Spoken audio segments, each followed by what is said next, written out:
Granny's Family Classics presents A Budget of Christmas Tales by Charles Dickens and Others. Read by Granny. Christmas Tales. A Christmas Carol by Charles Dickens. Stave 1. Marley's Ghost. Marley was dead, to begin with. There is no doubt whatever about that. The register of his burial was signed by the clergyman, the clerk, the undertaker, and the chief mourner. Scrooge signed it. And Scrooge's name was good upon change for anything he chose to put his hand to. Old Marley was dead as a doornail. Scrooge knew he was dead? Of course he did. How could it be otherwise? Scrooge and he were partners for I don't know how many years. Scrooge was his sole executor, his sole administrator, his sole assign, his sole residuary legatee, his sole friend and sole mourner. And even Scrooge was not so dreadfully cut up by this sad event, but that he was an excellent man of business on the very day of the funeral, and solemnized it with an undoubted bargain. The mention of Marley's funeral brings me back to the point I started from. There is no doubt that Marley was dead. This must be distinctly understood, or nothing wonderful can come of the story I am going to relate. Scrooge never painted out old Marley's name. There it stood, years afterward, above the warehouse door. Scrooge and Marley. The firm was known as Scrooge and Marley. Sometimes people new to the business called Scrooge, and sometimes Marley, but he answered to both names. It was all the same to him. Oh! But he was a tight-fisted hand at the grindstone, Scrooge. A squeezing, wrenching, grasping, scraping, clutching, covetous, old sinner. Hard and sharp as flint, from which no steel had ever struck out generous fire, secret and self-contained, and solitary as an oyster. The cold within him froze his old features, nipped his pointed nose, shriveled his cheek, stiffened his gait, made his eyes red, his thin lips blue, and spoke out shrewdly in his grating voice. A frosty rime on his head, and on his eyebrows, and his wiry chin. External heat and cold had little influence on Scrooge. No warmth could warm, no wintry weather chill him. No wind that blew was bitterer than he, no falling snow was more intent upon its purpose, no pelting rain less open to entreaty. Foul weather didn't know where to have him. The heaviest rain and snow and hail and sleet could boast of the advantage over him in only one respect. They often came down handsomely, and Scrooge never did. Nobody ever stopped him in the street to say, with gladsome looks, "My dear Scrooge, how are you? When will you come to see me?" No beggars implored him to bestow a trifle. No children asked him what it was o'clock. No man or woman ever once in all his life inquired the way to such and such a place of Scrooge. But what did Scrooge care? It was the very thing he liked. To edge his way along the crowded paths of life, warning all human sympathy to keep its distance, was what the knowing ones call nuts to Scrooge.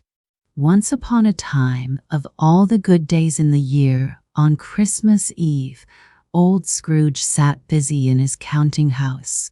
It was cold, bleak, biting weather, foggy withal, and he could hear the people in the court outside go wheezing up and down, beating their hands upon their breasts, and stamping their feet upon the pavement stones to warm them. The city clocks had only just gone 3, but it was quite dark already. It had not been light all day, and candles were flaring in the windows of the neighboring offices, like ruddy smears upon the palpable brown air. The door of Scrooge's counting-house was open, that he might keep his eye upon his clerk, who in a dismal little cell beyond, a sort of tank, was copying letters. Scrooge had a very small fire, but the clerk's fire was so very much smaller that it looked like one coal.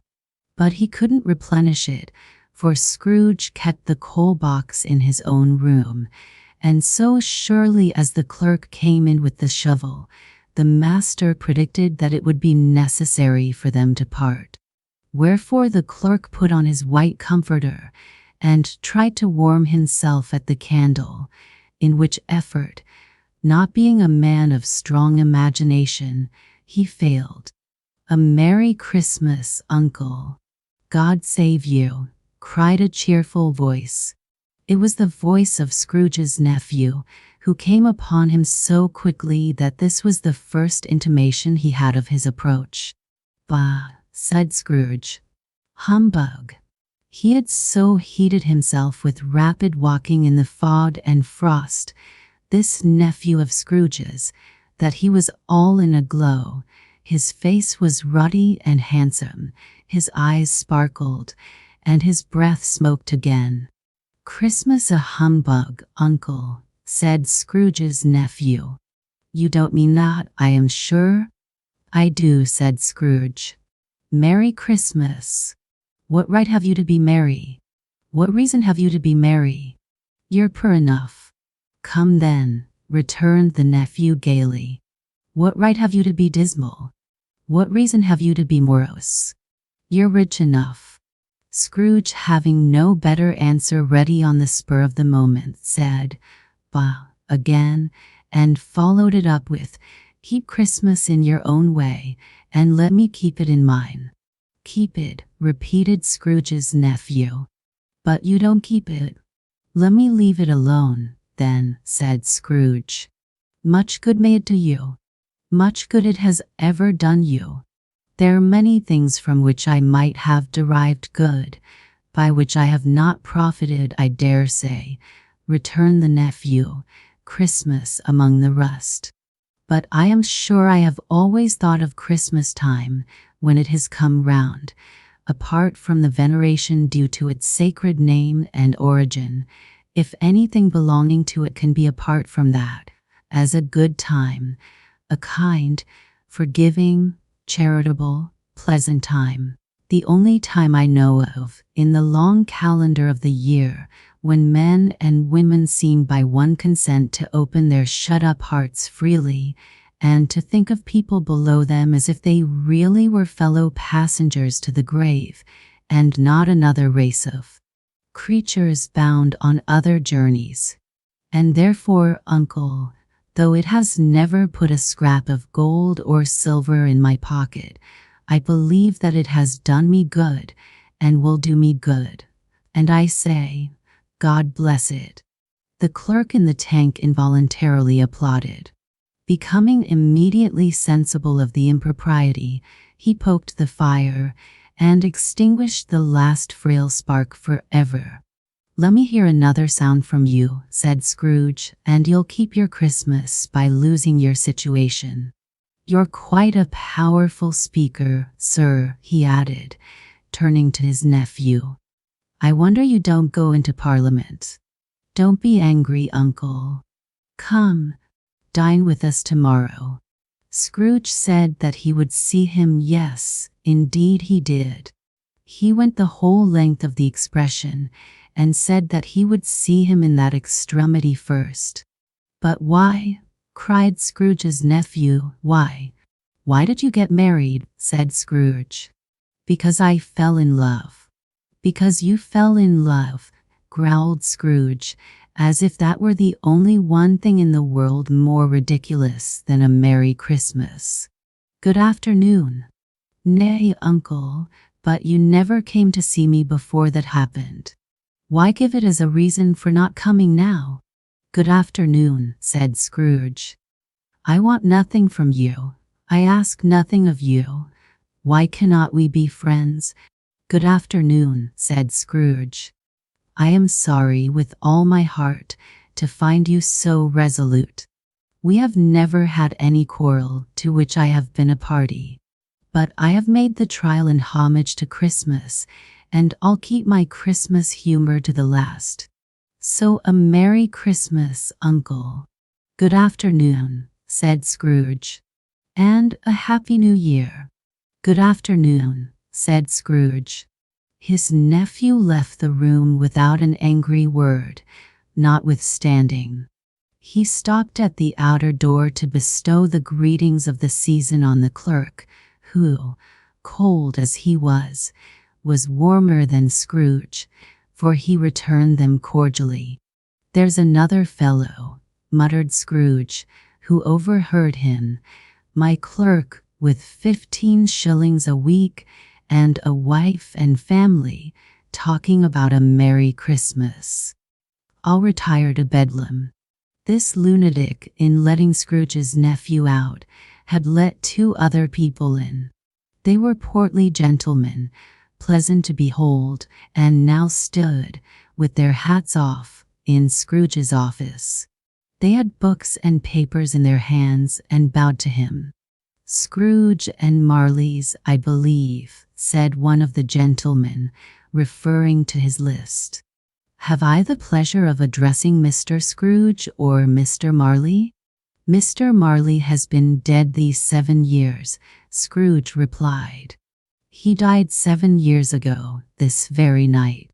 We have no doubt his liberality is well represented by his surviving partner, said the gentleman, presenting his credentials. It certainly was, for they had been 2 kindred spirits. At the ominous word, liberality, Scrooge frowned and shook his head and handed the credentials back. At this festive season of the year, Mr. Scrooge, said the gentleman, taking up a pen, it is more than usually desirable that we should make some slight provision for the poor and destitute, who suffer greatly at the present time. Many thousands are in want of common necessaries. Hundreds of thousands are in want of common comforts, sir. Are there no prisons? Asked Scrooge. Plenty of prisons, said the gentleman, laying down the pen again. And the union workhouses? Demanded Scrooge. Are they still in operation? They are. Still, returned the gentleman, I wish I could say they were not. Under the impression that they scarcely furnish Christian cheer of mind or body to the multitude, a few of us are endeavoring to raise a fund to buy the poor some meat and drink and means of warmth. We choose this time because it is a time of all others when want is keenly felt and abundance rejoices. What shall I put you down for? Nothing, Scrooge replied. You wish to be anonymous? I wish to be left alone, said Scrooge. Since you ask me what I wish, gentlemen, that is my answer. I don't make merry myself at Christmas, and I can't afford to make idle people merry. I help to support the establishments I have mentioned. They cost enough, and those who are badly off must go there. Many can't go there, and many would rather die. If they would rather die, said Scrooge, they had better do it, and decrease the surplus population. Besides, excuse me, I don't know that. But you might know it, observed the gentleman. It's not my business, Scrooge returned. It's enough for a man to understand his own business, and not to interfere with other people's. Mine occupies me constantly. Good afternoon, gentlemen. Seeing clearly that it would be useless to pursue their point, the gentleman withdrew. Scrooge resumed his labors with an improved opinion of himself, and in a more facetious temper than was usual with him. At length the hour of shutting up the counting-house arrived. With an ill will, Scrooge dismounted from his stool, and tacitly admitted the fact to the expectant clerk in the take, who instantly snuffed his candle out and put on his hat. You'll want all day tomorrow, I suppose, said Scrooge.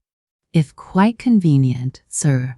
"It's not convenient," said Scrooge, "and it's not fair. If I was to stop half a crumb for it, you'd think yourself ill-used, I'll be bound." The clerk smiled faintly. "And yet," said Scrooge, "you don't think me ill-used when I pay a day's wages for no work." The clerk observed that it was only once a year. "A poor excuse for picking a man's pocket every 25th of December," said Scrooge, buttoning his greatcoat to the chin. "But I suppose you must have the whole day. Be here all the earlier next morning." The clerk promised that he would, and Scrooge walked out with a growl. The office was closed in a twinkling, and the clerk, with the long ends of his white comforter dangling below his waist, for he boasted no great coat, went down a slide on Cornhill, at the end of a lane of boys, 20 times, in honor of its being Christmas Eve, and then ran home to Camden Town as hard as he could pelt, to play at blindman's buff. Scrooge took his melancholy dinner in his usual melancholy tavern, and having read all the newspapers, and beguiled the rest of the evening with his banker's book, went home to bed. He lived in chambers which had once belonged to his deceased partner. They were a gloomy suite of rooms, in a lowering pile of building up a yard, where it had so little business to be, that one could scarcely help fancying it must have run there when it was a young house, playing at hide-and-seek with other houses, and have forgotten the way out again. It was old enough now, and dreary enough, for nobody lived in it but Scrooge, the other rooms being all let out as offices. Every room above, and every cask in the wine merchant's cellars below, appeared to have a separate peal of echoes of its own. Scrooge was not a man to be frightened by echoes. He fastened the door, and walked across the hall, and up the stairs, slowly too, trimming his candle as he went. Half a dozen gas lamps out of the street wouldn't have lighted the entry too well, so you may suppose that it was pretty dark with Scrooge's dip. Up Scrooge went, not caring a button for that. Darkness is cheap, and Scrooge liked it. But before he shut his heavy door, he walked through his rooms to see that all was right. Quite satisfied, he closed his door, and locked himself in, double-locked himself in, which was not his custom. Thus secured against surprise, he took off his cravat, put on his dressing gown and slippers, and his nightcap, and sat down before the fire to take his gruel. As he threw his head back in the chair, his glance happened to rest upon a bell, a disused bell, that hung in the room, and communicated for some purpose now forgotten with a chamber in the highest story of the building. It was with great astonishment, and with a strange, inexplicable dread, that as he looked, he saw this bell begin to swing. It swung so softly in the outset that it scarcely made a sound, but soon it rang out loudly, and so did every bell in the house. This might have lasted half a minute or a minute, but it seemed an hour. The bells ceased as they had begun together. They were succeeded by a clinking noise deep down below, as if some person were dragging a heavy chain over the casks in the wine merchant's cellar.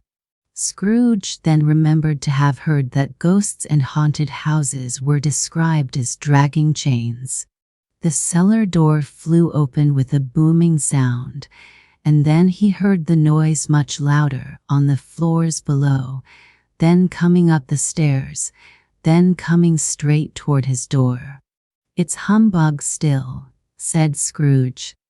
"I won't believe it." His color changed though, when, without a pause, it came on through the heavy door, and passed into the room before his eyes. Upon its coming in, the dying flame leaped up, as though it cried, "I know him, Marley's ghost," and fell again. The same face, the very same. The chain he drew was clasped about his middle. It was long and wound about him like a tail, and it was made, for Scrooge observed it closely, of cash boxes, keys, padlocks, ledgers, deeds, and heavy purses wrought in steel. "How now," said Scrooge, caustic and cold as ever. "What do you want with me?" "Much." Marley's voice, no doubt about it. "Who are you?" "Ask me who I was."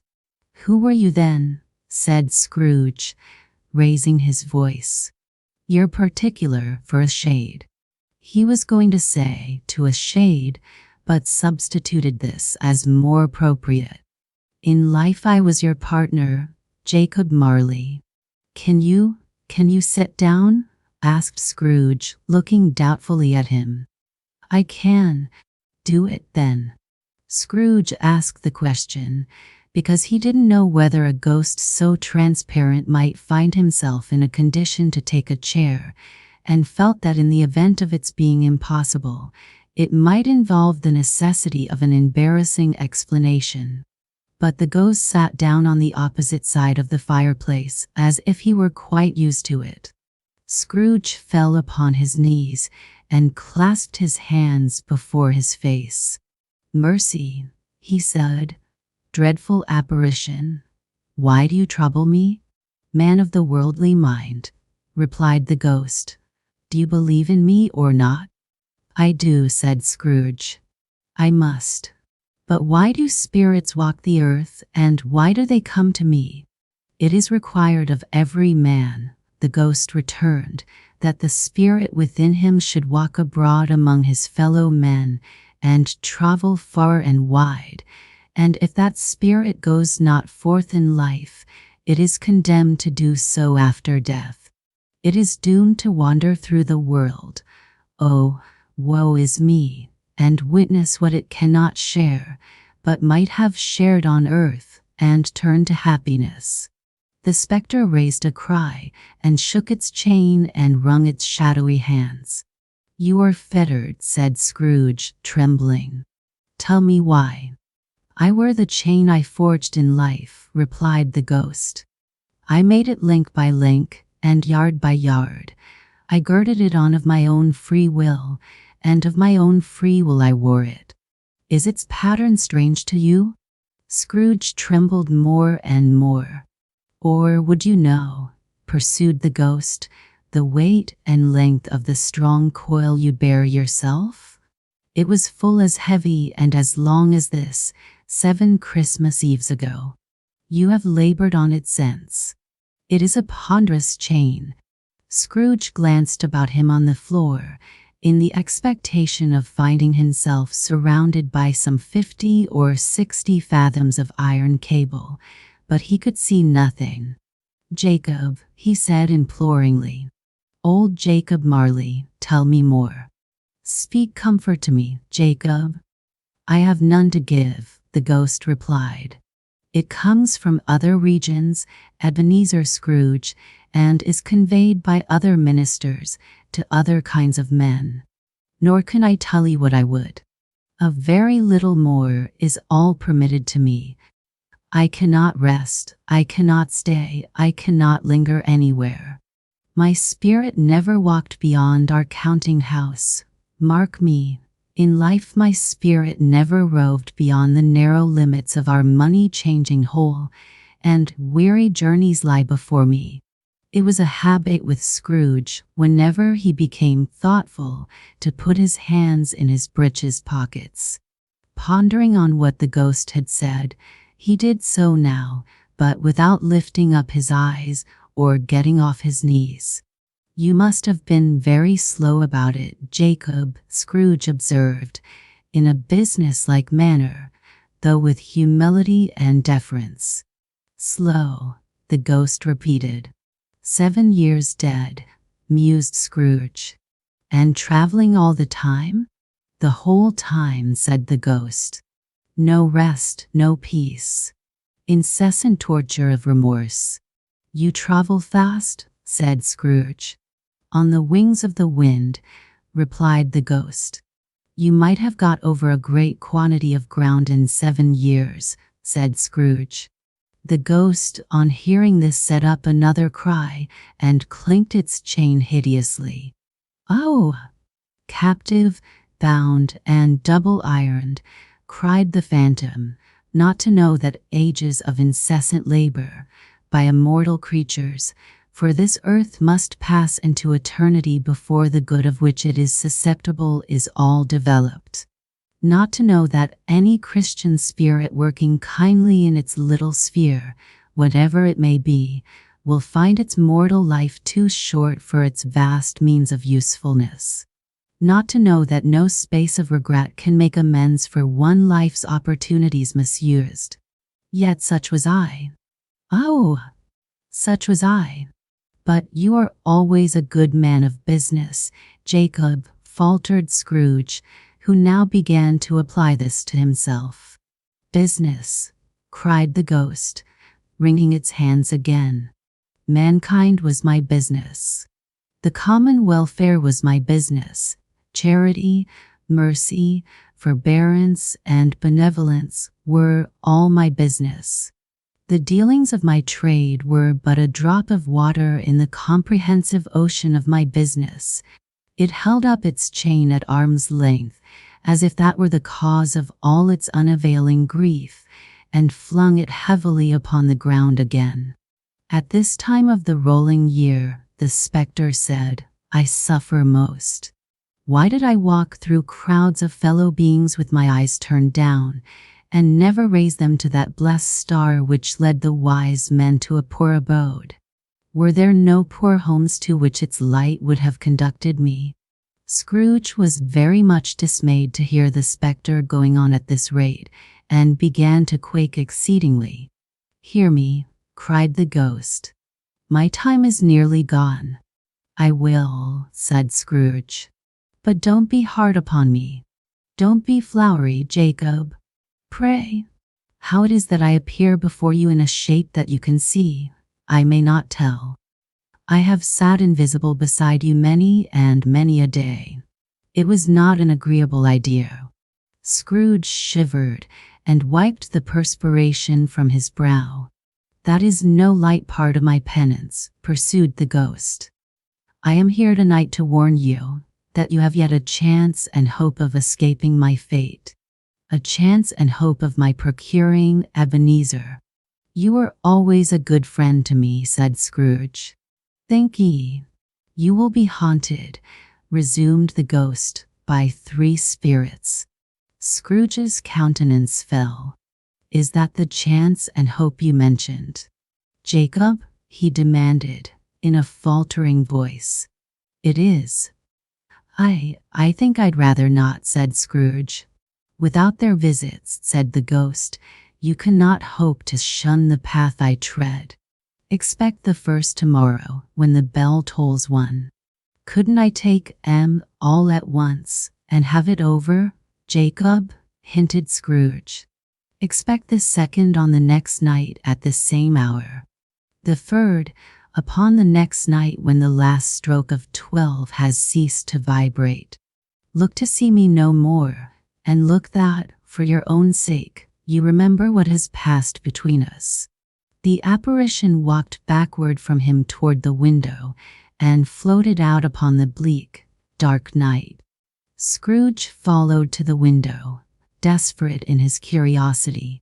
He looked out. The air was filled with phantoms, wandering hither and thither in restless haste and moaning as they went. Every one of them wore chains like Marley's ghost. Some few, they might be guilty governments, were linked together. None were free. Many had been personally known to Scrooge in their lives. He had been quite familiar with one old ghost in a white waistcoat with a monstrous iron safe attached to its ankle, who cried piteously at being unable to assist a wretched woman with an infant, whom it saw below upon a doorstep. The misery with them all was, clearly, that they sought to interfere, for good, in human matters, and had lost the power forever. Whether these creatures faded into mist, or mist enshrouded them, he could not tell. But they and their spirit voices faded together, and the night became as it had been when he walked home. Scrooge closed the window and examined the door by which the ghost had entered. It was double-locked, as he had locked it with his own hands, and the bolts were undisturbed. He tried to say, "Humbug," but stopped at the first syllable.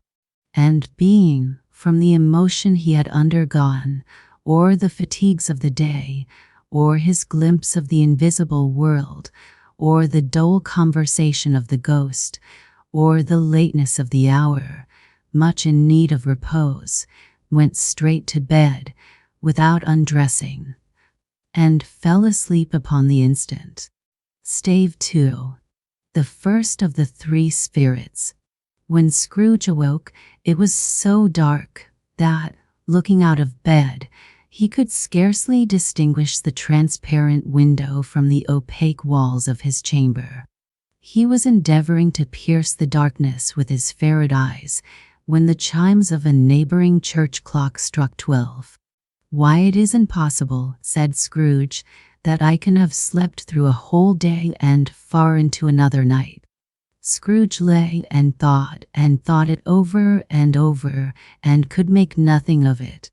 The more he thought, the more perplexed he was, and the more he endeavored not to think, the more he thought. Marley's ghost bothered him exceedingly. Was it a dream or not? Scrooge lay in this state until he remembered, on a sudden, that the ghost had warned him of a visitation when the bell tolled 1. He resolved to lie awake until the hour was past, and considering that he could not go to sleep, this was perhaps the wisest resolution in his power. He was more than once convinced he must have sunk into a doze unconsciously and missed the clock. At length it broke upon his listening ear.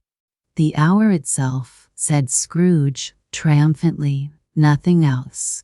He spoke before the hour bell sounded, which it now did with a deep, dull, hollow, melancholy one. Light flashed up in the room upon the instant, and the curtains of his bed were drawn. The curtains of his bed were drawn aside, I tell you, by a hand. Not the curtains at his feet, nor the curtains at his back, but those to which his face was addressed. The curtains of his bed were drawn aside, and Scrooge, starting up into a half-recumbent attitude, found himself face to face with the visitor who drew them. It was a strange figure, like a child, yet not so like a child as like an old man, viewed through some supernatural medium, which gave him the appearance of having receded from the view, and being diminished to a child's proportions. Its hair, which hung about its neck and down its back, was white as if with age, and yet the face had not a wrinkle in it, and the tenderest bloom was on the skin. The arms were very long and muscular, the hands the same, as if its hold were of uncommon strength. Its legs and feet, most delicately formed, were, like those upper members, bare. It wore a tunic of the purest white, and round its waist was bound a lustrous belt, the sheen of which was beautiful. It held a branch of fresh green holly in its hand, and, in singular contradiction of that wintry emblem, had its dress trimmed with summer flowers. But the strangest thing about it was, that from the crown of its head there sprung a bright clear jet of light, by which all this was visible, and which was doubtless the occasion of its using, in its duller moments, a great extinguisher for a cap, which it now held under its arm. "Are you the spirit, sir, whose coming was foretold to me?" asked Scrooge. "I am." The voice was soft and gentle, singularly low, as if instead of being so close beside him, it were at a distance. "Who and what are you?" Scrooge demanded. I am the ghost of Christmas past. Long past, inquired Scrooge, observant of its dwarfish stature. No, your past. Scrooge then made bold to inquire what business brought him there. Your welfare, said the ghost. Scrooge expressed himself much obliged, but could not help thinking that a night of unbroken rest would have been more conducive to that end. The spirit must have heard him thinking, for it said immediately, Your reclamation, then. Take heed. It put out its strong hand as it spoke, and clasped him gently by the arm. Rise, and walk with me. It would have been in vain for Scrooge to plead that the weather and the hour were not adapted to pedestrian purposes. That bed was warm and the thermometer a long way below freezing, that he was clad but lightly in his slippers, dressing gown, and nightcap, and that he had a cold upon him at the time. The grasp, though gentle as a woman's hand, was not to be resisted. He rose, but finding that the spirit made toward the window, clasped its robe in supplication. I am a mortal, Scrooge remonstrated, and liable to fall.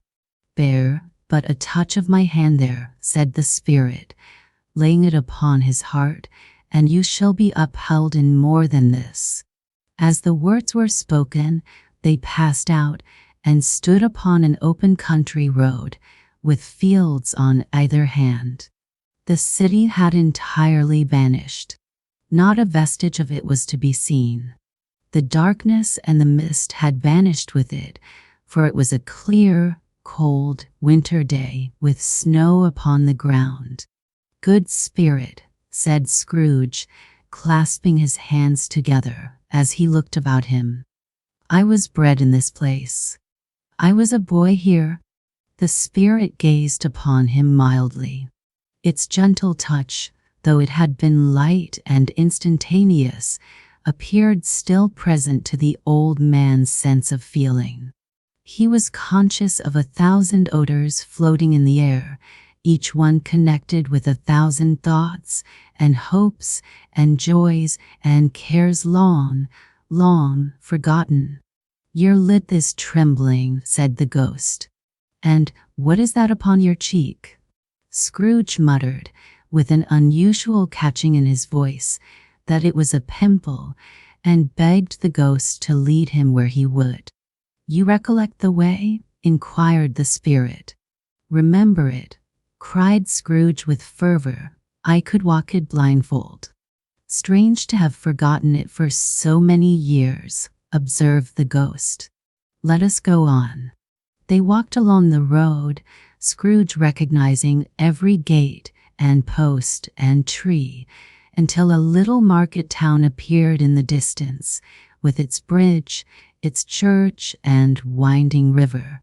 Some shaggy ponies now were seen trotting toward them with boys upon their backs, who called to other boys in country gigs and carts, driven by farmers. All these boys were in great spirits and shouted to each other, until the broad fields were so full of merry music that the crisp air laughed to hear it. These are but shadows of the things that have been, said the ghost. They have no consciousness of us. The jocund travelers came on, and as they came, Scrooge knew and named them every one. Why was he rejoiced beyond all bounds to see them? Why did his cold eye glisten, and his heart leap up as they went past? Why was he filled with gladness when he heard them give each other Merry Christmas, as they parted at crossroads and by ways, for their several homes? What was Merry Christmas to Scrooge? Out upon Merry Christmas. What good had it ever done to him? The school is not quite deserted, said the ghost. A solitary child, neglected by his friends, is left there still. Scrooge said he knew it.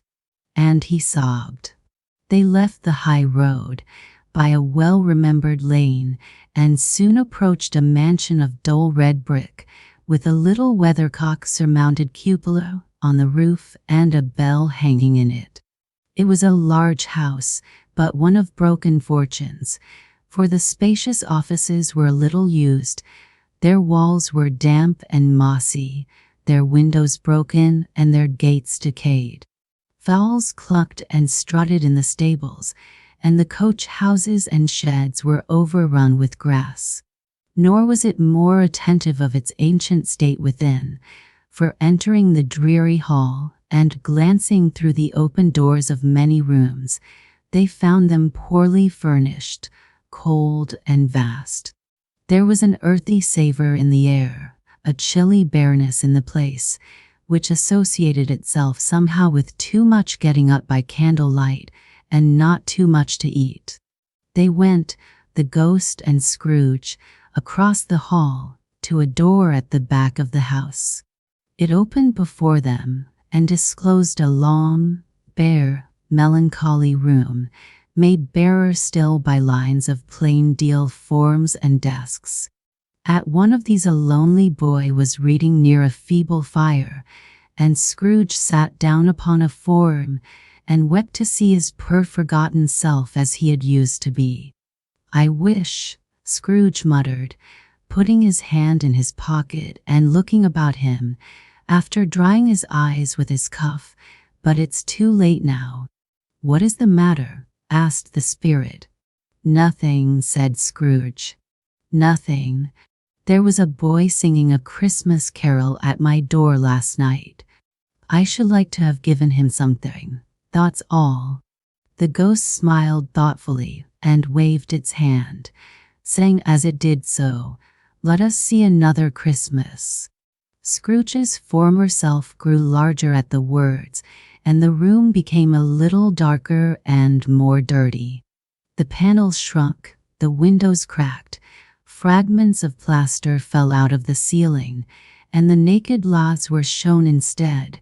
But how all this was brought about, Scrooge knew no more than you do. He only knew that it was quite correct, that everything had happened so, that there he was, alone again, when all the other boys had gone home for the jolly holidays. He was not reading now, but walking up and down despairingly. Scrooge looked at the ghost, and with a mournful shaking of his head, glanced anxiously toward the door. It opened, and a little girl much younger than the boy came darting in, and putting her arms about his neck, and often kissing him, addressed him as her dear, dear brother. "I have come to bring you home, dear brother," said the child, clapping her tiny hands and bending down to laugh. "To bring you home, home, home." "Home, little Fan?" returned the boy. "Yes," said the child, brimful of glee. "Home for good and all. Home for ever and ever. Father is so much kinder than he used to be, that home's like heaven. He spoke so gently to me one dear night when I was going to bed, that I was not afraid to ask him once more if you might come home, and he said yes, you should, and sent me in a coach to bring you.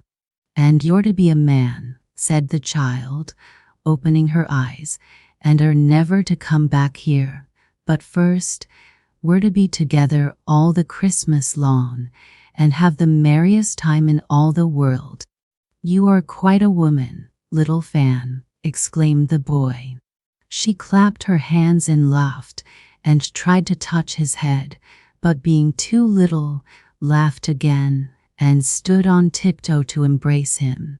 Then she began to drag him, in her childish eagerness, toward the door, and he, nothing loath to go, accompanied her.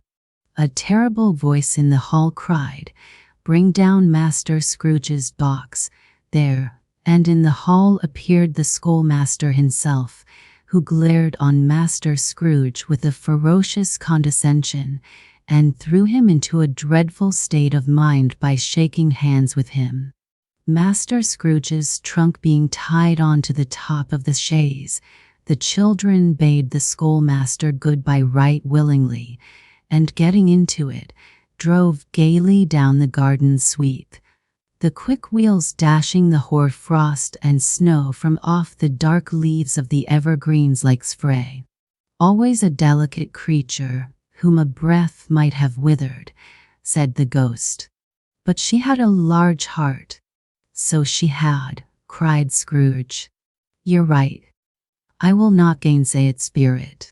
God forbid. She died a woman, said the ghost, and had, as I think, children. One child, Scrooge returned. True, said the ghost. Your nephew. Scrooge seemed uneasy in his mind, and answered briefly, yes. Although they had but that moment left the school behind them, they were now in the busy thoroughfares of a city, where shadowy passengers passed and repassed, where shadowy carts and coaches battled for the way, and all the strife and tumult of a real city were. It was made plain enough, by the dressing of the shops, that here too it was Christmas time again, but it was evening, and the streets were lighted up. The ghost stopped at a certain warehouse door, and asked Scrooge if he knew it. Know it, said Scrooge. Was not I apprenticed here? They went in. At sight of an old gentleman in a Welsh wig, sitting behind such a high desk, that if he had been 2 inches taller, he must have knocked his head against the ceiling, Scrooge cried in great excitement. Why, it's old Fezziwig. Bless his heart, it's Fezziwig alive again.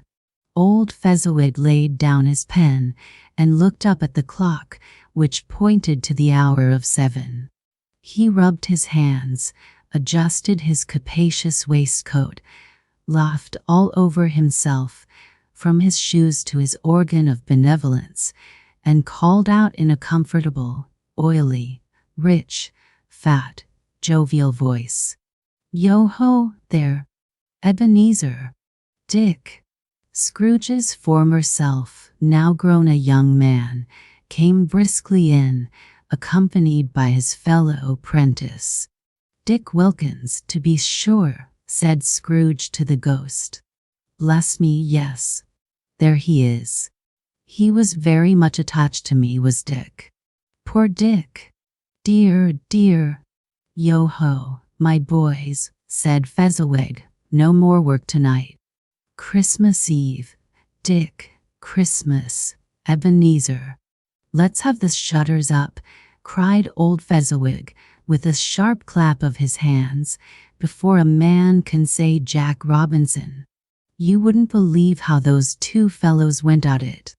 They charged into the street with the shutters, 1, 2, 3, had M up in their places, 4, 5, 6, barred M and pinned M 7, 8, 9, and came back before you could have got to 12, panting like racehorses. Hilly-ho, cried old Fezziwig, skipping down from the high desk with wonderful agility. Clear away, my lads, and let's have lots of room here. Clear away. There was nothing they wouldn't have cleared away, or couldn't have cleared away, with old Fezziwig looking on. It was done in a minute. Every movable was packed off, as if it were dismissed from public life forevermore. The floor was swept and watered, the lamps were trimmed, fuel was heaped upon the fire, and the warehouse was as snug and warm and dry, and bright a playroom as you would desire to see upon a winter's night. In came a fiddler with a music book, and went up to the lofty desk, and made an orchestra of it, and tuned like 50 stomach aches. In came Mrs. Fezziwig, one vast substantial smile. In came the 3 Miss Fezziwigs, beaming and lovable. In came all the young men and women employed in the business. In came the housemaid, with her cousin, the baker. In came the cook, with her brother's particular friend, the milkman. In they all came, one after another, some shyly, some boldly, some gracefully, some awkwardly, some pushing, some pulling, and they all came, anyhow and everyhow. There were dances, and there were forfeits, and more dances, and there was cake, and there was a great piece of cold roast, and there was a great piece of cold boiled, and there were mince pies. When the clock struck 11, this domestic ball broke up. Mr. and Mrs. Fezziwig took their stations, one on either side the door, and shaking hands with every person individually as he or she went out, wished him or her a Merry Christmas. When everybody had retired but the two apprentices, they did the same to them, and thus the cheerful voices died away, and the lads were left to their beds, which were under a counter in the back shop. During the whole of this time, Scrooge had acted like a man out of his wits. His heart and soul were in the scene, and with his former self. He corroborated everything, remembered everything, enjoyed everything, and underwent the strangest agitation. It was not until now, when the bright faces of his former self and Dick were turned from them, that he remembered the ghost, and became conscious that it was looking full upon him, while the light upon its head burned very clear. "A small matter," said the ghost, "to make these silly folks so full of gratitude." "Small," echoed Scrooge.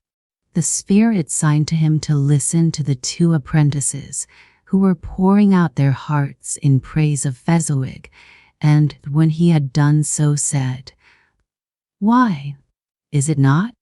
He has spent but a few pounds of your mortal money, 3 or 4 perhaps. Is that so much that he deserves this praise?" "It isn't that," said Scrooge, heated by the remark, and speaking unconsciously like his former, not his latter self. "It isn't that, spirit. He has the power to render us happy or unhappy, to make our service light or burdensome, a pleasure or a toil. Say that his power lies in words and looks, in things so slight and insignificant that it is impossible to add and count them up. What then? The happiness he gives is quite as great as if it cost a fortune." He felt the spirit's glance and stopped. "What is the matter?" asked the ghost. "Nothing particular," said Scrooge. "Something, I think," the ghost insisted. "No," said Scrooge, "no. I should like to be able to say a word or two to my clerk just now. That's all." His former self turned down the lamps as he gave utterance to the wish, and Scrooge and the ghost again stood side by side in the open air. "My time grows short," observed the spirit. "Quick!" This was not addressed to Scrooge, or to anyone whom he could see, but it produced an immediate effect. For again Scrooge saw himself. He was older now, a man in the prime of life. His face had not the harsh and rigid lines of later years, but it had begun to wear the signs of care and avarice. There was an eager, greedy, restless motion in the eye, which showed the passion that had taken root, and where the shadow of the growing tree would fall. He was not alone, but sat by the side of a fair young girl in a mourning dress, in whose eyes there were tears, which sparkled in the light that shone out of the ghost of Christmas past. "It matters little," she said softly. "To you, very little. Another idol has displaced me, and if it can cheer and comfort you in time to come, as I would have tried to do, I have no just cause to grieve." "What idol has displaced you?" he rejoined. "A golden one." "This is the even-handed dealing of the world," he said. "There is nothing on which it is so hard as poverty, and there is nothing it professes to condemn with such severity as the pursuit of wealth." "You fear the world too much," she answered, gently. All your other hopes have merged into the hope of being beyond the chance of its sordid reproach. I have seen your nobler aspirations fall off one by one until the master passion, gain, engrosses you. Have I not? What then? He retorted. Even if I have grown so much wiser, what then? I am not changed toward you. She shook her head. Am I? Our contract is an old one.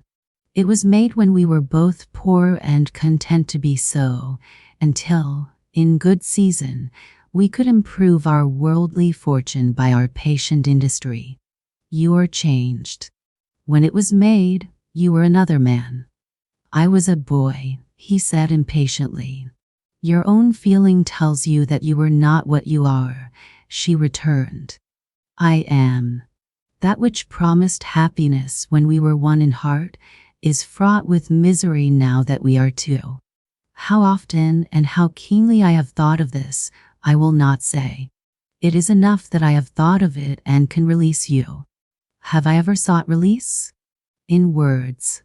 No, never. In what then?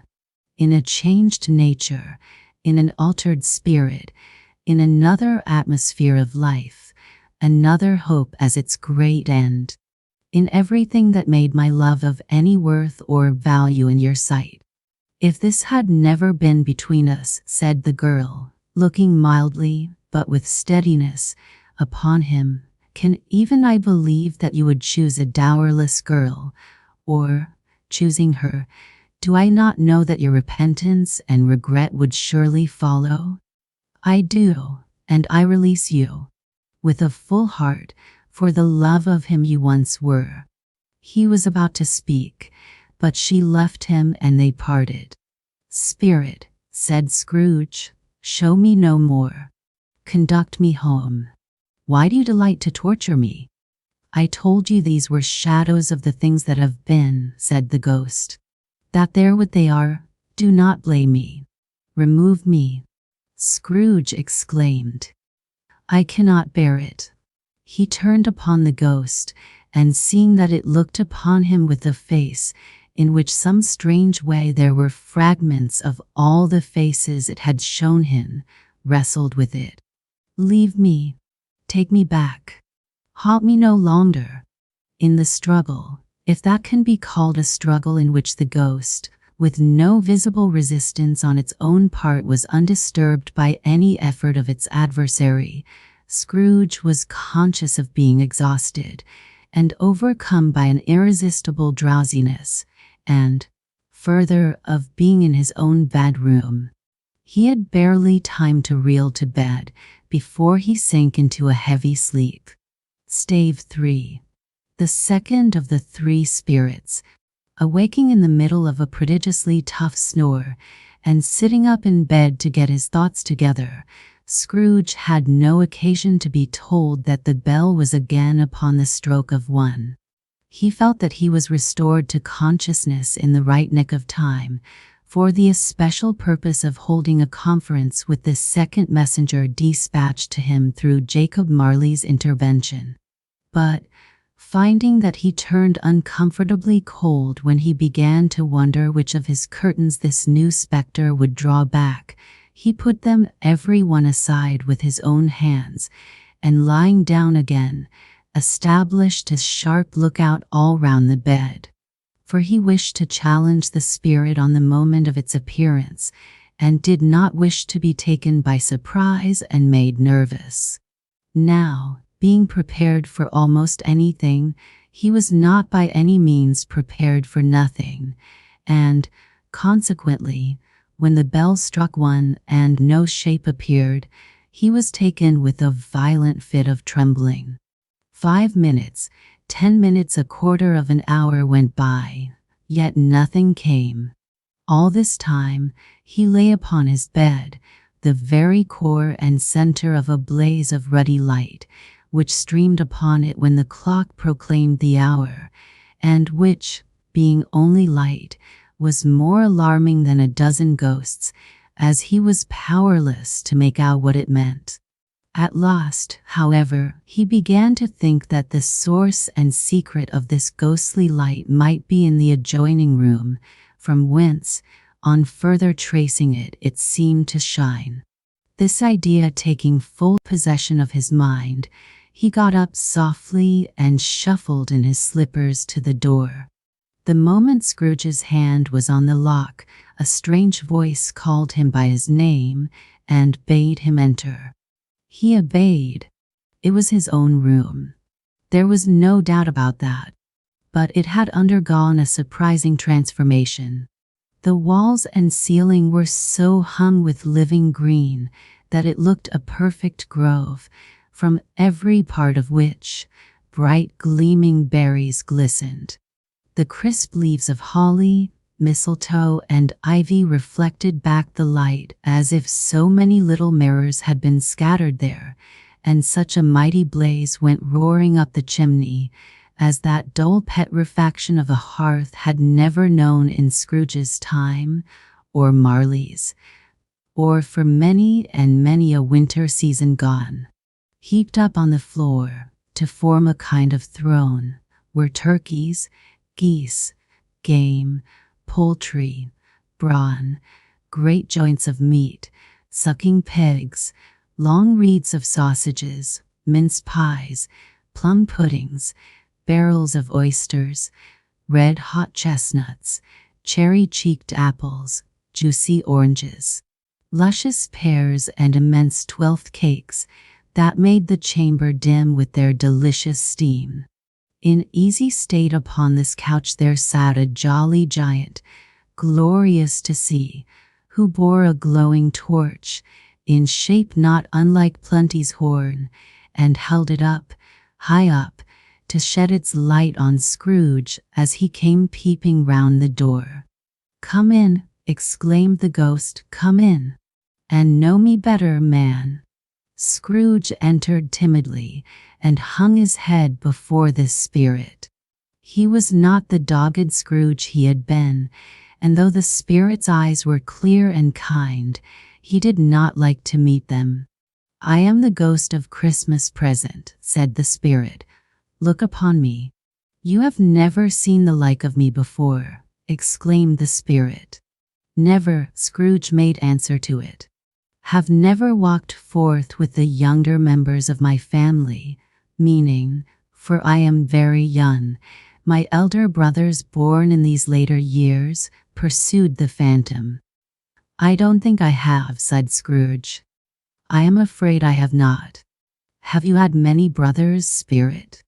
"More than 1,800, said the ghost. "A tremendous family to provide for," muttered Scrooge. The ghost of Christmas Present rose. "Spirit," said Scrooge submissively, "conduct me where you will. I went forth last night on compulsion, and I learnt a lesson which is working now. Tonight, if you have aught to teach me, let me profit by it. Touch my robe." Scrooge did as he was told, and held it fast.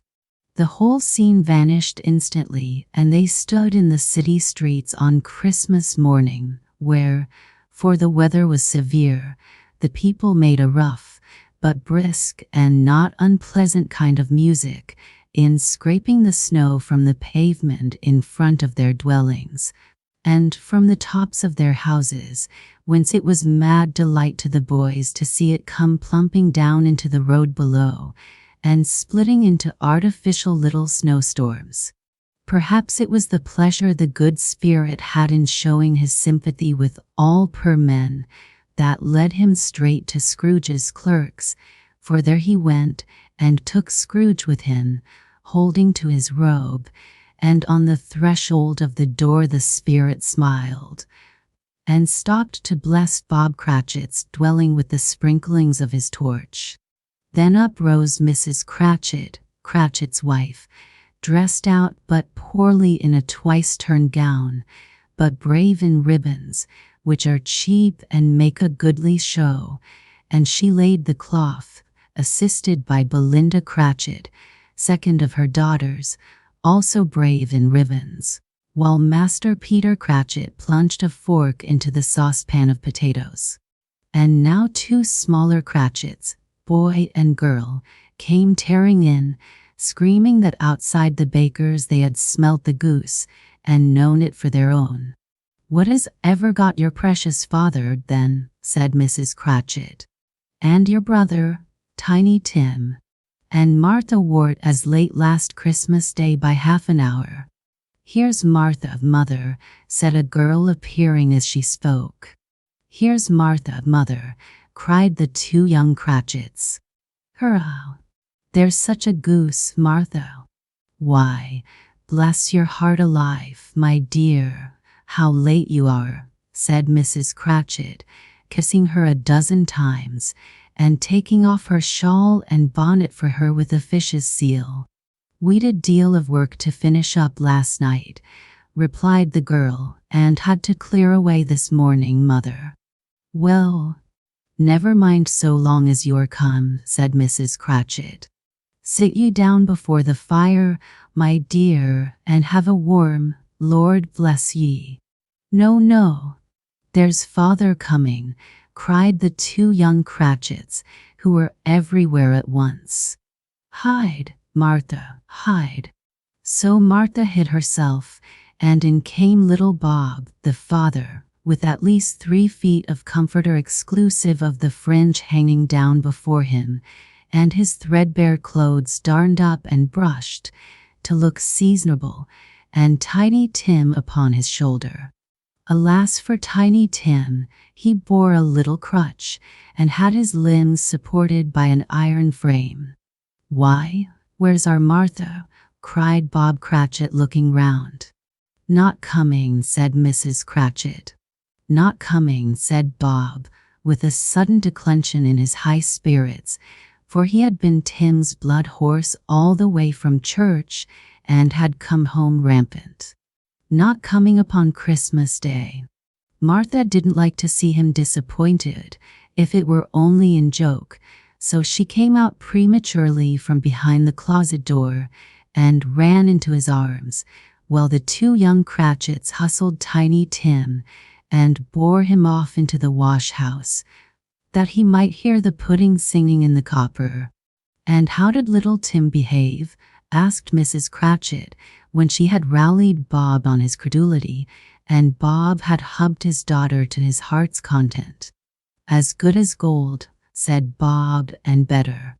Somehow he gets thoughtful, sitting by himself so much, and thinks the strangest things you ever heard. He told me, coming home, that he hoped the people saw him in the church, because he was a cripple, and it might be pleasant to them to remember upon Christmas Day, who made lame beggars walk and blind men see." Bob's voice was tremulous when he told them this, and trembled more when he said that Tiny Tim was growing strong and hearty.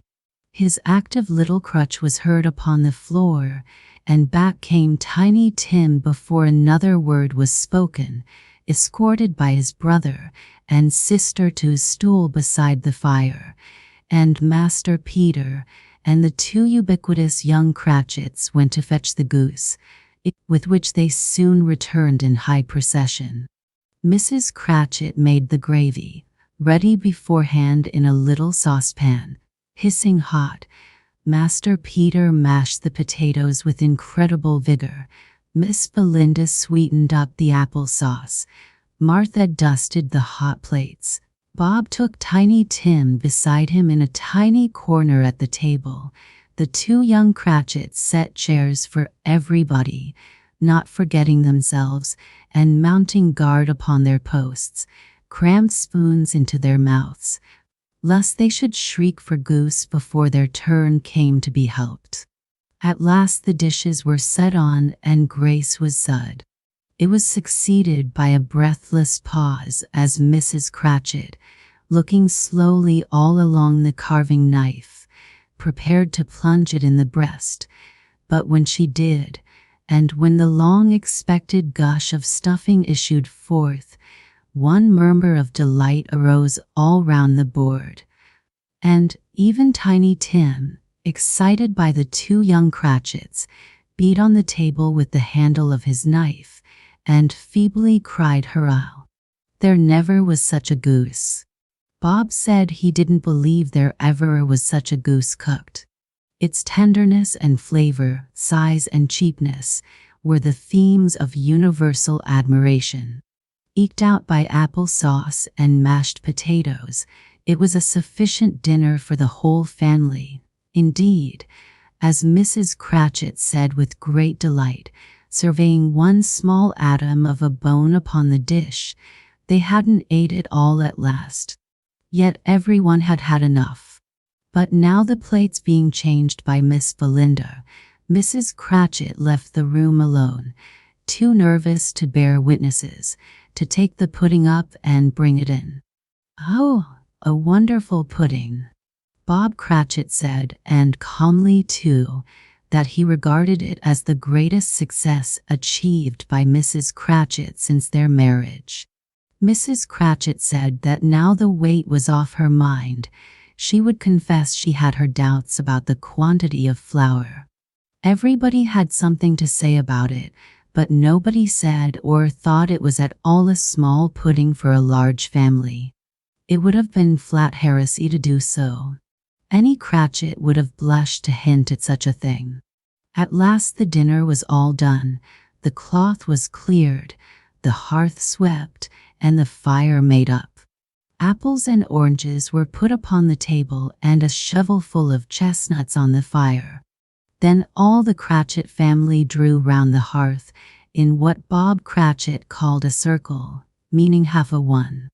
Then Bob proposed, "A Merry Christmas to all, my dears. God bless us," which all the family re-echoed.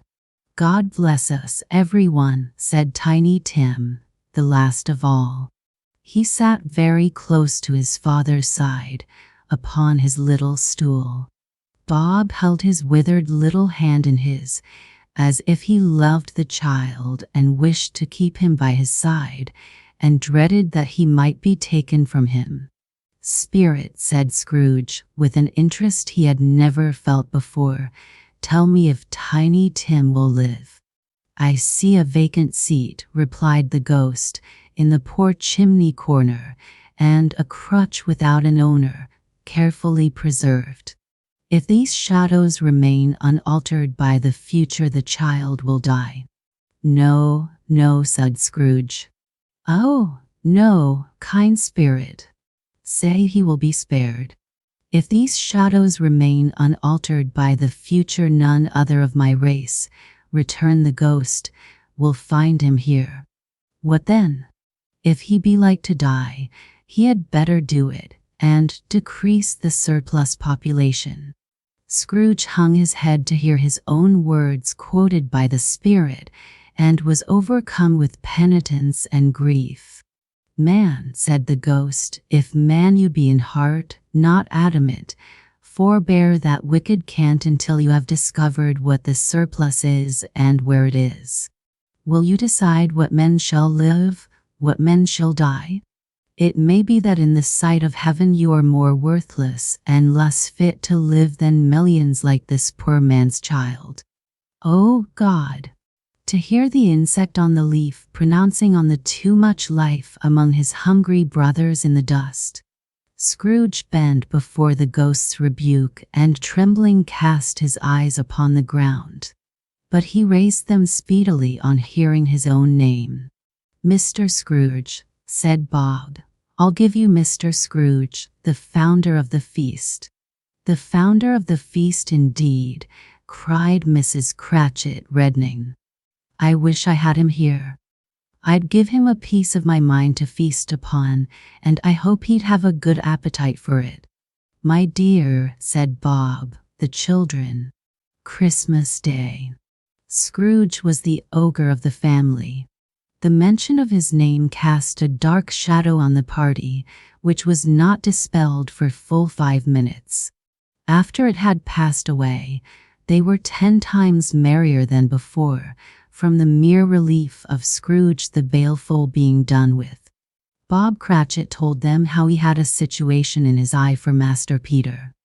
The two young Cratchits laughed tremendously at the idea of Peter's being a man of business, and Peter himself looked thoughtfully at the fire from between his collars, as if he were deliberating what particular investments he should favor when he came into receipt of the bewildering income.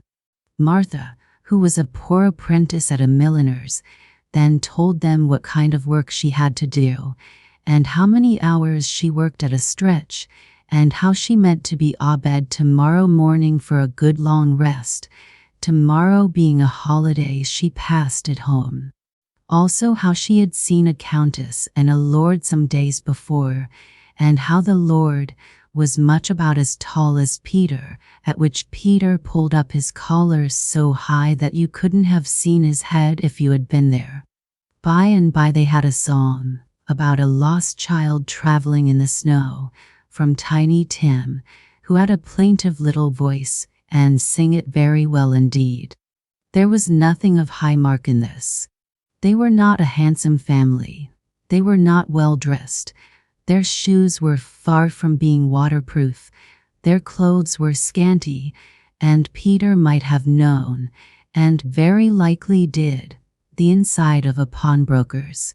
But they were happy, grateful, pleased with one another, and contented with the time, and when they faded, and looked happier yet in the bright sprinklings of the spirit's torch at parting, Scrooge had his eye upon them, and especially on Tiny Tim, until the last. By this time it was getting dark and snowing pretty heavily, and as Scrooge and the spirit went along the streets, the brightness of the roaring fires in kitchens, parlors, and all sorts of rooms was wonderful. Here, the flickering of the blaze showed preparations for a cozy dinner, with hot plates baking through and through before the fire, and deep red curtains, ready to be drawn to shut out cold and darkness. There, all the children of the house were running out into the snow to meet their married sisters, brothers, cousins, uncles, aunts, and be the first to greet them. It was a great surprise to Scrooge, as he meditated on these scenes, to hear a hearty laugh. It was a much greater surprise to Scrooge to recognize it as his own nephew's, and to find himself in a bright, dry, gleaming room, with the spirit standing smiling by his side, and looking at that same nephew with approving affability. "Ha! Ha!" laughed Scrooge's nephew. "Ha! Ha! Ha!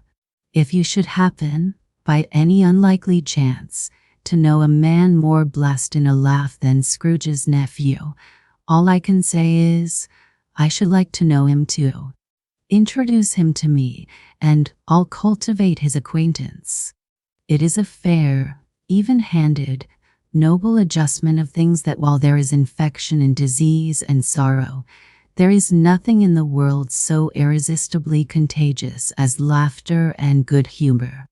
When Scrooge's nephew laughed in this way, holding his sides, rolling his head, and twisting his face into the most extravagant contortions, Scrooge's niece, by marriage, laughed as heartily as he, and their assembled friends, being not a bit behindhand, roared out lustily, "Ha! Ha! Ha! Ha! Ha! Ha! He said that Christmas was a humbug, as I live," cried Scrooge's nephew. "He believed it too." "More shame for him, Fred," said Scrooge's niece, indignantly. "Bless those women. They never do anything by halves. They are always in earnest." She was very pretty, exceedingly pretty, with a dimpled, surprised-looking, capital face, a ripe little mouth that seemed made to be kissed, as no doubt it was, all kinds of good little dots about her chin, that melted into one another when she laughed, and the sunniest pair of eyes you ever saw in any little creature's head. Altogether she was what you would have called provoking, you know, but satisfactory too. Oh, perfectly satisfactory.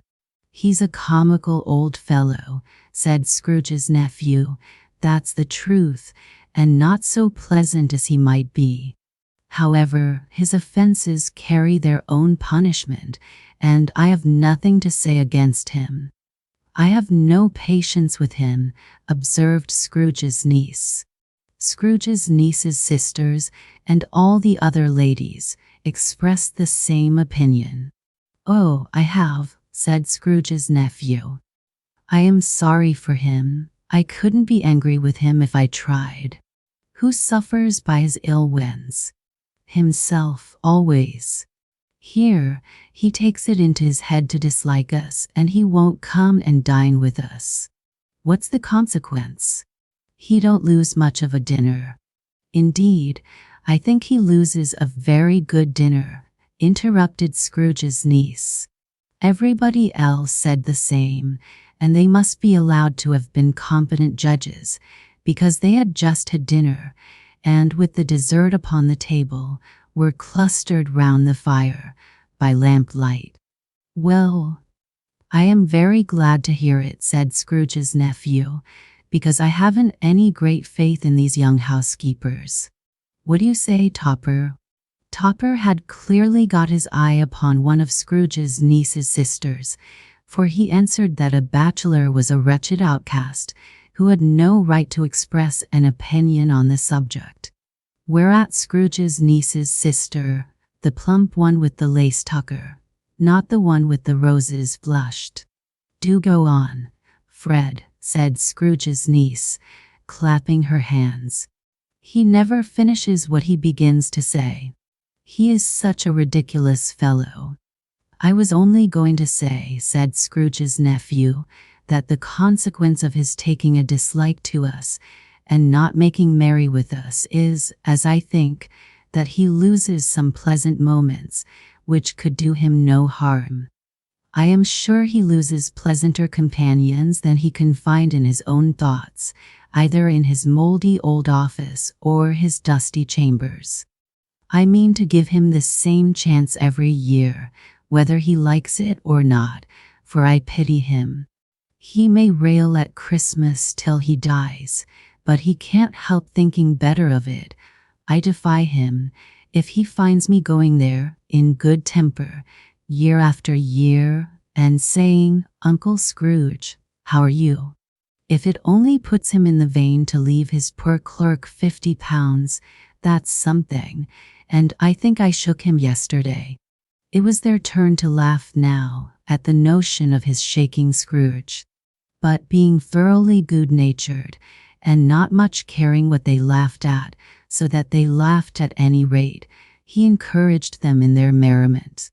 After tea they had some music. Scrooge's niece played well, and played among other tunes a simple little air, a mere nothing. You might learn to whistle it in 2 minutes, which had been familiar to the child who fetched Scrooge from the boarding school, as he had been reminded by the ghost of Christmas past. When this strain of music sounded, all the things that the ghost had shown him came upon his mind. He softened more and more, and thought that if he could have listened to it often, years ago, he might have cultivated the kindnesses of life for his own happiness with his own hands, without resorting to the sexton's spade that buried Jacob Marley. But they didn't devote the whole evening to music. After a while they played at forfeits, for it is good to be children sometimes, and never better than at Christmas, when its mighty founder was a child himself. Stop.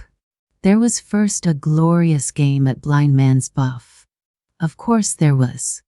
And I no more believe Topper was really blind than I believe he had eyes in his boots. My opinion is that it was a done thing between him and Scrooge's nephew, and that the ghost of Christmas present knew it. The way he went after that plump sister in the lace tucker was an outrage on the credulity of human nature. Knocking down the fire irons, tumbling over the chairs, bumping up against the piano, smothering himself amongst the curtains, wherever she went, there went he. He always knew where the plump sister was. He wouldn't catch anybody else. If you had fallen up against him, as some of them did, on purpose, he would have made a feint of endeavoring to seize you, which would have been an affront to your understanding, and would instantly have sidled off in the direction of the plump sister. She often cried out that it wasn't fair, and it really was not. But when at last he caught her, when, in spite of all her silken rustlings and her rapid flutterings past him, he got her into a corner whence there was no escape, then his conduct was the most execrable. For his pretending not to know her, his pretending that it was necessary to touch her headdress, and further to assure himself of her identity by pressing a certain ring upon her finger, and a certain chain about her neck, was vile, monstrous. No doubt she told him her opinion of it when, another blind man being in office, they were so very confidential together, behind the curtains. Scrooge's niece was not one of the blind man's buff party, but was made comfortable with a large chair and a footstool, in a snug corner where the ghost and Scrooge were close behind her. But she joined in the forfeits, and loved her love to admiration with all the letters of the alphabet. Likewise at the game of how, when, and where, she was very great, and, to the secret joy of Scrooge's nephew, beat her sisters hollow, though they were sharp girls too, as Topper could have told you. There might have been 20 people there, young and old, but they all played, and so did Scrooge, for, wholly forgetting in the interest he had in what was going on, that his voice made no sound in their ears, he sometimes came out with his guess quite loud, and very often guessed right, too, for the sharpest needle, warranted not to cut in the eye, was not sharper than Scrooge, blunt as he took it in his head to be. The ghost was greatly pleased to find him in this mood, and looked upon him with such favor, that he begged like a boy to be allowed to stay until the guests departed. But this the spirit said could not be done. The whole scene passed off, and he and the spirit were again upon their travels. Much they saw, and far they went, and many homes they visited, but always with a happy end. The spirit stood beside sick beds, and they were cheerful, on foreign lands, and they were close at home, by struggling men, and they were patient in their greater hope, by poverty, and it was rich. In almshouse, hospital, and jail, in misery's every refuge, where vain man in his little brief authority had not made fast the door, and barred the spirit out, he left his blessing, and taught Scrooge his precepts.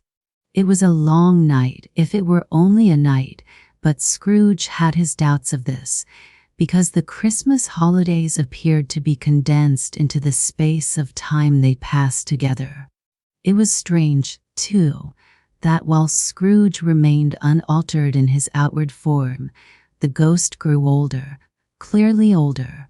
"Forgive me if I am not justified in what I ask," said Scrooge, looking intently at the spirit's robe, "but I see something strange, and not belonging to yourself, protruding from your skirts.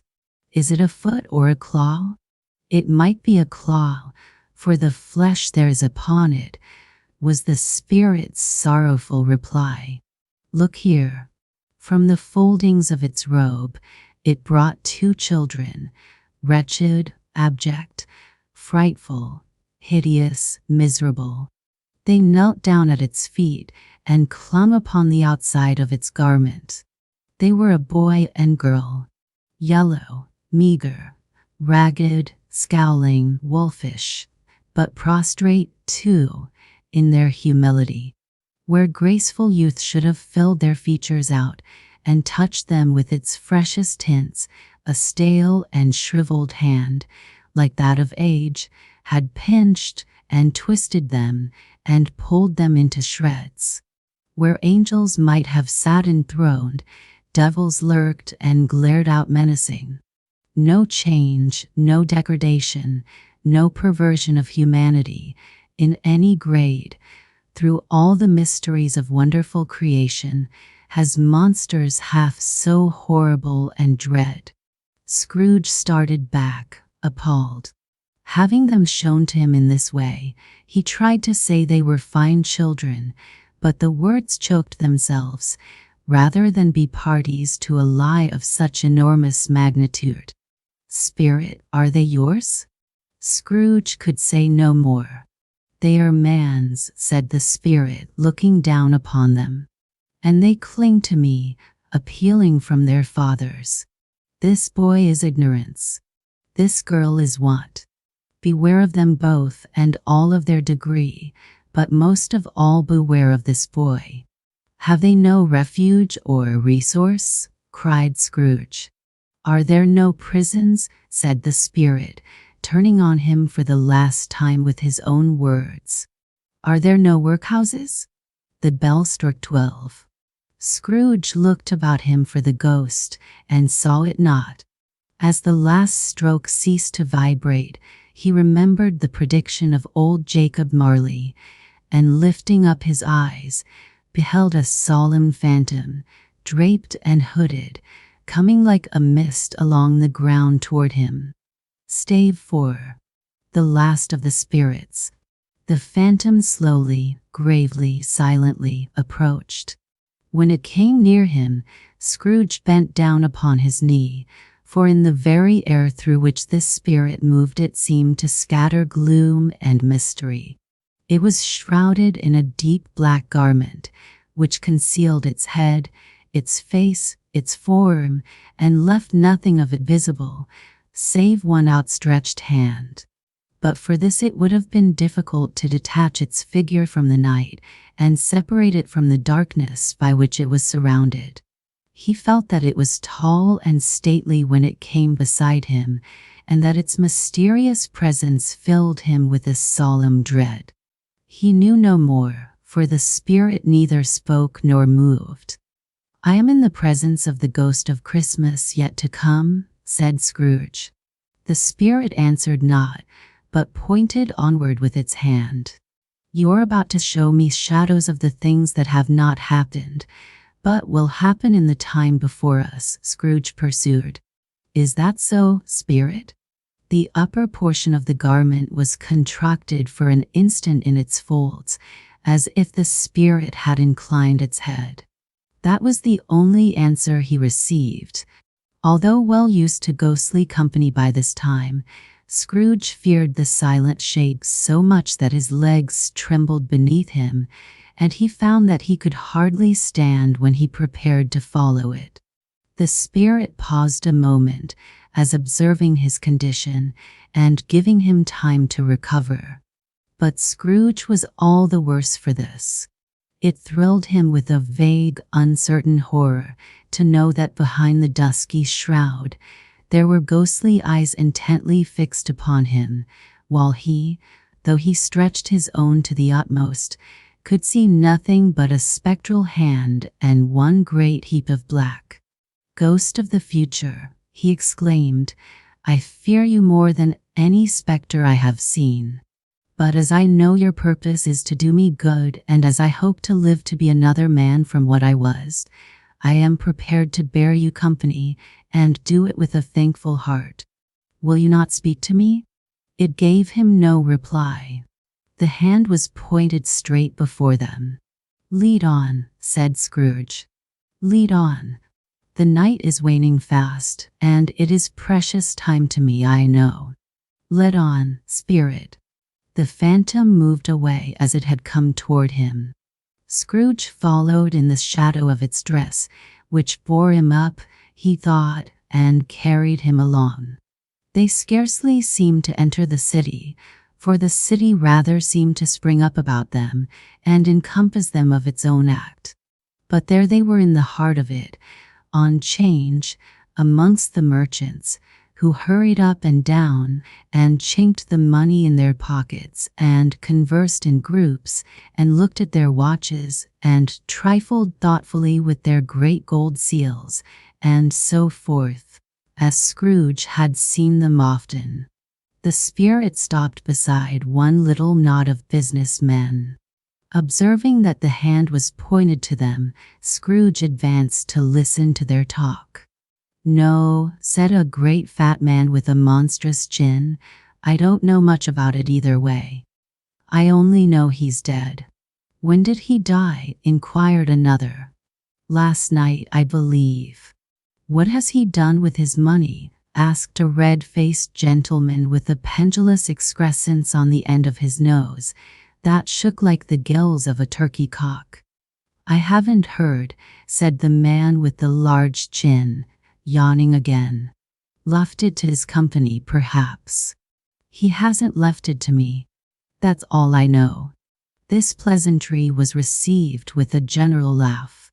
"It's likely to be a very cheap funeral," said the same speaker, "for upon my life I don't know of anybody to go to it.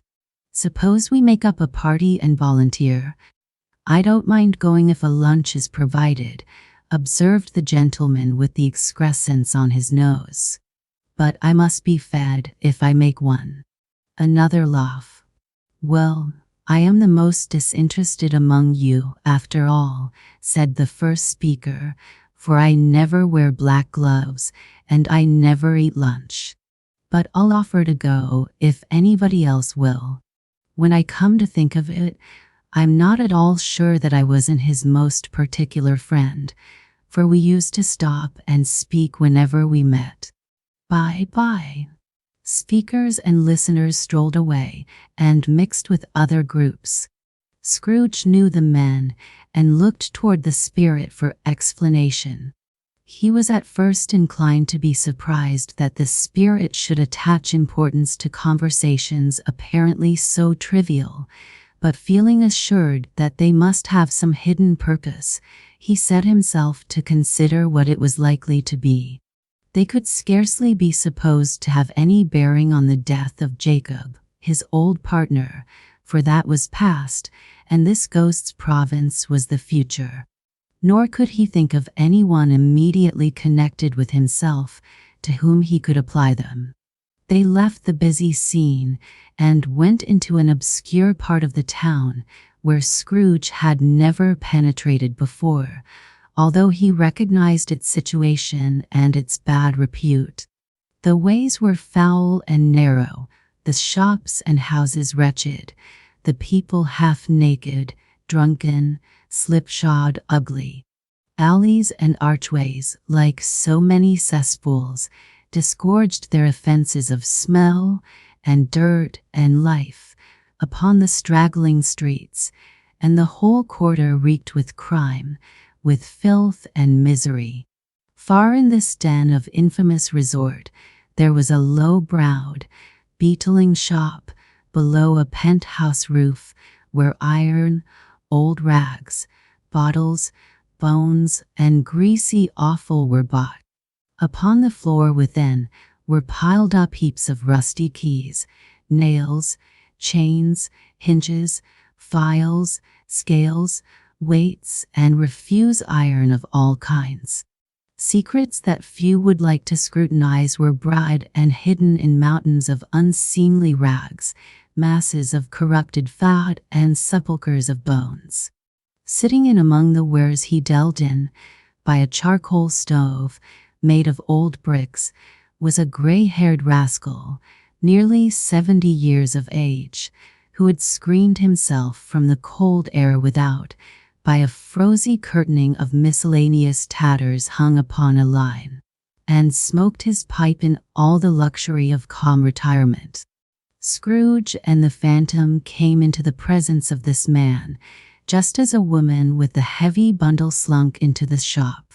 But she had scarcely entered when another woman, similarly laden, came in too, and she was closely followed by a man in faded black, who was no less startled by the sight of them than they had been upon the recognition of each other. After a short period of blank astonishment, in which the old man with the pipe had joined them, they all three burst into a laugh. "Let the charwoman alone to be the first," cried she who had entered first. "Let the laundress alone to be the second, and let the undertaker's man alone to be the third. Look here, old Joe, here's a chance. If we haven't all three met here without meaning it." "You couldn't have met in a better place," said old Joe, removing his pipe from his mouth. "Come into the parlor." The parlor was the space behind the screen of rags. The old man raked the fire together with an old stair rod, and having trimmed his smoky lamp, for it was night, with the stem of his pipe, put it into his mouth again. While he did this, the woman who had already spoken threw her bundle on the floor and sat down in a flaunting manner on a stool, crossing her elbows on her knees, and looking with a bold defiance at the other two. "Now, then," cried the woman, "who's the worse for the loss of a few things like these? Not a dead man, I suppose?" "No, indeed," said Mrs. Thilbert, laughing. "If he wanted to keep M after he was dead, a wicked old screw," pursued the woman, "why wasn't he natural in his lifetime?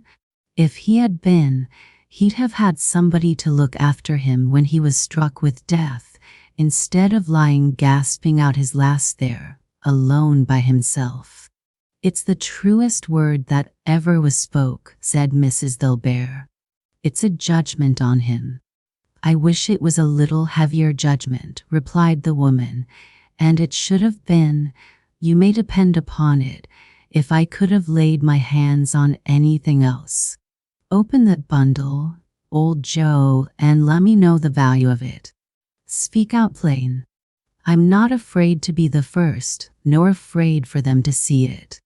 We knew pretty well that we were helping ourselves, before we met here, I believe. Open the bundle, Joe." But the gallantry of her friends would not allow of this, and the man in faded black, mounting the breach first, produced his plunder. It was not extensive. A seal or two, a pencil case, a pair of sleeve buttons, and a brooch of no great value were all. They were severally examined and appraised by old Joe, who chalked the sums he was disposed to give for each upon the wall, and added them up into a total when he found that there was nothing more to come. "That's your account," said Joe, "and I wouldn't give another 6pence if I was to be boiled for not doing it." "Who's next?" Mrs. Thilbert was next. Sheets and towels, a little wearing apparel, 2 old-fashioned silver teaspoons, a pair of sugar tongs, and a few boots. Her account was stated on the wall in the same manner. "I always give too much to ladies. It's a weakness of mine, and that's the way I ruin myself," said old Joe. "That's your account. If you asked me for another penny, and made it an open question, I'd repent of being so liberal, and knock off half a crown." "And now undo my bundle, Joe," said the first woman.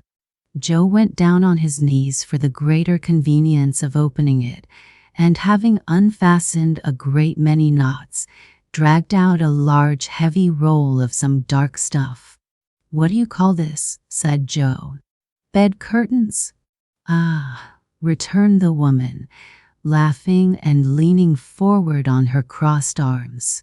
"Bed curtains? You don't mean to say you took M down, rings and all, with him lying there?" said Joe. "Yes, I do," replied the woman. "Why not? You were born to make your fortune," said Joe, "and you'll certainly do it." "I certainly shan't hold my hand when I can get anything in it by reaching it out, for the sake of such a man as he was, I promise you, Joe," returned the woman coolly. "Don't drop that oil upon the blankets now." "His blankets?" asked Joe. "Whose else's do you think?" replied the woman. He isn't likely to take cold without I dare say. I hope he didn't die of anything catching? Said old Joe, stopping in his work and looking up. Don't you be afraid of that, returned the woman. I ain't so fond of his company that I'd loiter about him for such things, if he did. You may look through that shirt till your eyes ache, but you won't find a hole in it, nor a threadbare place. It's the best he had, and a fine one too. They'd have wasted it if it hadn't been for me. What do you call wasting of it? Asked old Joe. Putting it on him to be buried in, to be sure, replied the woman with a laugh. Somebody was fool enough to do it, but I took it off again. If calico ain't good enough for such a purpose, it isn't good enough for anything. It's quite as becoming to the body. He can't look uglier than he did in that one. Scrooge listened to this dialogue in horror. As they sat grouped about their spoil, in the scanty light afforded by the old man's lamp, he viewed them with a detestation and disgust, which could hardly have been greater, though they had been obscene demons, marketing the corpse itself.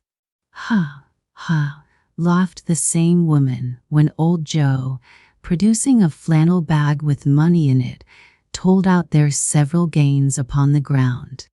This is the end of it, you see. He frightened everyone away from him when he was alive, to profit us when he was dead.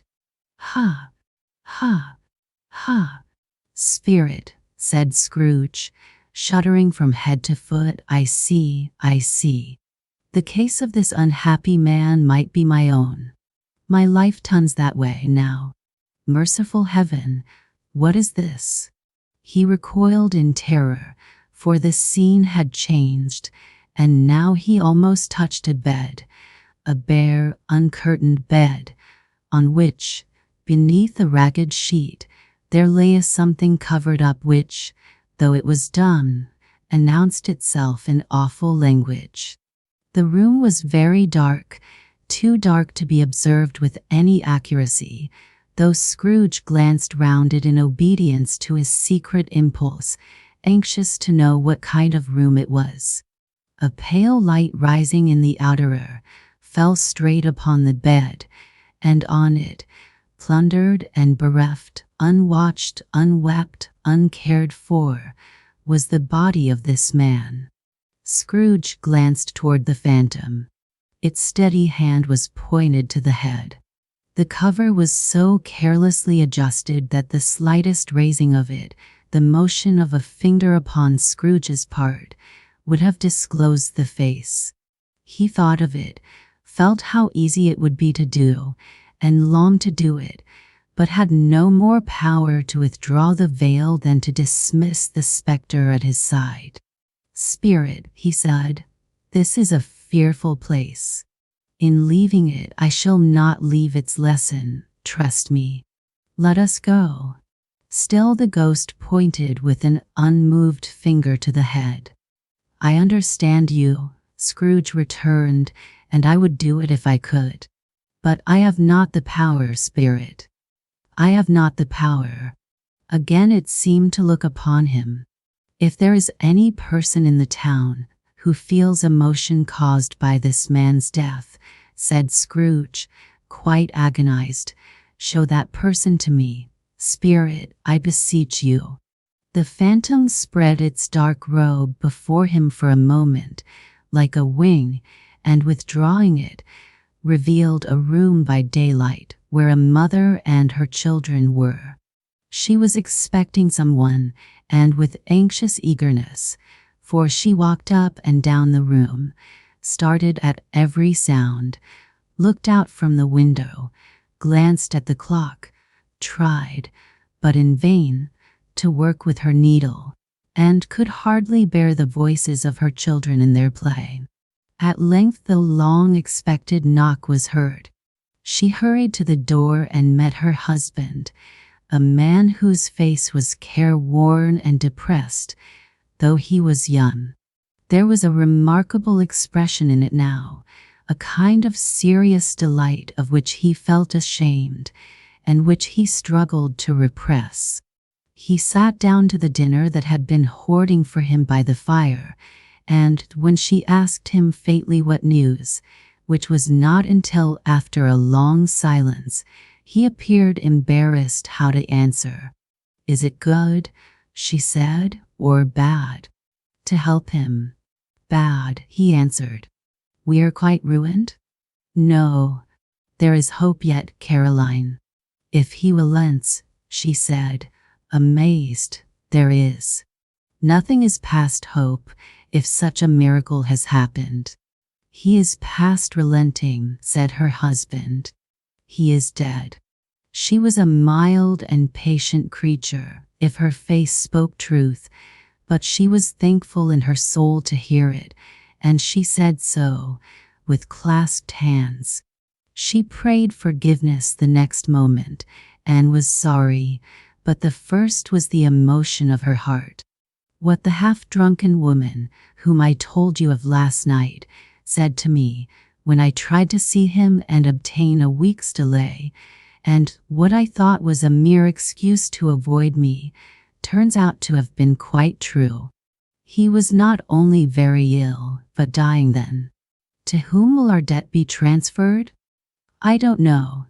But before that time we shall be ready with the money, and even though we were not, it would be bad fortune indeed to find so merciless a creditor in his successor. We may sleep tonight with light hearts, Caroline." Yes, soften it as they would, their hearts were lighter. The children's faces, hushed and clustered round to hear what they so little understood, were brighter, and it was a happier house for this man's death. The only emotion that the ghost could show him, caused by the event, was one of pleasure. "Let me see some tenderness connected with the death," said Scrooge, "or that dark chamber, spirit, which we left just now, will be forever present to me." The ghost conducted him through several streets to poor Bob Cratchit's house, the dwelling he had visited before, and found the mother and the children seated round the fire. Quiet, very quiet. The noisy little Cratchits were as still as statues in one corner, and sat looking up at Peter, who had a book before him. The mother and her daughters were sewing, but surely they were very quiet. And he took a child and set him in the midst of them. Where had Scrooge heard those words? He had not dreamed them. The boy must have read them out as he and the spirit crossed the threshold. Why did he not go on? The mother laid her work upon the table and put her hand up to her face. "The color hurts my eyes," she said. "The color? Ah, poor Tiny Tim." "They're better now again," said Cratchit's wife. "It makes them weak by candlelight, and I wouldn't show weak eyes to your father when he comes home, for the world. It must be nearest time." "Past it rather," Peter answered, shutting up his book. "But I think he has walked a little slower than he used these few last evenings, mother." They were very quiet again. At last she said, and in a steady, cheerful voice that only faltered once, I have known him walk with Tiny Tim upon his shoulder, very fast indeed." "And so have I," cried Peter. "Often." "And so have I," exclaimed another. So had all. "But he was very light to carry," she resumed, intent upon her work, "and his father loved him so, that it was no trouble, no trouble. And there is your father at the door." She hurried out to meet him, and little Bob and his comforter, he had need of it, poor fellow, came in. His tea was ready for him, and they all tried who should help him to it most. Then the two young Cratchits got upon his knees and laid, each child, a little cheek against his face, as if they said, "Don't mind it, father." Don't be grieved. Bob was very cheerful with them and spoke pleasantly to all the family. He looked at the work upon the table and praised the industry and speed of Mrs. Cratchit and the girls. They would be done long before Sunday, he said. Sunday? You went today then, Robert, said his wife. Yes, my dear, returned Bob. I wish you could have gone. It would have done you good to see how green a place it is. But you'll see it often. I promised him that I would walk there on a Sunday. My little child, cried Bob. My little child. He broke down all at once. He couldn't help it. If he could have helped it, he and his child would have been farther apart perhaps than they were. Spectre, said Scrooge, something informs me that our parting moment is at hand. I know it, but I know not how. Tell me what man that was whom we saw lying dead. The ghost of Christmas yet to come conveyed him as before into the resorts of business men, but showed him not himself. Indeed, the spirit did not stay for anything, but went straight on, as to the end just now desired, until besought by Scrooge to tarry for a moment. This court, said Scrooge, through which we hurry now, is where my place of occupation is, and has been for a length of time. I see the house. Let me behold what I shall be in days to come. The spirit stopped. The hand was pointed elsewhere. The house is yonder, Scrooge exclaimed. Why do you point away? The inexorable finger underwent no change. Scrooge hastened to the window of his office and looked in. It was an office still, but not his. The furniture was not the same, and the figure in the chair was not himself. The phantom pointed as before. He joined it once again, and wondering why and whither he had gone, accompanied it until they reached an iron gate. He paused to look round before entering. A churchyard. Here, then, the wretched man whose name he had now to learn, lay underneath the ground. It was a worthy place, walled in by houses, overrun by grass and weeds, the growth of vegetation's death, not life, choked up with too much burying, fat with replete appetite. A worthy place. The spirit stood among the graves and pointed down to one. He advanced toward it trembling. The phantom was exactly as it had been, but he dreaded that he saw new meaning in its solemn shape. Before I draw nearer to that stone to which you point, said Scrooge, answer me one question. Are these the shadows of the things that will be, or are they shadows of the things that may be only? Still the ghost pointed downward to the grave by which it stood. Men's courses will foreshadow certain ends, to which, if persevered in, they must lead, said Scrooge, but if the courses be departed from, the ends will change. Say it is thus with what you show me. The spirit was immovable as ever. Scrooge crept toward it, trembling as he went, and following the finger, read upon the stone of the neglected grave his own name, Ebenezer Scrooge. Am I that man who lay upon the bed? He cried, upon his knees. The finger pointed from the grave to him and back again. No, spirit. Oh, no, no. The finger still was there. Holding up his hands in a last prayer to have his fate reversed, he saw an alteration in the phantom's hood and dress. It shrunk, collapsed, and dwindled down into a bedpost. Stave 5. The end of it. Yes, and the bedpost was his own. The bed was his own, and the room was his own. Fast and happiest of all, the time before him was his own, to make amends in. He was so fluttered and so glowing with his good intentions that his broken voice would scarcely answer to his call. He had been sobbing violently in his conflict with the spirit, and his face was wet with tears. "They are not torn down," cried Scrooge, folding one of his bed curtains in his arms. "They are not torn down, rings and all. They are here. I am here. The shadows of the things that would have been may be dispelled. They will be. I know they will." He had frisked into the sitting room and was now standing there, perfectly winded. "There's the saucepan that the gruel was in," cried Scrooge, starting off again and going round the fireplace. "There's the door by which the ghost of Jacob Marley entered. There's the corner where the ghost of Christmas presents at.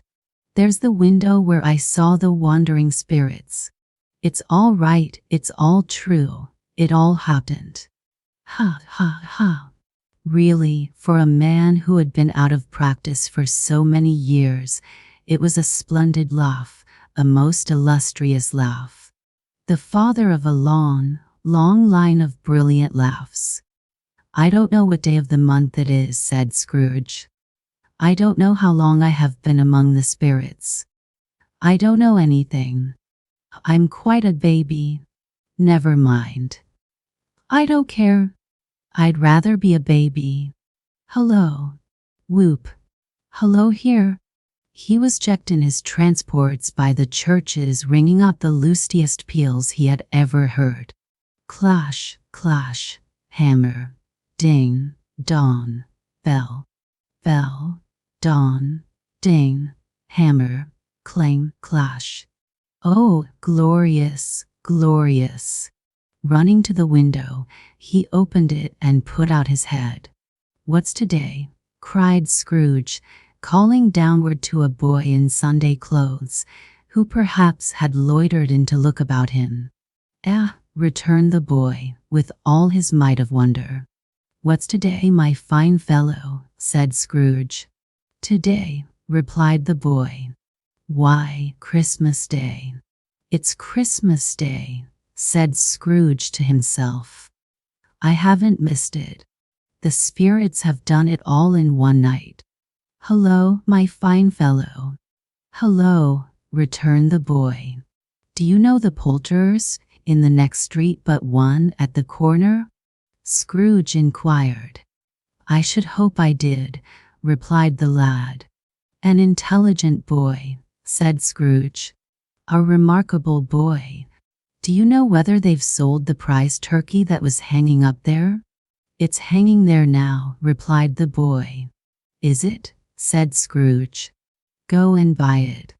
"Walk air," exclaimed the boy. "No, no," said Scrooge, "I am in earnest. Go and buy it, and tell M to bring it here, that I may give them the directions where to take it. Come back with the man, and I'll give you a shilling." The boy was off like a shot. "I'll send it to Bob Cratchit's," whispered Scrooge, rubbing his hands and splitting with a laugh. "He shan't know who sends it. It's twice the size of Tiny Tim." The hand in which he wrote the address was not a steady one, but write it he did, somehow, and went downstairs to open the street door, ready for the coming of the Poulterer's man. The chuckle with which he paid for the turkey, and the chuckle with which he recompensed the boy, were only to be exceeded by the chuckle with which he sat down breathless in his chair again, and chuckled till he cried. He dressed himself all in his best and got out into the streets. The people were by this time pouring forth, as he had seen them with the ghost of Christmas present, and walking with his hands behind him, Scrooge regarded every one with a delighted smile.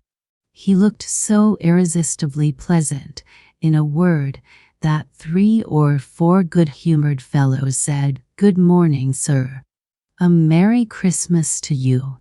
And Scrooge said often afterward that of all the blithe sounds he ever heard, those were the blithest in his ears.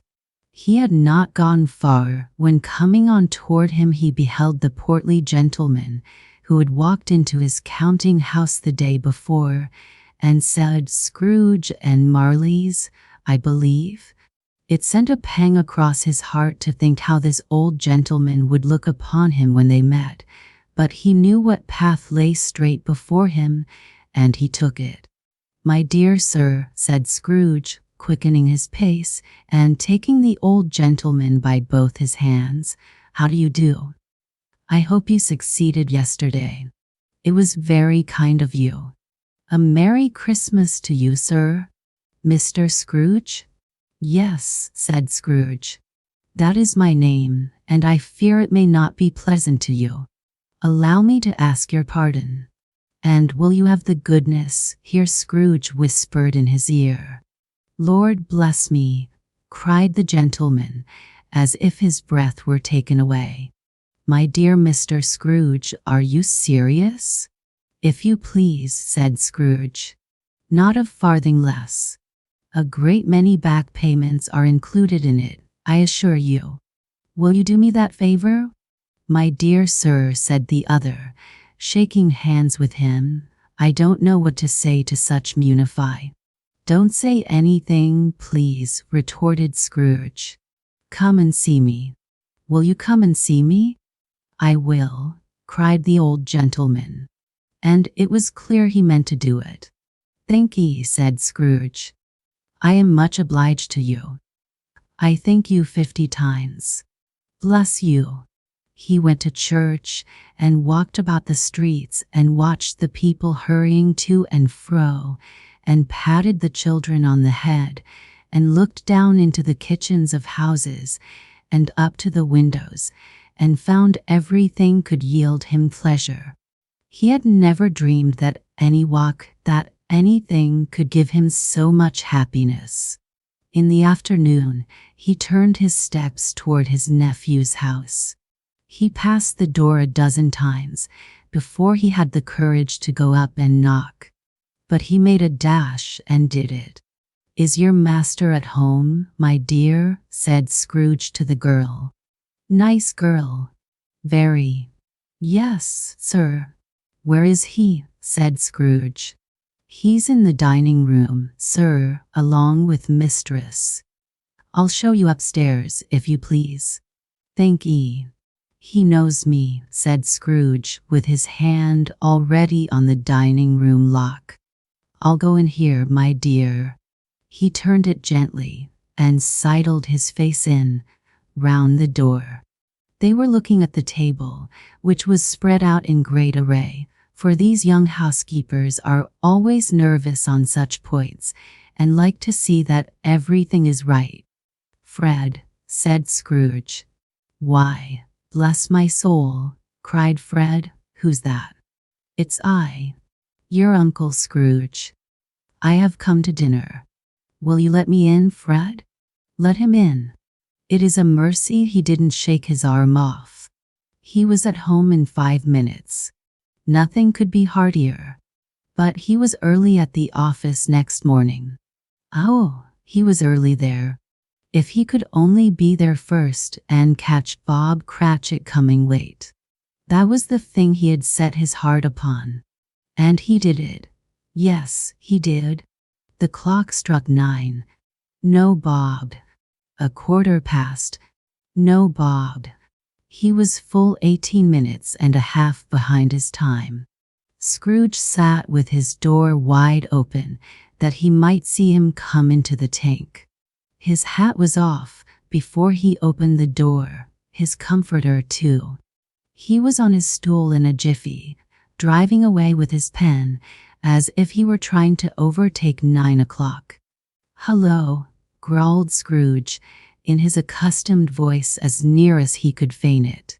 "What do you mean by coming here at this time of day?" "I am very sorry, sir," said Bob. "I am behind my time." "You are," repeated Scrooge. "Yes, I think you are.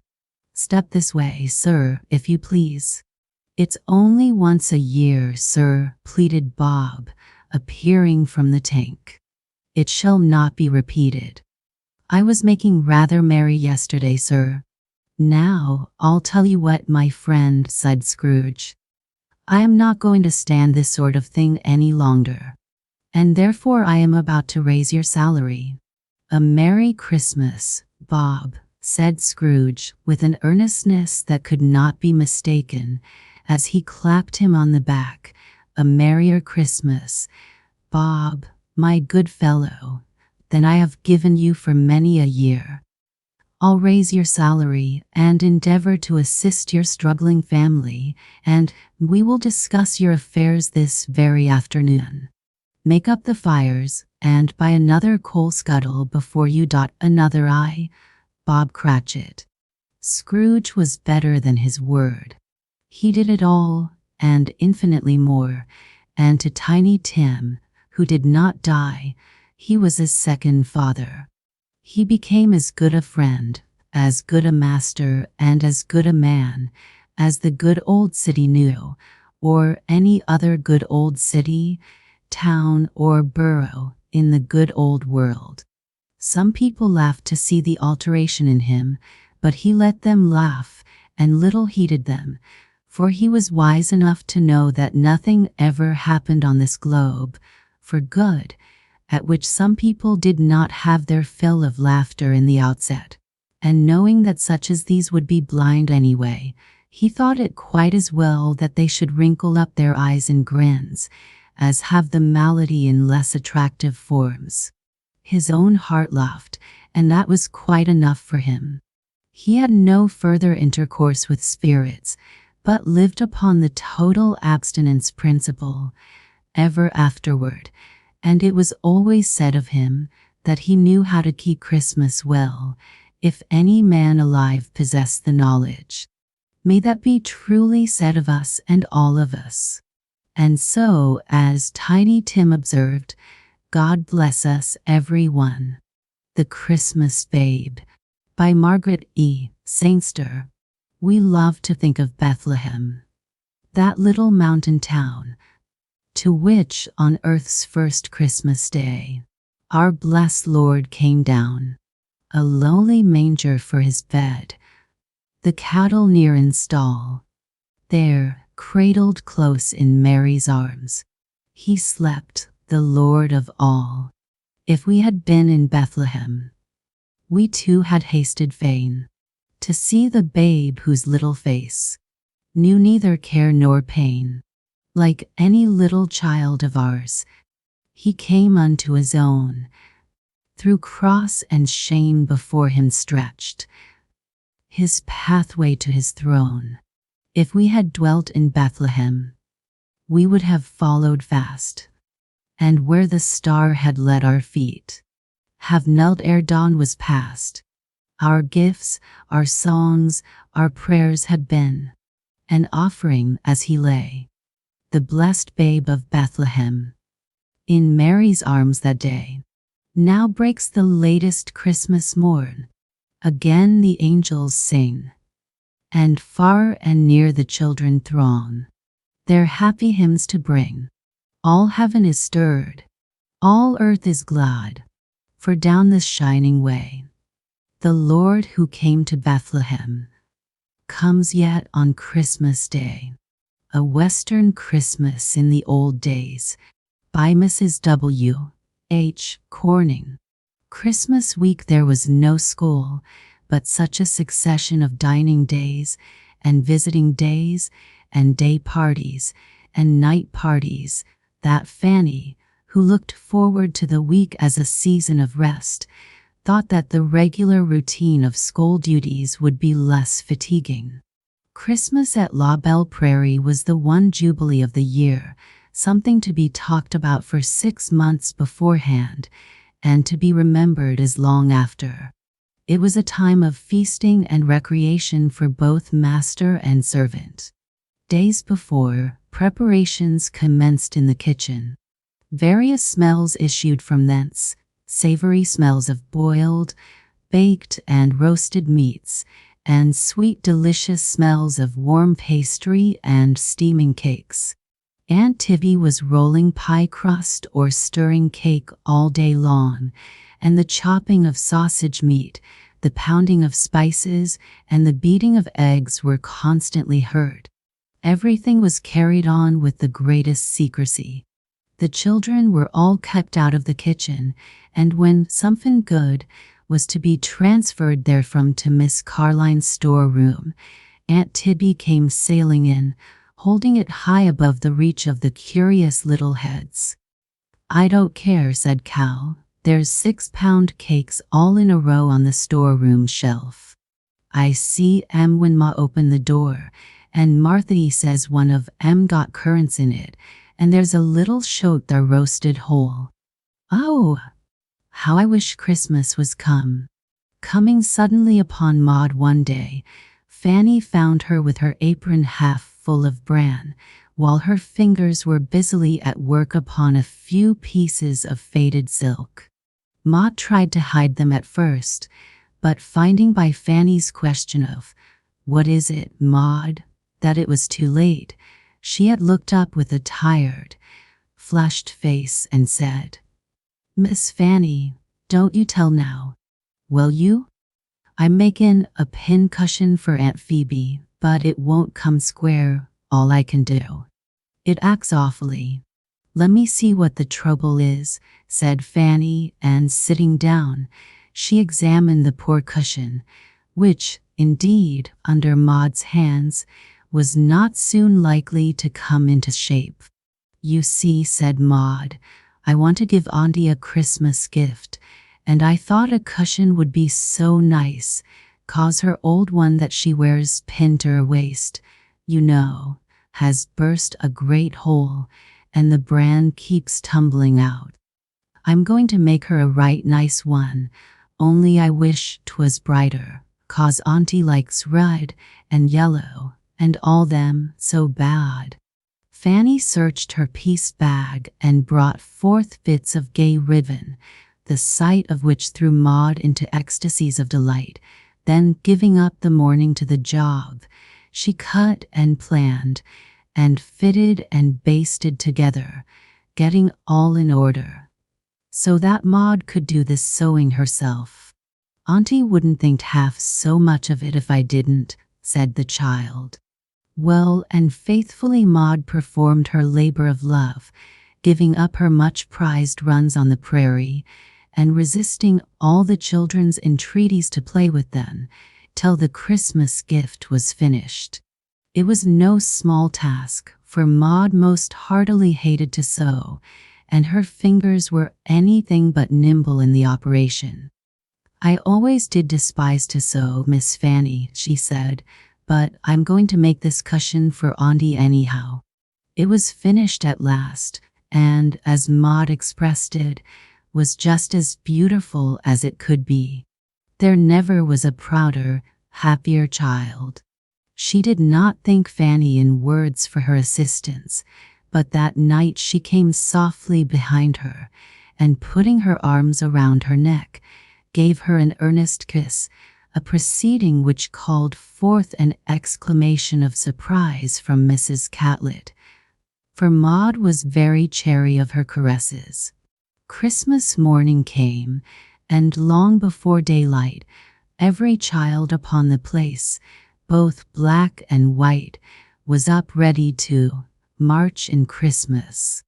There had been mysterious preparations the night before, such as the hiding of tin pans and glass bottles under the bed, and the faint tooting of an old horn, heard down at the quarters, as though someone was rehearsing a part. Fanny was also astonished by an application from little, dark Tom for permission to use her school bell, the said cow tinkler not being remarkable for sweetness of sound. "Oh, yes, Tom, you may take it, but what can you want of it?" "Couldn't tell no ways, Miss Fanny," said Tom, with a grin. "Meb Miss Fanny know in de mornin'." Morning did indeed bring an explanation of the mystery. Assembling in the yard, the children marshaled themselves into marching order, Maud, of course, being captain and taking the lead, bearing an old tin horn, while little black Tom brought up the rear with Fanny's unfortunate cowbell. In this order they commenced, marching in Christmas, to the music of the horn, the beating of tin pans, the rattling of bits of iron and pieces of wood, the jingling of bells, and the clapping of hands. Into the house, and upstairs to the very doors of the sleeping rooms, they all marched with their horrid din. It was received with tolerable good humor by all but Nanny, who, deprived of her morning nap by the tumult, raved at the juvenile disturbers of the peace, and finally threw her shoes at them as they stood on the stairway. These were directly seized upon as trophies and carried off in triumph to the quarters, where the young performers went through with the same operations. Christmas gift. Christmas gift was the first salutation from the servants this morning, and it was well worth while to give them some trifling present, were it only to hear their extravagant expressions of gratitude and delight. It was impossible to forget for a moment that it was Christmas. One could see it in the faces of the servants, released for a whole week from their daily tasks, and rejoicing in the prospect of dances and parties, and visits to friends and kindred on distant plantations. The children, too, with their boisterous merriment and constant talk about the holidays, seemed determined to bear it in mind, and the great dinner, the one dinner of the year, in the preparation of which Aunt Tibby had exercised all her skill, this in itself seemed to proclaim that it was Christmas. "Oh, Miss Fanny," said little Joy, "don't you wish Christmas lasted the whole year round?"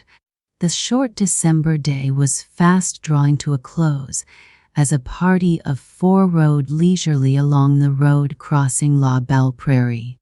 The ladies, though scarcely recognizable in their close hoods, long blue cotton riding skirts, and thick gloves, were none other than Miss Nancy Catlett and our friend Fanny, while their attendants were Mr. Chester, the town gentleman, and Massa Dave Catlett, who had come over from his new home in Kansas on purpose to enjoy the Christmas festivities on the prairie. One of those night parties of which Nanny had talked so much was to come off at Colonel Turner's, and this was the place of their destination. In accordance with the customs of society in these parts, they were to remain until the next day, and, accordingly, Black Finey rode a little in the rear, mounted upon old Pokeneck and bearing sundry carpet bags and valises, containing the ladies' party dresses. Just at dusk, our party reached their journey's end, and dismounting one by one from the horse block in front of the house, they walked up the road, and were met in the porch by Miss Belle Turner, Nanny's particular friend. This young lady, with long curls and a very slender waist, performed the duties of hostess in a free and easy manner, ushering the gentlemen into the parlor, where a fire was blazing on the hearth, while the ladies, with their attendants, were conducted upstairs to the dressing-room.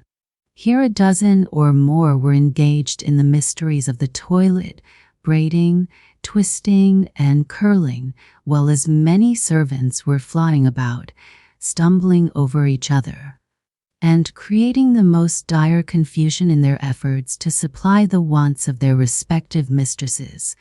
The beds and chairs were covered with dresses, capes, ribbons, curling irons, flowers, combs, and brushes, and all the paraphernalia of the toilet, while the ladies themselves kept up a continual stream of conversation with each other and their attendants. Into this scene Nanny entered with great spirit. Shaking hands all round, and introducing Fanny, she hastily threw off her bonnet and shawl, and bidding Viney unpack the things, she set about dressing in good earnest. "How nice to get here so early," she said. "Now we can have a chance of the glass and plenty of room to move about in." Fanny wondered what she called plenty of room, but had yet to learn the signification of the term when applied to the dressing room of a Western party. Thicker and faster came the arrivals, and it being necessary that each lady should undergo a thorough transformation in dress before making her appearance downstairs, the labor and confusion necessary to bring this about can be imagined. Such hurryings to and fro, such knockings down and pickings up, such scolding and laughing, in short such a babel of sounds as filled the room for an hour or two, Fanny had never heard before. Completing her own toilet as soon as possible, she seated herself upon one of the beds and watched the proceedings with great interest. "Yusook, bring me some more pens directly." "Oh, please, Miss Allen, mind my wreath." "Jewel, how much longer are you goin' to keep the washbowl?" "Dar now, Miss Evelyn done get her coat all wet." "Did you know Tom Walton was here?" "I see him in the passage." "Miss Bell, that's my starch bag." "There, now.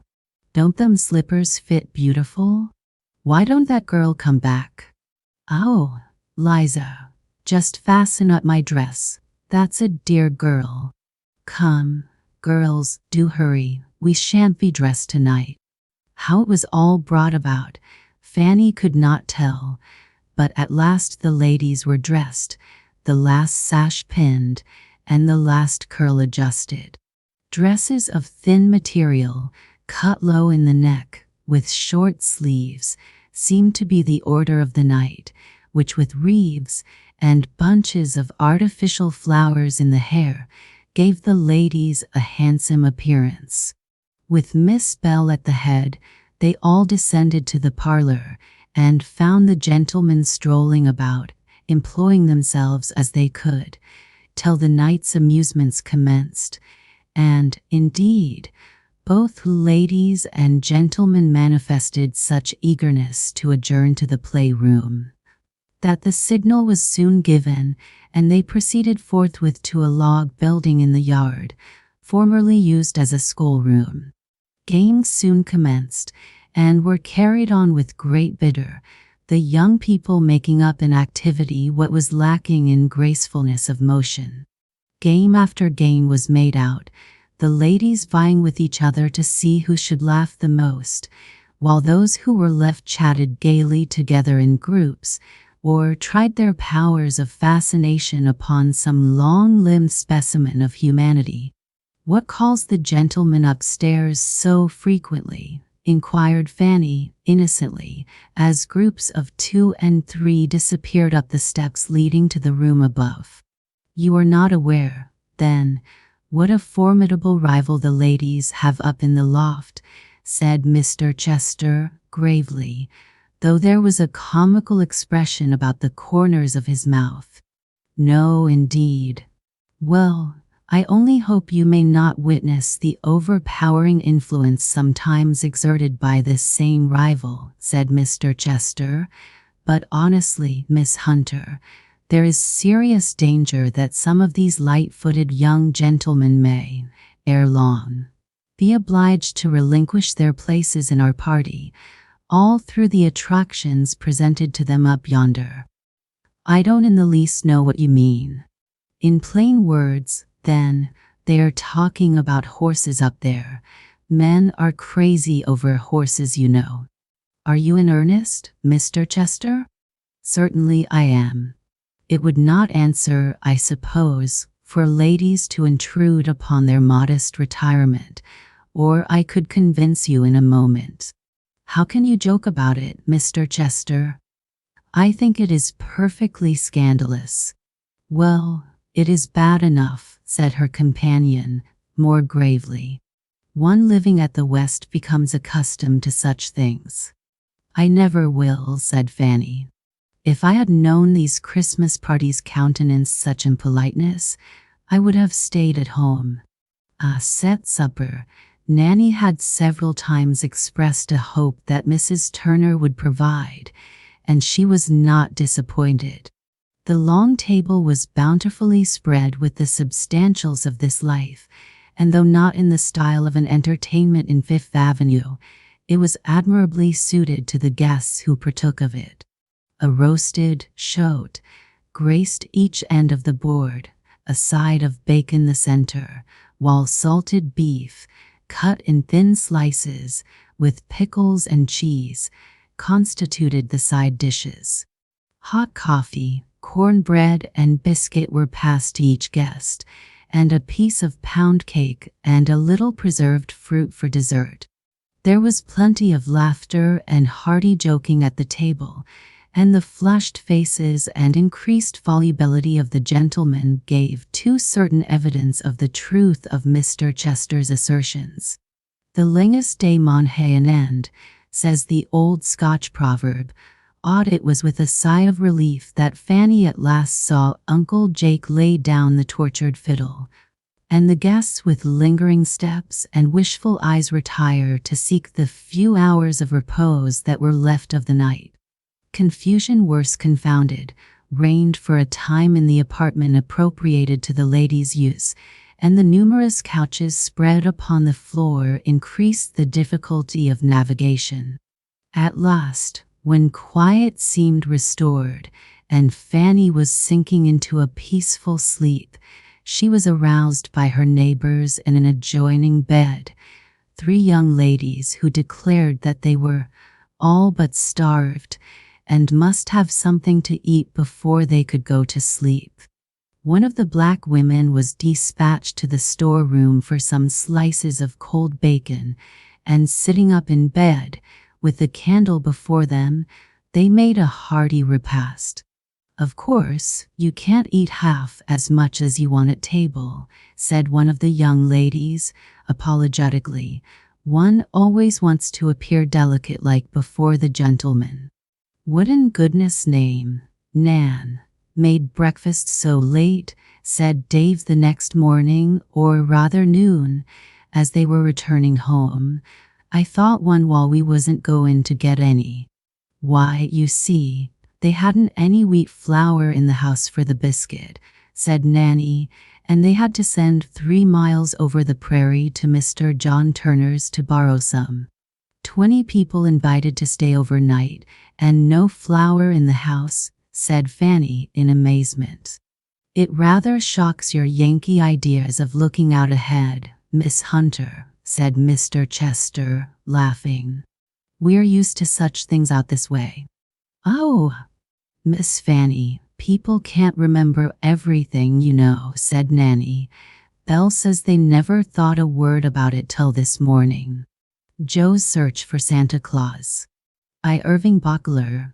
A story, my child? Well, there's none that I know as good as the story about little Joe.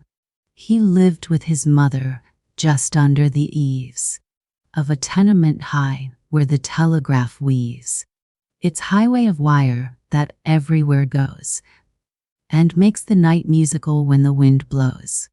Their home had no father, the 2 were bereft of all but their appetites, those never left.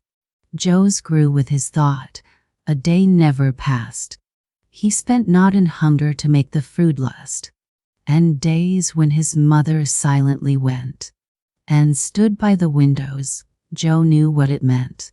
They'd nothing for supper. The words were so sad that somehow they drowned all the hunger he had. And surely God's miracles never have ceased. Joe's hunger grew less when his sorrows increased. When the coal ran out in winter's worst storm, the fire burnt the harder that kept their hearts warm. Their windows revealed many wonderful sights, long acres of roofing and high-flying kites. At sunset, the great vault of heaven aglow, the lining of gold on the clouds hanging low, the cross on the top of St. Mary's high tower, ablaze with the light of that magical hour. And still, as the arrows of light slanted higher, the last thing in sight was the great cross of fire. Each day, as it vanished, the history old of Christ's crucifixion was reverently told. To him the boy learned to confide all his woes, but oftenest prayed for a new suit of clothes, since those that he wore didn't fit him at all. The coat was too large and the trousers too small, and Joe looked so queer from his head to his feet. It grieved his proud soul to be seen in the street, and sometimes he cherished a secret desire to own a hand sled or to build a bonfire, but reached one conclusion by various routes. He could have better fun with a new pair of boots. He thought how the old pair, when shiny and whole, had squeaked in a way that delighted his soul, and remembrance grew sad as he strutted around, and tried hard, but vainly, to waken that sound. The day before Christmas brought trouble for Joe, 1,000 times worse. 'Twas a terrible blow to hear that old Santa Claus, god of his dreams, would not come that year with his fleet-footed teens. He'd seen them. Why, once, of a night's witching hour, he saw them jump over the cross on the tower, and scamper away o'er the snow-covered roofs, his heart beating time to the sound of their hoofs. Not coming this year? Santa Claus must be dead, he thought, as with sad tears he crept into bed. And as he lay thinking, the long strings of wire sang low in the wind like a deep-sounding lyre, and Joe caught the notes of the solemn refrain. He'll not come again. No, he'll not come again. And oh, how the depths of his spirit were stirred by thoughts that were born of the music he heard. How cold were the winds, and they sang in their strife of storms yet to come in the winters of life. They mocked him, but mark how the faith of the child stood firm as a fortress, its hope undefiled. For still the boy thought that, if Santa Claus knew how great were their needs and their comforts how few, he would come, and at length, when the first rays of light had fathomed the infinite depths of the night and brightened the windows, Joe cautiously crept out of bed, and he dressed while his mother still slept. And down the long stairways on tiptoe he ran, then out in the snow with the will of a man. He went, looking hither and thither, because, poor boy, he was trying to find Santa Claus. He hurried along through the snow-burdened street, as if the good angels were guiding his feet. And as the sun rose in the heavens apace, a radiance fell on his uplifted face, that came from the cross gleaming far overhead, a symbol of hope for the living and dead. A moment he looked at the great house of prayer, then slyly peeked in to see what was there, and entering softly he wandered at will, through pathways of velvet, deserted and still, and saw the light grow on a wonderful scene of ivy-twined columns and arches of green. And back of the rail, where the clergyman knelt, he sat on the cushions to see how they felt. How soft was that velvet he stroked with his hand. But when he lay down, oh, the feeling was grand. And while he was musing, the walls seemed to sway, and slowly the windows went moving away. What, ho! There he comes, with his bag pack and all, down the sunbeams that slope from the high-windowed wall. And Joe tried to speak, but could not, if he died. When Santa Claus came and sat down by his side, a tenement boy. Humph! He probably swears. Joe trembled and tried hard to think of his prayers. He lifted Joe's eyelids, he patted his brow, and said, "He is not a bad boy anyhow. But hark! There is music, a deep swelling sound, a sweeping on high as of heavenward bound." And suddenly waking, Joe saw kneeling there the rector, long-robed, who was reading a prayer. "Provide for the fatherless children," said he, "the widowed, the helpless, the bond and the free." The rector stops praying, his face wears a frown. A ragged young gamin is pulling his gown. "I knowed you would come," said the boy, half in fright. "I knowed you would come, I was watchin' all night. Say, what are you goin' to give mother and me?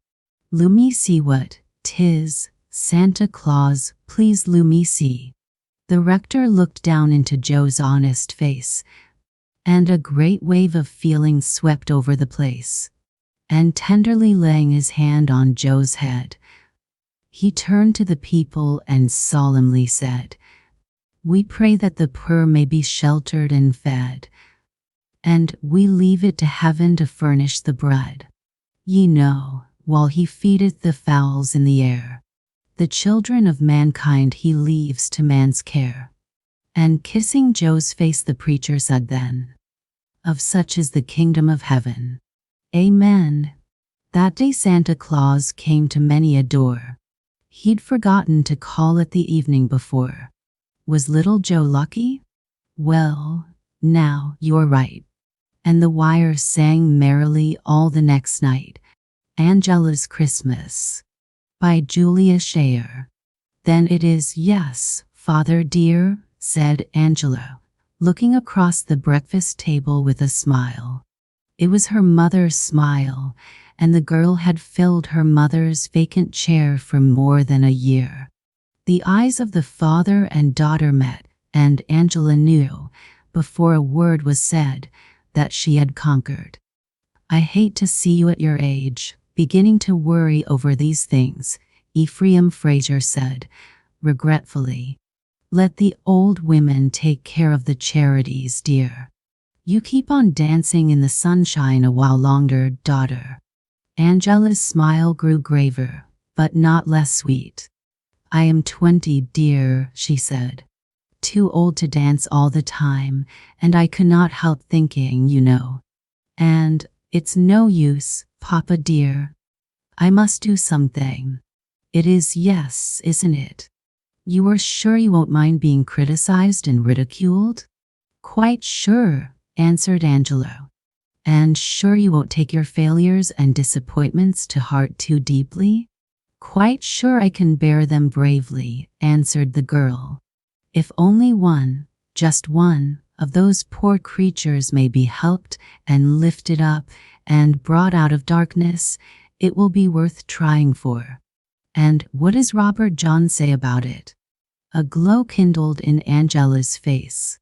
"Robert is in perfect sympathy with me," she said softly. Then again, this time having risen and gone around to his side, to speak with her face against the old banker's smoothly shaven cheek, "It is, yes, isn't it, Daddy dear?" "Well, yes. Only you must go slow, dear. You're not overstrong, you know."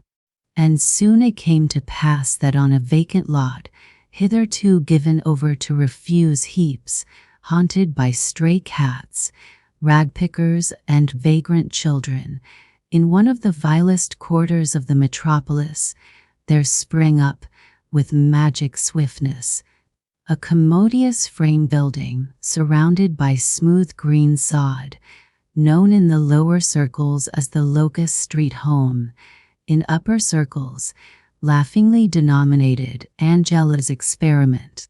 Angela did not mind. It was mostly good-natured laughter, and many of the laughers ended by lending willing hands and hearts to the cause.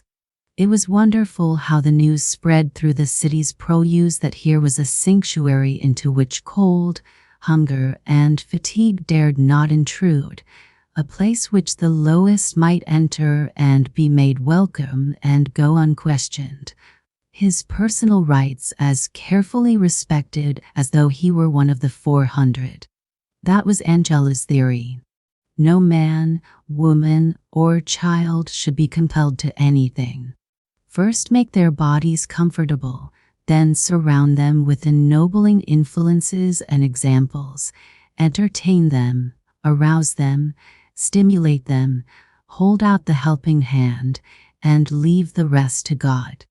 They shall not even be compelled to be clean, she said, laughing. If the beautiful clean bathrooms and clean clothing do not tempt them to cleanliness, then so be it. I will have no roles, only influences. You will see. And people did see and wondered. Sometimes on warm, pleasant evenings, the spacious, cheerful hall, with its tables and chairs, would be almost empty, but on nights like that on which this story opens, a dark, cold December night, the seats were apt to be well filled, mostly with slatternly, hard-featured women and dull-faced children who sat staring stolidly about while the music and speaking went on, half stupefied by the warmth and tranquility so foreign to their lives. Outside, a dismal sleet was falling, but from the open door of the vestibule a great sheet of light fell upon the wet pavement, and above it glowed a transparency bearing the words, "A Merry Christmas to all. Come in." It was while the singing was going on, led by a high, sweet girl's voice, that a human figure came hobbling out from a side street and stopped short at the very edge of the lighted space. A woman by her dress, an old woman with a seamed, blotched face, an ugly, human wreck, all torn and battered and discolored by the storms of life. Such was old Marg, Loony Marg, as she was called in the haunts that knew her best. Her history? She had forgotten it herself, very likely, and there was no one to know or care, no one in the wide world to care if she should at any moment be trampled to death or slip from the dock into the Black River. The garret which lodged her would find another tenant, the children of the gutters another target for their missiles. Not that she was worse than others, only that she was old and ugly and sharp of tongue, and the world, even her world, has no use for such as she. For some time this forlorn creature continued to hover on the edge of the lighted space. The sleet had become snow, and already a thin white film covered the pavement, promising a white Christmas, and the cold increased from moment to moment. The woman drew her filthy shawl closer, her jaws chattered, yet she seemed unable to tear herself from the spot. Her eyes, alert under their gray brows as a rat's, were fixed now upon the open door, now upon the transparency, yet she made no motion toward the proffered shelter. Two men, hirsute and ragged, stopped near her and, after a moment's consultation, slunk across the square of light and disappeared in the building. As the door was opened, there came a fuller burst of song and a rush of warm air, fragrant with the aroma of coffee and oysters. The old woman's body quivered with desire, food, warmth, rest, all that her miserable frame demanded, were there within easy reach, for the mere asking, nay, for the mere taking. Yet still the devils of stubbornness and spite would not let go their hold upon her. But finally, as a bitter blast swept the snow stingingly against her face, she uttered a hoarse snarl, and glancing about to see that no jeering eye was upon her, the poor creature crept across the pavement, clambered up the stone steps, and, pushing open the door, slipped into the nearest vacant seat. The chairs and benches were unusually well filled. Numbers of women and children were in the foreground. A few men were also present, sitting with their bodies hanging forward, their hats tightly clutched between their knees, their eyes fixed on the floor. The women and children, on the contrary, followed every movement of the young women on the platform with furtive eagerness. The simplicity of attire which Angela and her friends had assumed did not deceive even the tiniest gutter child present. These were ladies, and one and all accorded them the same tribute of genuine, if reluctant, admiration. Old Marg, after the embarrassment of the first moment, took everything in with one hawk-like glance, the Christmas greens upon the clean, white walls, the curtain space in the rear which hid some pleasant mystery, the men and women on the platform. At the organ sat a young girl, leaning upon the now silent keys, her face toward the young man who was speaking. Old Marg could not take her eyes from this face, white, serious, sweet, set in a halo of pale golden hair. The sight of it aroused strange feelings in the bosom of the old outcast. Fascinated, tortured, bewildered, she sat and gazed. It was long since she had thought of her youth. This girl reminded her of that forgotten time. Like a violet flung upon a refuse heath, the thought of her own innocent girlhood lay for an instant upon the foul mass of memories accumulated by 60 miserable years. I was light-haired, too, ran old Marg's thoughts. Light-haired and light-complected, like her. The perfume of that thought breathed across her soul and was gone. Still she gazed from under her shaggy brows and, without meaning to listen, found herself hearing what the speaker was saying. He was telling without rhetoric or cant the story of Christ, and with simplicity and tact presenting the lesson of his life.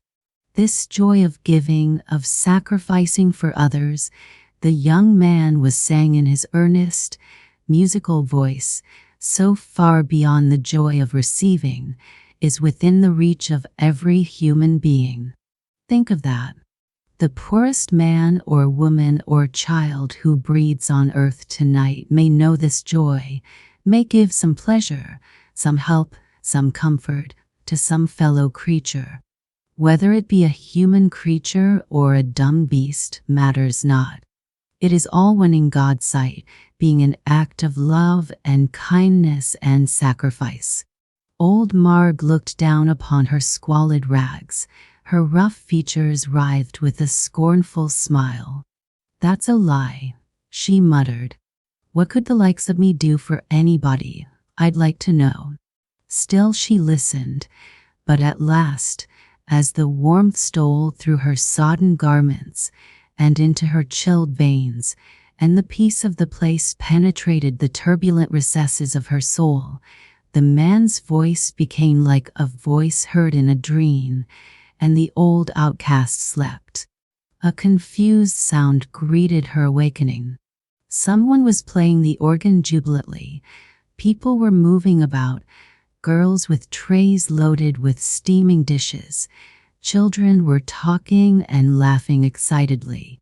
The curtain had been drawn, and a great Christmas tree almost blinded her with its splendor. She stared about in bewilderment. She looked at the tree, at the people, at her own foul rags. A fierce revulsion of feelings swept over her. Rage, shame, a desire to get out of sight, to be swallowed up in the darkness and misery which were her proper element, seized and mastered her. She staggered to her feet. A young girl approached her with a tray of tempting food. The sight and smell of it goaded the starved creature to madness. She could have fallen upon it like a wolf, but instead she pushed the girl roughly aside and fumbled dizzily at the doorknob. A hand was laid upon her arm. The girl with the sweet, white face was looking at her with a friendly smile. "Won't you stay and have something warm to eat before going into the cold?" the girl asked gently. Old Marg shook the hand from her arm. "No," she snarled. "I don't want nothing. Let me go." With a patient smile, Angela opened the door. "I am sorry you will not stay," she said softly. "It would give me great pleasure. There is a gift for you on the tree, too. It is Christmas Eve, you know." A hoarse, choking sound came from the woman's lips. She pushed by into the vestibule. Angela followed. "If you should feel differently tomorrow," she said, in her kind, gentle voice, "come here again, about 11 o'clock. I shall be here." Without waiting for a reply, she re-entered the hall. A young man, the same who had been speaking, met her at the door. "Angela," he exclaimed, "you should not be out there in the cold." She smiled absently. "Did you see her, Robert? That terrible old woman?" "Yes, I saw her. A hopeless case, I fear." Angela's eyes kept their absent look. "It was awful to see her go away like that, into the cold and snow, hungry and half-clad," she said. The young man leaned nearer. "Angela," he whispered, "you must not let these things sink into your heart as you do, or you cannot bear the work you have undertaken. As for that old creature, it is terrible to think of her, but she seemed to me beyond our reach." "But not beyond God's reach through us," said Angelo. Meantime, old Marg was facing the storm with rage and pain in her face and in her heart. The streets were deserted and lighted only by such beams as found their way through the dirty windows of shops and saloons. From these last came sounds of revelry and contention, and at one or another the poor creature paused, listening without fear to the familiar hubbub. Should she go in? Someone might give her a drink to ease for a time the terrible gnawing at her breast. Might? Yes, but more likely she would be thrust out with jeers and curses, and for some reason, old Marg was in no mood to use the caustic wit and ready tongue that were her only weapons. So she staggered on until the swarming tenement was reached, stumbled up the 5 flights of unillumined stairs, and almost fell headlong into the dismal garret which she called her home. Feeling about in the darkness, she found a match and lit a bit of candle which stopped the neck of an empty bottle. It burned uncertainly, as if reluctant to disclose the scene upon which its light fell. A smoke-stained, sloping ceiling, a blackened floor, a shapeless mattress heaped with rags, a deal box, a rusty stove resting upon 2 bricks, supporting in its turn an ancient frying pan, a chit saucer, and a battered tin can from which, when the scavenger business was good, old Marg served afternoon tea. Such were her home and all her personal belongings. There was no fire, nor any means of producing one, but upon the box was spread a piece of paper containing a slice of bread and a soup bone, whereto clung some fragments of meat, the gift of a neighbor hardly less wretched than herself. The old woman's eyes glittered at the sight, and, seizing the food, she sank weakly upon the box and began gnawing at it, but her toothless jaws, stiff with cold, made no impression upon the tough meat and hard crust, and letting them drop to the floor, the poor creature fell to rocking to and fro, whimpering tearlessly, like a suffering dog. Strangely enough, within the withered bosom of this most wretched creature there had welled up, from some hidden source of womanly feeling, a passionate self-pity, and no less passionate self-loathing.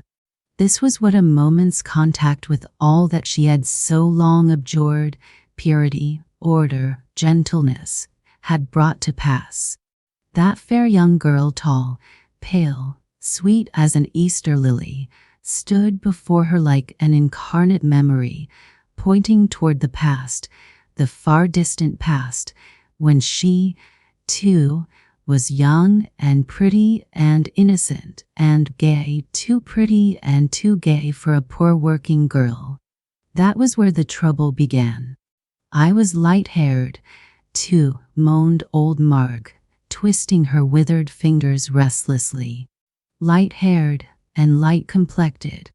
A pretty girl, and a good girl, too. Not like her. No, how could I be?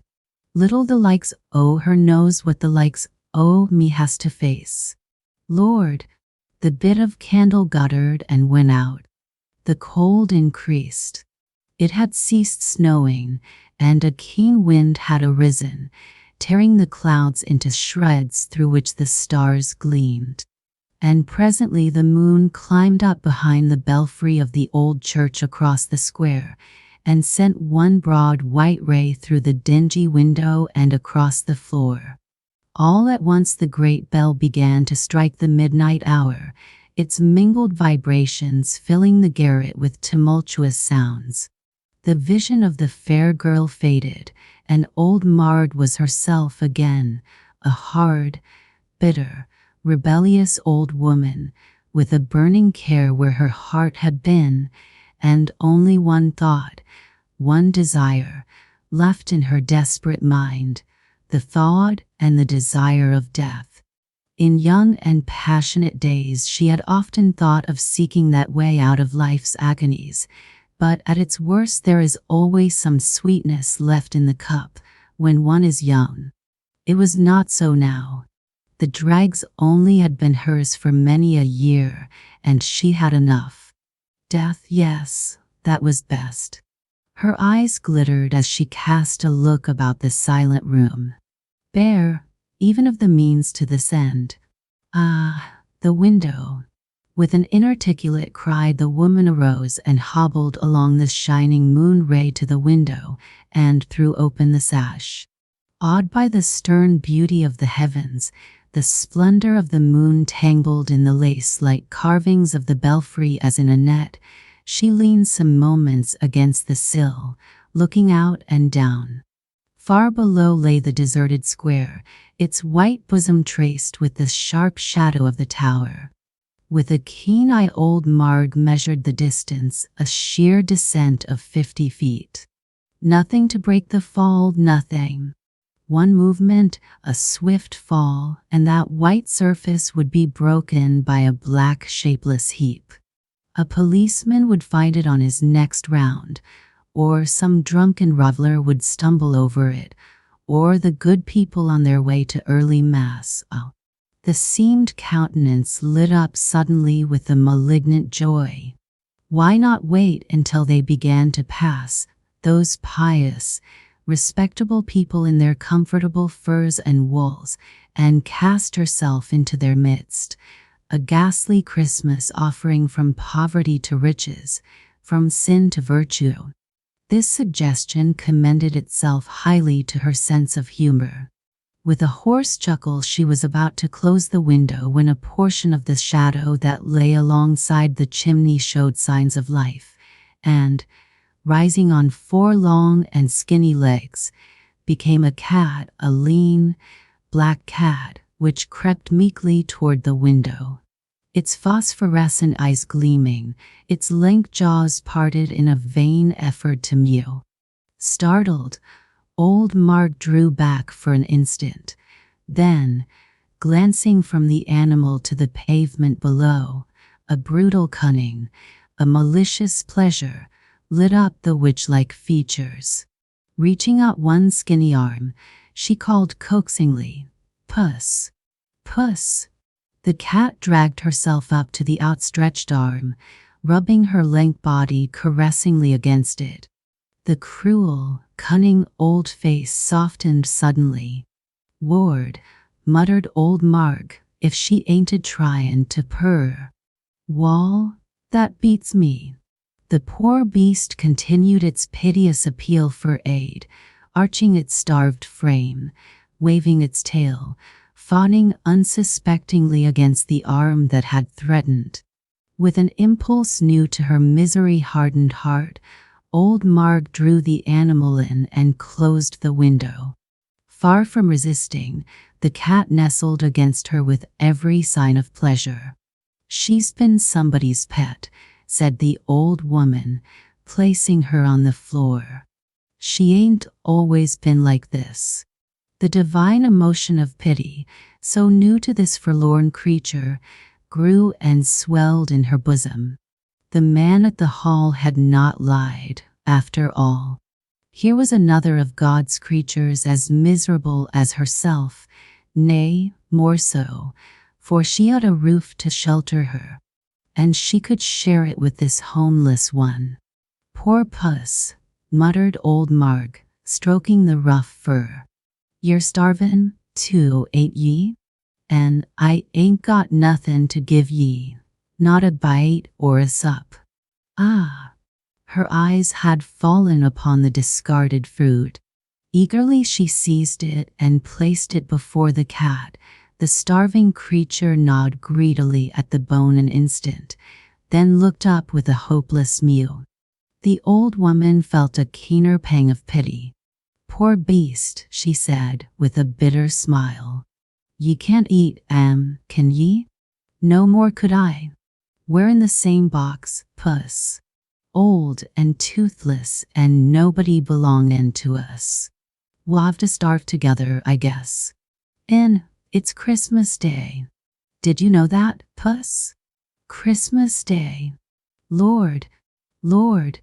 The cat rubbed against her skirts, her eyes fixed upon her benefactors. "Seems to understand every word I say," old Marg muttered. "If only I had a drop o' milk for her now."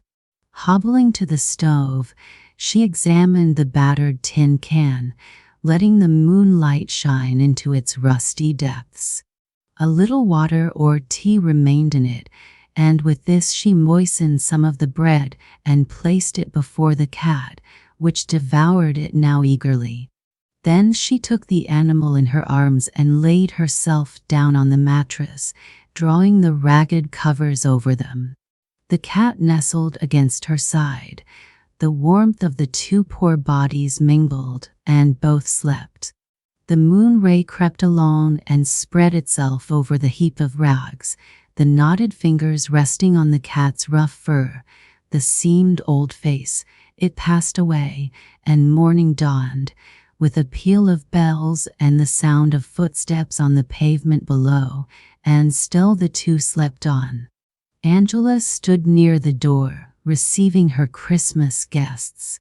They came straggling in twos and threes, some boldly and impudently, some shamefaced and shy, some eager, some indifferent, but all poverty-pinched.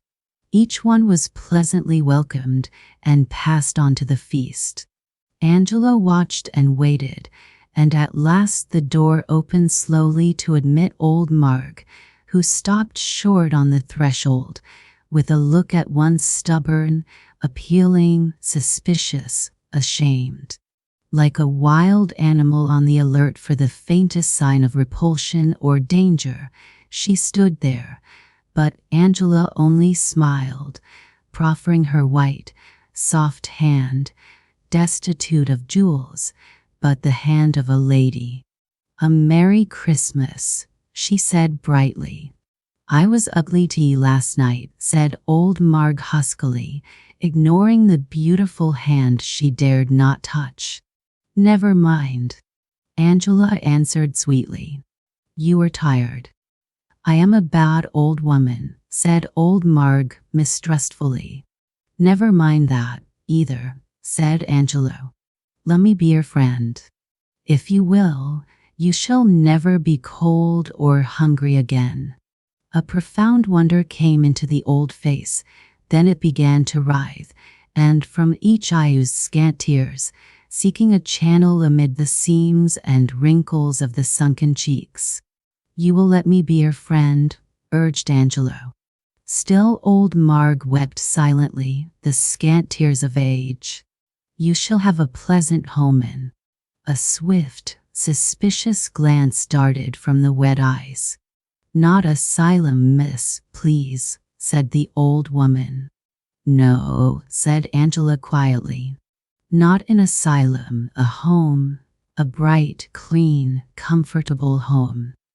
"I can work, miss," put in old Marg, doubling her knotted hands to show their strength. "I can wash and scrub." "Yes," said Angela, "you may work all you are able, helping to keep things clean and comfortable." Still old Marg looked doubtful. Wiping her cheeks with a corner of the shawl, she half turned toward the door. "Have you a family or anyone belonging to you?" asked Angela, thinking to reach the root of the difficulty. "Yes," said the old woman stoutly. "I have a cat. Where I go, she must go too." Angela patted the grimy hand with a laugh which was good to hear. "I understand you perfectly," she said. "I have a cat of my own. You and your cat shall not be separated." A half-hour later entered the young man Robert. Angelo pointed silently to old Marg, sitting in a warm corner, contentedly munching her Christmas dinner. "What have you done to her?" he asked. "She looks more human already." Angela laughed again, that same laugh which goes to one's heart so. "I have adopted her and her cat," she answered. "That's all." The first Puritan Christmas tree. Anonymous. Mrs. Alcott called her boys and bade them go to the pine woods and get the finest, handsomest young hemlock tree that they could find. "Get one that is straight and tall, with well-bowed branches on it, and put it where you can draw it under the woodshed after dark," she added. The boys went to Pine Hill, and there they picked out the finest young tree on all the hill, and said, "We will take this one." So, with their hatchets they hewed it down and brought it safely home the next night when all was dark. And when Roger was quietly sleeping in the adjoining room, they dragged the tree into the kitchen.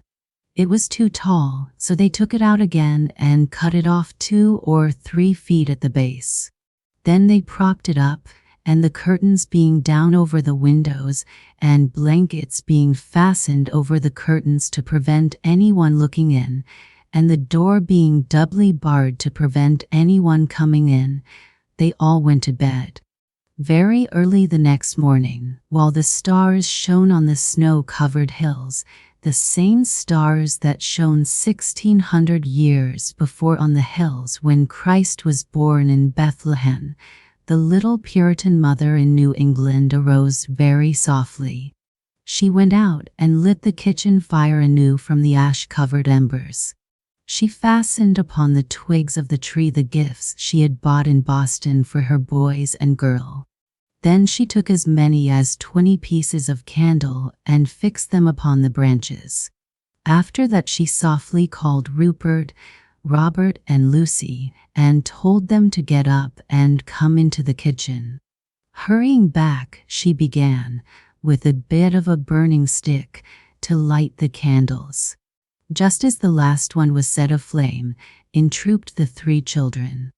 Before they had time to say a word, they were silenced by their mother's warning. "I wish to fetch Roger in and wake him up before it," she said. "Keep still until I come back." The little lad, fast asleep, was lifted in a blanket and gently carried by his mother into the beautiful presence. "See, Roger, my boy, see," she said, arousing him. "It is Christmas morning now. In England they only have Christmas boughs, but here in New England we have a whole Christmas tree." "Oh, mother," he cried. "Oh, Lucy, is it really, really true and no dream at all?" "Yes, I see. I see. Oh, mother, it is so beautiful. Were all the trees on all the hills lighted up that way when Christ was born? And mother, he added, clapping his little hands with joy at the thought, why, yes, the stars did sing when Christ was born. They must be glad, then, and keep Christmas, too, in heaven. I know they must, and there will be good times there. Yes, said his mother, there will be good times there, Roger. Then, said the boy, I shan't mind going, now that I've seen the Christmas vow. What is that, mother? What was it that they heard? The little Alcott home had never before seemed to tremble so. There were taps at the window, there were knocks at the door, and it was as yet scarcely the break of day. There were voices also, shouting something to somebody. Shall I put out the candles, mother? Whispered Robert. What will they do to us for having the tree? I wish we hadn't it, regretted Rupert, while Lucy clung to her mother's gown and shrieked with all her strength, it's Indians. Pale and white and still, ready to meet her fate, stood Mrs. Alcott, until, out of the knocking and the tapping at her door, her heart caught a sound. It was a voice calling Rachel. Rachel, Rachel, unbar the door, she cried back to her boys. It's your father calling. Down came the blankets, up with the curtain, open flew the door, and in walked Captain Alcott, followed by every man and woman in Plymouth who had heard at break of day the glorious news that the expected ship had arrived at Boston, and with it the long-lost Captain Alcott. For an instant nothing was thought of except the joyous welcoming of the captain in his new home. What's this? What is it? What does this mean? Was asked again and again when the first excitement was past, as the tall young pine stood aloft, its candles ablaze, its gifts still hanging. It's welcome home to father, said Lucy, her only thought to screen her mother. No, child, no, sternly spoke Mrs. Alcott. Tell the truth. It's a Christmas tree, faltered poor Lucy. One and another, pilgrims and Puritans all, drew near with faces stern and forbidding, and gazed, until one and another, and yet another softened slowly into a smile as little Roger's piping voice sung out. She made it for me, mother did. But you may have it now, and all the pretty things that are on it, too, because you've brought my father back again, if mother will let you, he added. Neither pilgrim nor Puritan frowned at the gift. One man, the sternest there, broke off a little twig and said, I'll take it for the sake of the good old times at home. The First Christmas in New England. By Hezekiah Butterworth. They thought they had come to their port that day. But not yet was their journey done, and they drifted away from Province down bay, in the fireless light of the sun. With rain and sleet were the tall masts iced, and gloomy and chill was the air. But they looked from the crystal sails to Christ, and they came to a harbor fair. The white hills silent lay, for there were no ancient bells to ring, no priests to chant, no choirs to sing, no chapel of baron or lord or king.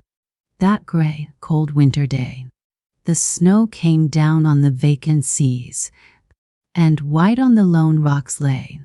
But rang the axe, mown the evergreen trees, and followed the Sabbath day.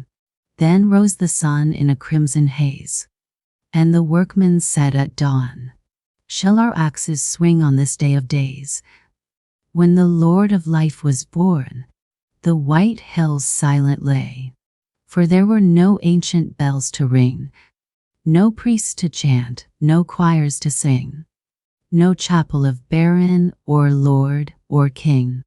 That gray, cold Christmas day. The old town's bells we seem to hear.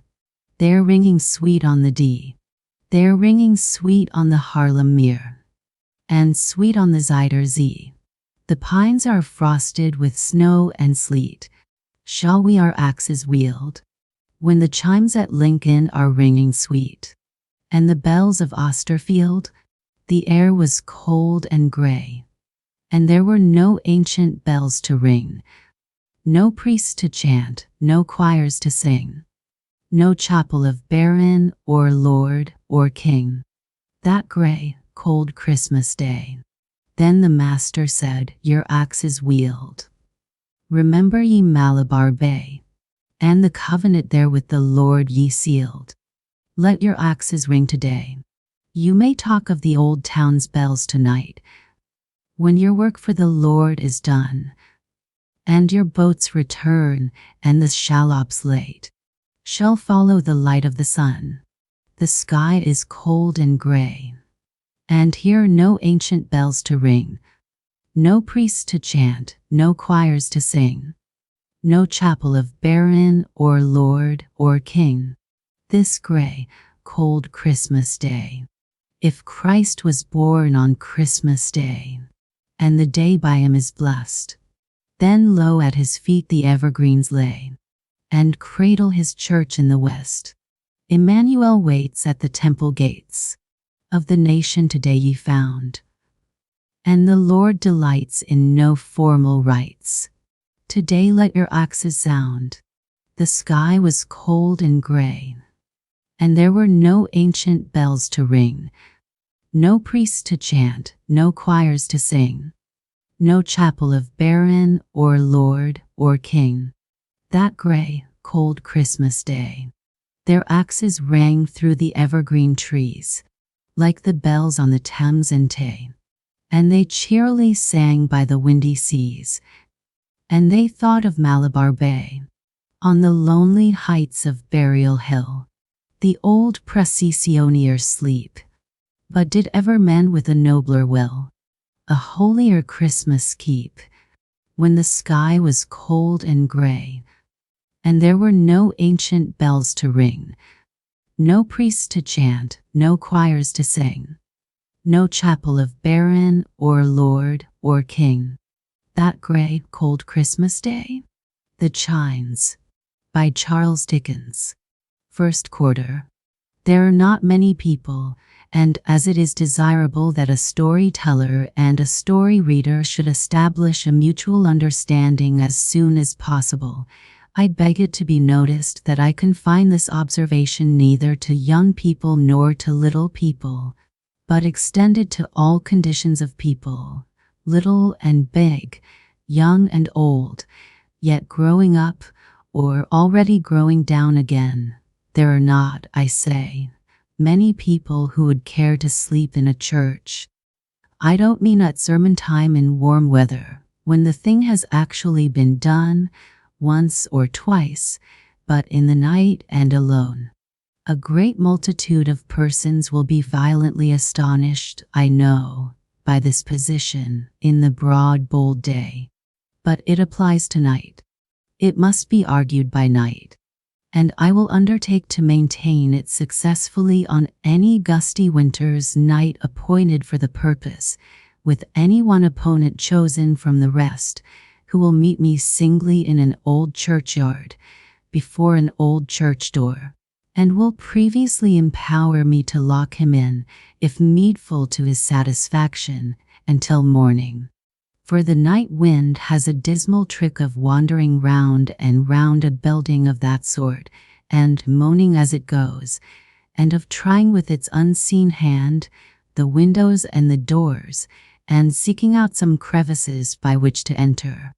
And when it has got in, as one not finding what it seeks, whatever that may be, it wails and howls to issue forth again, and not content with stalking through the aisles, and gliding round and round the pillars, and tempting the deep organ, soars up to the roof, and strives to rend the rafters, then flings itself despairingly upon the stones below and passes, muttering, into the vaults.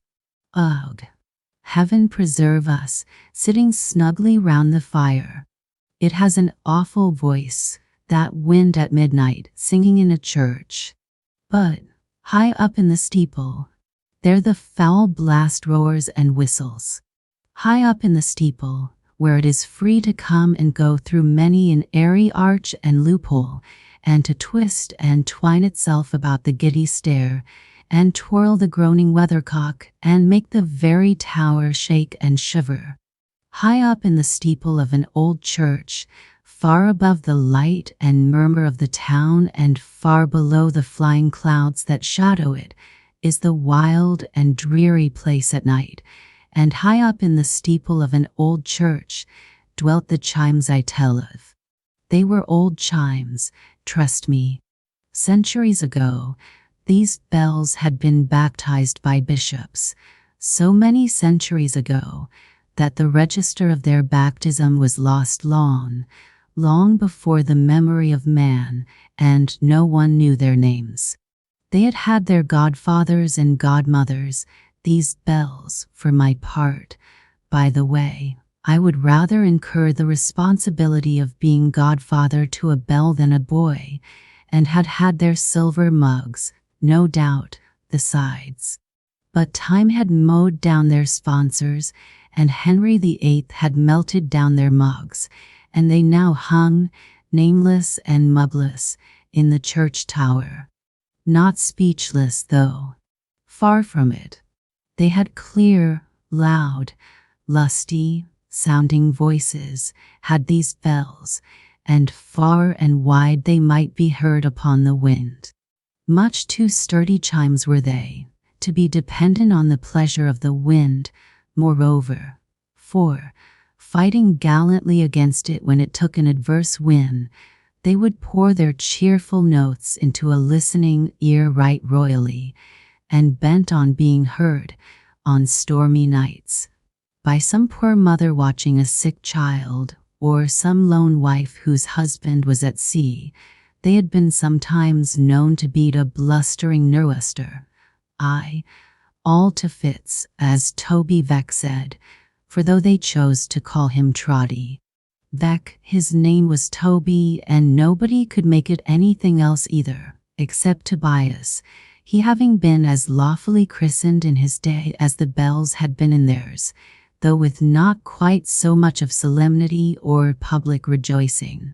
For my part, I confess myself of Toby Veck's belief, for I am sure he had opportunities enough of forming a correct one.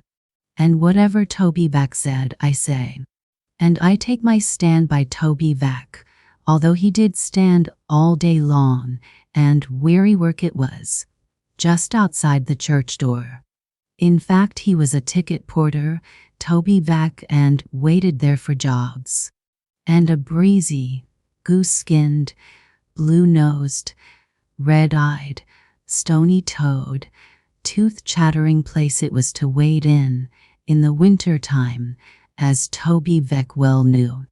The wind came tearing round the corner, especially the east wind, as if it had sallied forth, express, from the confines of the earth, to have a blow at Toby.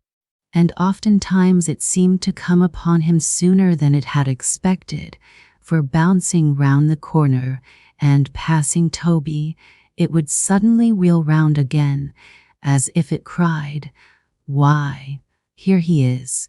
Toby was curious about the bells because there were points of resemblance between them and him. They hung there in all weathers, with the wind and rain driving in upon them, facing only the outsides of all the houses, never getting any nearer to the blazing fires that gleamed and shone upon the windows or came puffing out of the chimney tops, and incapable of participating in any of the good things that were constantly being handed through the street doors and iron railings to prodigious cooks. Being but a simple man, he invested the bells with a strange and solemn character. They were so mysterious, often heard and never seen, so high up, so far off, so full of such a deep, strong melody, that he regarded them with a species of awe, and sometimes when he looked up at the dark arched windows in the tower, he half expected to be beckoned to by something which was not a bell, and yet was what he heard so often sounding in the chimes. For all this Toby scouted with indignation a certain flying rumor that the chimes were haunted, as implying the possibility of their being connected with any evil thing. In short, they were very often in his ears, and very often in his thoughts, but always in his good opinion, and he very often got such a crick in his neck by staring with his mouth wide open at the steeple where they hung, that he was fain to take an extra trot or two afterward to cure it. The very thing he was in the act of doing one cold day, when the last drowsy sound of 12 o'clock just struck, was humming like a melodious monster of a bee, and not by any means a busy bee, all through the steeple. "Dinner time, eh?" said Toby, trotting up and down before the church. "Ah." Toby's nose was very red, and his eyelids were very red, and he winked very much, and his shoulders were very near his ears, and his legs were very stiff, and altogether he was evidently a long way upon the frosty side of coal. "Dinner time, eh?" repeated Toby, using his right hand muffler like an infantine boxing glove, and punishing his chest for being cold. "Ah." He took a silent trot after that for a minute or two. "There's nothing," said Toby, "more regular in its coming round than dinner time, and nothing less regular in its coming round than dinner. That's the great difference between 'em. It's took me a long time to find it out. I wonder whether it would be worth any gentleman's while, now, to buy that observation for the papers, or the Parliament." Tony was only joking, for he gravely shook his head in self-depreciation.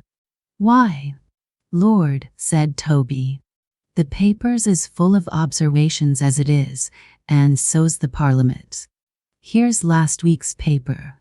Now, taking a very dirty one from his pocket, and holding it from him at arm's length, full of observations. Full of observations. "I like to know the news as well as any man," said Toby, slowly, folding it a little smaller and putting it in his pocket again, "but it almost goes against the grain with me to read a paper now. It frightens me almost.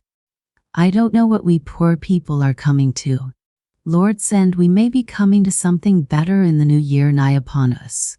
"Why, father, father," said a pleasant voice hard by.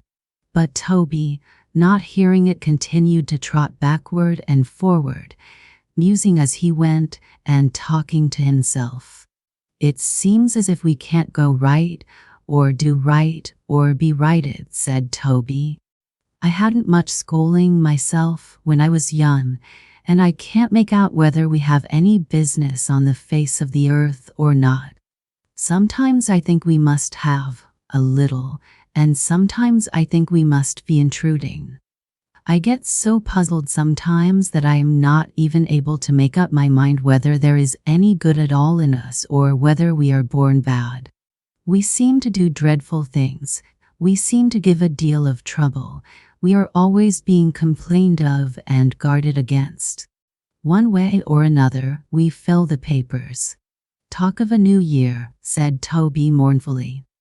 "I can bear up as well as another man at most times, better than a good many, for I am as strong as a lion, and all men a'n't.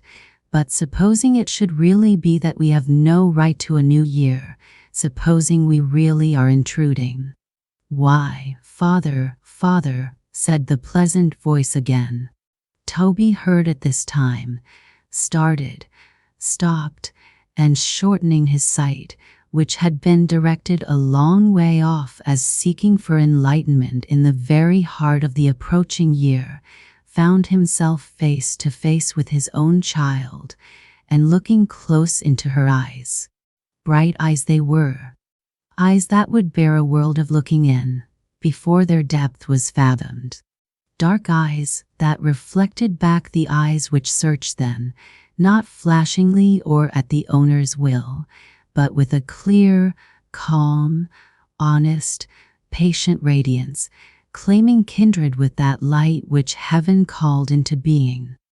Eyes that were beautiful and true and beaming with hope so young and fresh, with hope so buoyant, vigorous and bright, despite the 20 years of work and poverty on which they had looked, that they became a voice to Trotty back and said, "I think we have some business here, a little."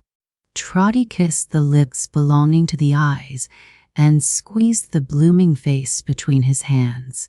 "Why, pet," said Trotty, "what's to do?" "I didn't expect you today, Meg."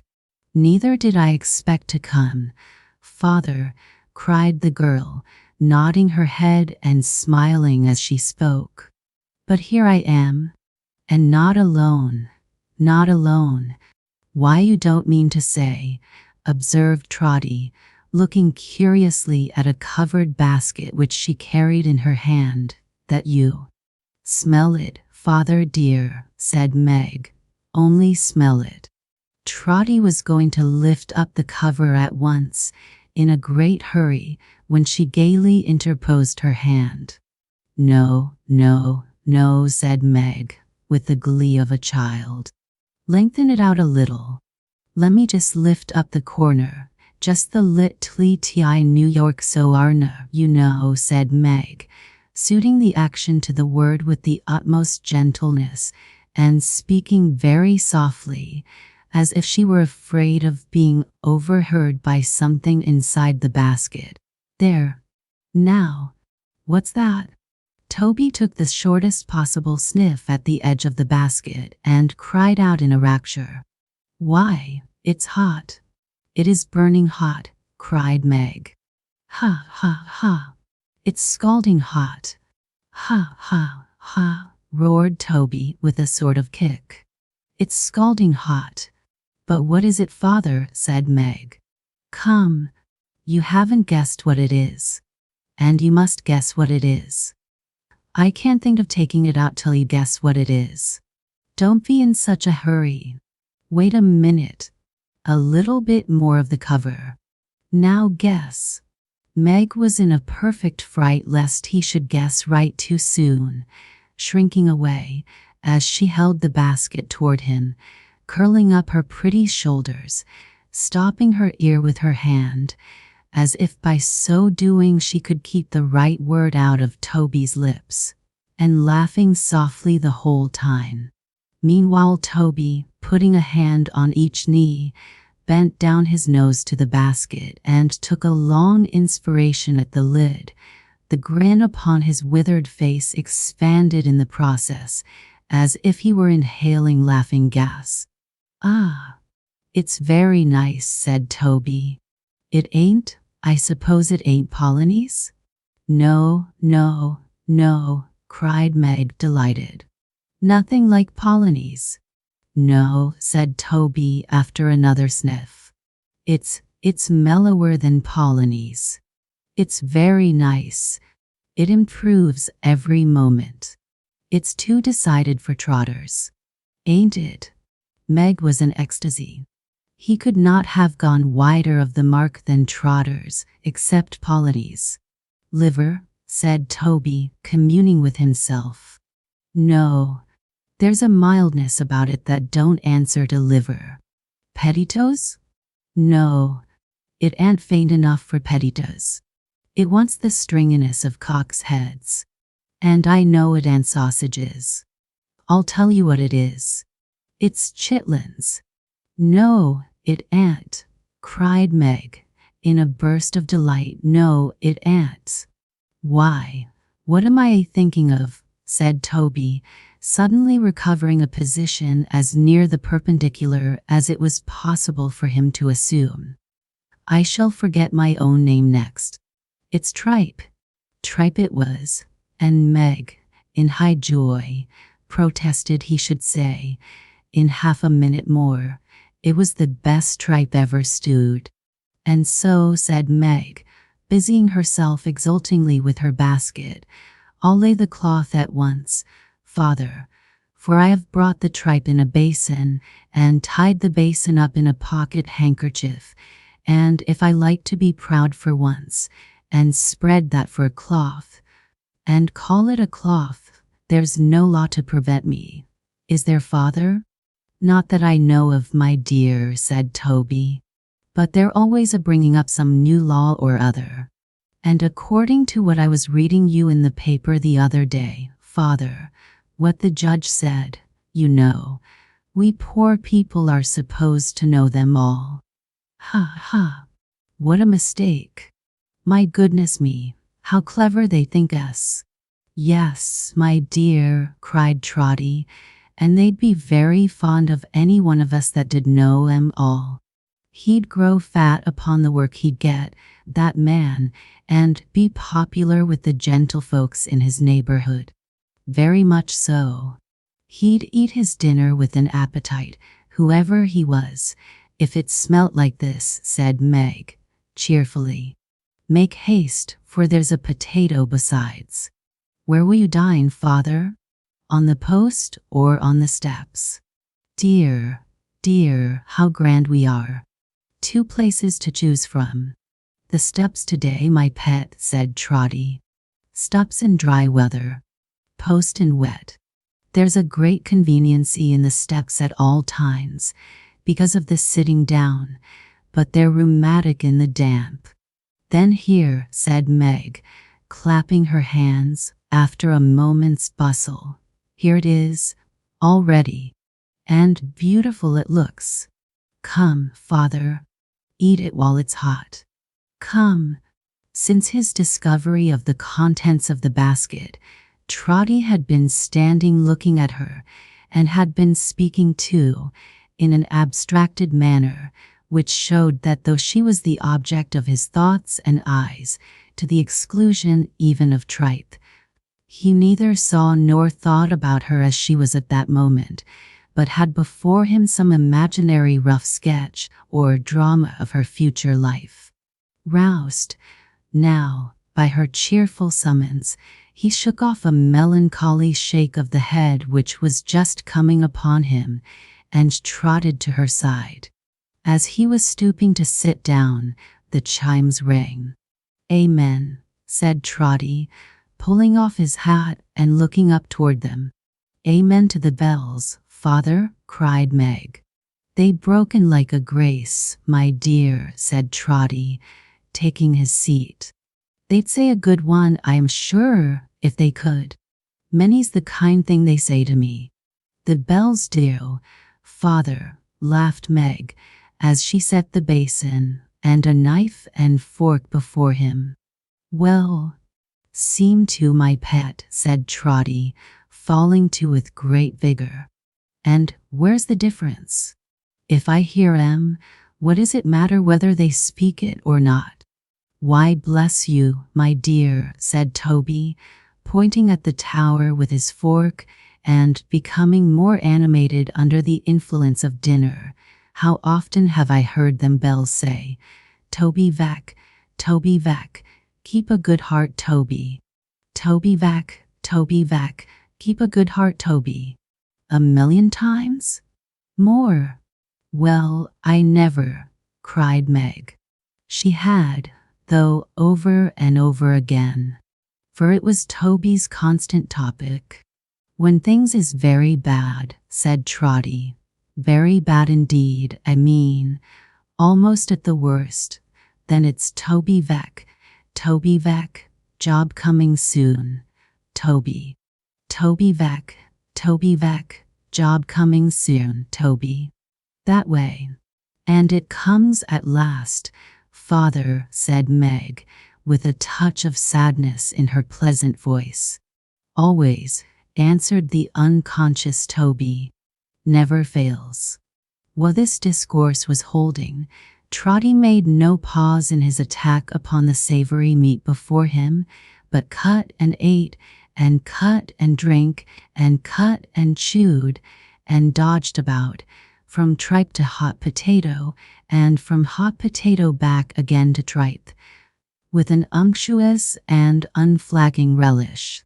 But happening now to look all round the street, in case anybody should be beckoning from any door or window for a porter, his eyes, in coming back again, encountered Meg, sitting opposite to him, with her arms folded, and only busy in watching his progress with a smile of happiness. "Why, Lord forgive me," said Trotty, dropping his knife and fork. "My love, Meg, why didn't you tell me what a beast I was?" "Father, sitting here," said Trotty, in penitent explanation, "cramming and stuffing and gorging myself, and you before me there, never so much as breaking your precious fast, nor wanting to, when—" "But I have broken it, father," interposed his daughter, laughing all to bits. "I have had my dinner." "Nonsense," said Trotty. "2 dinners in one day. It ain't possible. You might as well tell me that 2 New Year's days will come together, or that I have had a gold head all my life and never changed it." "I have had my dinner, father, for all that," said Meg, coming nearer to him. "And if you'll go on with yours, I'll tell you how and where, and how your dinner came to be brought, and something else besides." Toby still appeared incredulous, but she looked into his face with her clear eyes, and laying her hand upon his shoulder, motioned him to go on while the meat was hot. So Trotty took up his knife and fork again and went to work, but much more slowly than before, and shaking his head, as if he were not at all pleased with himself. "I had my dinner, father," said Meg, after a little hesitation, with Richard.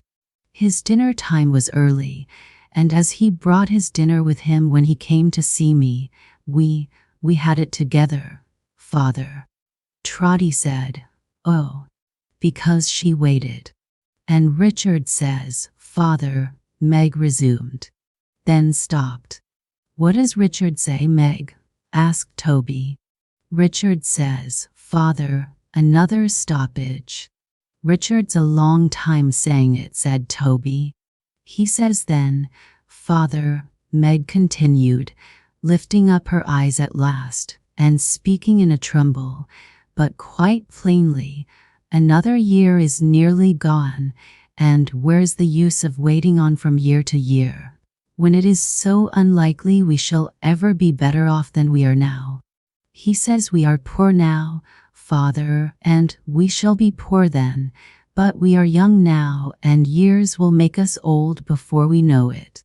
He says that if we wait, people in our condition, until we see our way quite clearly, the way will be a narrow one indeed, the common way, the grave, father." A bolder man than Trotty Vac must needs have drawn upon his boldness largely to deny it. Trotty held his peace. "And how hard, father, to grow old and die, and think we might have cheered and helped each other. How hard in all our lives to love each other, and to grieve, apart, to see each other working, changing, growing old and gray.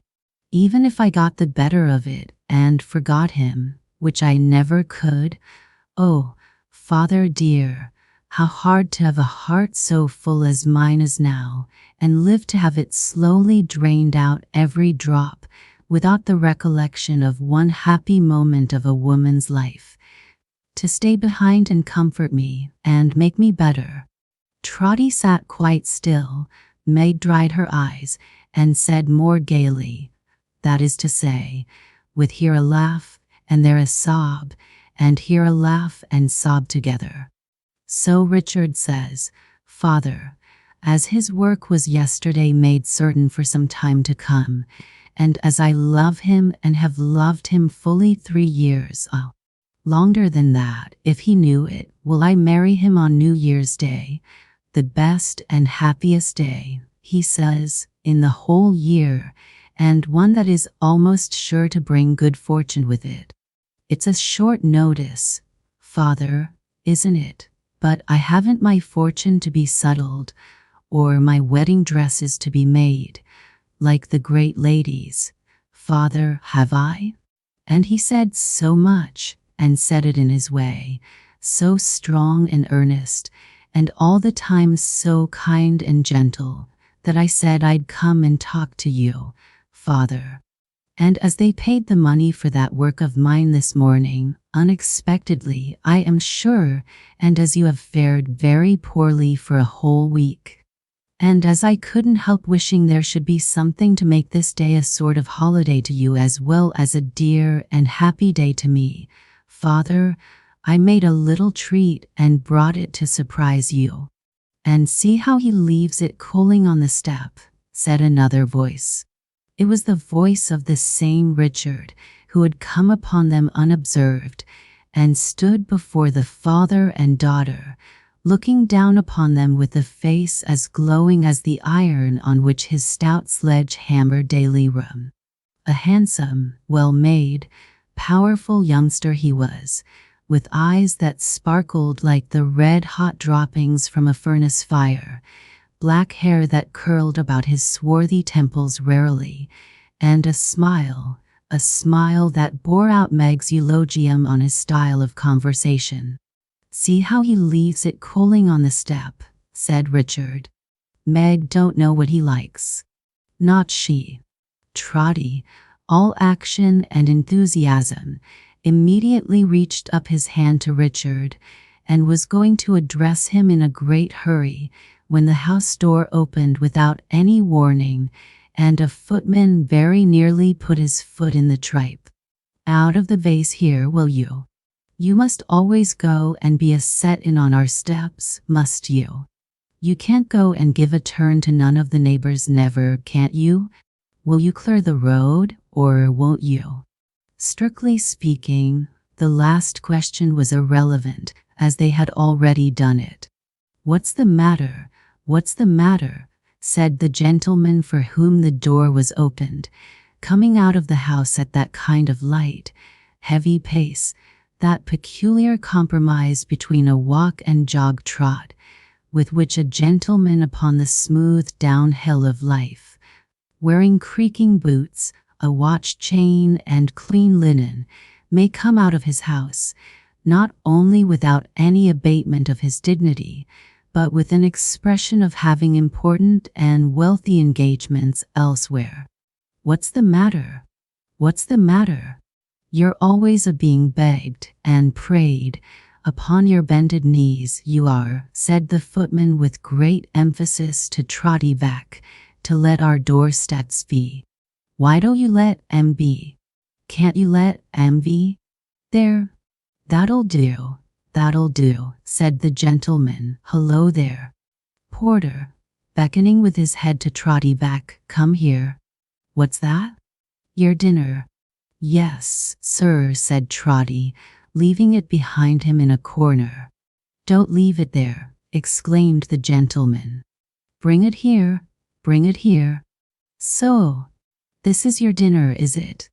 Yes, sir, repeated Trotty, looking with a fixed eye and a watery mouth at the piece of tripe he had reserved for a last delicious titbit, which the gentleman was now turning over and over on the end of a fork. Two other gentlemen had come out with him. One was a low-spirited gentleman of middle age, of a meager habit, and a disconsolate face, who kept his hands continually in the pockets of his scanty pepper-and-salt trousers, very large and dog's-eared from that custom, and was not particularly well brushed or washed. The other, a full-sized, sleek, well-conditioned gentleman, in a blue coat, with bright buttons and a white cravat. This gentleman had a very red face, as if an undue proportion of the blood in his body were squeezed up into his head, which perhaps accounted for his having also the appearance of being rather cold about the heart. Hugh had Toby's meat upon the fork, called to the first one by the name of Filer, and they both drew near together. Mr. Filer, being exceedingly short-sighted, was obliged to go so close to the remnant of Toby's dinner before he could make out what it was, that Toby's heart leaped up into his mouth. But Mr. Filer didn't eat it. "This is a description of animal food, Alderman," said Filer, making little punches in it with a pencil case, commonly known to the laboring population of this country by the name of tripe. The Alderman laughed and winked, for he was a merry fellow. Alderman cewed. "Oh, and a sly fellow too. A knowing fellow. Up to everything. Not to be imposed upon. Deep in the people's hearts. He knew them, Cute did. I believe you. But who eats tripe?" said Mr. Filer, looking round. "Tripe is without an exception the least economical and the most wasteful article of consumption that the markets of this country can by possibility produce.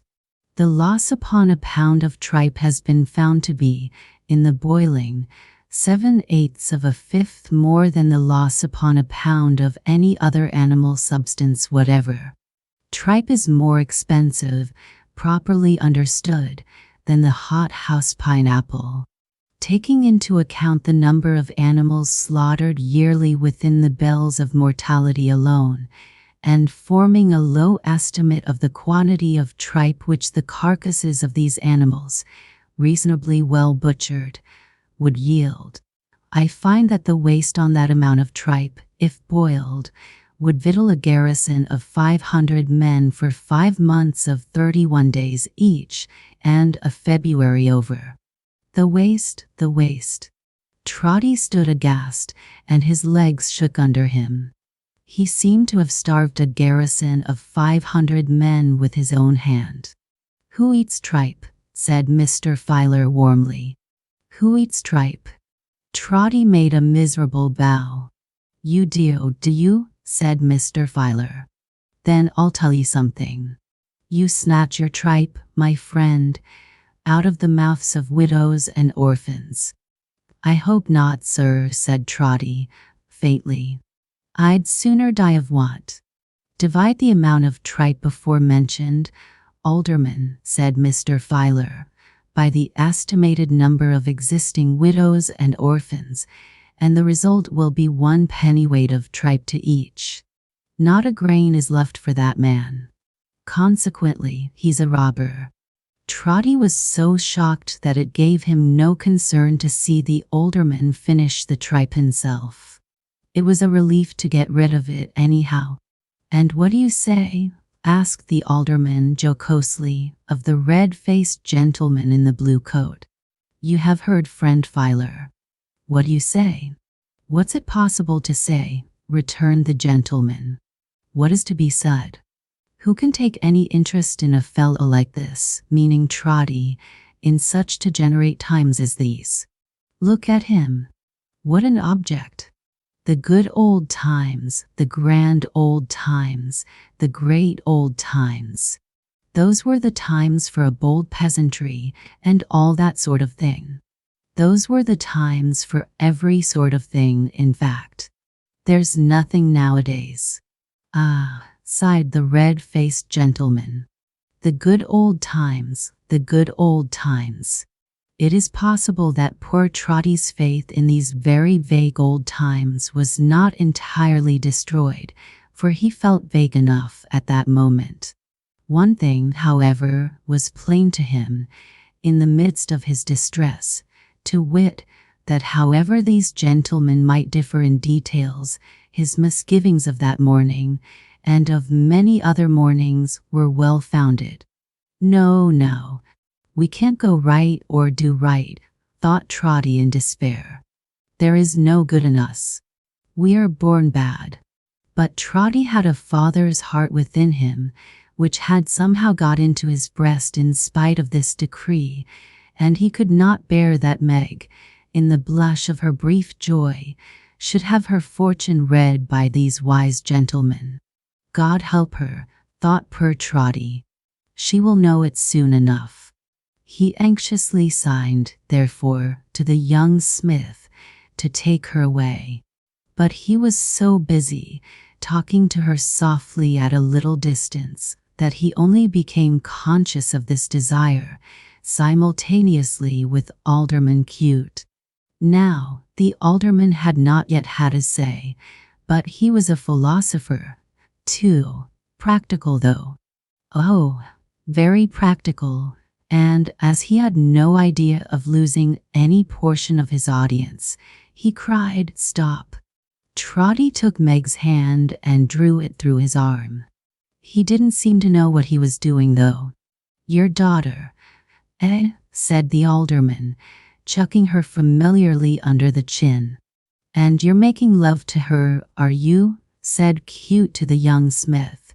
"Yes," returned Richard quickly, for he was nettled by the question.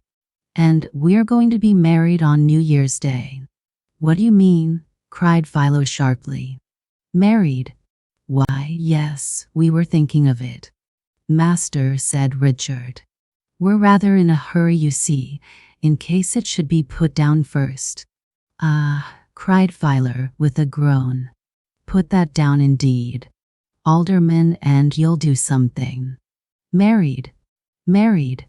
The ignorance of the first principles of political economy on the part of these people, their improvidence, their wickedness is by heavens enough to— Now look at that couple, will you? Well, they were worth looking at, and marriage seemed as reasonable and fair a deed as they need have in contemplation.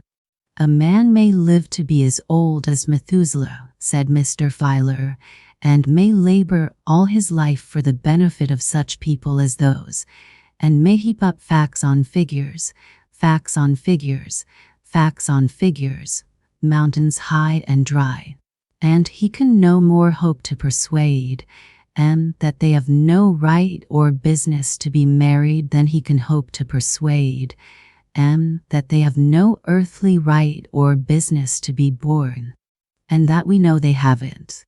We reduced that to a mathematical certainty long ago." "Come here, my girl," said Alderman Cute. The young blood of her lover had been mounting wrathfully within the last few minutes, and he was indisposed to let her come. But, setting a constraint upon himself, he came forward with a stride as Meg approached and stood beside her. Trotty kept her hand within his arm still, but looked from face to face as wildly as a sleeper in a dream. "Now, I'm going to give you a word or two of good advice, my girl," said the alderman, in his nice easy way.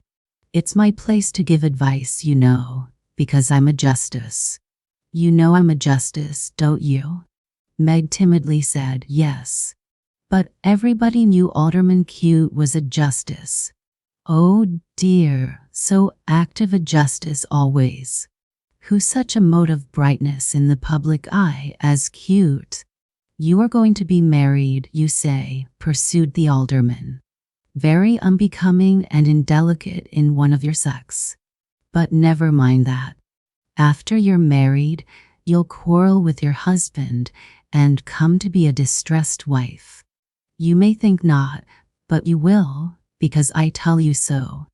Now, I give you fair warning that I have made up my mind to put distressed wives down. So, don't be brought before me. You'll have children, boys. Those boys will grow up bad, of course, and run wild in the streets without shoes or stockings. Mind, my young friend, I'll convict summarily every one, for I am determined to put boys without shoes or stockings down. Perhaps your husband will die young, most likely, and leave you with a baby. Then you'll be turned out of doors and wander up and down the streets. Now don't wander near me, my dear, for I am resolved to put all wandering mothers down. all young mothers of all sorts and kinds, it's my determination to put down. Don't think to plead illness as an excuse with me, or babies as an excuse with me, for all sick persons and young children. I hope you know the church service, but I'm afraid not. I am determined to put down. And if you attempt, desperately and ungratefully and impiously and fraudulently attempt to drown yourself or hang yourself, I'll have no pity on you, for I have made up my mind to put all suicide down. If there is one thing, said the alderman, with his self-satisfied smile, on which I can be said to have made up my mind more than on another, it is to put suicide down. So don't try it on. That's the phrase, isn't it? Ha ha. Now we understand each other.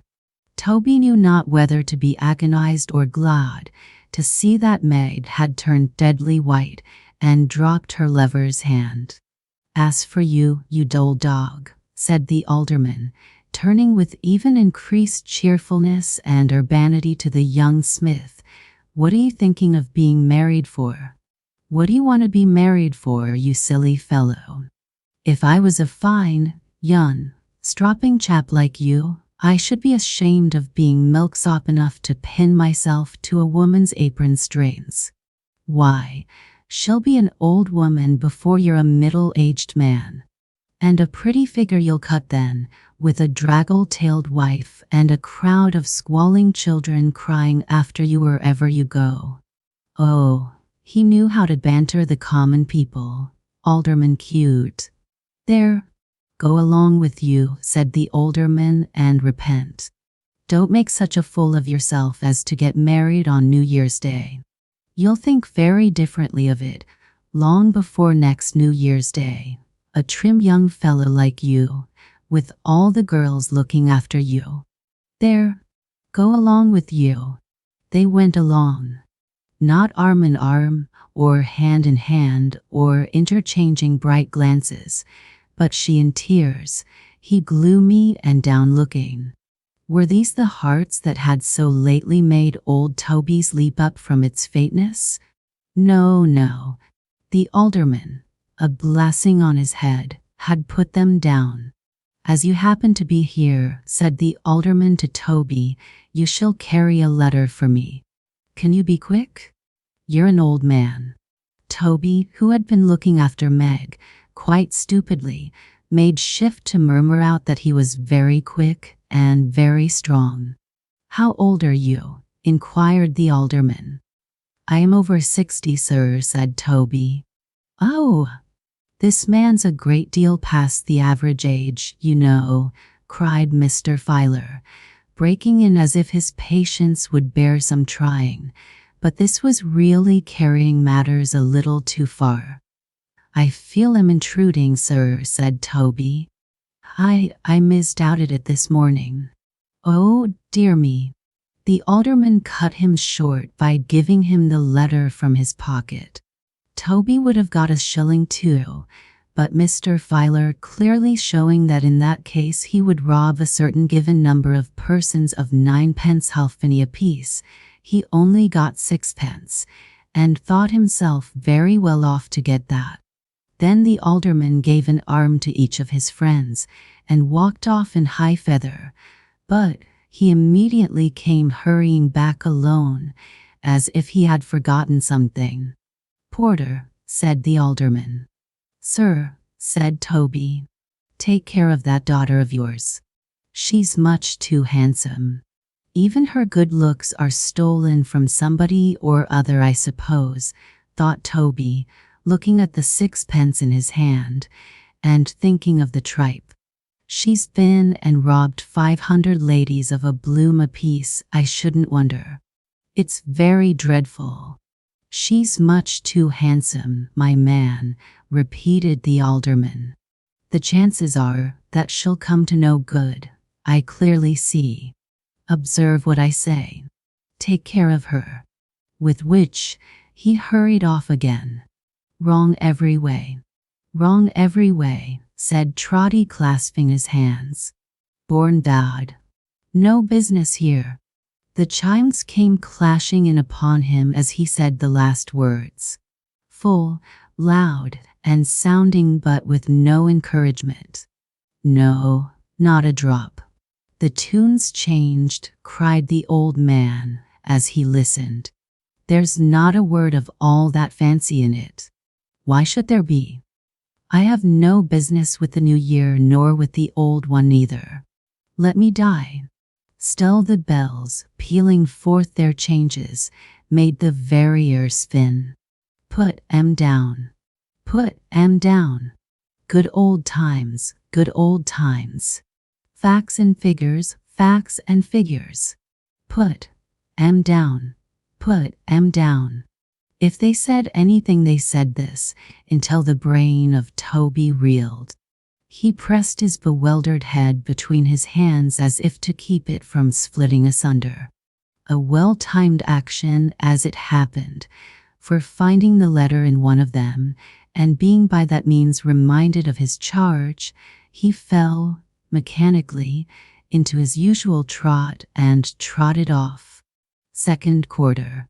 The letter Toby had received from Alderman Cute was addressed to a great man in the great district of the town. The greatest district of the town. It must have been the greatest district of the town, because it was commonly called the world by its inhabitants. The year was old that day. The patient year had lived through the reproaches and misuses of its slanderers, and faithfully performed its work. Spring, summer, autumn, winter. It had labored through the destined round, and now laid down its weary head to die. Trotty had no portion to his thinking in the new year or the old. Put 'em down.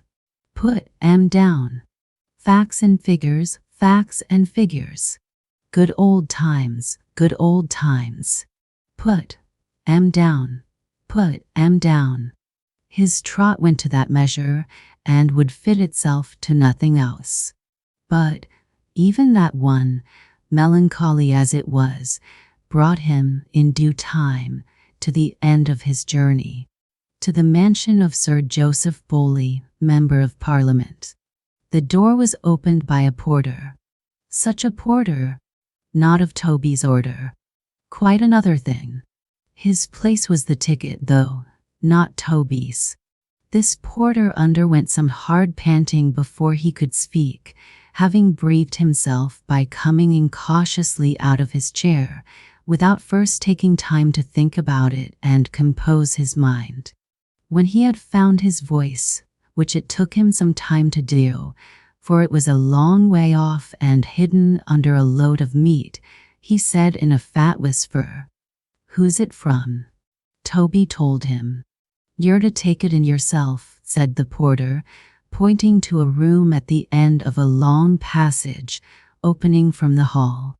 "Everything goes straight in on this day of the year. You're not a bit too soon, for the carriage is at the door now, and they've only come to town for a couple of hours, a purpose." Toby wiped his feet, which were quite dry already, with great care, and took the way pointed out to him, observing as he went that it was an awfully grand house, but hushed and covered up, as if the family were in the country.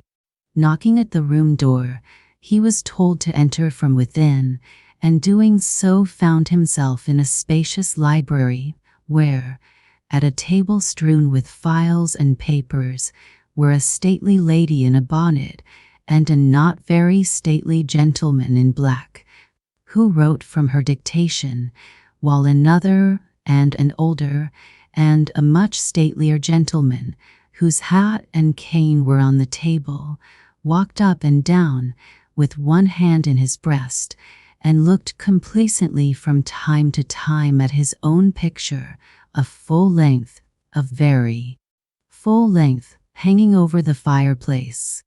"What is this?" said the last-named gentleman. "Mr. Fish, will you have the goodness to attend?" Mr. Fish begged pardon, and taking the letter from Toby, handed it with great respect. From Alderman Cute, Sir Joseph. Is this all? Have you nothing else, Porter? Inquired Sir Joseph.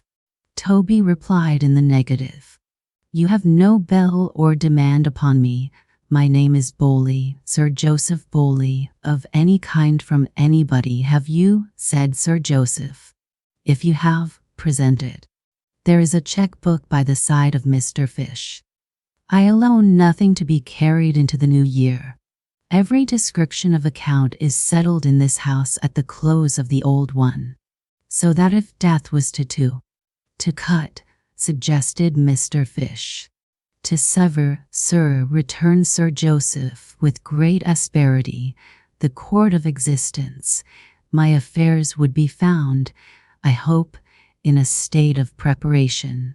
My dear Sir Joseph, said the lady, who was greatly younger than the gentleman. How shocking!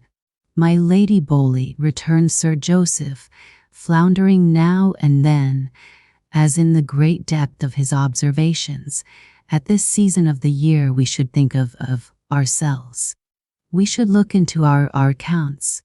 We should feel that every return of so eventful a period in human transactions involves matter of deep moment between a man and his banker. Sir Joseph delivered these words as if he felt the full morality of what he was saying, and desired that even Trotty should have an opportunity of being improved by such discourse. Possibly he had this end before him in still forbearing to break the seal of the letter, and in telling Trotty to wait where he was a minute. I am the poor man's friend, observed Sir Joseph, glancing at the poor man present. As such I may be taunted. As such I have been taunted. But I ask no other title. Bless him for a noble gentleman, thought Trotty. I don't agree with Cute here for instance, said Sir Joseph, holding out the letter. I don't agree with the Filer party. I don't agree with any party.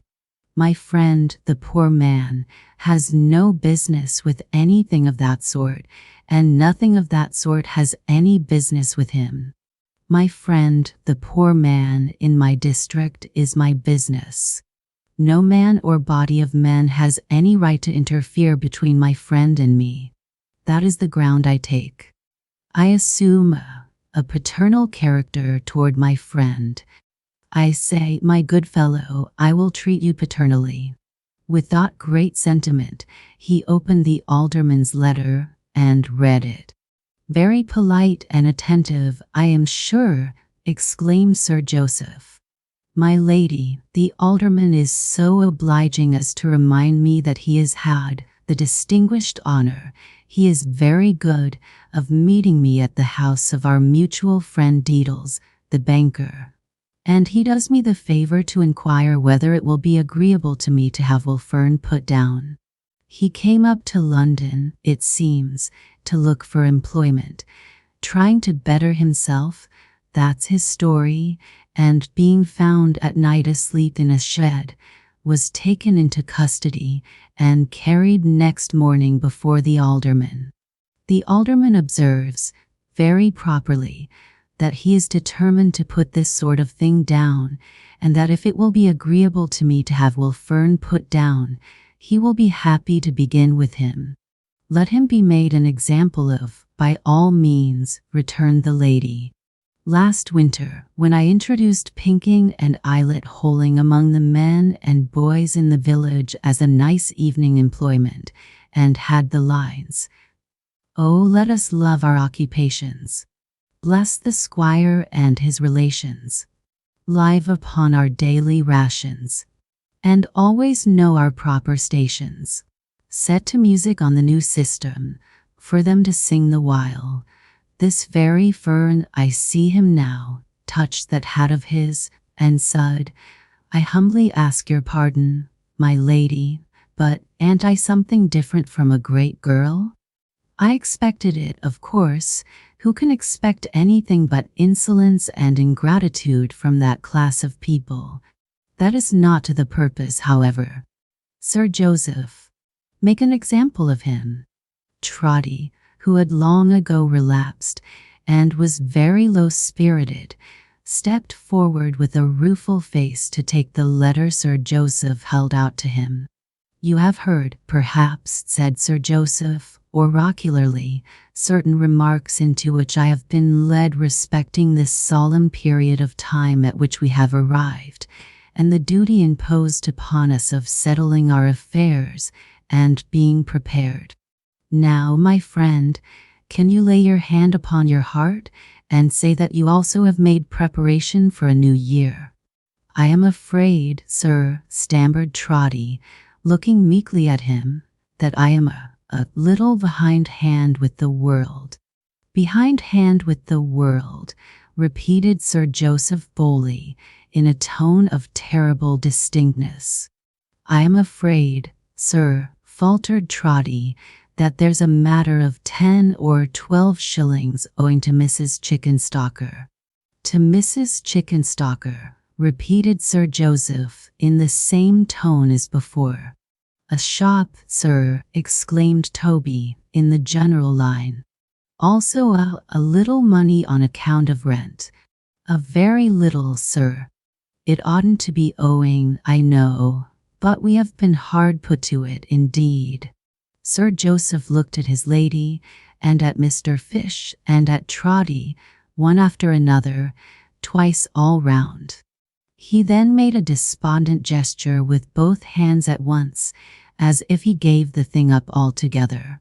How man, even among this improvident and impracticable race, an old man, a man grown grey, can look a new year in the face with his affairs in this condition, how he can lie down on his bed at night and get up again in the morning, and, "There," he said, turning his back on Trotty, "take the letter, take the letter."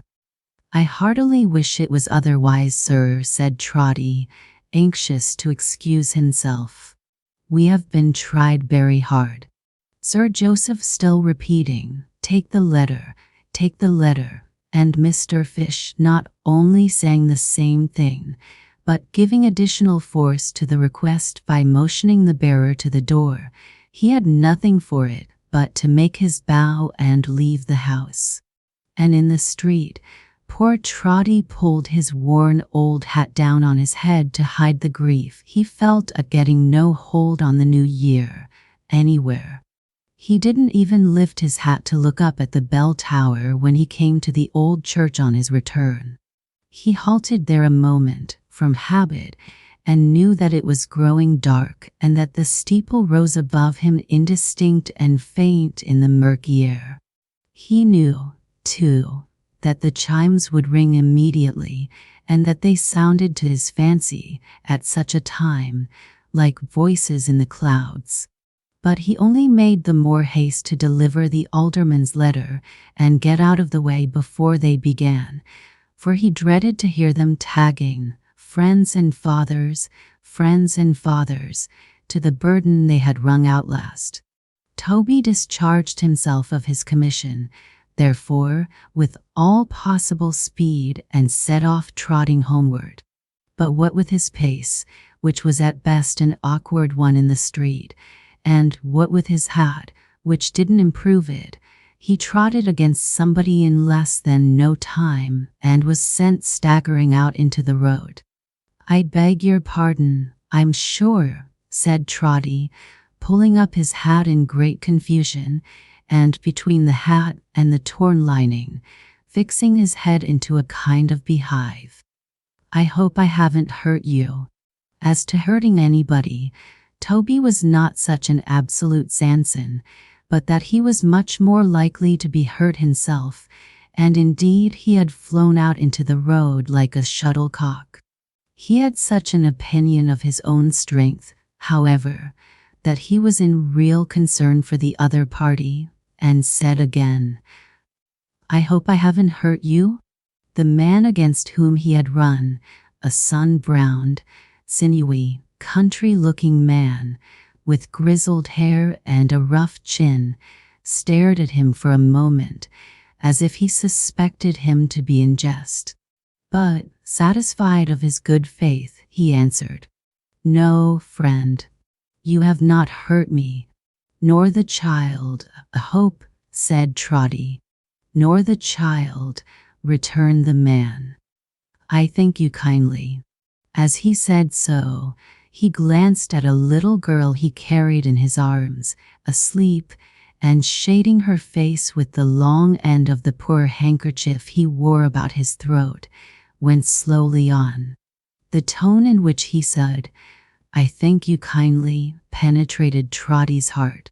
He was so jaded and footsore, and so soiled with travel, and looked about him so forlorn and strange, that it was a comfort to him to be able to thank anyone, no matter for how little. Toby stood gazing after him as he plodded wearily away, with the child's arm clinging round his neck. At the figure in the worn shoes, now the very shade and ghost of shoes, rough leather leggings, common frock and broad slouched hat, Trotty stood gazing, blind to the whole street. And at the child's arm, clinging round its neck. Before he merged into the darkness, the traveler stopped, and looking round and seeing Trotty standing there yet, seemed undecided whether to return or go on. After doing first the one and then the other, he came back, and Trotty went halfway to meet him. You can tell me, perhaps, said the man with a faint smile, and if you can I am sure will, and I'd rather ask you than another, where Alderman Cute lives. Close at hand, replied Toby, I'll show you his house with pleasure. I was to have gone to him elsewhere tomorrow, said the man, accompanying Toby, but I am uneasy under suspicion, and want to clear myself and to be free to go and seek my bread, I don't know where. So, maybe he'll forgive my going to his house tonight. It's impossible, cried Toby with a start, that your name's Fern. Cried the other, turning on him in astonishment. Fern? Will Fern, said Trotty. That's my name, replied the other. Why, then, cried Trotty, seizing him by the arm and looking cautiously round, for heaven's sake don't go to him. Don't go to him. He'll put you down as sure as ever you were born. Here, come up this alley, and I'll tell you what I mean. Don't go to him. His new acquaintance looked as if he thought him mad, but he bore him company, nevertheless. When they were shrouded from observation, Trotty told him what he knew, and what character he had received, and all about it. The subject of his history listened to it with a calmness that surprised him. He did not contradict or interrupt it once.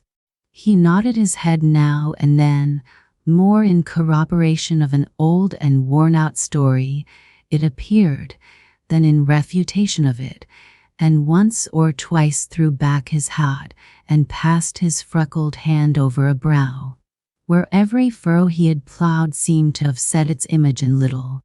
But he did no more.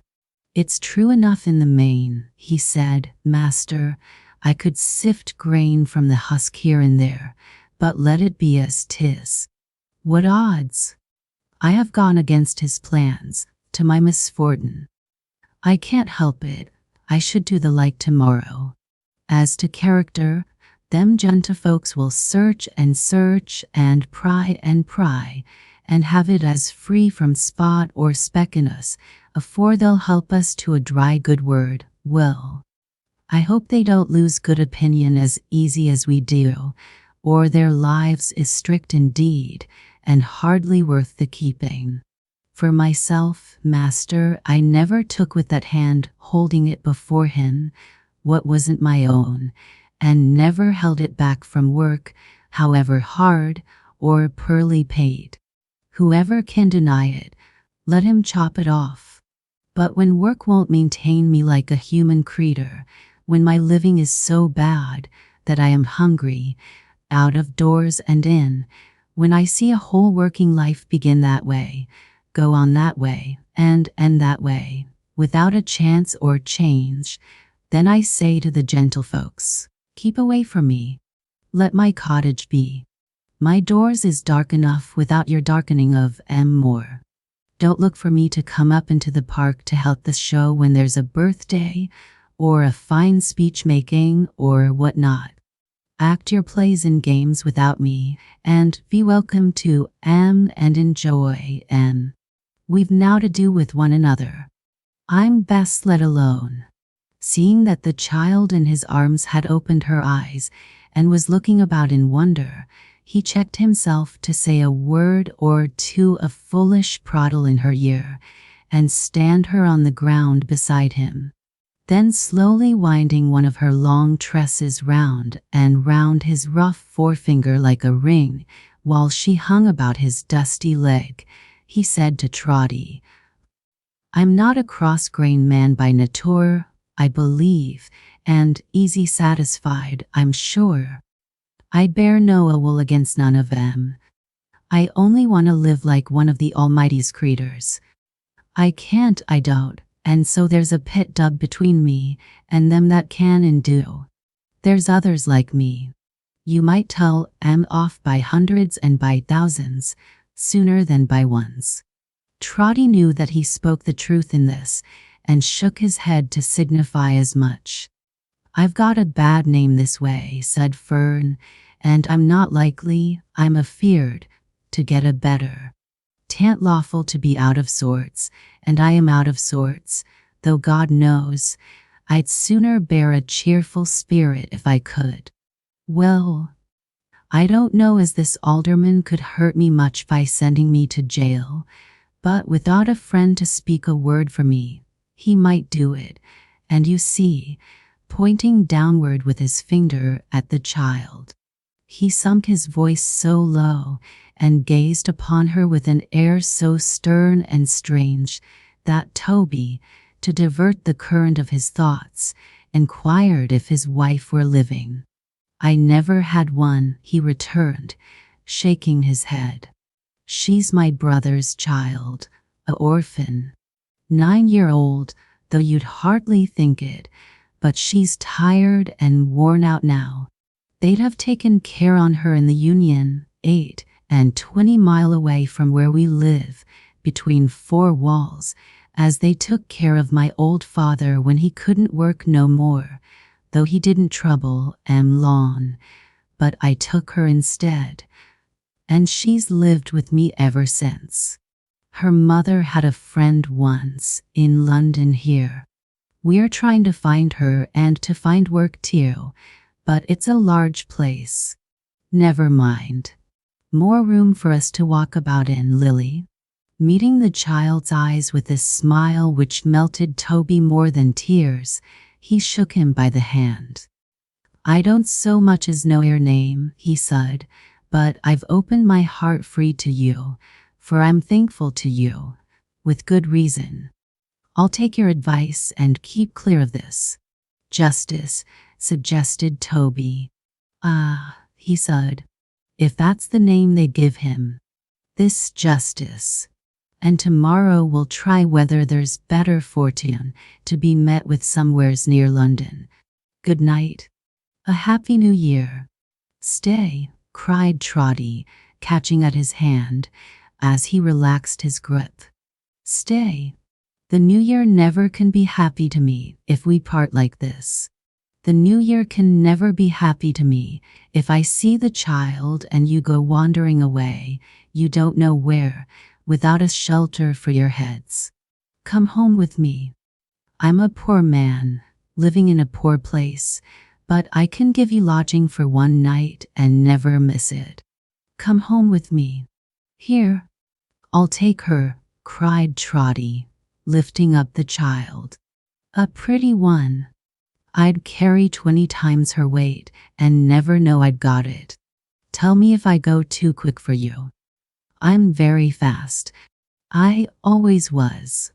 Trotty said this, taking about 6 of his trotting paces to one stride of his fatigued companion, and with his thin legs quivering again beneath the load he bore. Down the mews here, Uncle Will, and step at the black door, with tea, Back, ticket porter, wrote upon a board, and here we are, and here we go, and here we are indeed, my precious Meg, surprising you.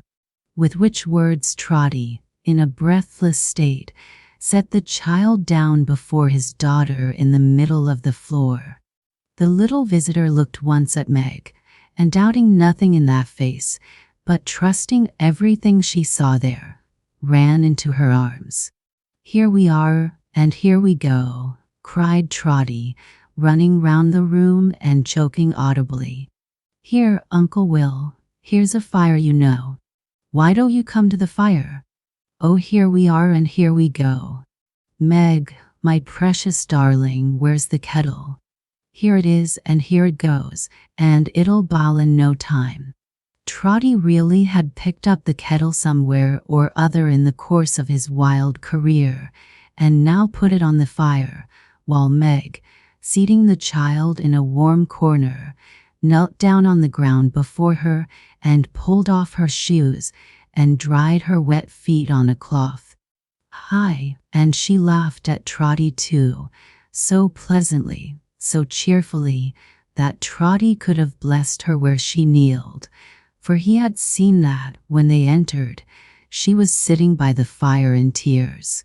Why, father, said Meg, you're crazy tonight, I think. I don't know what the bells would say to that. Meg looked toward him and saw that he had elaborately stationed himself behind the chair of their male visitor, where with many mysterious gestures he was holding up the 6 pence he had earned. I see, my dear, said Trotty, as I was coming in, half an ounce of tea lying somewhere on the stairs, and I'm pretty sure there was a bit of bacon too. As I don't remember where it was exactly, I'll go myself and try to find M. With this inscrutable artifice, Toby withdrew to purchase the viands he had spoken of for ready money at Mrs. Chickenstalker's, and presently came back, pretending that he had not been able to find them, at first in the dark. But here they are at last, said Trotty, setting out the tea things, all correct. I was pretty sure it was tea and a rasher. So it is. Meg, my pet, if you'll just make the tea, while your unworthy father toasts the bacon, we shall be ready immediate. It's a curious circumstance, said Trotty, proceeding in his cookery, with the assistance of the toasting fork, curious, but well known to my friends, that I never care, myself, for rashers, nor for tea. I like to see other people enjoy them, said Trotty, speaking very loud to impress the fact upon his guest, but to me, as food, they are disagreeable. Yet Trotty snuffed the savor of the hissing bacon, as if he liked it, and when he poured the boiling water in the teapot, looked lovingly down into the depths of that snug cauldron, and suffering the fragrant steam to curl about his nose, and wreathe his head and face in a thick cloud. However, for all this, he neither ate nor drank, except at the very beginning, a mere morsel for form's sake, which he appeared to eat with infinite relish, but declared was perfectly uninteresting to him. Now, I'll tell you what, said Trotty after tea. The little one, she sleeps with Meg, I know.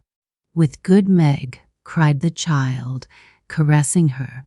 With Meg. That's right, said Trotty. And I shouldn't wonder if she'll kiss Meg's father, won't she? I'm Meg's father. Mightily delighted Trotty was, when the child went timidly toward him, and having kissed him, fell back upon Meg again.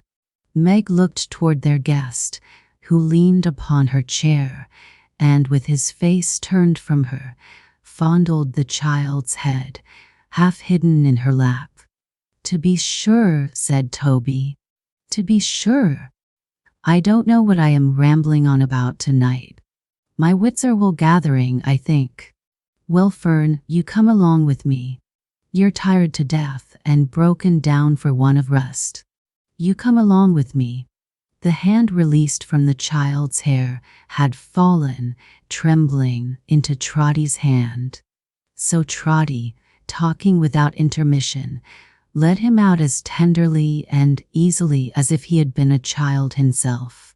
Returning before Meg, he listened for an instant at the door of her little chamber, an adjoining room.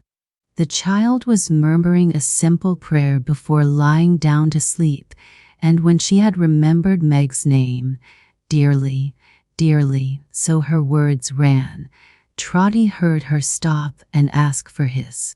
It was some short time before the foolish little old fellow could compose himself to mend the fire and draw his chair to the warm hearth. But when he had done so and had trimmed the light, he took his newspaper from his pocket and began to read. Carelessly at first, and skimming up and down the columns, but with an earnest and a sad attention, very soon. For this same dreaded paper redirected Trotty's thoughts into the channel they had taken all that day, and which the day's events had so marked out and shaped. His interest in the two wanderers had set him on another course of thinking, and a happier one, for the time, but being alone again, and reading of the crimes and violences of the people, he relapsed into his former train. "It's too true, all I've heard today," Toby muttered. "Too just, too full of proof. We're bad." The chimes took up the words so suddenly, burst out so loud and clear and sonorous, that the bells seemed to strike him in his chair. "And what was that?" they said. Toby Vac, waiting for you, Toby. Toby Vac, waiting for you, Toby. Come and see us, come and see us. Drag him to us, drag him to us. Haunt and hunt him, haunt and hunt him. Break his slumbers, break his slumbers. Toby Vac, door open wide, Toby. Toby Vac, door open wide, Toby. Then fiercely back to their impetuous strain again, and ringing in the very bricks and plaster on the walls. Toby listened. Fancy, his remorse for having run away from them that afternoon. No, nothing of the kind. Again, and yet a dozen times again. Haunt and hunt him, haunt and hunt him. Drag him to us, drag him to us. Deafening the whole town. "Meg," said Trotty, softly, tapping at her door. "Do you hear anything?" "I hear the bells, Father. Surely they're very loud tonight." "Is she asleep?" said Toby, making an excuse for peeping in. "So peacefully and happily." "I can't leave her yet though, Father. Look how she holds my hand." "Meg," whispered Trotty, "listen to the bells." She listened, with her face toward him all the time. But it underwent no change. She didn't understand them. Trotty withdrew, resumed his seat by the fire, and once more listened by himself. He remained here a little time. It was impossible to bear it. Their energy was dreadful. "If the tower door is really open," said Toby, hastily laying aside his apron, but never thinking of his hat, "what's to hinder me from going up in the steeple and satisfying myself? If it's shut, I don't want any other satisfaction. That's enough."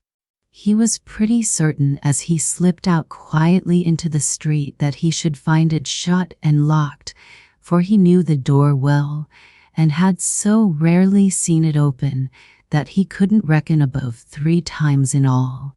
It was a low-arched portal outside the church, in a dark nook behind a column, and had such great iron hinges and such a monstrous lock that there was more hinge and lock than door. But what was his astonishment when, coming bareheaded to the church, and putting his hand into this dark nook, with a certain misgiving that it might be unexpectedly seized, and a shivering propensity to draw it back again, he found that the door, which opened outward, actually stood ajar. He thought, on the first surprise, of going back, or of getting a light, or a companion, but his courage aided him immediately, and he determined to ascend alone. "What have I to fear?" said Trotty. "It's a church. Besides, the ringers may be there, and have forgotten to shut the door." So he went in, feeling his way as he went, like a blind man, for it was very dark, and very quiet, for the chimes were silent. The dust from the street had blown into the recess, and lying there, heaped up, made it so soft and velvet-like to the foot that there was something startling even in that. The narrow stair was so close to the door, too, that he stumbled at the very first, and shutting the door upon himself by striking it with his foot, and causing it to rebound back heavily, he couldn't open it again. This was another reason, however, for going on. Trotty groped his way and went on. Up, up, up, and round, and up, higher, higher up, until, ascending through the floor, and pausing with his head just raised above its beams, he came among the bells. It was barely possible to make out their great shapes in the gloom, but there they were, shadowy and dark and dumb. A heavy sense of dread and loneliness fell instantly upon him as he climbed into this airy nest of stone and metal. His head went round and round. He listened and then raised a wild "Hello, hello," was mournfully protracted by the echoes. Giddy, confused, and out of breath and frightened, Toby looked about him vacantly and sunk down in a swoon. Third quarter. When and how the darkness of the night-black steeple changed to shining light, and how the solitary tower was peopled with a myriad figures, when and how the whispered, "Haunt and hunt him," breathing monotonously through his sleep or swoon, became a voice exclaiming in the waking ears of Trotty, "Break his slumbers," when and how he ceased to have a sluggish and confused idea that such things were, companioning a host of others that were not, there are no dates or means to tell. But, awake and standing on his feet upon the boards where he had lately lain, he saw this goblin sight. Then, and not before, did Trotty see in every bell a bearded figure of the bulk and stature of the bell, incomprehensibly, a figure and the bell itself, gigantic, grave, and darkly watchful of him, as he stood rooted to the ground. Mysterious and awful figures, resting on nothing, poised in the night air of the tower, with their draped and hooded heads merged in the dim roof, motionless and shadowy. Shadowy and dark, although he saw them by some light belonging to themselves, none else was there, each with its muffled hand upon its goblin mouth. He could not plunge down wildly through the opening in the floor, for all power of motion had deserted him. Otherwise he would have done so, would have thrown himself, head foremost, from the steeple top, rather than have seen them watching him with eyes that would have waked and watched, although the pupils had been taken out. A blast of air, how cold and shrill, came moaning through the tower. As it died away, the great bell, or the goblin of the great bell, spoke. "What visitor is this?" it said.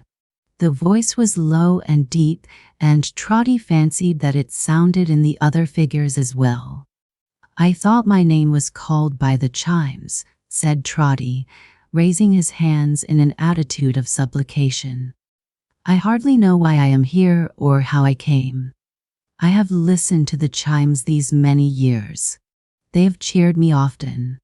And you have thanked them, said the bell. 1,000 times, cried Trotty. How? I am a poor man, faltered Trotty, and could only thank them in words. And always so, inquired the goblin of the bell. Have you never done us wrong in words? No, cried Trotty eagerly. Never done us foul and false and wicked wrong in words, pursued the goblin of the bell. Trotty was about to answer, never. But he stopped and was confused. The voice of time, said the phantom, cries to man, advance. Time is for his advancement and improvement, for his greater worth, his greater happiness, his better life, his progress onward to that goal within its knowledge and its view, and set there, in the period when time and he began. Ages of darkness, wickedness, and violence have come and gone. Millions uncountable have suffered, lived, and died to point the way before him. Who seeks to turn him back or stay him on his course arrests a mighty engine which will strike the meddler dead and be the fiercer and the wilder ever for its momentary check. I never did so to my knowledge, sir, said Trotty. It was quite by accident if I did. I wouldn't go to do it, I'm sure. Who puts into the mouth of time, or of its servants, said the goblin of the bell, a cry of lamentation for days which have had their trial and their failure, and have left deep traces of it which the blind may see, a cry that only serves the present time, by showing men how much it needs their help when any ears can listen to regrets for such a past. Who does this, does a wrong. And you have done that wrong to us, the chimes. Trotty's first access of fear was gone, but he had felt tenderly and gratefully toward the bells, as you have seen, and when he heard himself arraigned as one who had offended them so weightily, his heart was touched with penitence and grief. If you knew, said Trotty, clasping his hands earnestly, or perhaps you do know, if you know how often you have kept me company, how often you have cheered me up when I've been low, how you were quite the plaything of my little daughter Meg, almost the only one she ever had, when first her mother died, and she and me were left alone, you won't bear malice for a hasty word. Who hears in us, the chimes, one note bespeaking disregard, or stern regard, of any hope, or joy, or pain, or sorrow, of the many sorrowed throng, who hears us make response to any creed that gauges human passions and affections, as it gauges the amount of miserable food on which humanity may pine and wither, does us wrong. That wrong you have done us, said the bell. I have, said Trotty. Oh, forgive me. Spare me, cried Trotty, falling on his knees, for mercy's sake. Listen, said the shadow. Listen, cried the other shadows. Listen, said a clear and childlike voice, which Trotty thought he recognized as having heard before.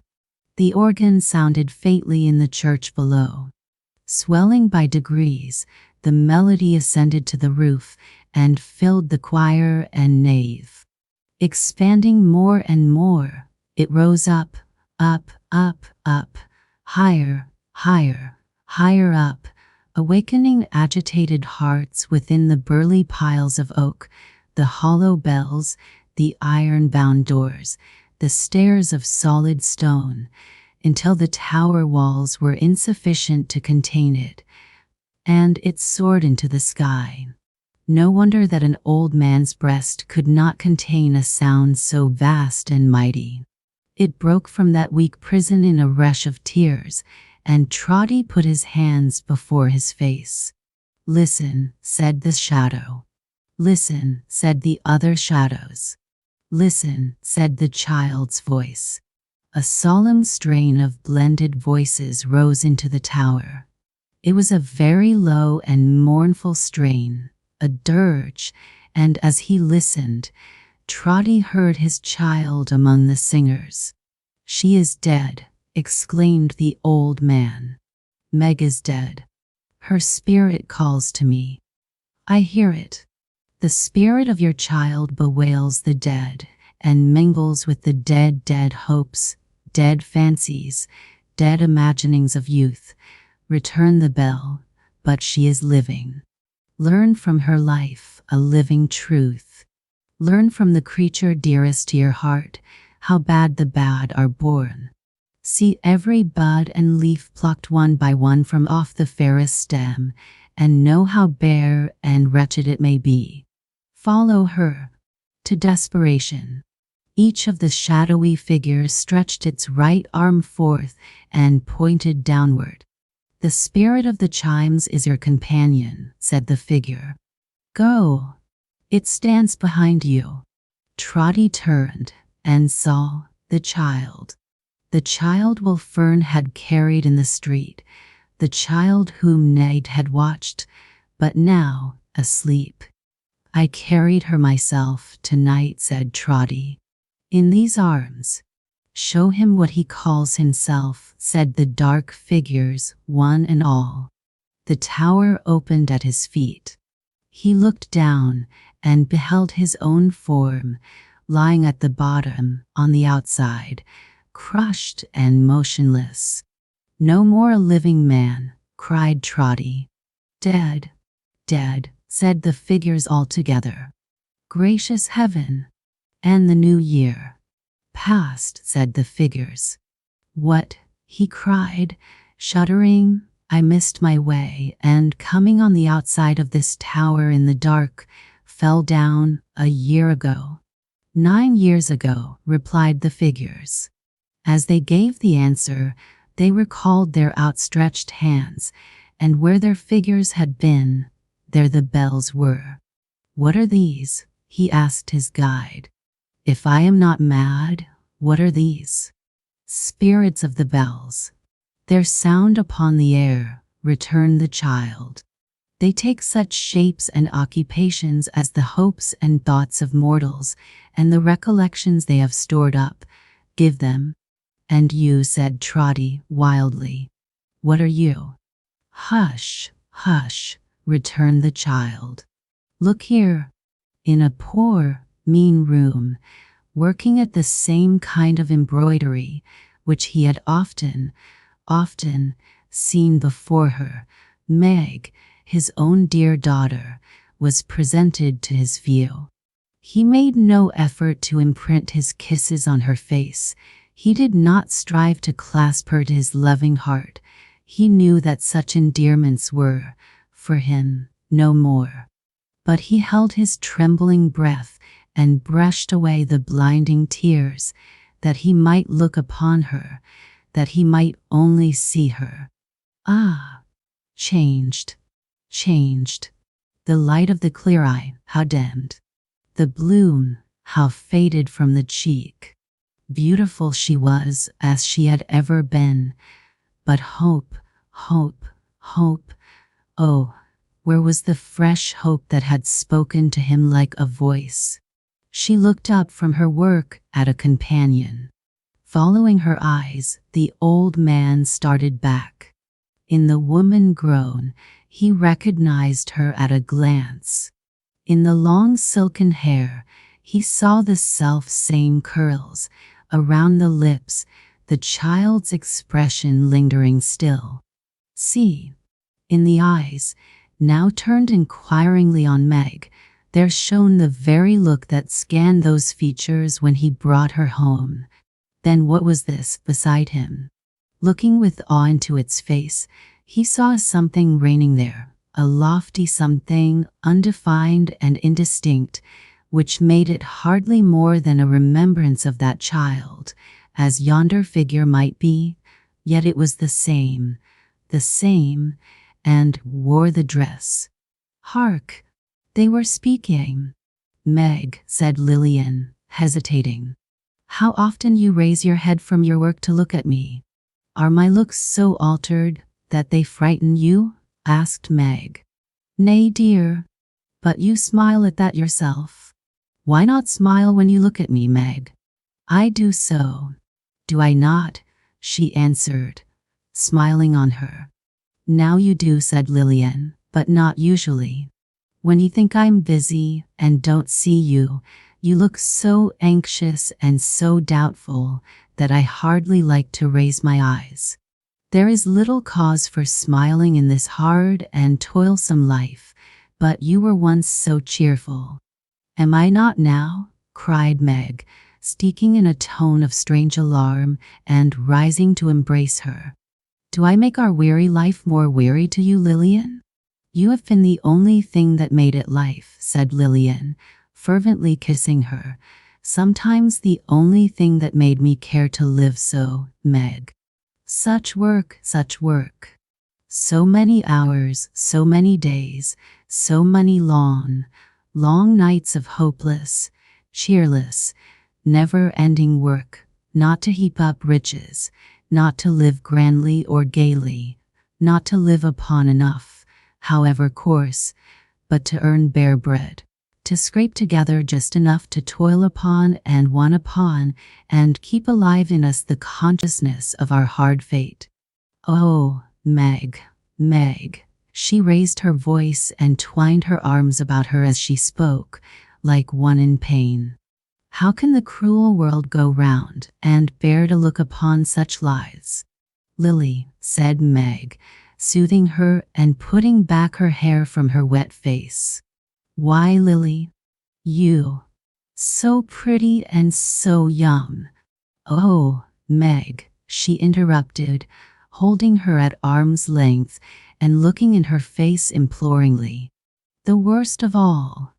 The worst of all. Strike me old, Meg.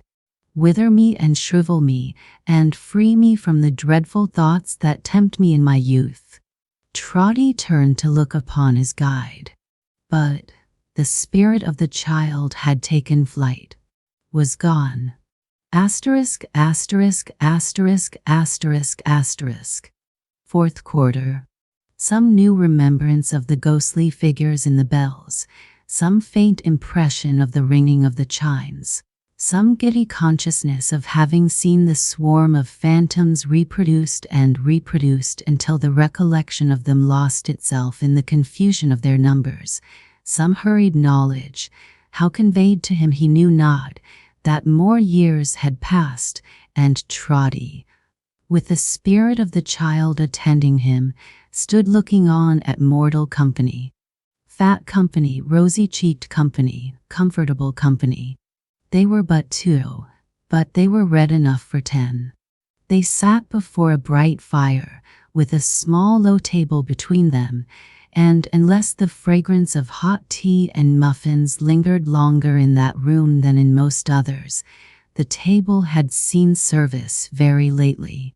But all the cups and saucers being clean and in their proper places in the corner cupboard, and the brass toasting fork hanging in its usual nook and spreading its 4 idle fingers out as if it wanted to be measured for a glove, there remained no other visible tokens of the meal just finished than such as purred and washed their whiskers in the person of the basking cat and glistened in the gracious, not to say the greasy, faces of her patrons.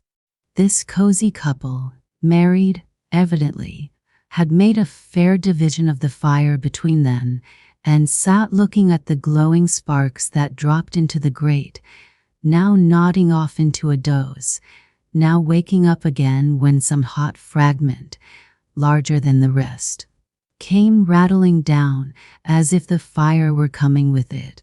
It was in no danger of sudden extinction, however, for it gleamed not only in the little room, and on the panes of window glass in the door, and on the curtain half drawn across them, but in the little shop beyond. A little shop, quite crammed and choked with the abundance of its stock, a perfectly voracious little shop, with a maw as accommodating and full as any shark's. Cheese, butter, firewood, soap, pickles, matches, bacon, table beer, peg tops, sweetmeats, boys' kites, bird seed, cold ham, birch brooms, hearthstones, salt, vinegar, blacking, red herrings, stationery, lard, mushroom ketchup, stay laces, loaves of bread, shuttlecocks, eggs, and slate pencils. Everything was fish that came to the net of this greedy little shop, and all articles were in its net. Glancing at such of these items as were visible in the shining of the blaze, and the less cheerful radiance of two smoky lamps which burned but dimly in the shop itself, as though its plethora sat heavy on their lawns, and glancing, then, at one of the two faces by the parlor fire, Trotty had small difficulty in recognizing in the stout old lady, Mrs. Chickenstalker, always inclined to corpulency, even in the days when he had known her as established in the general line, and having a small balance against him in her books. The features of her companion were less easy to him. The great broad chin, with creases in it large enough to hide a finger in, the astonished eyes that seemed to expostulate with themselves for sinking deeper and deeper into the yielding fat of the soft face, the nose afflicted with that disordered action of its functions which is generally termed the snuffles, the short thick throat and laboring chest, with other beauties of the like description, though calculated to impress the memory, Trotty could at first allot to nobody he had ever known. And yet he had some recollection of them too. At length, in Mrs. Chickenstalker's partner in the general line, and in the crooked and eccentric line of life, he recognized the former porter of Sir Joseph Bowley, an apoplectic innocent, who had connected himself in Trotty's mind with Mrs. Chickenstalker years ago, by giving him admission to the mansion where he had confessed his obligations to that lady, and drawn on his unlucky head such grave reproach. Trotty had little interest in a change like this, after the changes he had seen, but association is very strong sometimes, and he looked involuntarily behind the parlor door, where the accounts of credit customers were usually kept in chalk. There was no record of his name. Some names were there, but they were strange to him, and infinitely fewer than of old, from which he argued that the porter was an advocate of ready money transactions, and on coming into the business had looked pretty sharp after the Chickenstalker defaulters. So desolate was Trotty, and so mournful for the youth and promise of his blighted child, that it was a sorrow to him, even to have no place in Mrs. Chickenstalker's ledger. "What sort of a night is it?"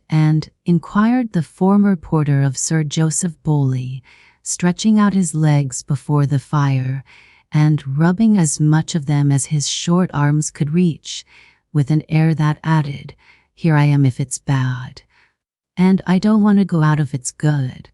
"Hard weather indeed," returned his wife, shaking her head. Aye. "Years," said Mr. Tubby, "are like Christians in that respect. Some of 'em die hard, some of 'em die easy. This one hasn't many days to run, and is making a fight for it. I like him all the better. There's a customer, my love."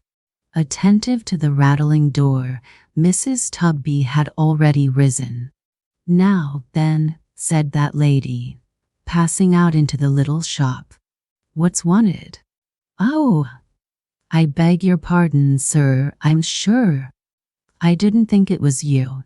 She made this apology to a gentleman in black, who, with his wristbands tucked up, and his hat cocked loungingly on one side, and his hand in his pocket, sat down astride on the table beer barrel, and nodded in return.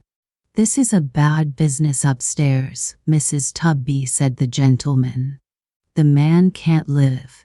"Not the back attic can't," cried Tubby, coming out into the shop to join the conference.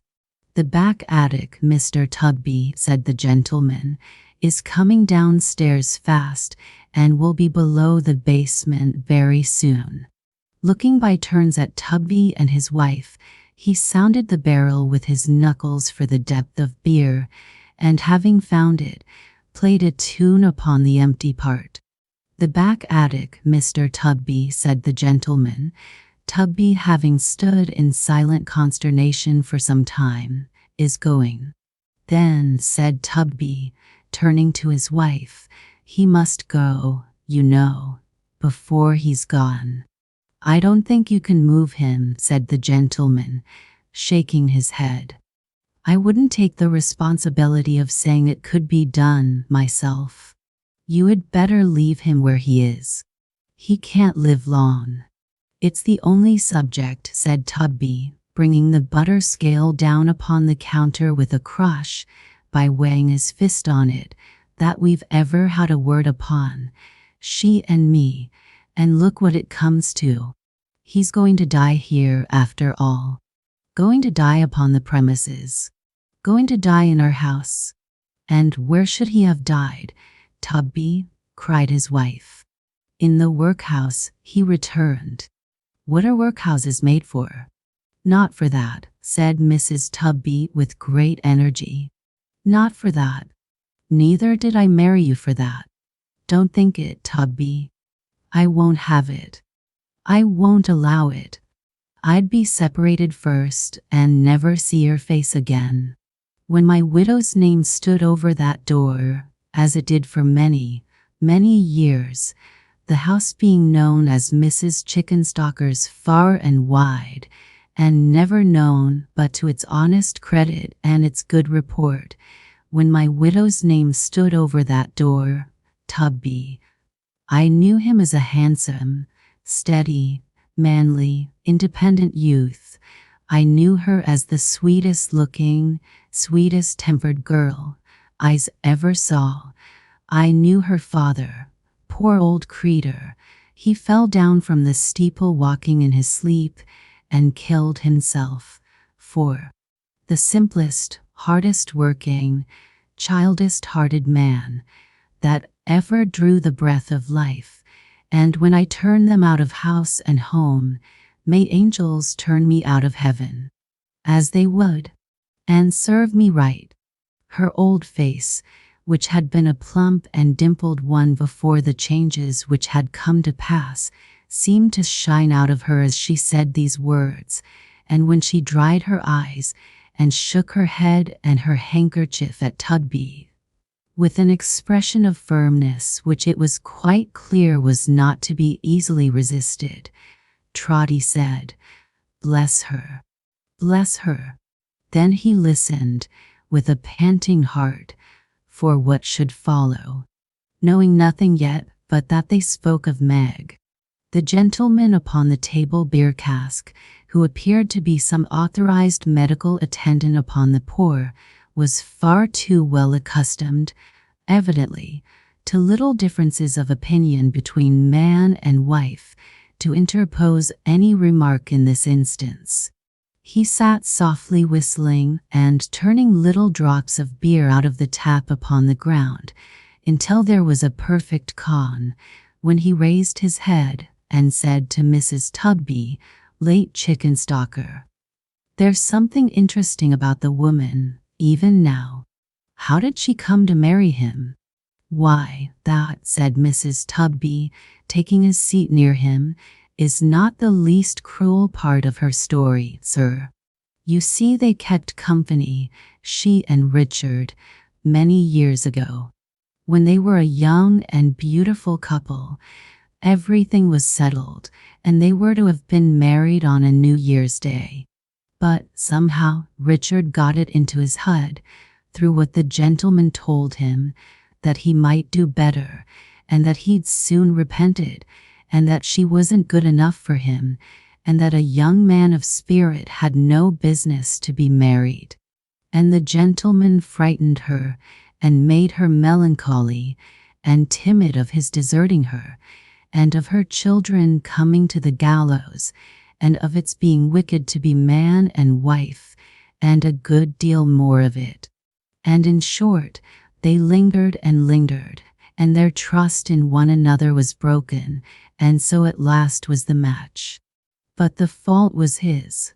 She would have married him, sir, joyfully. I've seen her heart swell many times afterwards, when he passed her in a proud and careless way, and never did a woman grieve more truly for a man than she for Richard when he first went wrong. Oh, he went wrong, did he? Said the gentleman, pulling out the vent peg of the table beer and trying to peep down into the barrel through the hole. Well, sir, I don't know that he rightly understood himself, you see. I think his mind was troubled by their having broke with one another, and that but for being ashamed before the gentleman, and perhaps for being uncertain too, how she might take it, he'd have gone through any suffering or trial to have had Meg's promise, and Meg's hand again. That's my belief. He never said so. More's the pity. He took to drinking, idling, bad companions, all the fine resources that were to be so much better for him than the home he might have had. He lost his looks, his character, his health, his strength, his friends, his work, everything. He didn't lose everything, Mrs. Tubby, returned the gentleman, because he gained a wife, and I want to know how he gained her. I'm coming to it, sir, in a moment. This went on for years and years, he sinking lower and lower, she enduring, poor thing, miseries enough to wear her life away. At last he was so cast down and cast out that no one would employ or notice him, and doors were shut upon him, go where he would. Applying from place to place and door to door, and coming for the 100th time to one gentleman who had often and often tried him, he was a good workman to the very end. That gentleman, who knew his history, said, I believe you are incorrigible. There's only one person in the world who has a chance of reclaiming you. Ask me to trust you no more, until she tries to do it. Something like that, in his anger and vexation. Ah, said the gentleman. Well, sir, he went to her and kneeled to her, said it was so, said it ever had been so, and made a prayer to her to save him. And she, don't distress yourself, Mrs. Tubby. She came to me that night to ask me about living here. What he was once to me, she said, is buried in a grave, side by side with what I was to him. But I have thought of this, and I will make the trial. In the hope of saving him, for the love of the light-hearted girl, you remember her, who was to have been married on a New Year's Day, and for the love of her Richard. And he said he had come to her from Lillian, and Lillian had trusted to him, and she never could forget that. So they were married, and when they came home here, and I saw them, I hoped that such prophecies as parted them when they were young may not often fulfill themselves as they did in this case, or I wouldn't be the makers of them for a mine of gold. The gentleman got off the cask and stretched himself, observing, I suppose he used her ill as soon as they were married? I don't think he ever did that, said Mrs. Tubby, shaking her head and wiping her eyes. He went on better for a short time, but his habits were too old and strong to be got rid of. He soon fell back a little, and was falling fast back when his illness came so strong upon him. I think he has always felt for her. I am sure he has.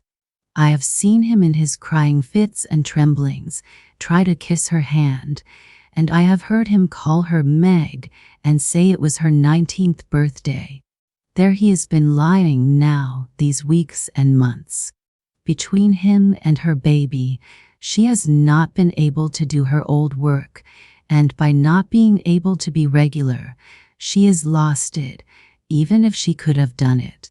How they have lived, I hardly know.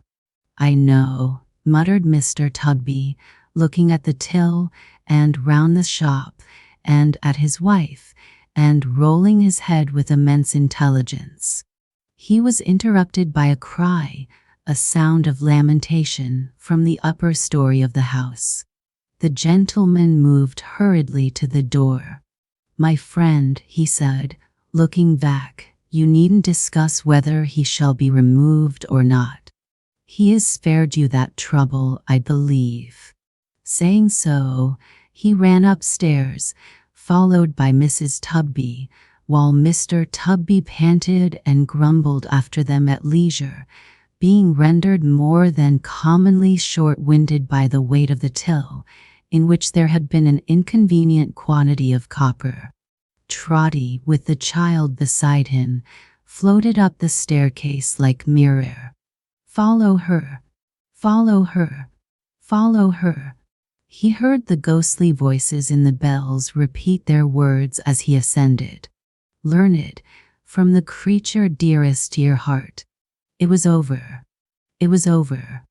And this was she, her father's pride and joy, this haggard, wretched woman, weeping by the bed, if it deserved that name, and pressing to her breast, and hanging down her head upon an infant? Who can tell how spare, how sickly, and how poor an infant? Who can tell how dear? "Thank God," cried Trotty, holding up his folded hands. "Oh, God be thanked. She loves her child." Again Trotty heard the voices, saying, "Follow her." He turned toward his guide, and saw it rising from him, passing through the air. "Follow her," it said, and vanished. He hovered round her, sat down at her feet, looked up into her face for one trace of her old self, listened for one note of her old pleasant voice.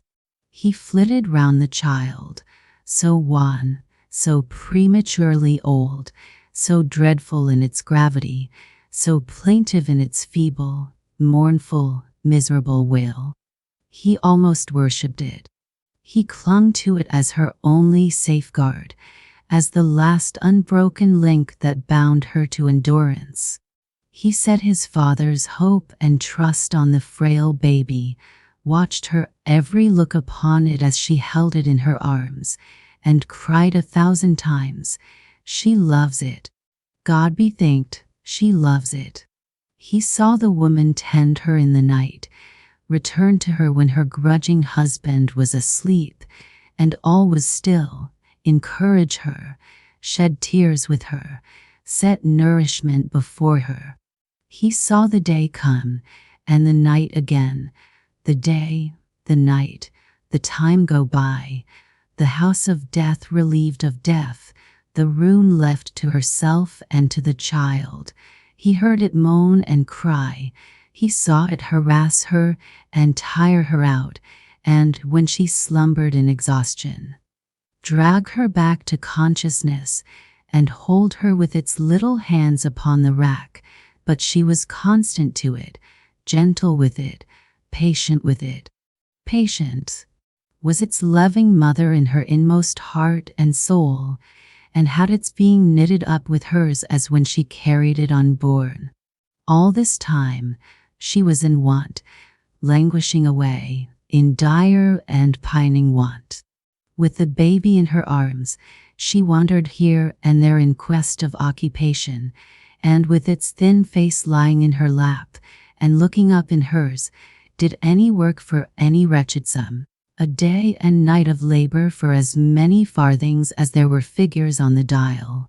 If she had quarreled with it, if she had neglected it, if she had looked upon it with a moment's hate, if, in the frenzy of an instant, She had struck it. No, his comfort was, she loved it always.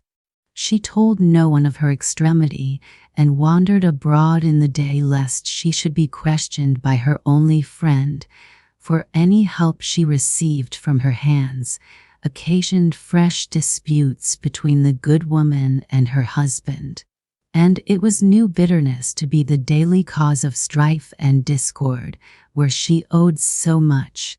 She loved it still. She loved it more and more.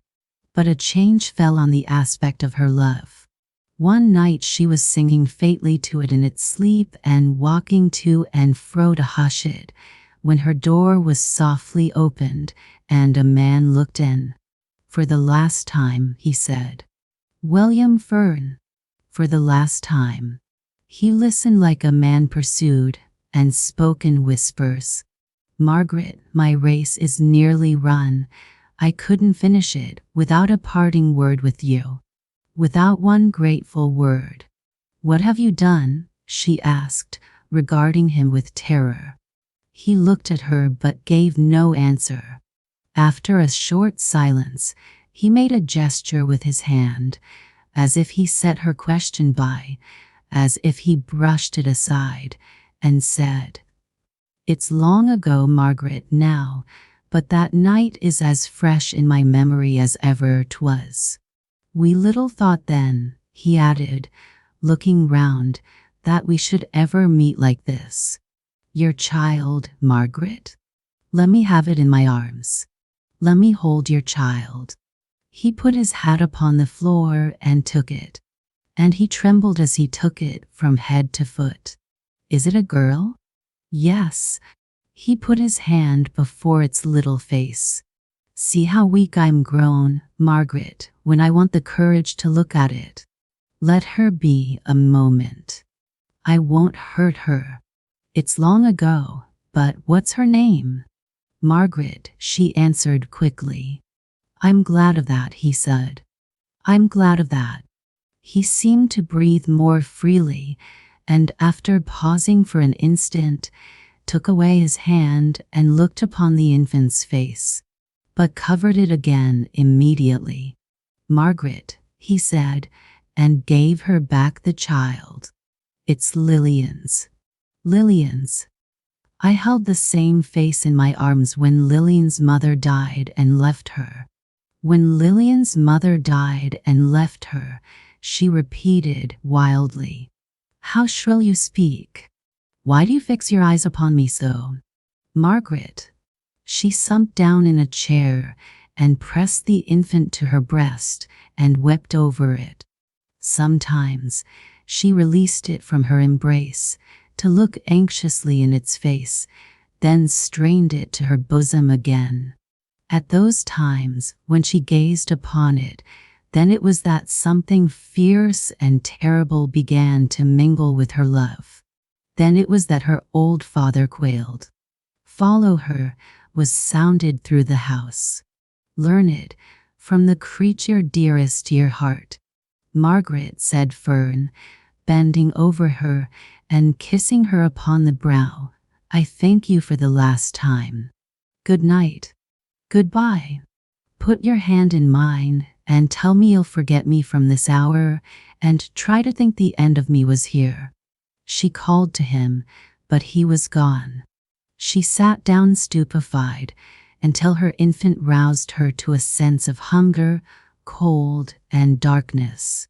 She paced the room with it the livelong night, hushing it and soothing it. She said at intervals, like Lillian when her mother died and left her, "Why was her step so quick, her eyes so wild, her love so fierce and terrible?" whenever she repeated those words. "But it is love," said Trotty. "It is love. She'll never cease to love it.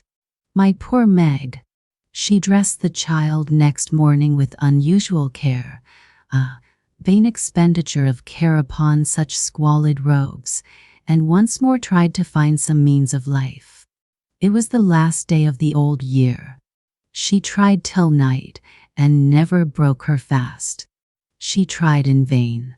She mingled with an abject crowd who tarried in the snow until it pleased some officer appointed to dispense the public charity, the lawful charity, not that once preached upon a mount, to call them in and question them, and say to this one, "Go to such a place," to that one, "Come next week," to make a football of another wretch, and pass him here and there, from hand to hand, from house to house, until he wearied and lay down to die, or started up and robbed, and so became a higher sort of criminal whose claims allowed of no delay. Here, too, she failed. She loved her child and wished to have it lying on her breast, and that was quite enough. It was night, a bleak, dark, cutting night, when, pressing the child close to her for warmth, she arrived outside the house she called her home. She was so faint and giddy that she saw no one standing in the doorway until she was close upon it and about to enter. Then she recognized the master of the house, who had so disposed himself with his person it was not difficult as to fill up the whole entry. "Oh," he said softly, "you have come back?" She looked at the child and shook her head. "Don't you think you have lived here long enough without paying any rent? Don't you think that, without any money, you've been a pretty constant customer at this shop?" "Now," said Mr. Tugby. She repeated the same mute appeal. "Suppose you try and deal somewhere else," he said. "And suppose you provide yourself with another lodging. Come, don't you think you could manage it?" She said, in a low voice, that it was very late. "Tomorrow." "Now I see what you want," said Tugby, "and what you mean. You know there are two parties in this house about you, and you delight in setting them by the ears. I don't want any quarrels. I'm speaking softly to avoid a quarrel. But if you don't go away, I'll speak out loud, and you shall cause words loud enough to please you. But you shan't come in, that I am determined." She put her hair back with her hand, and looked in a sudden manner at the sky and the dark lowering distance. "This is the last night of an old year, and I won't carry ill blood and quarrelings and disturbances into a new one, to please you nor anybody else," said Tugby, who was quite a retail friend and father. "I wonder you ain't ashamed of yourself to carry such practices into a new year. If you haven't any business in the world but to be always giving way and always making disturbances between man and wife, you'd be better out of it. Go along with you. Follow her to desperation." Again the old man heard the voices. Looking up, he saw the figures hovering in the air and pointing where she went, down the dark street. "She loves it," he exclaimed in agonized entreaty for her. "Chimes, she loves it still. Follow her." The shadows swept upon the track she had taken like a cloud. Oh, for something to awaken her, for any sight or sound or scent to call up tender recollections in a brain on fire, for any gentle image of the past to rise up before her. "I was her father. I was her father," cried the old man, stretching out his hands to the dark shadows flying on above. "Have mercy on her and on me. Where does she go? Turn her back. I was her father." But they only pointed to her as she hurried on, to desperation. "Learn it from the creature dearest to your heart." 100 voices echoed it. The air was made of breath expended in those words. He seemed to take them in at every gasp he drew. They were everywhere and not to be escaped. And still she hurried on, the sane light in her eyes. All at once she stopped. "Now, turn her back," exclaimed the old man, tearing his white hair. "My child, Meg, turn her back. Great father, turn her back." In her own scanty shawl, she wrapped the baby warm. With her fevered hands, she smoothed its limbs, composed its face, arranged its mean attire. In her wasted arms she folded it as though she never would resign it more, and with her dry lips kissed it in a final pang and last long agony of love. Putting its tiny hand up to her neck and holding it there within her dress, next to her distracted heart, she set its sleeping face against her, closely, steadily against her, and sped onward to the river. To the rolling river, swift and dim, where winter night sat brooding like the last dark thoughts of many who had sought a refuge there before her. Where scattered lights upon the banks gleamed sullen, red and dull, as torches that were burning there to show the way to death. Where no abode of living people cast its shadow on the deep, impenetrable, melancholy shade. To the river, to that portal of eternity, her desperate footsteps tended with the swiftness of its rapid waters running to the sea. He tried to touch her as she passed him, going down to its dark level, but the wild, distempered form, the fierce and terrible love, the desperation that had left all human check or hold behind, swept by him like the wind. He followed her. She paused a moment on the brink before the dreadful plunge. He fell down on his knees and in a shriek addressed the figures in the bells now hovering above them. "Have mercy on her," he exclaimed, "as one in whom this dreadful crime has sprung from love perverted, from the strongest, deepest love we fallen creatures know. Think what her misery must have been when such seed bears such fruit. Heaven meant her to be good. There is no loving mother on the earth who might not come to this, if such a life had gone before. Oh, have mercy on my child, who, even at this pass, means mercy to her own, and dies herself, and perils her immortal soul, to save it." She was in his arms. He held her now. His strength was like a giant's.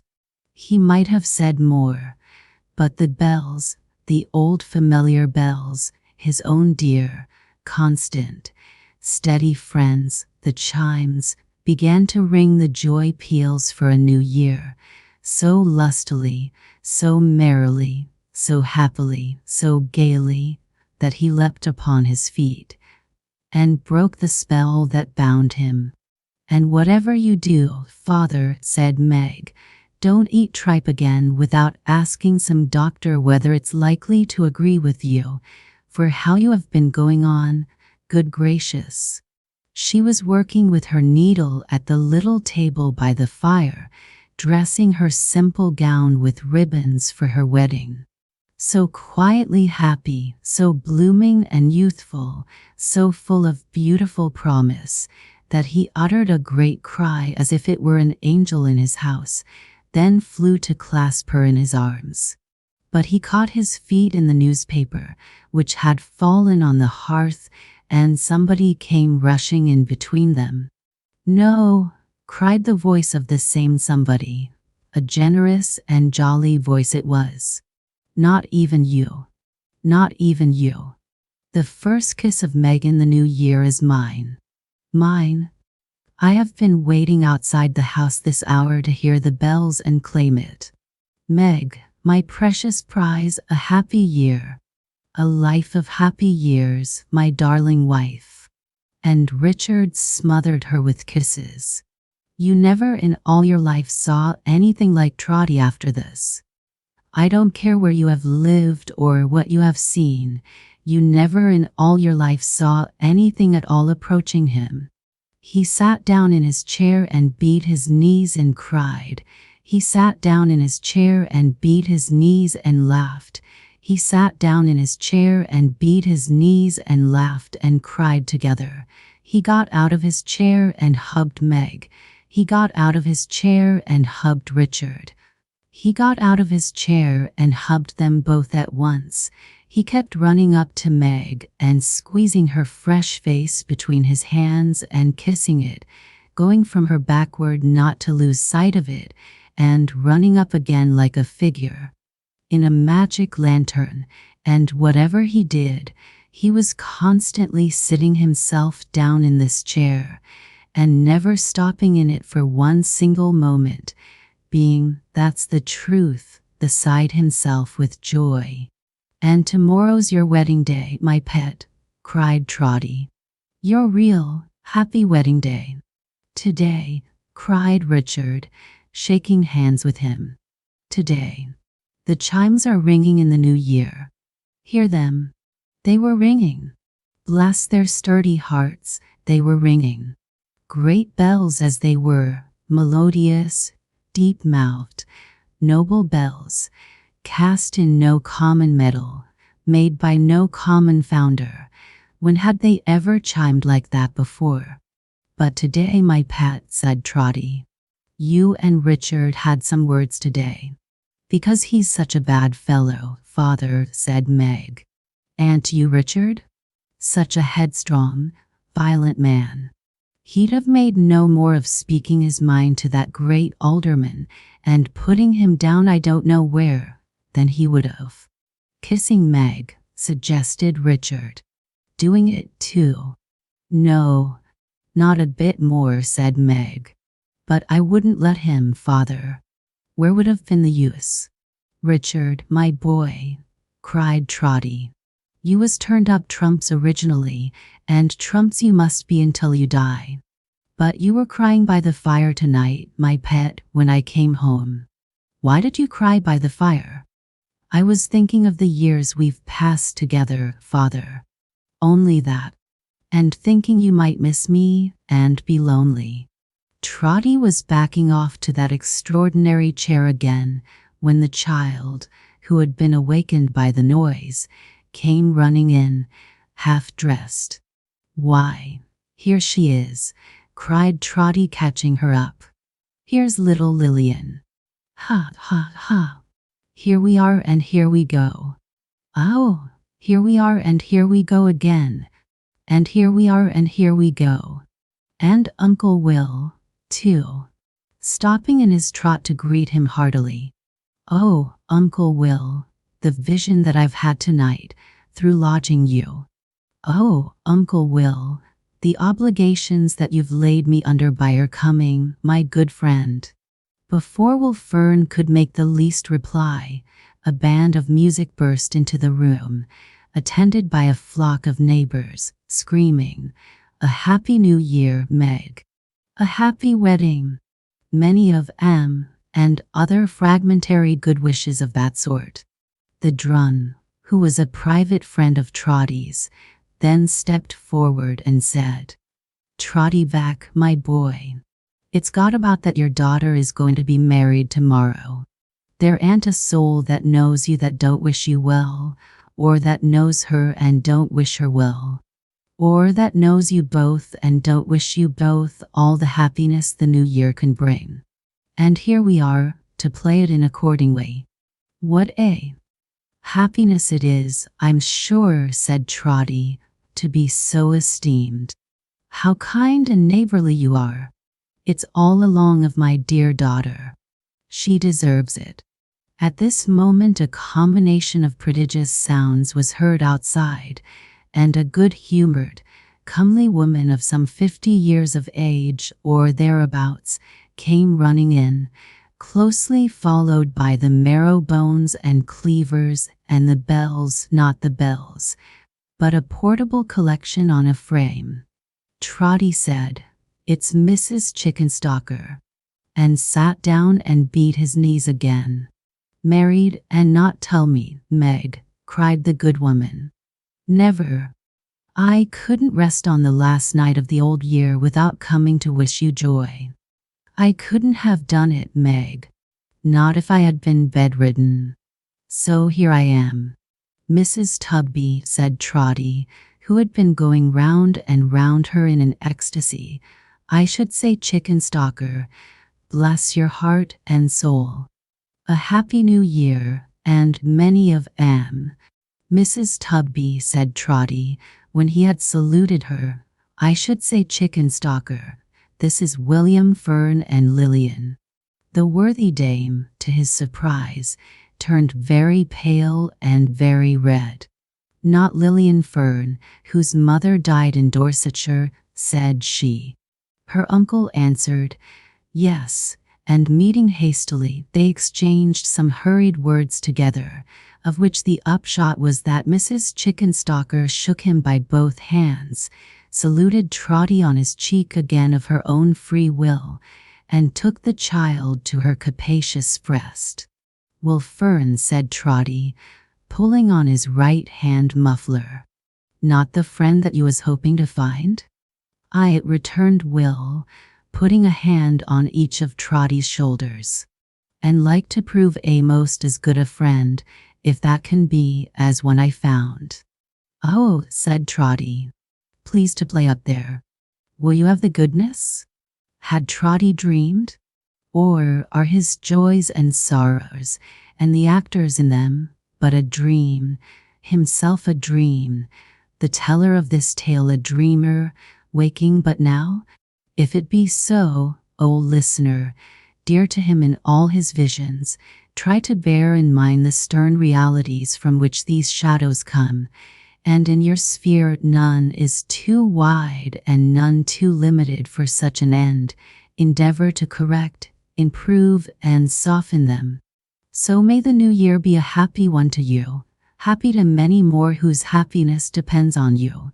So may each year be happier than the last, and not the meanest of our brethren or sisterhood debarred their rightful share in what our great Creator formed them to enjoy. Billy's Santa Claus Experience by Cornelia Redmond.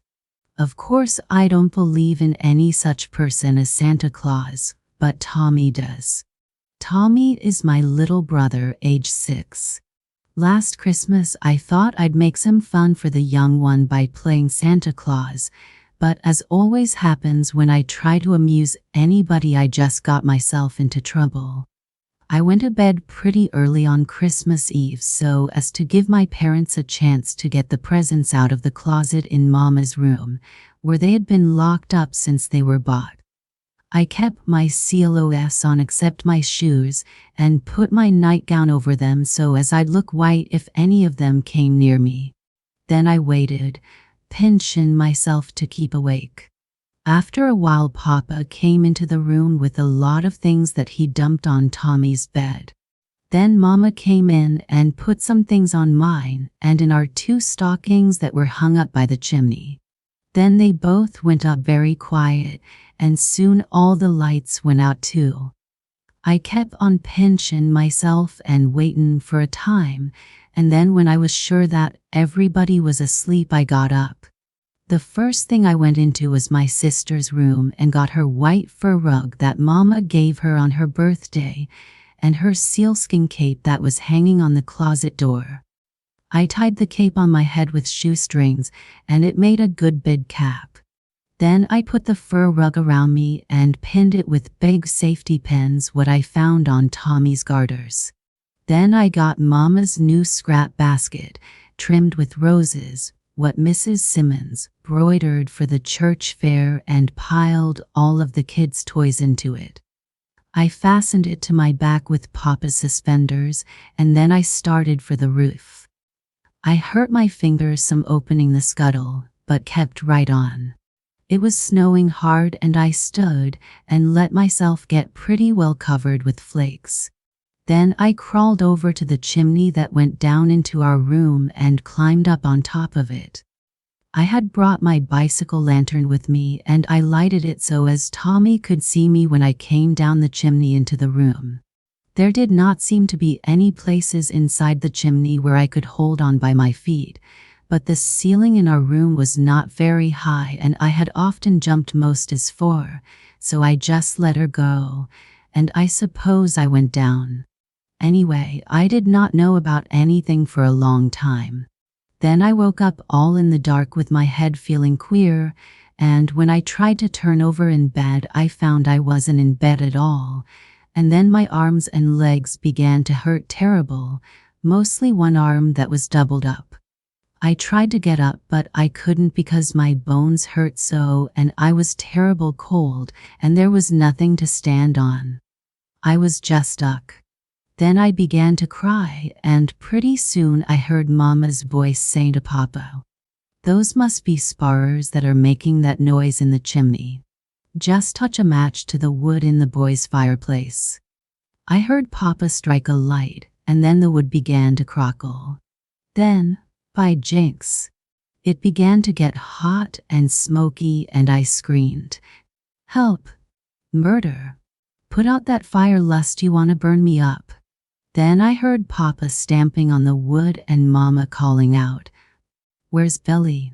Where's my chili?" Next, Tommy woke up and began to cry, and everything was terrible, especially the pains all over me. Then Papa called out very stern, "William, if you are in that chimney, come down at once." And I answered, crying, that I would if I could, but I was stuck and couldn't. Then I heard Papa getting dressed, and pretty soon he and John from the stable went up on the roof and let down ropes what I put around me, and they hauled me up. It was just daylight, and I was all black and sooty and scratched, and my arm was broken. Everybody scolded me except Mama. I had spoiled my sister's white rug and broken all of Tommy's toys, and the snow what went in through the scuttle melted and marked the parlor ceiling. Besides, I guess it cost Papa a good deal to get my arm mended. Nobody would believe that I had just meant to make some fun for Tommy, and my arm and all my bruised places hurt me awful for a long time. If I live to be a million, I am never going to play Santa Claus again. Christmas in Poganook by Harriet Beecher Stowe. The first Christmas.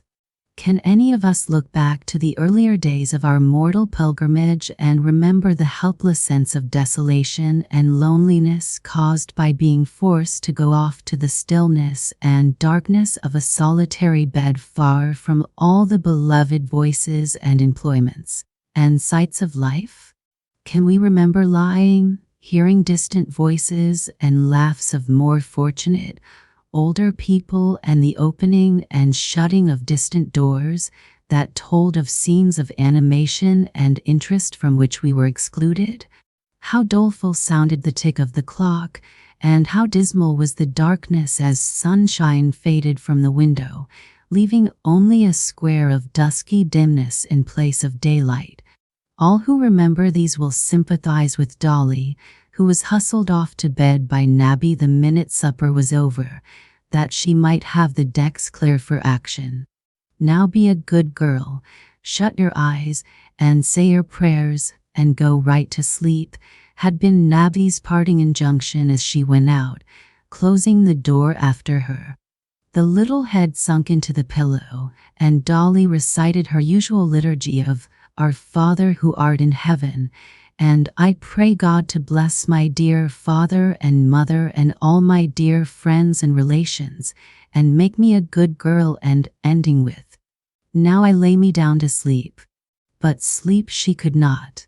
The wide, bright, wistful blue eyes lay shining like two stars toward the fading light in the window, and the little ears were strained to catch every sound.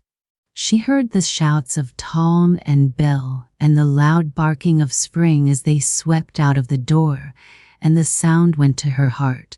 Spring, her faithful attendant, the most loving and sympathetic of dogs, her friend and confidential counselor in many a solitary ramble.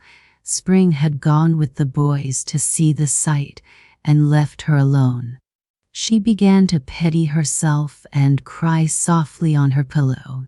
For while she could hear Nabby's energetic movements below, washing up dishes, putting back chairs, and giving energetic thumps and bangs here and there, as her way was of producing order.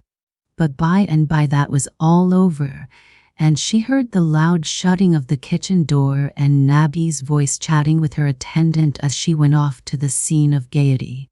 In those simple, innocent days in New England villages, nobody thought of locking house doors at night. There was in those times no idea either of tramps or burglars, and many a night in summer had Dolly lain awake and heard the voices of tree toads and whippoorwills mingling with the whisper of leaves and the swaying of elm boughs, while the great outside door of the house lay broad open in the moonlight. But then this was when everybody was in the house and asleep, when the door of her parents' room stood open on the front hall, and she knew she could run to the paternal bed in a minute for protection. Now, however, she knew the house was empty. Everybody had gone out of it, and there is something fearful to a little lonely body in the possibilities of a great, empty house. She got up and opened her door, and the tick-tock of the old kitchen clock for a moment seemed like company, but pretty soon its ticking began to strike louder and louder with a nervous insistency on her ear, till the nerves quivered and vibrated, and she couldn't go to sleep. She lay and listened to all the noises outside. It was a still, clear, freezing night when the least sound clinked with the metallic resonance. She heard the runners of sleighs squeaking and crunching over the frozen road, and the lively jingle of bells. They would come nearer, nearer, pass by the house, and go off in the distance. Those were the happy folks going to see the gold star and the Christmas greens in the church. The gold star, the Christmas greens, had all the more attraction from their vagueness. Dolly was a fanciful little creature, and the clear air and romantic scenery of a mountain town had fed her imagination. Stories she had never read, except in the Bible and the Pilgrim's Progress, but her very soul had vibrated with the descriptions of the celestial city, something vague, bright, glorious, lying beyond some dark river. And Nabby's rude account of what was going on in the church suggested those images. Finally, a bright thought popped into her little head. She could see the church from the front windows of the house. She would go there and look. In haste, she sprang out of bed and dressed herself.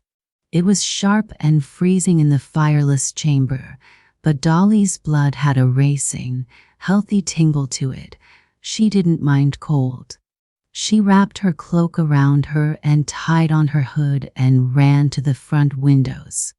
There it was, to be sure, the little church with its sharp-pointed windows, every pane of which was sending streams of light across the glittering snow.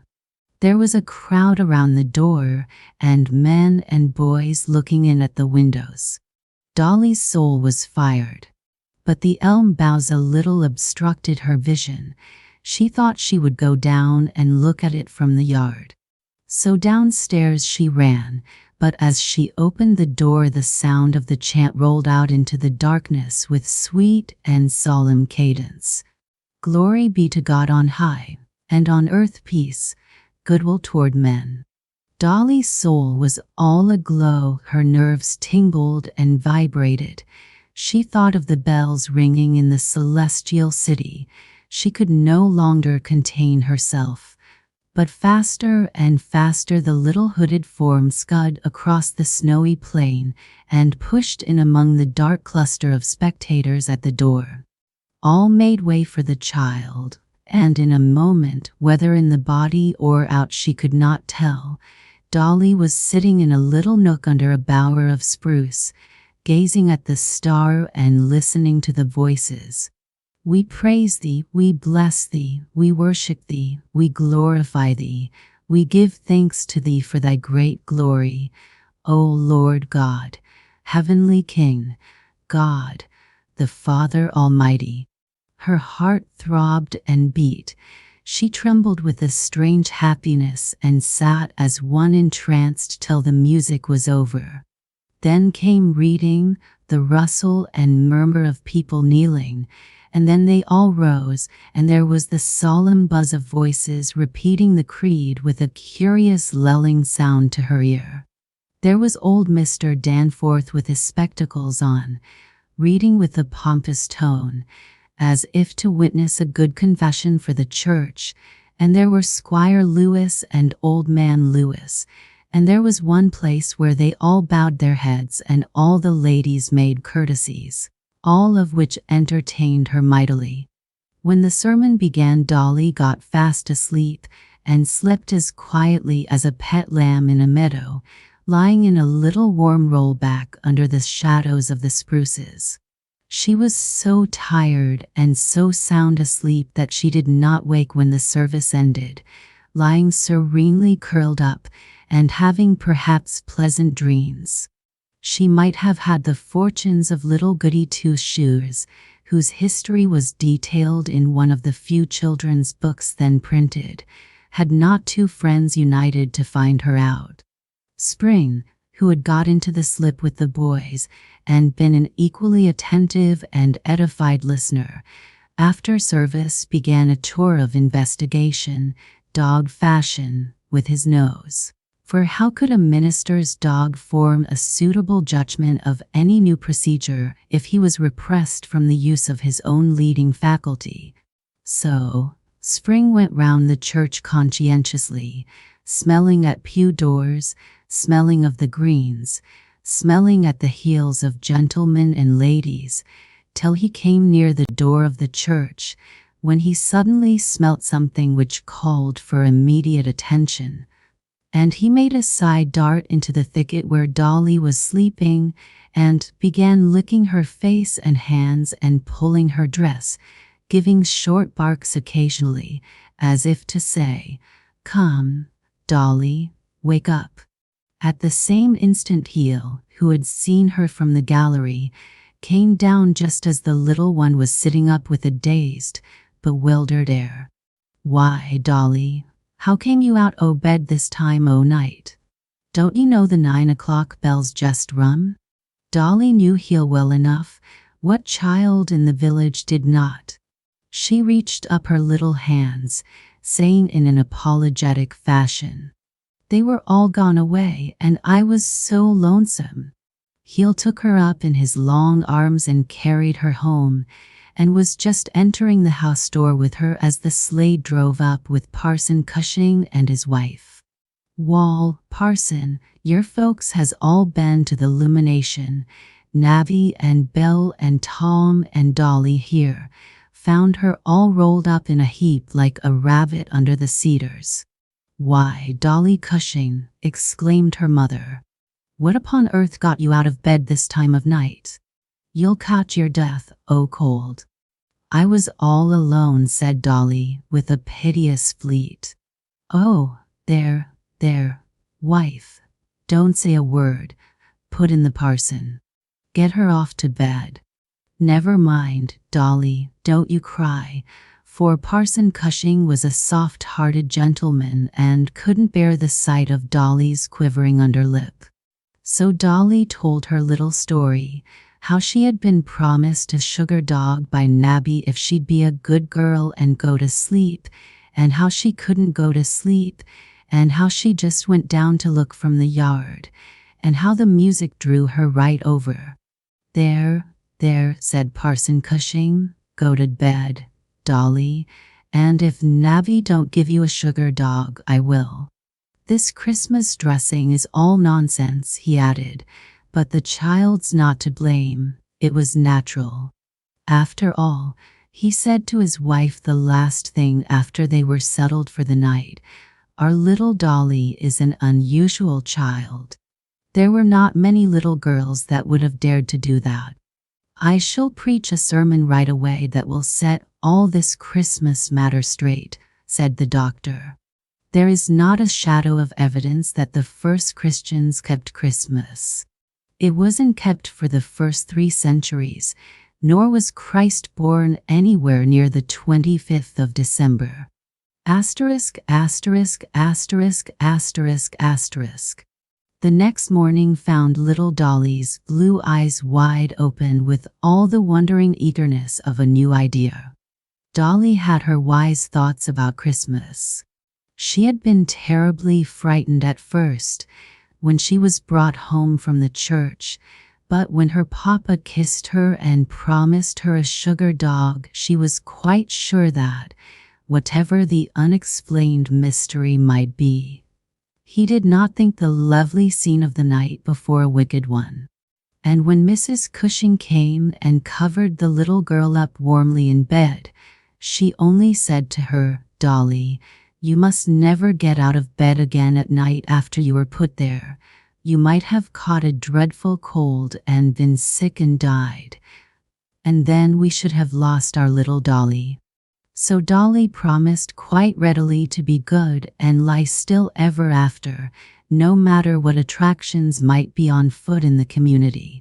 Much was gained, however, and it was all clear gain, and forthwith the little fanciful head proceeded to make the most of it, thinking over every feature of the wonder.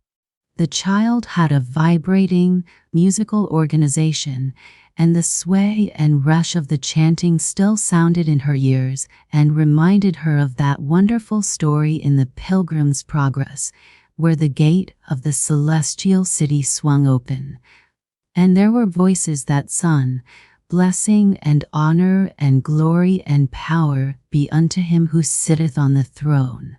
And then that wonderful star, that shone just as if it were a real star, how could it be? For Miss Ida Lewis, being a young lady of native artistic genius, had cut a little hole in the center of her gilt paper star, behind which was placed a candle, so that it gave real light, in a way most astonishing to untaught eyes. In Dolly's simple view it verged on the supernatural. Perhaps it was the very real star read about in the gospel story. Why not? Dolly was at the happy age when anything bright and heavenly seemed credible, and had the child faith to which all things were possible. "I wish, my dear," said Mrs. Cushing, after they were retired to their room for the night, "that tomorrow morning you would read the account of the birth of Christ in St. Matthew, and give the children some advice upon the proper way of keeping Christmas." "Well, but you know we don't keep Christmas. Nobody knows anything about Christmas," said the doctor. "You know what I mean, my dear," replied his wife. "You know that my mother and her family do keep Christmas. I always heard of it when I was a child, and even now, though I have been out of the way of it so long, I cannot help a sort of kindly feeling toward these ways. I am not surprised at all that the children got drawn over last night to the service. I think it's the most natural thing in the world, and I know by experience just how attractive such things are. I shouldn't wonder if this other church should draw very seriously on your congregation, but I don't want it to begin by taking away our own children. Dolly is an inquisitive child, a child that thinks a good deal, and she'll be asking all sorts of questions about the why and wherefore of what she saw last night." "Oh, yes, Dolly is a bright one. Dolly's an uncommon child," said the doctor, who had a pardonable pride in his children, they being, in fact, the only worldly treasure that he was at all rich in. He rose up early on the following Sabbath and proceeded to buy a sugar dog at the store of Lucius Jakes, and when Dolly came down to breakfast he called her to him and presented it, saying as he kissed her, "Papa gives you this, not because it is Christmas, but because he loves his little Dolly." "But isn't it Christmas?" asked Dolly with a puzzled air. "No, child. Nobody knows when Christ was born, and there is nothing in the Bible to tell us when to keep Christmas." And then in family worship the doctor read the account of the birth of Christ and of the shepherds abiding in the fields who came at the call of the angels, and they sung the old hymn, while shepherds watched their flocks by night. "Now, children," he said when all was over, "you must be good children and go to school. If we are going to keep any day on account of the birth of Christ, the best way to keep it is by doing all our duties on that day better than any other. Your duty is to be good children, go to school, and mind your lessons." Tom and Belle were quite ready to fall in with their father's view of the matter.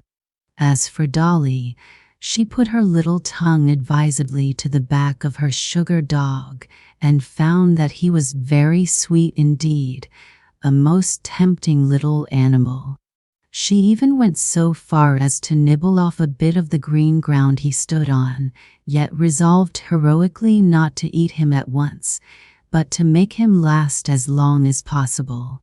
She wrapped him tenderly in cotton and took him to the school with her, and when her confidential friend, Bessie Lewis, displayed her Christmas gifts, Dolly had something on her side to show.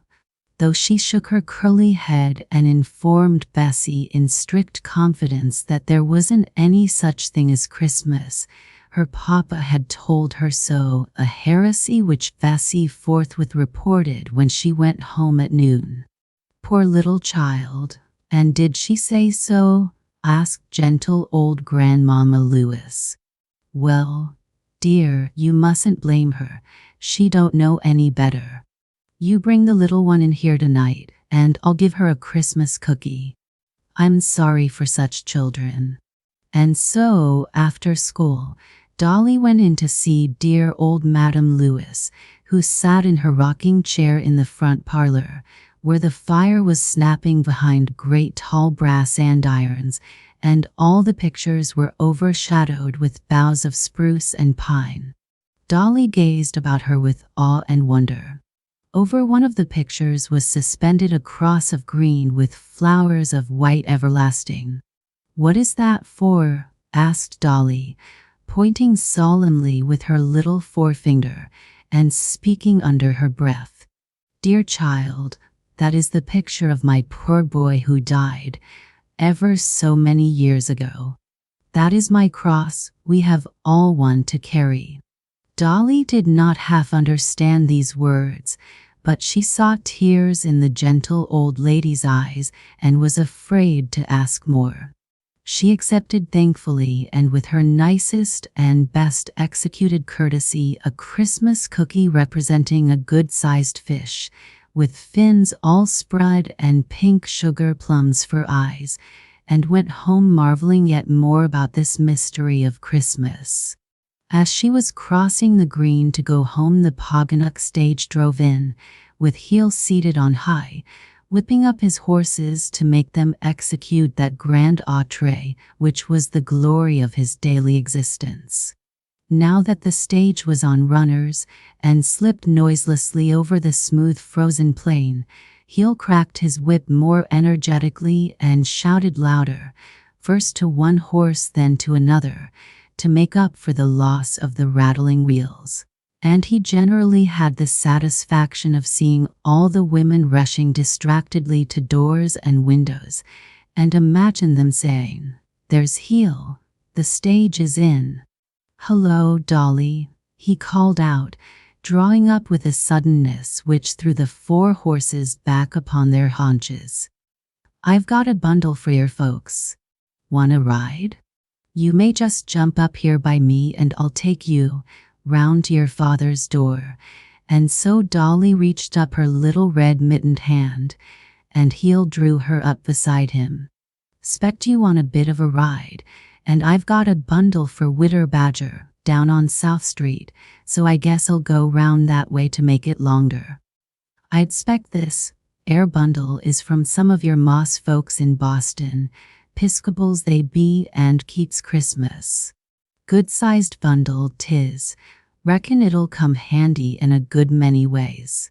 So, after finishing his detour, Heel landed his little charge at the parsonage door.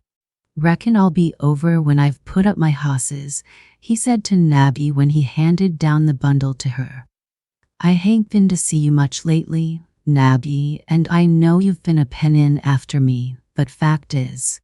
Well, now, Heel Jones, you just shut up with your imperence, said Nabby, with flashing eyes. You just look out, or you'll get suthin'. I expect to get a kiss when I come round tonight, said Heel, composedly. Take care o' that air bundle, now. Meb there's glass or crockery in't. Heel Jones, said Nabby, don't give me none o' your sace, for I won't take it. Jim Sawin said last night you was the brassiest man he ever see. He said there was brass enough in your face to make a kettle of. You tell him there's sap enough in his head to fill it anyway, said Heel. Goodbye, Nabby, I'll come round this evenin', and he drove away at a rattling pace, while Nabby, with flushed cheeks and snapping eyes, soliloquized. Well, I hope he will come. I'd just like a chance to show him how little I care for him.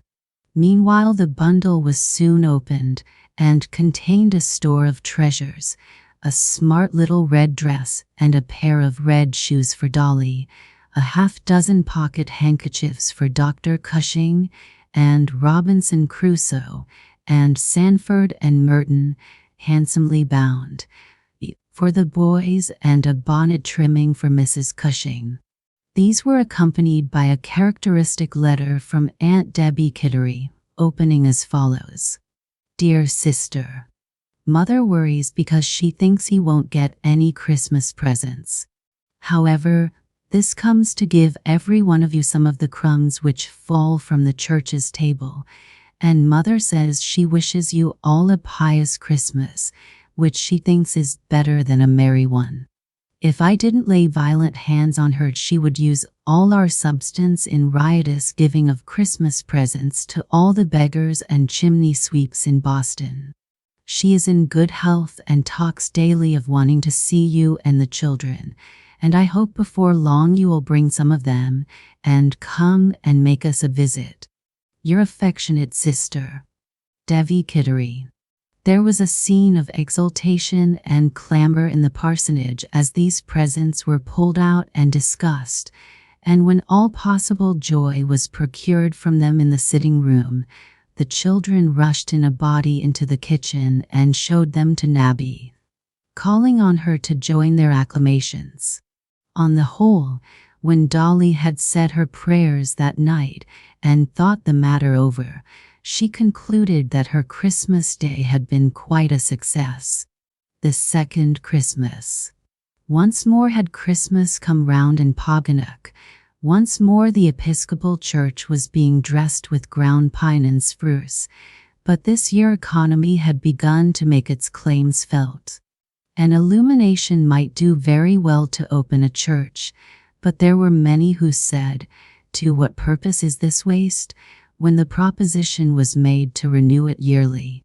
Consequently, it was resolved to hold the Christmas Eve service with only that necessary amount of light which would enable the worshippers to read the prayers. On this Christmas Eve, Dolly went to bed at her usual hour with a resigned and quiet spirit. She felt herself a year older and more than a year wiser than when Christmas had first dawned upon her consciousness. Miss Persis appeared on the ground by day dawn. A great kettle was slung over the kitchen fire, in which cakes of tallow were speedily liquefying. A frame was placed quite across the kitchen to sustain candle rods, with a train of boards underneath to catch the drippings, and Miss Persis, with a brow like one of the Fates, announced, "Now we can't have any young UNS in this kitchen today," and Dolly saw that there was no getting any attention in that quarter.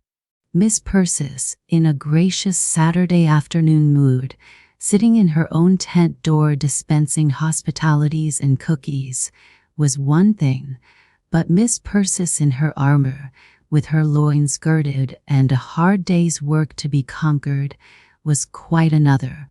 She was terrible as Minerva with her helmet on.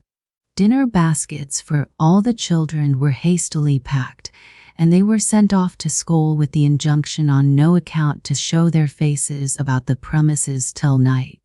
The doctor, warned of what was going on, retreated to his study at the top of the house, where, serenely above the lower cares of earth, he sailed off into President Edward's treatise on the nature of true virtue, concerning which he was preparing a paper to read at the next association meeting.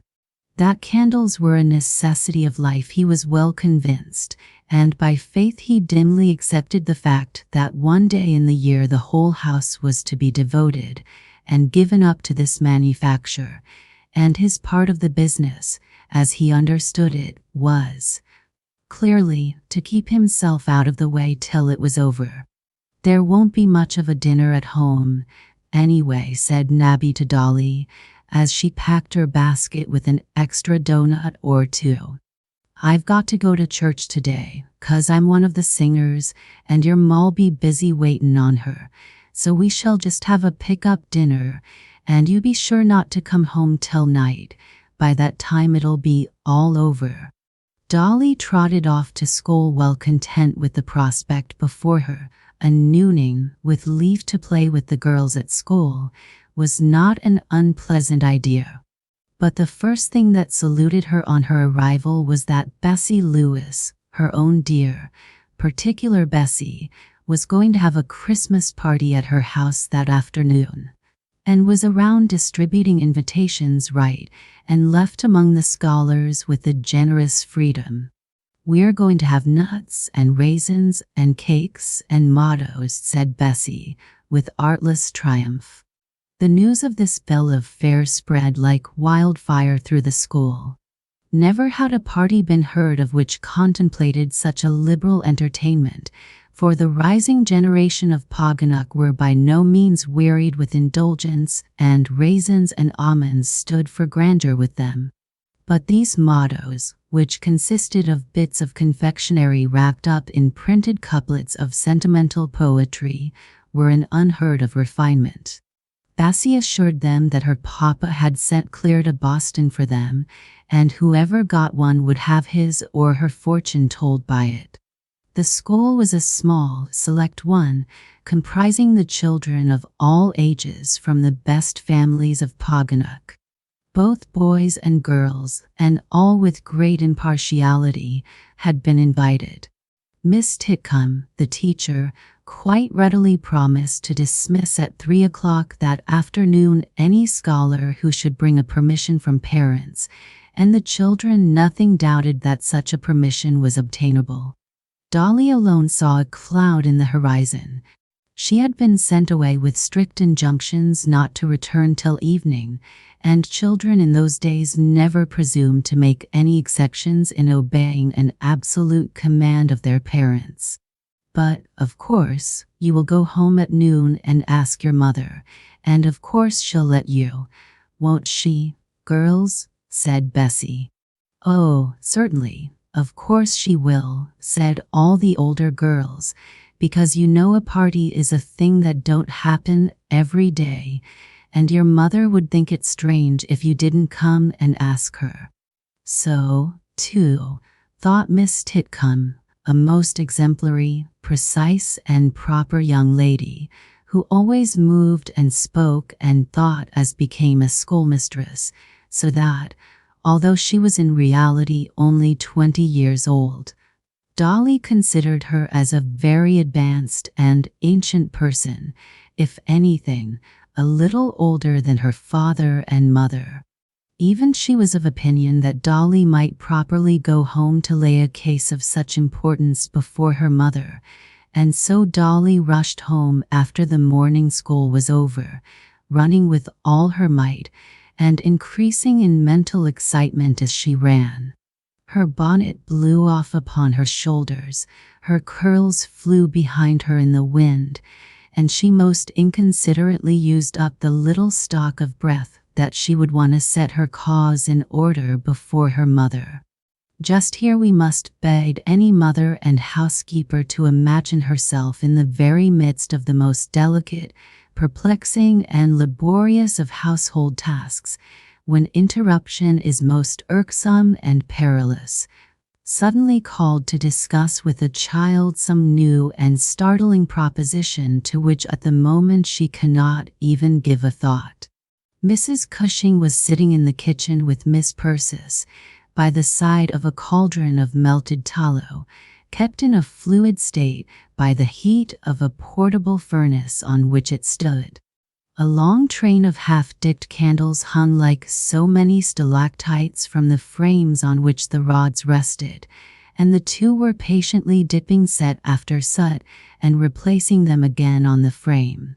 "As sure as I'm alive, if there isn't Dolly Cushing comin' back, runnin' and tearin' like a wild creetur," said Miss Persis. "She'll be in here in a minute and knock everything down." Mrs. Cushing looked, and with a quick movement stepped to the door. "Dolly, what are you here for? Didn't I tell you not to come home this noon?"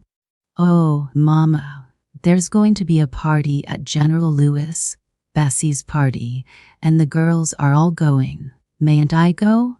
"No, you can't. It's impossible," said her mother. "Your best dress isn't ready to wear, and there's nobody can spend time to get you ready. Go right back to school." "But, Mama—" "Go," said her mother, in the decisive tone that mothers used in the old days, when arguing with children was not a possibility. "What's all this about?" asked the doctor, looking out of the door. "Why," said Mrs. Cushing, "there's going to be a party at General Lewis, and Dolly is wild to go. It's just impossible for me to attend to her now."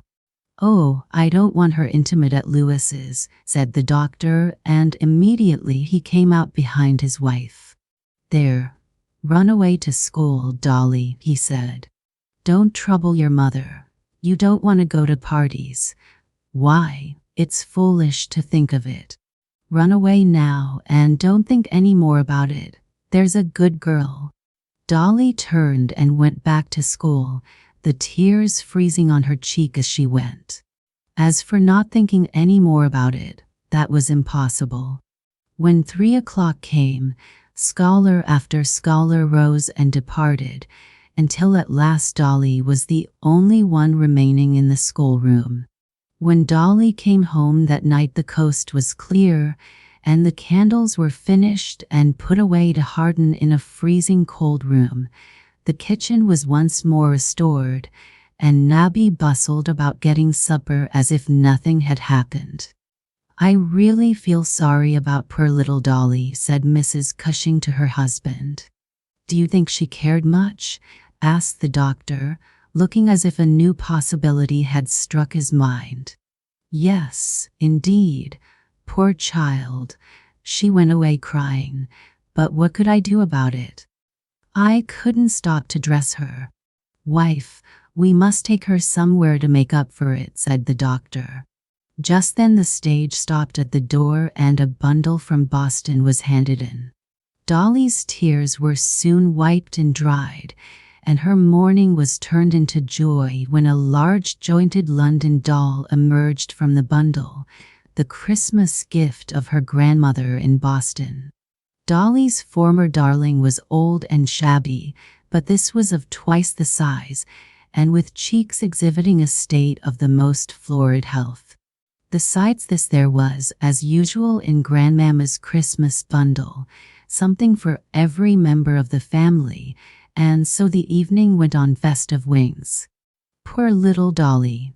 Only that afternoon she had watered with her tears, at school, the dismal long straight scene, which stretched on before her as life sometimes does to us, bare, disagreeable, and cheerless.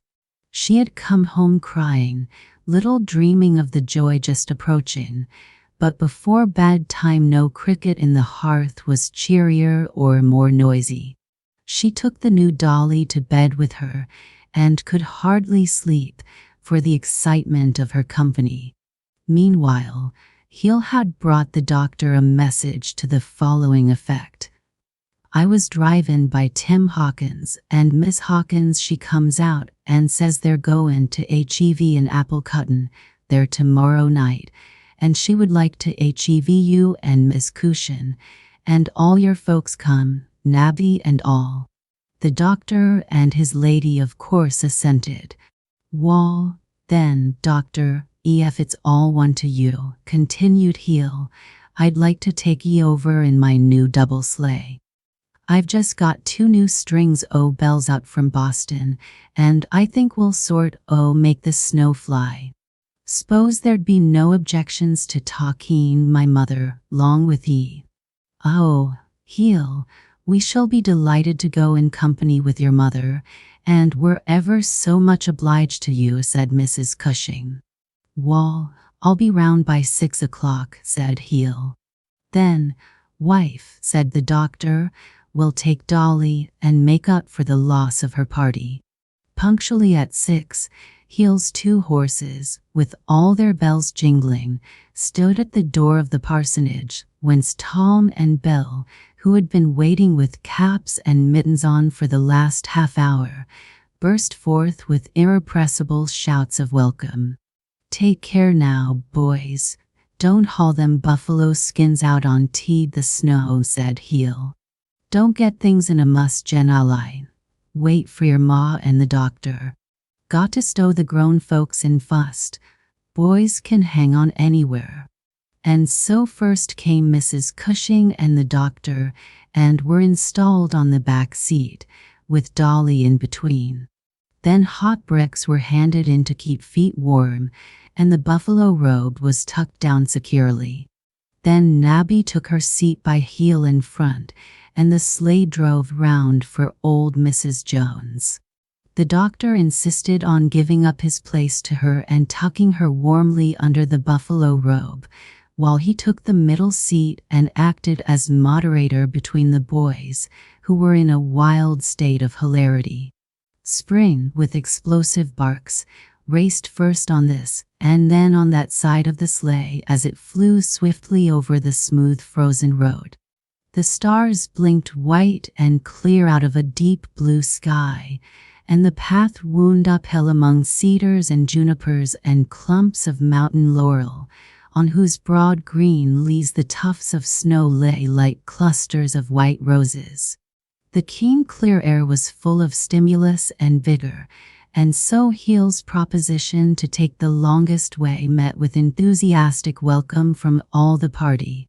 Next to being a bird and having wings is the sensation of being borne over the snow by a pair of spirited horses who enjoy the race, apparently, as much as those they draw. Though Heel contrived to make the ride about 8 miles, it yet seemed but a short time before the party drove up to the great red farmhouse, whose lighted windows sent streams of radiant welcome far out into the night. Our little Dolly had had an evening of unmixed bliss. Everybody had petted her and talked to her and been delighted with her sayings and doings, and she was carrying home a paper parcel of sweet things which good Mrs. Hawkins had forced into her hand at parting. She had spent a really happy Christmas. The Christmas Princess, by Mrs. Molesworth. In the olden times there lived a king who was worthy of the name.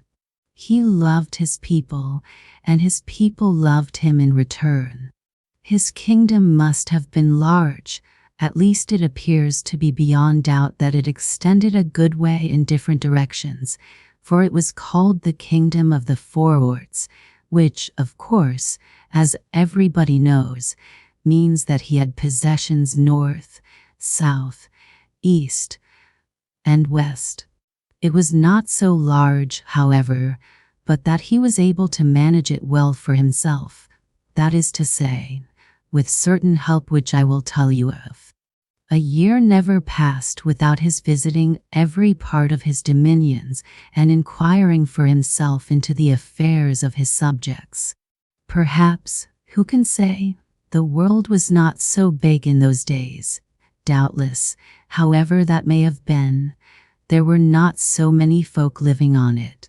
Many things were different in those times. Many things existed which nowadays would be thought strange and incredible. Human beings knew much more than they do now about the other dwellers on the earth. For instance, it was no uncommon case to find learned men who were able to converse with animals quite as well as with each other. Fairies, of course, were often visible to mortal eyes, and it was considered quite natural that they should interfere for good, sometimes, perhaps, for evil. As to that I cannot say, in human affairs. And good King Braveheart was especially favored in this way. For the help which, as I said, was his in governing his people was that of 4 very wise counselors indeed, the 4 fairies of the north and the south, the east and the west. These sisters were very beautiful as well as very wise. Though older than the world itself, they always looked young. They were very much attached to each other, though they seldom met, and it must be confessed that sometimes on such occasions there were stormy scenes, though they made it up afterward. And the advice they gave was always to be relied upon. Now, King Braveheart was married. His wife was young and charming, and devotedly fond of him. But she was of a rather jealous and exacting disposition, and she had been much spoiled in her youth at her own home. She was sweet and loving, however, which makes up for a good deal, and always ready to take part in any scheme for the good of their people, provided it did not separate her from her husband. They had no children, though they had been married for some years, but at last there came the hope of an heir, and the Queen's delight was unbounded, nor was the King's joy less than hers. It was late autumn, or almost winter, when a great trouble befell the pretty Queen. The weather had grown suddenly cold, and a few snowflakes even had fallen before their time. But Queen Clarabelle only clapped her hands at the sight, for with the winter she hoped the baby would come, and she welcomed the signs of its approach on this account. The King, however, looked grave, and when the next morning the ground was all white, the trees and the bushes covered with silvery foliage, he looked graver still. "Something is amiss," he said. "The fairy of the north must be on her way, and it is not yet time for her visit." And that very afternoon the snow fell again, more heavily than before, and the frost wind whistled down the chimneys and burst open the doors and windows. And all the palace servants went hurrying and scurrying about to make great fires and hang up thick curtains and get everything in order for the cold season, which they had not expected so soon. "It will not last," said the King quietly. "In a few days there will be milder weather again." But, nevertheless, he still looked grave. And early the next morning, as he was sitting with the Queen, who was beginning to feel a little frightened at the continuance of the storm, the double doors of her boudoir suddenly flew open, an icy blast filled the room, and a tall, white-shrouded figure stood before them. "I have come to fetch you, Braveheart," she said abruptly. "You are wanted, sorely wanted, in my part of the world. The people are starving. The season has been a poor one, and there has been bad faith. Some few powerful men have bought up the grain, which was already scarce, and refused to let the poor folk have it. Nothing will save their lives or prevent sad suffering but your own immediate presence. Are you ready? You must have seen I was coming." She threw off her mantle as she spoke and sank onto a couch. Strong as she was, she seemed tired with the rate at which she had traveled, and the warm air of the room was oppressive to her. Her clear, beautiful features looked harassed, her gray eyes full of anxiety. For the moment she took no notice of the Queen. "Are you ready?" she repeated. "Yes, I am ready," said Braveheart as he rose to his feet. But the queen threw herself upon him with bitter crying and reproaches. Would he leave her, and at such a time, a prey to all kinds of terrible anxiety? Then she turned to the fairy and upbraided her in unmeasured language. But the spirit of the north glanced at her with calm pity. "Poor child," she said, "I had almost forgotten you. The sights I have seen of late have been so terrible that they absorb me. Take courage, Clarabelle. Show yourself a queen. Think of the suffering mothers and their little ones whom your husband hastens to aid. All will be well with you, believe me. But you, too, must be brave and unselfish." It was no use. All she said but made the queen more indignant. She would scarcely bid her husband farewell. She turned her back to the fairy with undignified petulance. "Foolish child," said the northern spirit. "She will learn better some day." Then she gave all her attention to the matter she had come about, explaining to the king as they journeyed exactly the measures he must take and the difficulties to be overcome. But though the king had the greatest faith in her advice and never doubted that it was his duty to obey, his heart was sore, as you can understand. Things turned out as he had said.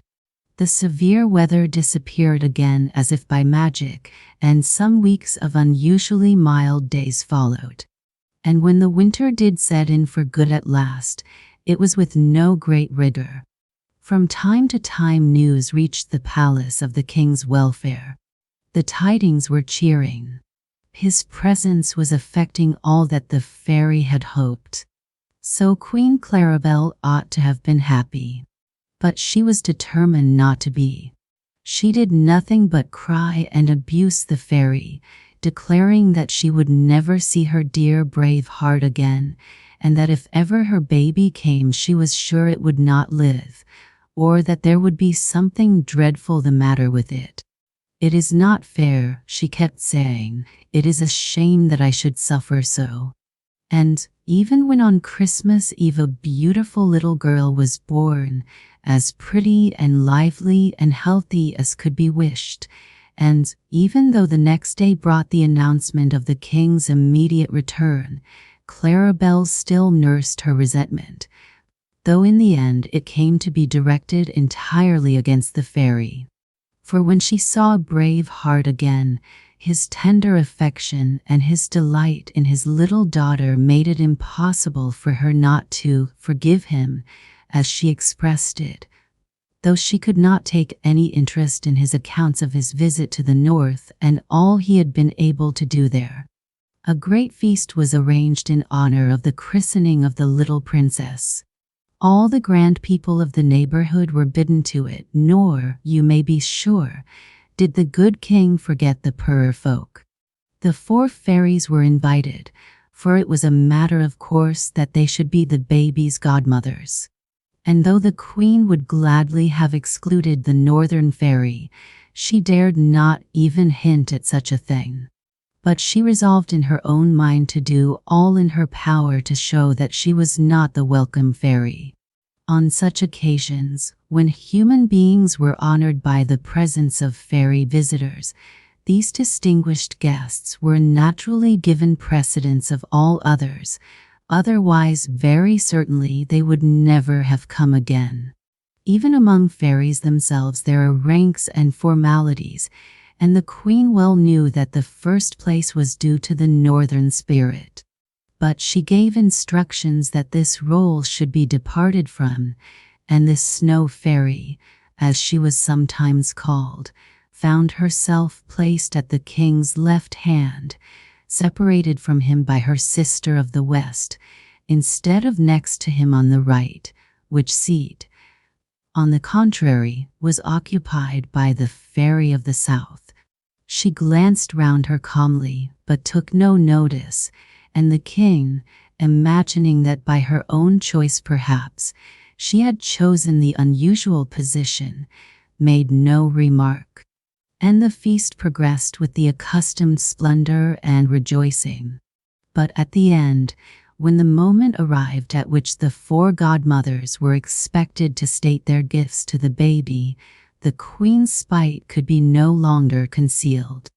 "I request," she exclaimed, "that for reasons well known to herself, to the king, and to myself, the northern fairy's gift may be the last in order instead of the first." The king started and grew pale. The beautiful, soft-voiced fairy of the south, in her glowing golden draperies, would fain have held back, for her affection for her sterner sister was largely mingled with awe. But the snow fairy signed her imperiously to speak. "I bestow upon the princess sweetheart," she said, half tremblingly, "the gift of great beauty." "And I," said the spirit of the east, who came next, her red robes falling majestically around her, her dark hair lying smoothly in its thick masses on her broad, low forehead, "I give her great powers of intellect and intelligence." "And I," said the western fairy, with a bright, breezy flutter of her sea-green garments, "health, perfect health and strength of body, as my gift to the pretty child." "And you," said the queen bitterly, "you, cold-hearted fairy, who have done your best to kill me with misery, who came between my husband and me, making him neglect me as he never would have done but for your influence, what will you give my child? Will you do something to make amends for the suffering you caused? I would rather my pretty baby were dead than that she lived to endure what I have of late endured. Life and death are not mine to bestow or to withhold," said the northern spirit calmly, as she drew her white garments more closely round her with a majestic air. "So your rash words, foolish woman, fortunately for you all, cannot touch the child. But something much I can do, and I will. She shall not know the suffering you dread for her with so cowardly a fear. She shall be what you choose to fancy I am. And instead of the name you have given her, she shall be known for what she is, Princess Iceheart." She turned to go, but the king on one hand, her three sisters on the other, started forward to detain her. "Have pity," exclaimed the former. "Sister, bethink you," said the latter, the western fairy adding beseechingly, the tears springing in her blue eyes, which so quickly changed from bright to sad. "Say something to soften this hard fate. Undo it you cannot, I know. Or, at least, allow me to mitigate it if I can." The snow fairy stopped. In truth, she was far from hard-hearted or remorseless, and already she was beginning to feel half sorry for what she had done.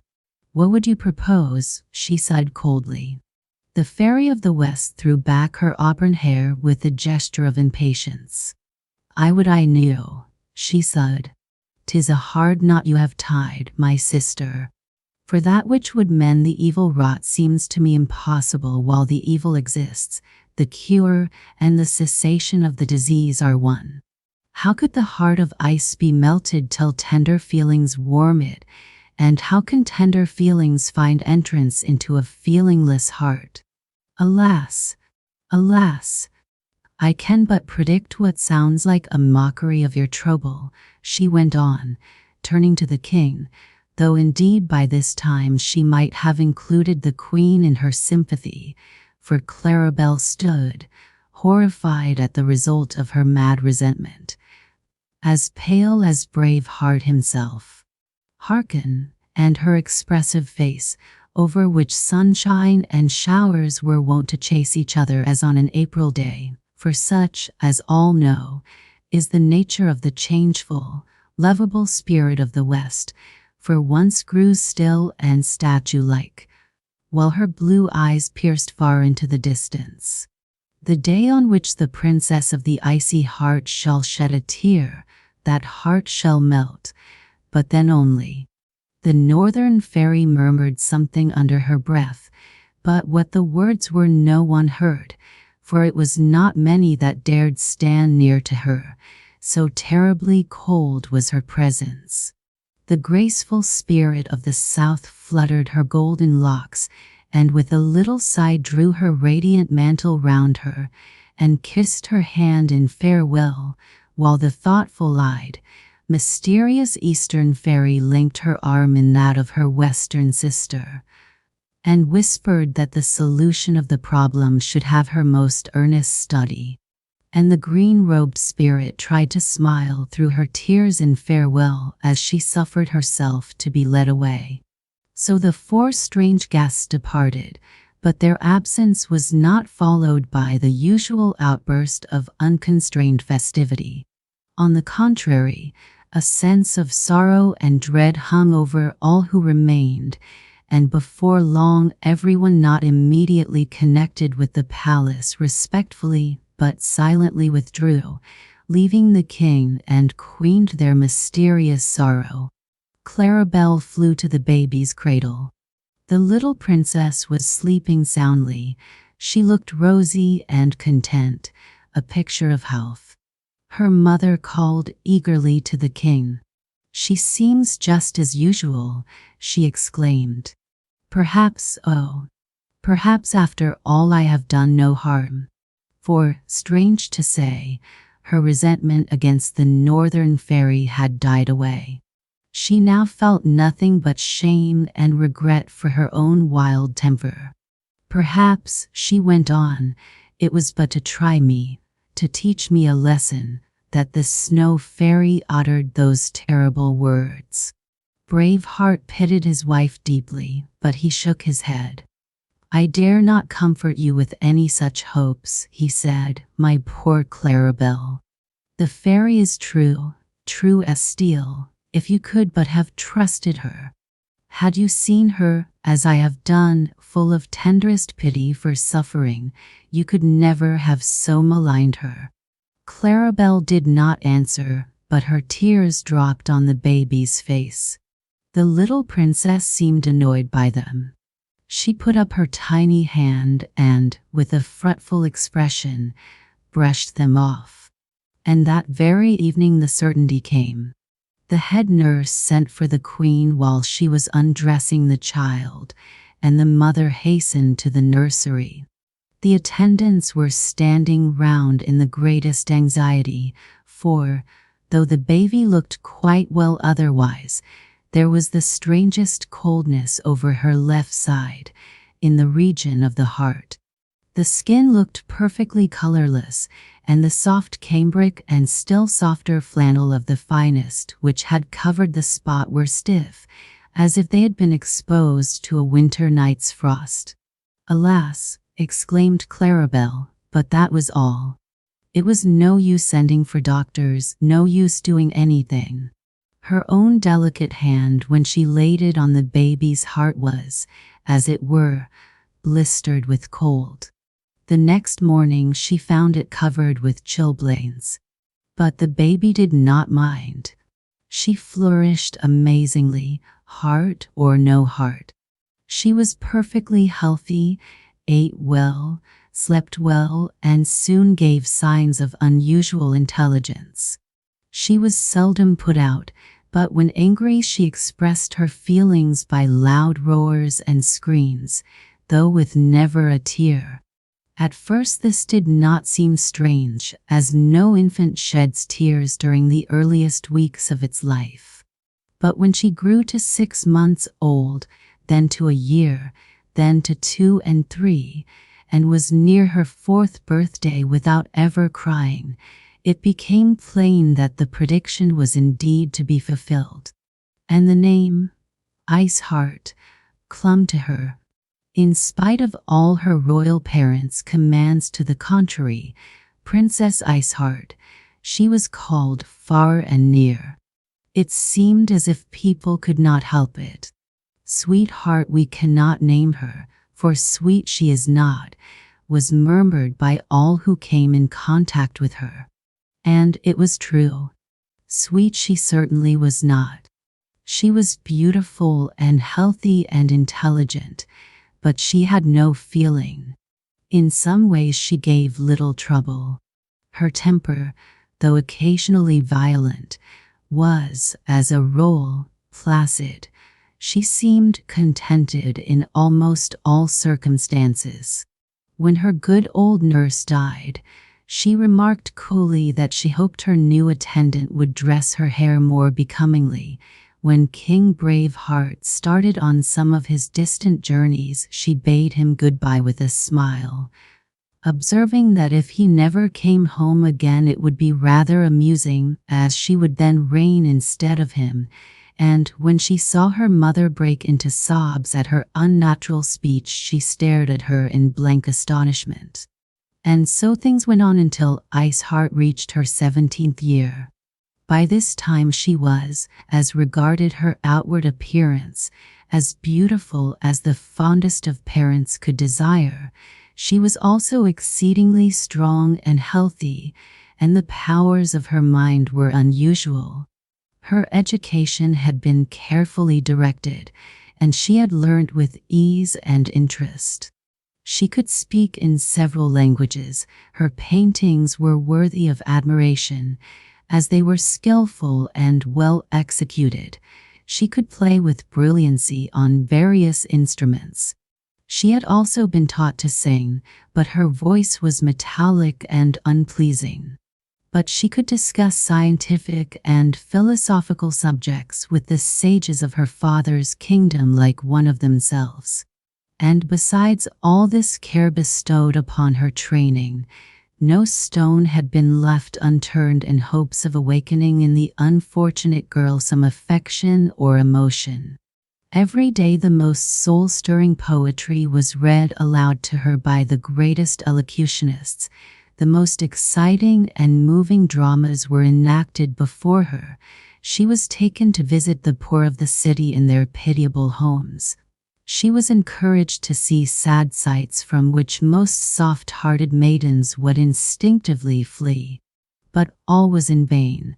She would express interest and ask intelligent questions with calm, unmoved features and dry eyes. Even music, from which much had been hoped, was powerless to move her to aught but admiration of the performer's skill or curiosity as to the construction of their instruments. There was but one peculiarity about her, which sometimes, though they could not have explained why, seemed to Iceheart's unhappy parents to hint at some shadowy hope. The sight of tears was evidently disagreeable to her.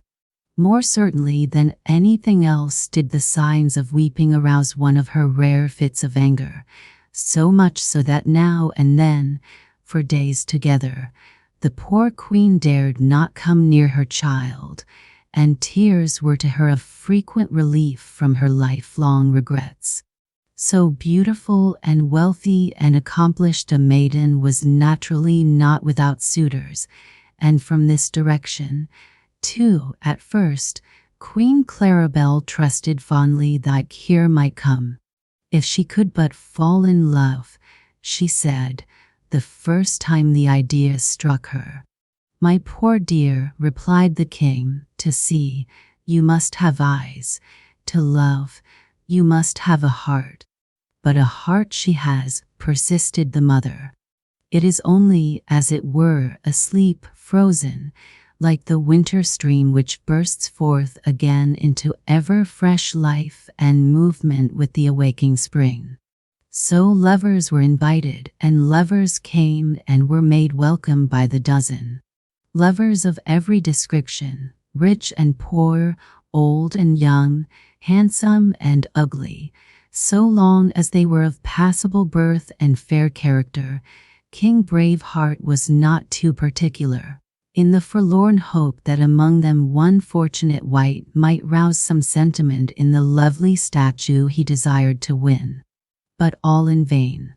Each prince, or duke, or simple knight, duly instructed in the sad case, did his best. One would try poetry, another his lute, a third sighs and appeals, a fourth, imagining he had made some way, would attempt the bold stroke of telling Iceheart that unless she could respond to his adoration, he would drown himself. She only smiled and begged him to allow her to witness the performance. She had never seen anyone drown. So, one by one, the troop of aspirants, some in disgust, some in strange fear, some in annoyance, took their departure, preferring a more ordinary spouse than the bewitched though beautiful princess. And she saw them go with calmness, though, in 1 or 2 cases she had replied to her parents that she had no objection to marry Prince so-and-so, or Count such another, if they desired it. It would be rather agreeable to have a husband if he gave her plenty of presents and did all she asked. Though a sighing and moaning lover, or a man who is always twiddling a fiddle or making verses I could not stand, she would add contemptuously. So King Braveheart thought it best to try no such experiment. And in future no gentleman was allowed to present himself except with the understanding that he alone who should succeed in making Princess Iceheart shed a tear would be accepted as her betrothed. This proclamation diminished at once the number of suitors. Indeed, after 1 or 2 candidates had failed, no more appeared, so well did it come to be known that the attempt was hopeless. And for more than a year Princess Iceheart was left to herself, very much, apparently, to her satisfaction. But all this time the Mystic Sisters were not idle or forgetful. Several of the aspirants to Iceheart's hand had been chosen by them and conveyed to the neighborhood of the palace by their intermediacy from remote lands. And among these, one of the few who had found some slight favor in the maiden's eyes was a special protégé of the Western Fairy, the young and spirited Prince Francolin. He was not one of the sighing or sentimental order of swains. He was full of life and adventure and brightness, and his heart was warm and generous. He admired the beautiful girl, but he pitied her still more, and this pity was the real motive which made him yield to the fairy's proposal that he should try again. "You please the poor child," she said, when she arrived one day at the prince's home to talk over her new idea. "You made her smile by your liveliness and fun, for I was there when you little knew it. The girl has been overdosed with sentimentality and doleful strains. I believe we have been on a wrong track all this time." "What do you propose?" said Francolin gravely, for he could be serious enough when seriousness was called for.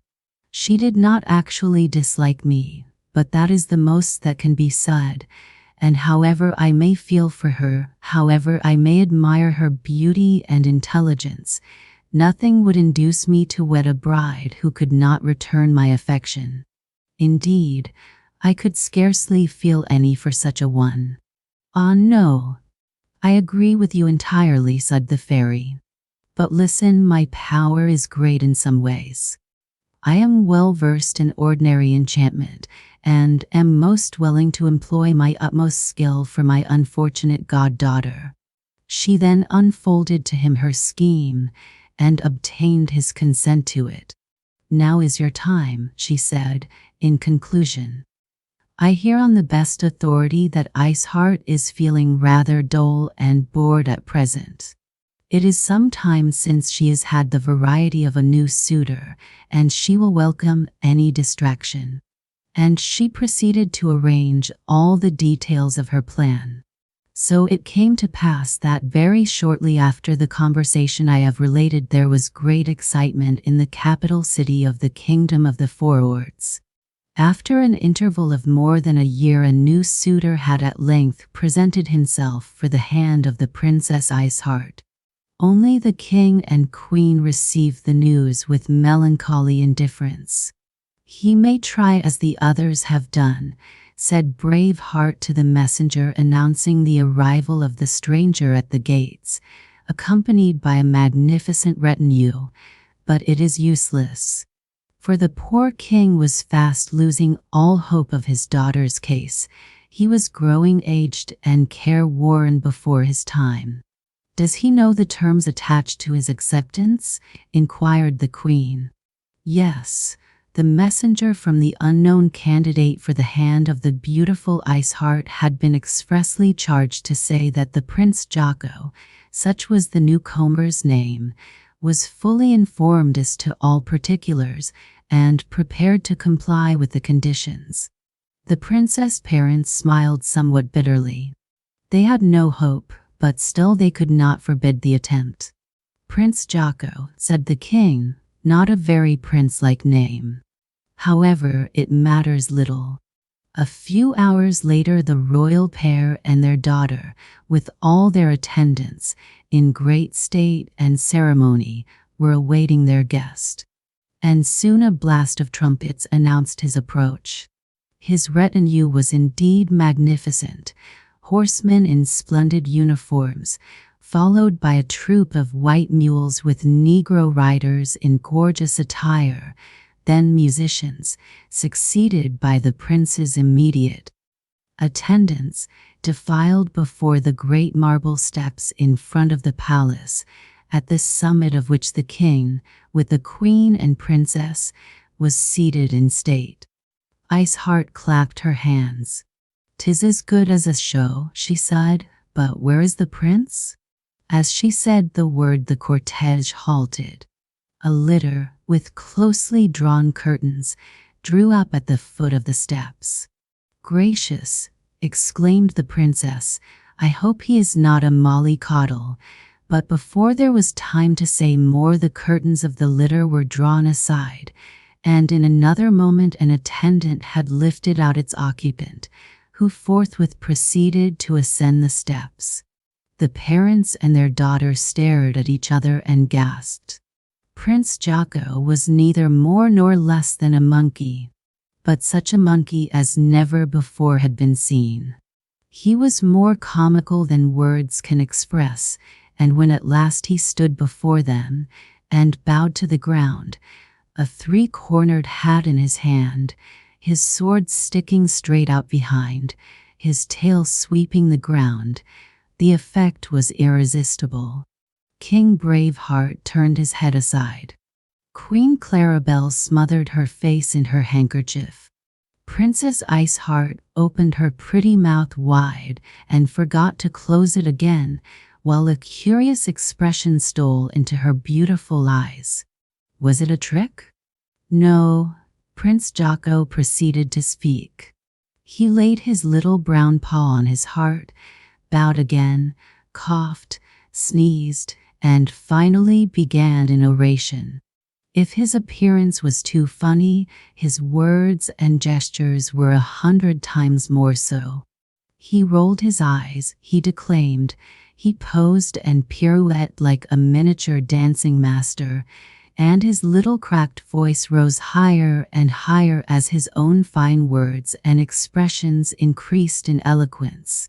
And at last a sound, which never before had been heard, save faintly, made everyone start.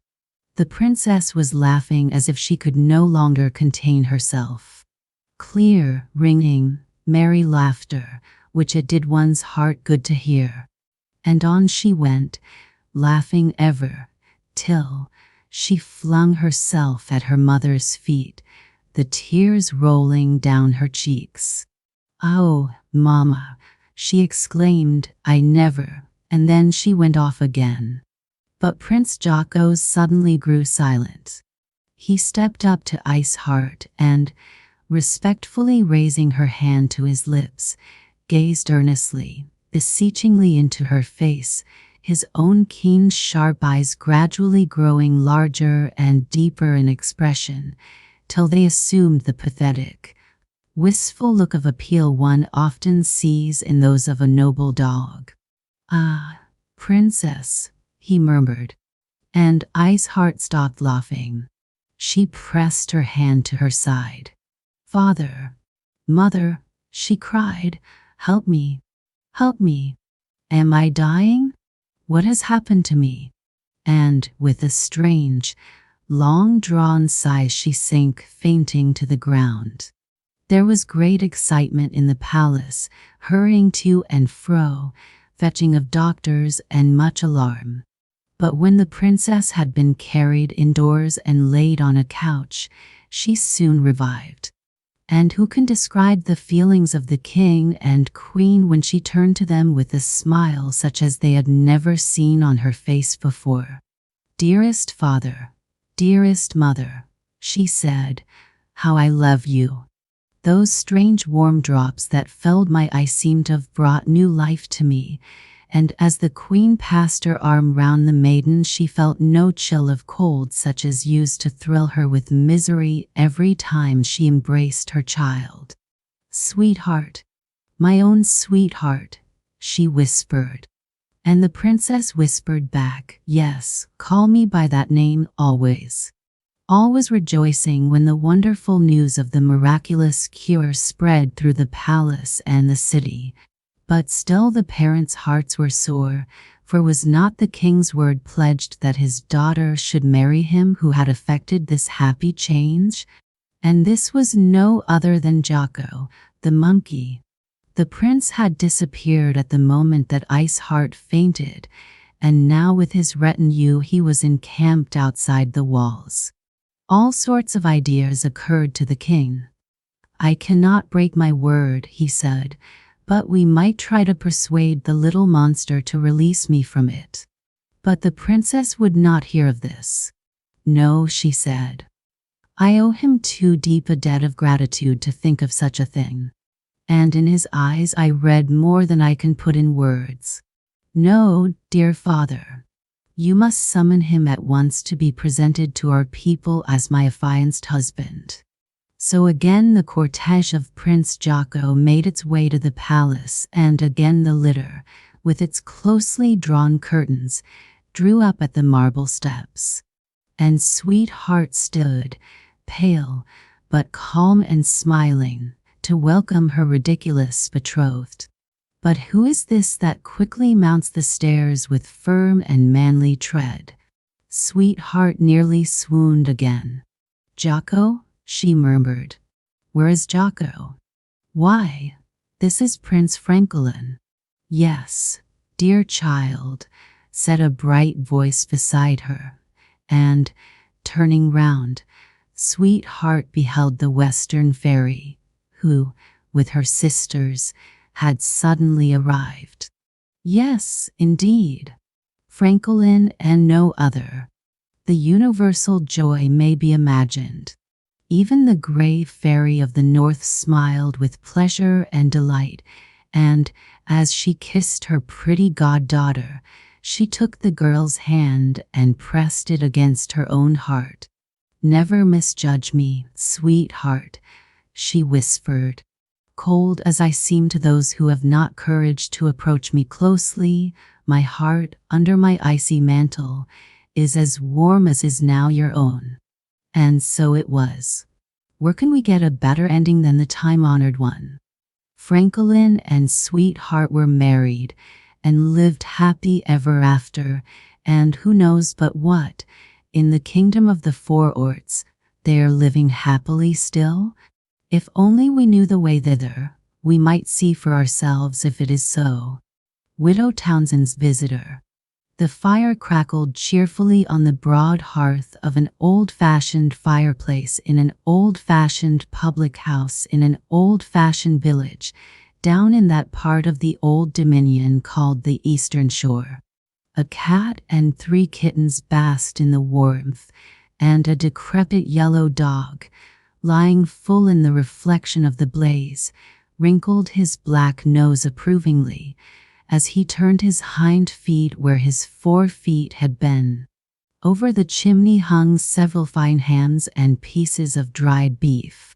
Apples were festooned along the ceiling, and other signs of plenty and good cheer were scattered profusely about.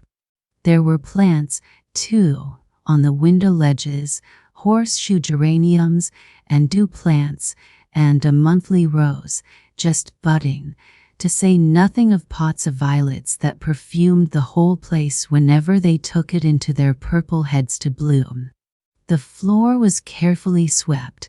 The chairs had not a speck of dust upon leg or round. The long settle near the fireplace shone as if it had been just varnished, and the 8-day clock in the corner had had its white face newly washed, and seemed determined to tick the louder for it. 2 armchairs were drawn up at cozy distance from the hearth and each other. A candle, a newspaper, a pair of spectacles, a dish of red-cheeked apples, and a pitcher of cider filled a little table between them. In one of these chairs sat a comfortable-looking woman about 45, with cheeks as red as the apples, and eyes as dark and bright as they had ever been, resting her elbow on the table and her head upon her hand, and looking thoughtfully into the fire. This was Widow Townsend, relict of Mr. Levi Townsend, who had been mouldering into dust in the neighboring churchyard for 7 years and more. She was thinking of her dead husband, possibly because all her work being done and the servant gone to bed, the sight of his empty chair at the other side of the table and the silence of the room made her a little lonely. 7 years, so the widow's reverie ran. It seems as if it were more than 50, and Christmas nigh here again, and yet I don't look so very old neither.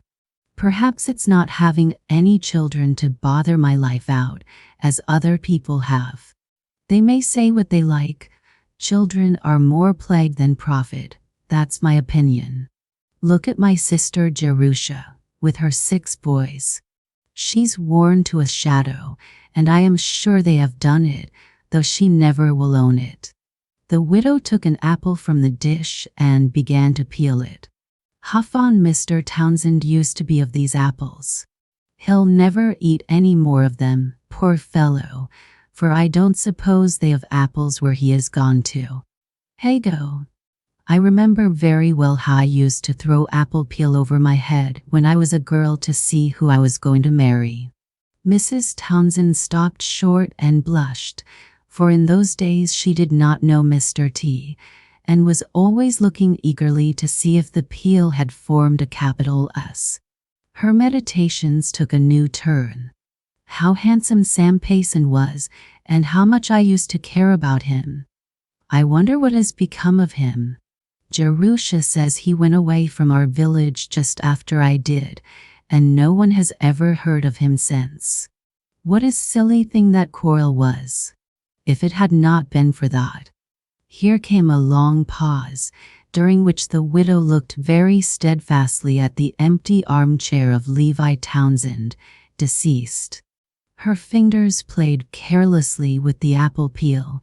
She drew it safely towards her and looked around the room. Upon my word, it is very ridiculous, and I don't know what the neighbors would say if they saw me. Still the plump fingers drew the red peel nearer.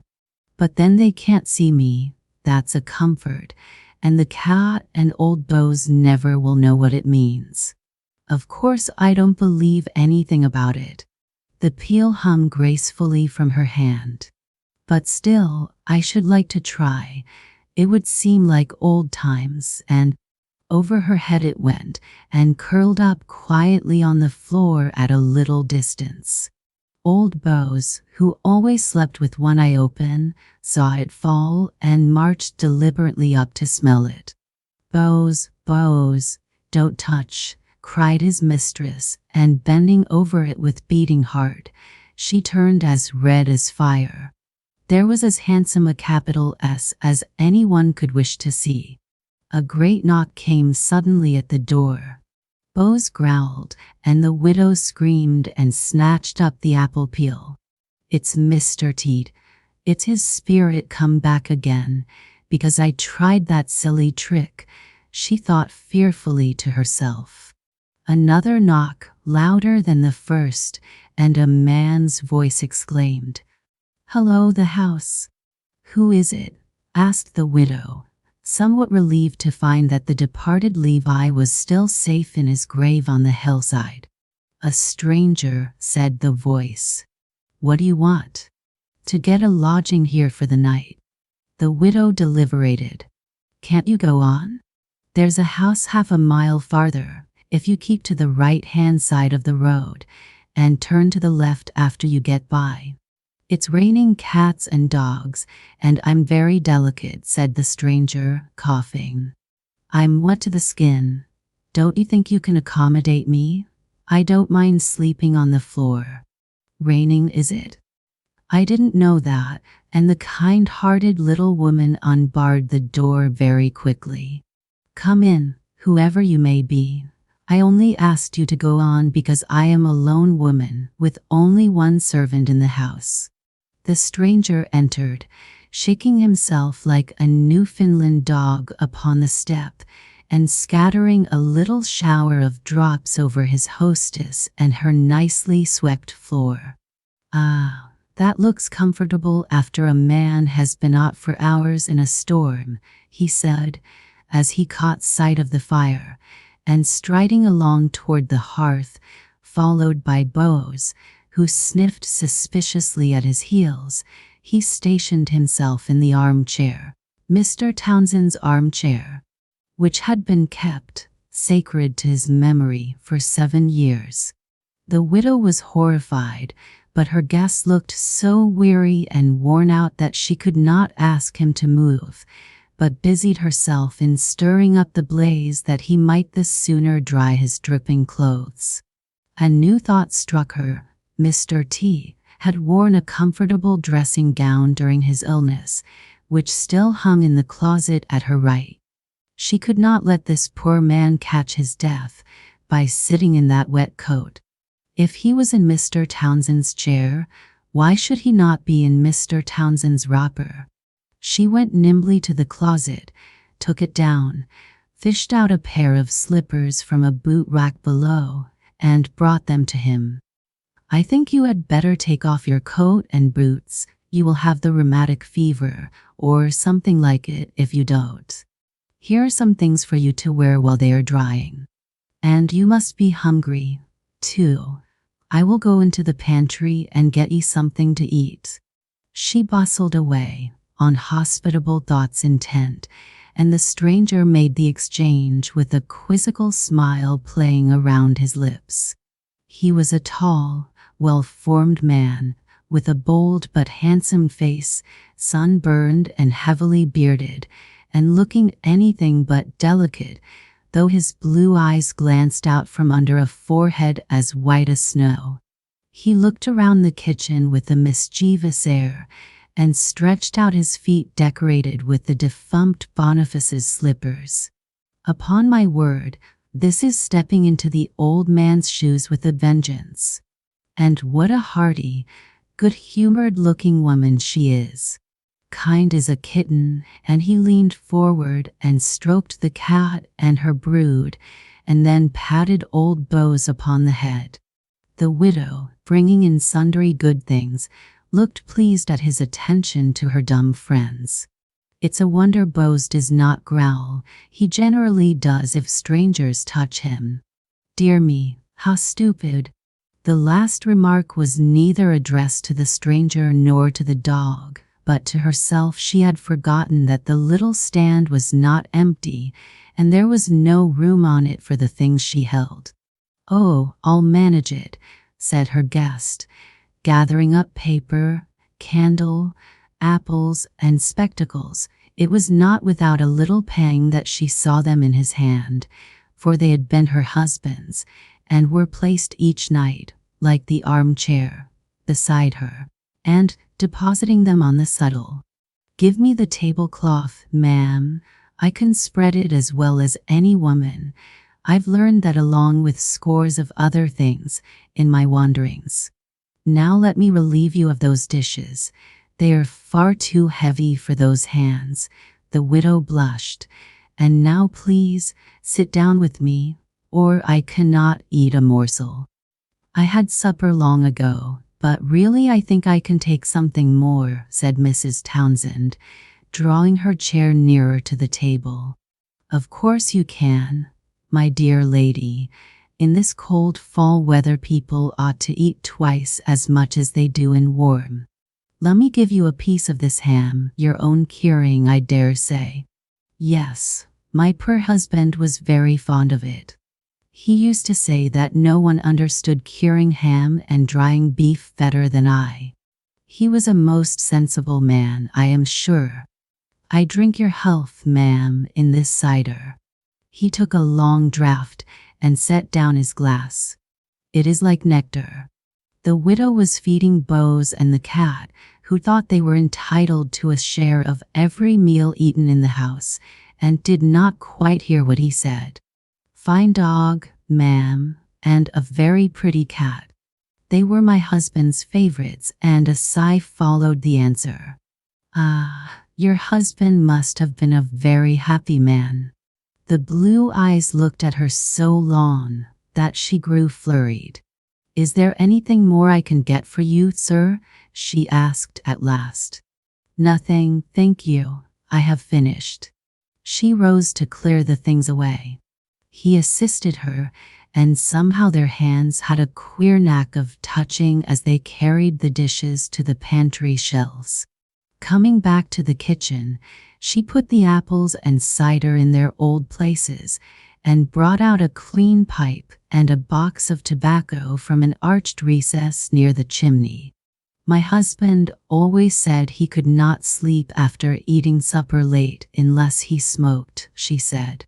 "Perhaps he would like to try it." "Not if it is to drive you away," he answered, for she had her candle in her hand. "Oh, no, I do not object to smoke at all." She put the candle down. Some faint suggestion about propriety troubled her, but she glanced at the old clock and felt reassured. It was only 9:30. The stranger pushed the stand back after the pipe was lit and drew her easy chair a little nearer the fire and his own. "Come, sit down," he said, pleadingly. "It's not late, and when a man has been knocking about in California and all sorts of places for a score of years, he is glad enough to get into a berth like this and to have a pretty woman to speak to once again." "California? Have you been in California?" she exclaimed, dropping into the chair at once.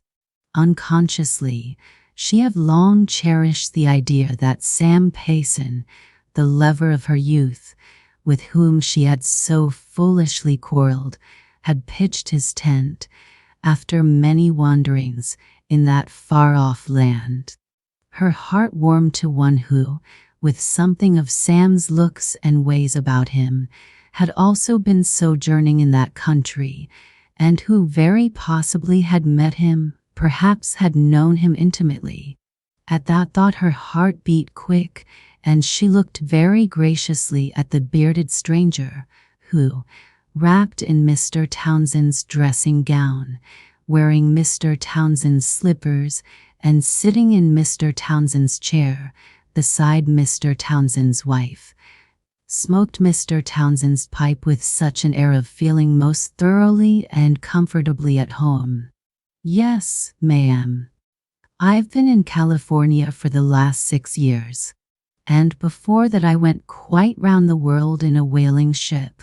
"Good gracious!" The stranger sent a puff of smoke curling gracefully over his head. "It's very strange, my dear lady, how often you see one thing as you go wandering about the world after that fashion." "And what is that?" "Men, without house or home above their heads, roving here and there, and turning up in all sorts of odd places, caring very little for life as a general thing, and making fortunes just to fling them away again, and all for one reason. You don't ask me what that is? No doubt you know already very well." "I think not, sir, because a woman has jilted them." Here was a long pause, and Mr. Townsend's pipe emitted short puffs with surprising rapidity. A guilty conscience needs no accuser, and the widow's cheek was dyed with blushes as she thought of the absent Sam. I wonder how women manage when they get served in the same way, said the stranger musingly. You never meet them roaming up and down in that style. No, said Mrs. Townsend, with some spirit. If a woman is in trouble, she must stay at home and bear it the best way she can. And there's more women bearing such things than we know of, I dare say. Like enough.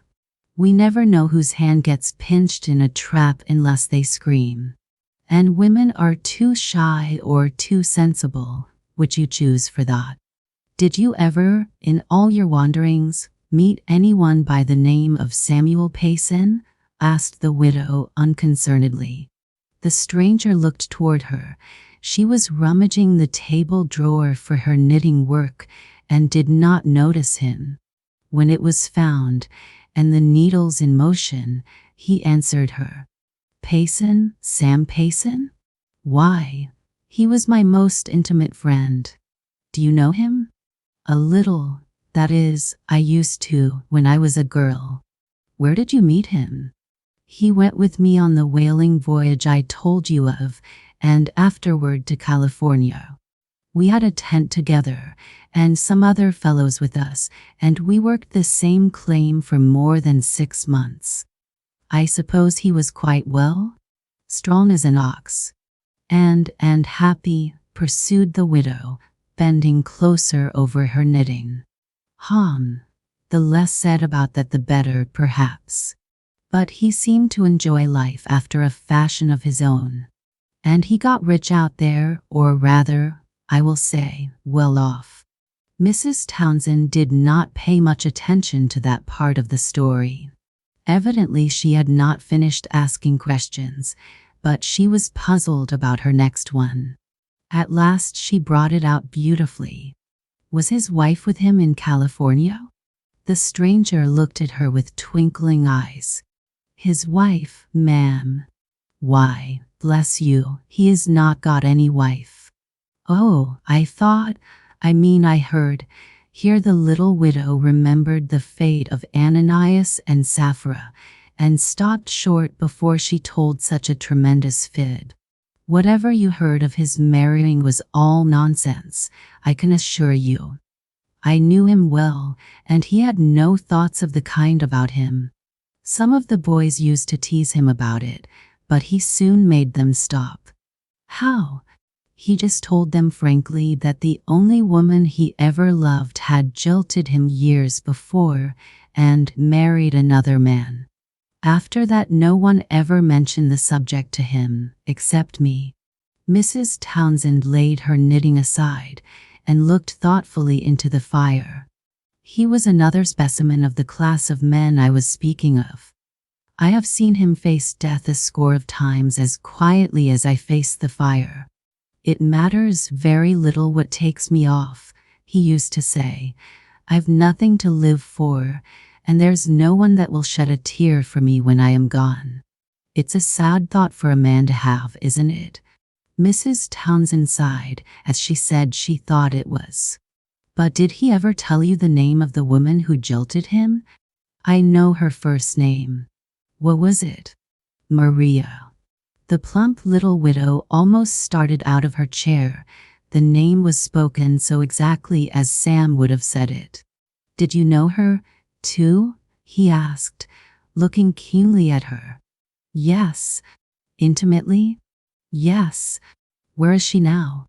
Still happy with her husband, I suppose, and never giving a thought to the poor fellow she drove out into the world. No, said Mrs. Townsend, shading her face with her hand, and speaking unsteadily. No, her husband is dead. Ah, but still she never thinks of Sam. There was a dead silence. Does she? How can I tell? Are you still friends? Yes. Then you ought to know, and you do. Tell me. I'm sure I don't know why I should. But if I do, you must promise me, on your honor, never to tell him, if you ever meet him again. Madam, What you say to me never shall be repeated to any mortal man, upon my honor. Well, then, she does remember him. But how? As kindly, I think, as he could wish. I am glad to hear it for his sake. You and I are the friends of both parties. We can rejoice with each other. He drew his chair much nearer hers and took her hand. One moment the widow resisted, but it was a magnetic touch. The rosy palm lay quietly in his, and the dark beard bent so low that it nearly touched her shoulder. It did not matter much. Was he not Samuel's dear friend? If he was not the rose, had he not dwelt very near it for a long, long time? It was a foolish quarrel that parted them, said the stranger, softly. Did he tell you about it? Yes, on board the whaler. Did he blame her much? Not so much as himself.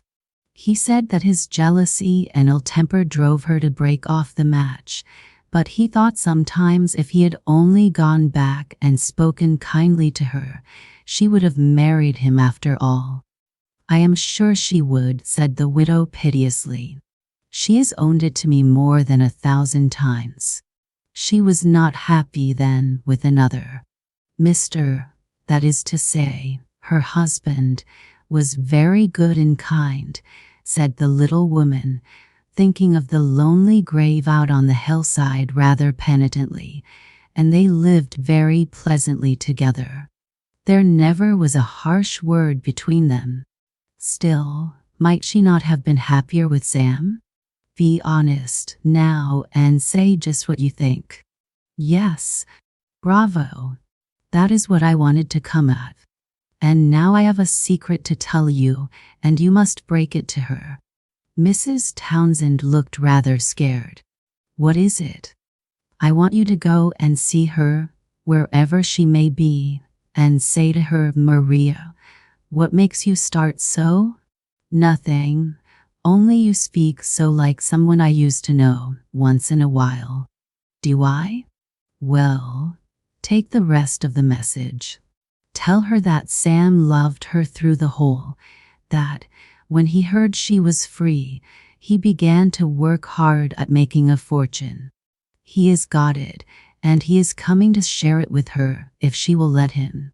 Will you tell her this? The widow did not answer. She had freed her hand from his, and covered her face with it. By and by she looked up again. He was waiting patiently. Well, I will tell her. He rose from his seat and walked up and down the room.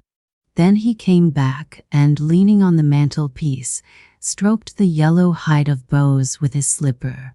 Make her quite understand that he wants her for his wife.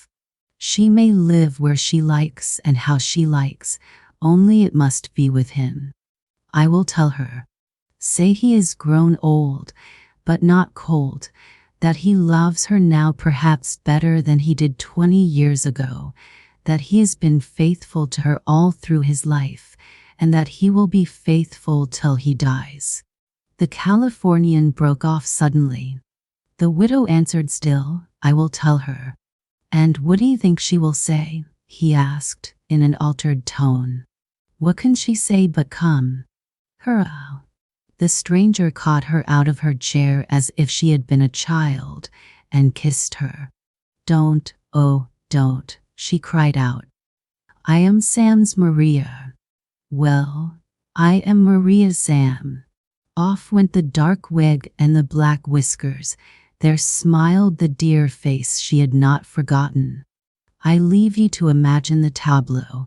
Even the cat got up to look, and Bose sat on his stump of a tail, and wondered if he was on his heels or his head. The widow gave one little scream, and then she. But, stop. Quiet people like you and me, dear reader, who've got over all these follies, and can do nothing but turn up our noses at them, have no business here. I will only add that two hearts were very happy, that Bose concluded after a while that all was right, and so lay down to sleep again, and that 1 week afterward, On Christmas Eve, there was a wedding at the house that made the neighbors stare. The widow had married her first love. The Old Man's Christmas by Ella Wheeler Wilcox. 1.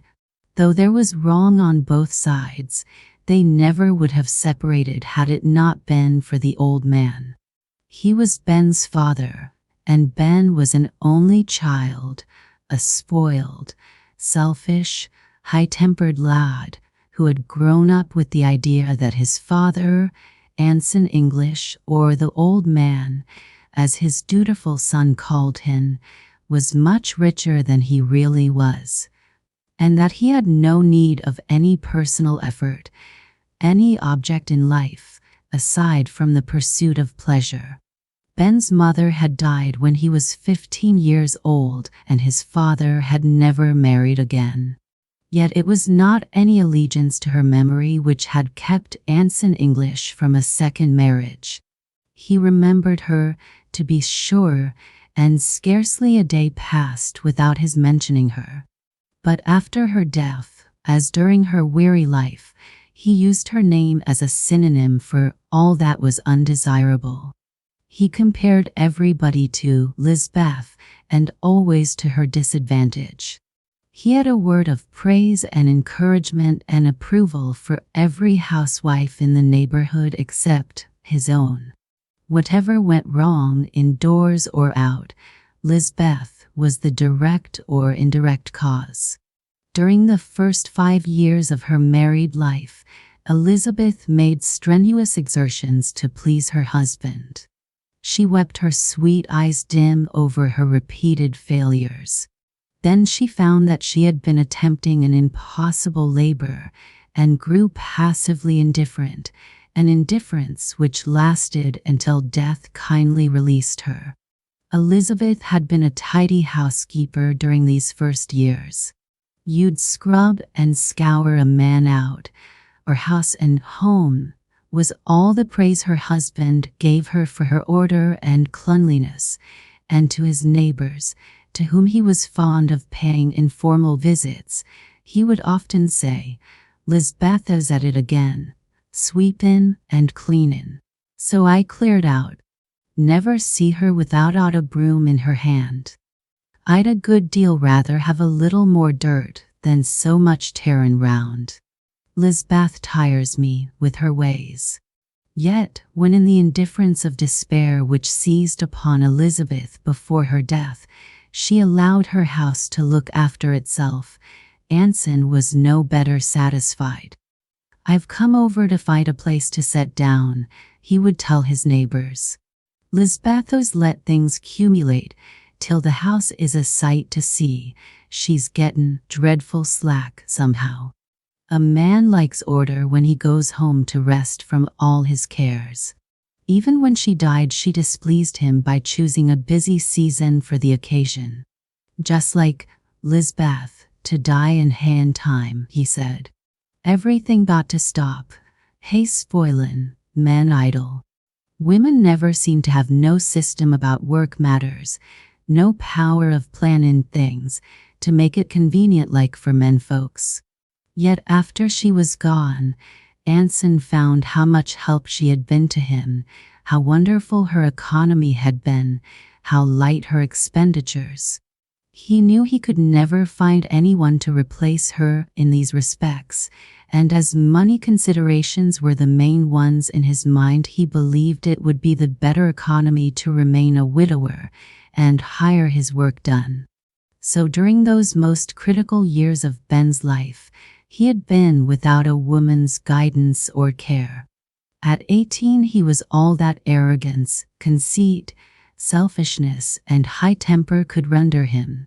Yet he was a favorite with the fair sex for all that, as he had a manly figure and a warm, caressing way when he chose, that won their admiration and pleased their vanity. Anson English favored early marriages, and began to think it would be better all around if Ben should bring a wife home. She could do the work better than hired help, and keep the money all in the family. And Ben would not waste his time and means on half a dozen, as he was now doing, but would stay at home, no doubt, and settle down into a sensible, practical businessman. Yes, Ben ought to marry, and his father told him so. Ben smiled. "I'm already thinking of it," he said. He had expected opposition from his father, and was surprised at his suggestion. "Yes," continued the old man, as Ben already designated him, "I'd like to see you settle down before you're 21. But you want to make a good choice. There's Avi Wilson now. She's got the muscle of a man, and ain't afraid of anything. And her father has a fine property, a growin' property. Abby'll make a man a good, vigorous helpmate, and she'll bring him money in time. You'd better shine up to Abby, Ben." Ben gave a contemptuous laugh. "I'd as soon marry a dressed-up boy," he said. "She's more like a boy than a girl in her looks and in her ways. I have other plans in my mind, father, more to my taste. I mean to marry Edith Gilman if she'll take me, and I think she will." A dark frown contracted Anson English's brow. "Edith Gilman," he repeated. "Why, that puny skull man, with her baby face and weak voice. I'll never help you to get a livin', Ben. What are you thinking of?" "Of love, father, I guess. I love her, and that's all there is of it. And I shall marry her if she'll take me, and you can like it or lump it as you please. She's a good girl, and if she's treated well all round, she'll make a good wife, and she's the only woman that can put the check rein on me when I get in my tempers. She'll make a man of me yet. But she can't work," insisted the father. "She looks as white and puny as Lizbeth did the year she died. She's overworked in the schoolroom. I mean to take her home and give her a rest. I don't ask any woman to marry me and be my drudge. I expect my wife will keep help." The old man groaned aloud. Ben's ideas were positively ruinous. If he married this girl, it would add to, not decrease, the family expenses. But it was useless to oppose. Ben would do as he pleased. The old man saw that plainly, and he might as well submit. He did submit, and Ben married Edith on his 21st birthday and brought her home. 2. Edith was a quiet little creature with a soft voice and a pale, sweet face and frail figure. She came up to Anson English when she entered the house and put her hands timidly upon his arms. "I want you to love me," she said. "I have had no father or mother since I can remember. I want to call you father, and I want to make you happy if I can." "Well, I'll tell you how," the old man retorted. "Discharge the hired girl and make good bread. That'll make me happy," and he laughed harshly. Edith shrank from his rough words, so void of the sympathy and love she longed for. But she discharged the girl within a week and tried to make good bread. It was not a success, however, and the old man was not slow to express his dissatisfaction. Edith left the table in tears. Another dribbler, Lizbeth, was always cryin', just that way over every little thing, sighed the old man. Edith eventually conquered the difficulties of bread making and became a famous cook. But she did not please her husband's father any the better by this achievement. "You're always a fixin' up some new sort of trash for the table," he said to her one day. "Dessert is it, you call it? 'Nough to make a man's patience desert him to see sugar and flour wasted so." Lizbeth liked her fancy cooking, but I cured her of it. "Yes, and you killed her too," cried Edith, for the first time since her marriage losing control of her temper and answering back. Everybody says you worried her into the grave. But you won't succeed so well with me. I will live just to defy you, if no more. And I'll show you that I'll not bear everything too. It was all over in a moment, and it was not repeated. Indeed, Edith was kinder and gentler and more submissive in her manner after that for days, as sweet natures always are when they have once broken over the rules which govern their lives. Yet the old man always spoke of Edith as a virago after that. She's worse than Lizbeth, he said, and she had a temper of her own at times that would just cinch things. Ben passed most of his evenings and a good part of his days at the village store. He came home the worse for drink occasionally, and he was absolutely indifferent to all the work and care of the farm and family. She's just like Lizbeth, the old man said to his neighbors. She don't make home entertainin' for her husband. But Ben isn't balanced like me, and he goes wrong. He's excitable. I never was. The right kind of a woman could keep him at home. After a child came to them, matters seemed to mend for a time. So long as the infant lay pink and helpless in its mother's arms or in its crib, it was a bond to unite them all. So soon as it began to be an active child, with naughty ways which needed correction, it was another element of discord. The old man did not think Edith capable of controlling the child, and Ben was hasty and harsh, and he did not like to hear the baby cry. So he stayed more and more at the store, and it was an object of fear to the child and of reproach to the mother when he did return. They drifted farther apart, and the old man constantly widened the breach between them. They had been married 6 years, and the baby girl was 4 years old, when Ben struck Edith a blow one day and told her to take her child and leave the house. In less than an hour she had gone, no one knew whither. She'll come back, more's the pity, the old man said. Lizbeth, she started off to leave me once, but she concluded to come back and try it over again. But Edith did not come back. Months afterward they heard of her in a distant part of the state teaching school and supporting her child. Ben applied for a divorce on the plea of desertion. Edith never appeared against him, and he obtained it. 3. 1 year from the time Edith left him, he married Abby Wilson. She had grown into a voluptuous though coarse maturity, and was dashing in dress and manner. Her father had recently died, leaving her a fine property. She had always coveted Ben, and did not delay the nuptials from any sense of delicacy, but rather hasten the hour which should make him legally her own. The old man was highly pleased at the turn affairs had taken. After all these years Ben was united to the woman he had chosen for him so long ago, and now surely Ben would settle down and take the care off his shoulders which were beginning to feel the weight of years of labor. In truth, the old man was breaking down. He fell ill of a low fever soon after Ben's second marriage, and when he rose from his bed, he seemed to have grown 10 years older. He was more childish in his fault-finding, and more irritable than ever before, and this new wife of Ben's had little patience with him. She was not at all like Edith.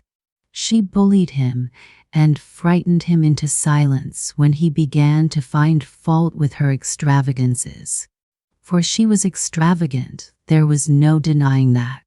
She cared only for show and outward appearance. She neglected her home duties, and often left the old man to prepare his own food, while she and Ben dashed over the country, or through the neighboring villages, behind the blooded span she had insisted upon his purchasing soon after their marriage. Poor old Anson English. He was nearing his 60th year now, and he looked and seemed much older. Ben was his only earthly tie, and the hope and stay of his old age. And he was but a reed. His father saw that at last. Ben would never develop into a practical businessman. He was unstable, lazy, and selfish. And this new wife seemed to encourage him in every extravagant folly, instead of restraining him as the old man had hoped. And someway Ben had never been the same since Edith went away. He had been none too good or kind to his father before that, but since then, well, when she went, it seemed to Anson that she took with her whatever of gentleness or kindness lurked in Ben's nature, and left only its brutality and selfishness. And strive as he would to banish the feeling, the old man missed the child. No. He was not happy in this new state of affairs, which he had so rejoiced over at the first. He grew very old during the next 2 years. Like all men who worried the lives of women in the domestic circle, he was cowardly at heart. And Ben's new wife frightened him into silent submission by her masculine assumption of authority and her loud voice and well-defined muscle. He spoke little at home now, but he still paid frequent visits to his neighbors, and he remained firm in the Adam-like idea that Elizabeth had been the root of all evil in his life.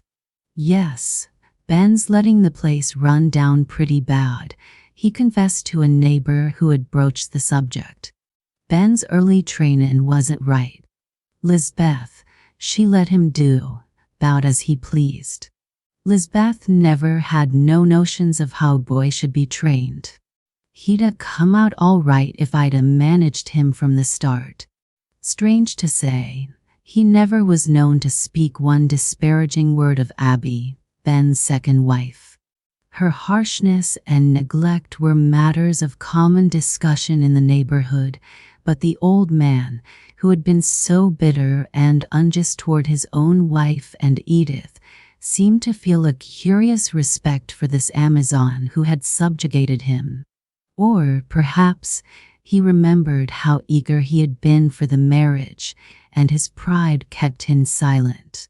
Certain it is that he bore her neglect, and later her abuse, with no word of complaint, and even spoke of her sometimes with praise. "She's a brave one, Abby is," he would say. "She ain't afraid of nothin' or nobody. If she'd have been a man, she'd have made a noise in the world." Ben drank more and more, and Abby dressed and drove in like ratio. The farm ran down, and debts accumulated, debts which Abby refused to pay with her money, and the old man saw the savings of a long life of labor squandered in folly and vice. People said it was turning his brain, for he talked constantly of his poverty, often walking the streets in animated converse with himself. And at length he fell ill again, and was wildly delirious for weeks. It was a high fever, and when it left him, he was totally blind and quite helpless. He needed constant care and attention. He could not be left alone even for an hour. Ben was seldom at home, and Abby rebelled at the confinement and restraint it imposed upon her. Hired help refused to take the burden of the care of the troublesome old man without increased wages, and Ben could not and Abby would not incur this added expense. Servants gave warning, Ben drank more deeply and prolonged his absences from home, and Abby finally carried out a resolve which had at first caused even her hard heart some twinges. She made an application to the keeper of the county poor to admit her husband's father to the department of the incurably insane, which was adjacent to the poorhouse. "He's crazy," she said, "just as crazy as can be. We can't do anything with him. He needs a strong man to look after him." Ben's never at home, and he is everything to look after anyway, and can't be broken of his rest, and the old man talks and cries half the night. I'm not able to take care of him. I seem to be breaking down myself, with all I have to endure, and besides it isn't safe to have him in the house. I think he's getting worse all the time. He'd be better off, and we all would, if he was in the care of the county. The authorities looked into the matter and found that at least a portion of the lady's statements were true. It was quite evident that the old man would be better off in the county house than he was in the home of his only son. So he was taken away, and Abby had her freedom at last. We are going to take you where you will have medical treatment and care. It is your daughter's request, they told him in answer to his trembling queries. Oh, yes, Abby thinks I'll get my sight back, I suppose, if I'm doctored up. Well, maybe so, but I'm pooty old for the doctors to patch up. But Abby has a powerful mind to plan things, a powerful mind. Lisbeth never would have thought of sending me away. Lisbeth was so easy-like. Abby ought to have been a man. She'd have flung things. So he babbled on as they carried him to the poorhouse. It was November, and the holidays were close at hand. Thanksgiving, Christmas, New Year. Abby meant to enjoy them and invited all her relatives to a time of general feasting and merrymaking. I feel as if a great nightmare were lifted off my heart and brain. Now the old man has gone, she said. He will be so much better off and get so much more skillful treatment, in a place like that. They are very kind in that institution, and so clean and nice, and he will have plenty of company to keep him from being lonesome. We have been all through it during the last year, or else we never should have sent him there. It is really an excellent home for him. For it was just a year later when a delicate, sweet-faced woman was shown through the wards of that excellent home for the poor and unfortunate. She walked with nervous haste, and her eyes glanced from room to room, and from face to face, as if seeking, yet dreading, some object. Presently the attendant pushed open a partly closed door, which led into a small, close room, ventilated only by one high, narrow window. "This is the room, I believe," he said, and the lady stepped in and paused. The air was close and impure, and almost stifled her. On the opposite side of the room she saw a large crib with a cover or lid which could be closed and locked when necessary, but which was raised now. In this crib, upon a hard mattress and soiled pillow, lay the emaciated form of an old man. He turned his sightless eyes toward the door as he heard the sound of footsteps.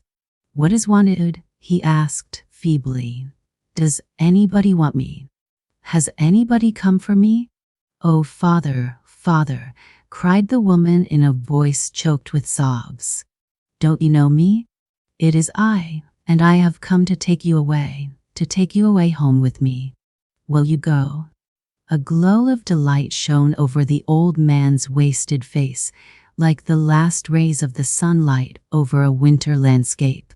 He half arose upon his elbow and leaned forward as if trying to see the speaker. "Why, it's Abby, come at last," he said.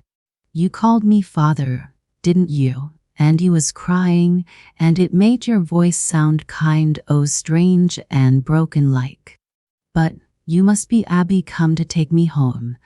Oh, I thought you'd come at last, Abby. It seems a long, long time since I came away. And you've never been to see me, no, nor Ben either. But you've come at last, Abby, you've come at last. Let me take your hand, daughter, for I can't see yet. They don't seem to help me here as you thought they would." And I'm so hungry, Abby. Do you think you could manage to get the old man a little something to eat before we start home?" The woman had grown paler and paler as she listened to these words which the old man poured out in eager haste, like one whose thoughts and feelings long pent within himself for one of a listener now rushed forth pell-mell into speech. "He does not know me," she whispered. "He does not know me. Well, I will not undeceive him now. He is happy in this delusion. Let him keep it for the present." Then, aloud, she said, "You are hungry, father? Do you not have fruit enough here?" "Oh, I have my share, Abby, I have my share. But my appetite's varying, and sometimes when they bring it I can't eat it, and then when I want it most I can't get it. I'm one of many here, and I've been so lonesome, Abby. But then I knew you'd come for me all in good time. And Ben, how is Ben, Abby? Does he want to see his old father again?" Ben was a nice little boy. But Lizbeth want no kind of a mother for such a high-strung lad. And then he hadn't oughter married that sickly sort of girl that ran off and left him. Sakes alive, what a temper she had. It sort of broke Ben down living with her as long as he did. But he remembers his old father at last, don't he? And he wants to have me home to die. Ben has a good heart after all. I must not tell him, I must not, whispered the woman as she listened. Bitter to me as his deception is, I must let him remain in it. Then, with a sudden bracing of the nerves and a visible effort, she said, "Ben is away from home now, father. He will not be there to meet you, but you'll not mind that. I shall make you so comfortable. I want you at home during the holidays." So he went up from the horror and loneliness and gloom of the poorhouse to the comfortable home which Edith had provided for herself and child in the years since she left Fen. Eva was a precocious little maiden of 9 now, wise and womanly beyond her years. So soon as Edith learned of the old man's desolate fate, she resolved to bring him home. Eva could attend to his wants during the day, while she was in the schoolroom, and the interrupted studies could be pursued in the evening. Or she could hire assistance if he were as troublesome as report had said. He had been a harsh old man and had helped to widen the breach between her and Ben. But he was the father of the man she had married, and she could not let him die in the poorhouse. So she brought him home. "Don't I hear a child's voice?" he asked as Eva came dancing out to greet them. "Who is it, Abby?" "Why, it's your own little granddaughter Eva," cried the child, clasping his withered hand in her 2 soft palms. "Don't you remember me? Mama says you used to love me." Edith's heart stood still. Surely now he would understand. And would he be angry and harsh with her? The old man's face lighted. I see, he said musingly. "Abby and Ben have taken the little one home. It must be Edith is dead. She was such a puny thing." Then turning his face to the woman who was guiding his faltering footsteps, he asked, "And is Edith dead?" "Yes," she answered quietly, "Edith is dead." And added to you in a whisper, "He must never be undeceived," she thought. It would be too severe a blow. The truth might kill him. And to Eva she said a little later, "Dear, your grandfather is very ill and not quite right in his mind. He thinks my name is Abby, and you must not correct him or dispute any strange thing he may say."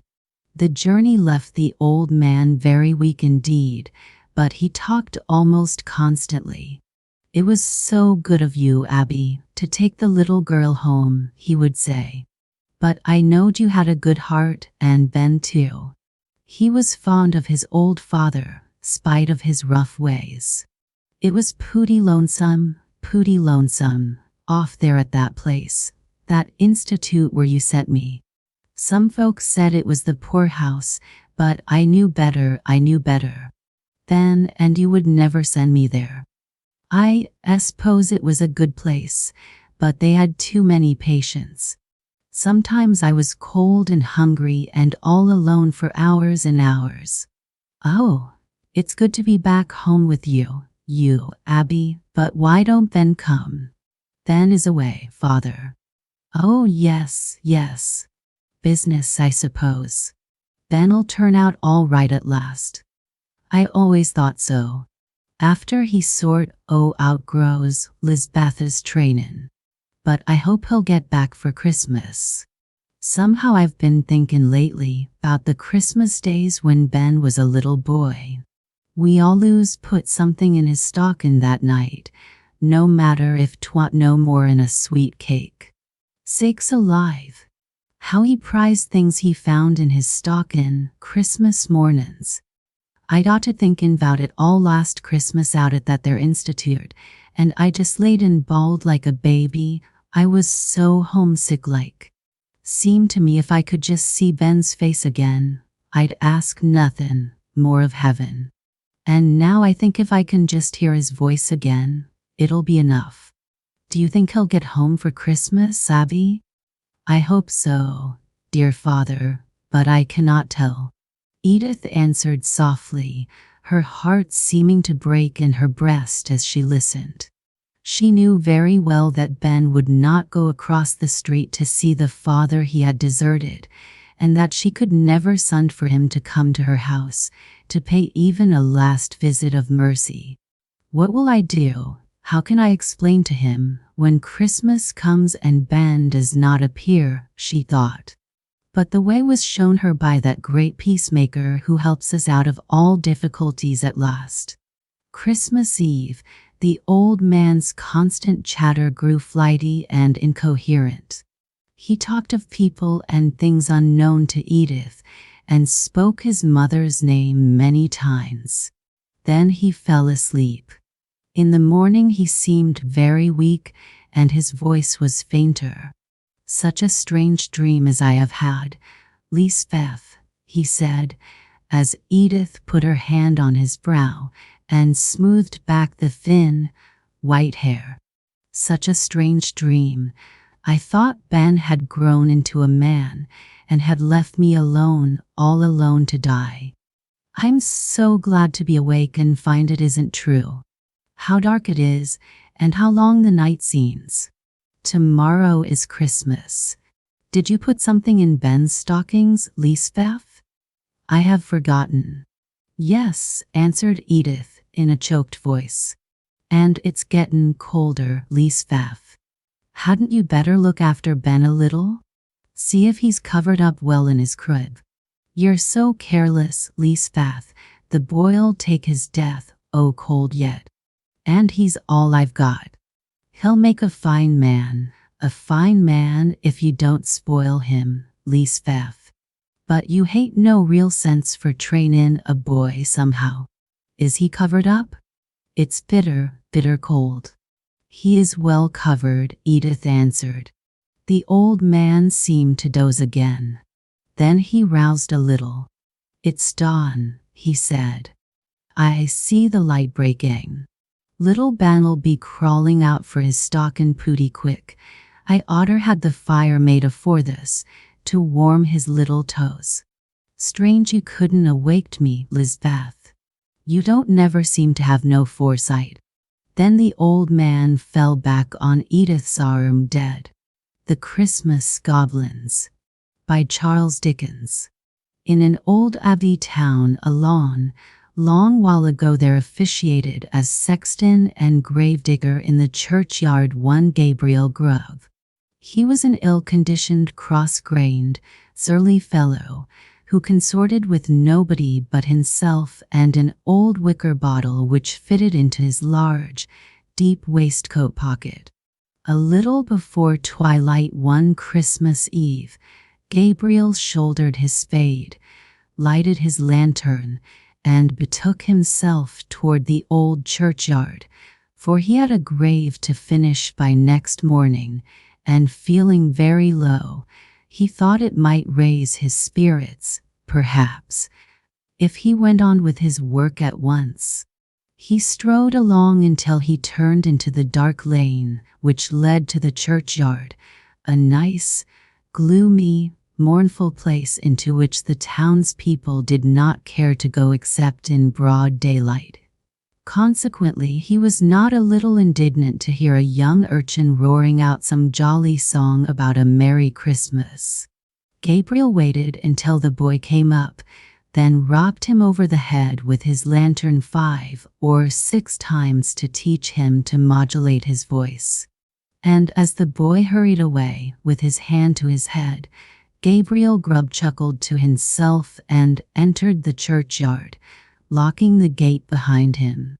He took off his coat, put down his lantern, and getting into an unfinished grave, worked at it for an hour or so with right good will. But the earth was hardened with the frost, and it was no easy matter to break it up and shovel it out. At any other time this would have made Gabriel very miserable, but he was so pleased at having stopped the small boys singing that he took little heed of the scanty progress he had made when he had finished work for the night, and looked down into the grave with grim satisfaction, murmuring as he gathered up his things, "Brave lodgings for one, brave lodgings for one. A few feet of cold earth when life is done. Ho! Ho!" He laughed as he set himself down on a flat tombstone, which was a favorite resting place of his, and drew forth his wicker bottle. A coffin at Christmas. A Christmas box. Ho! Ho! Ho! Ho! Ho! Ho! Repeated a voice close beside him. It was the echoes, said he, raising the bottle to his lips again.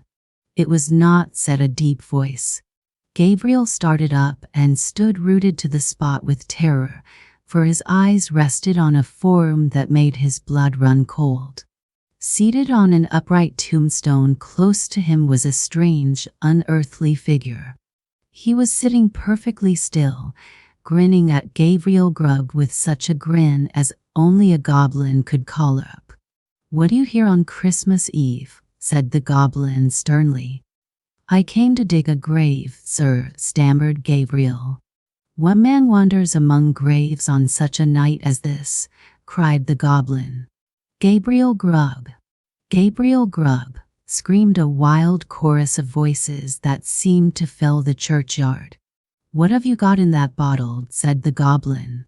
"Hollands, sir," replied the sexton, trembling more than ever, for he had bought it of the smugglers, and he thought his questioner might be in the excise department of the goblins. "Who drinks Hollands alone, and in a churchyard on such a night as this?" "Gabriel Grubb! Gabriel Grubb!" exclaimed the wild voices again.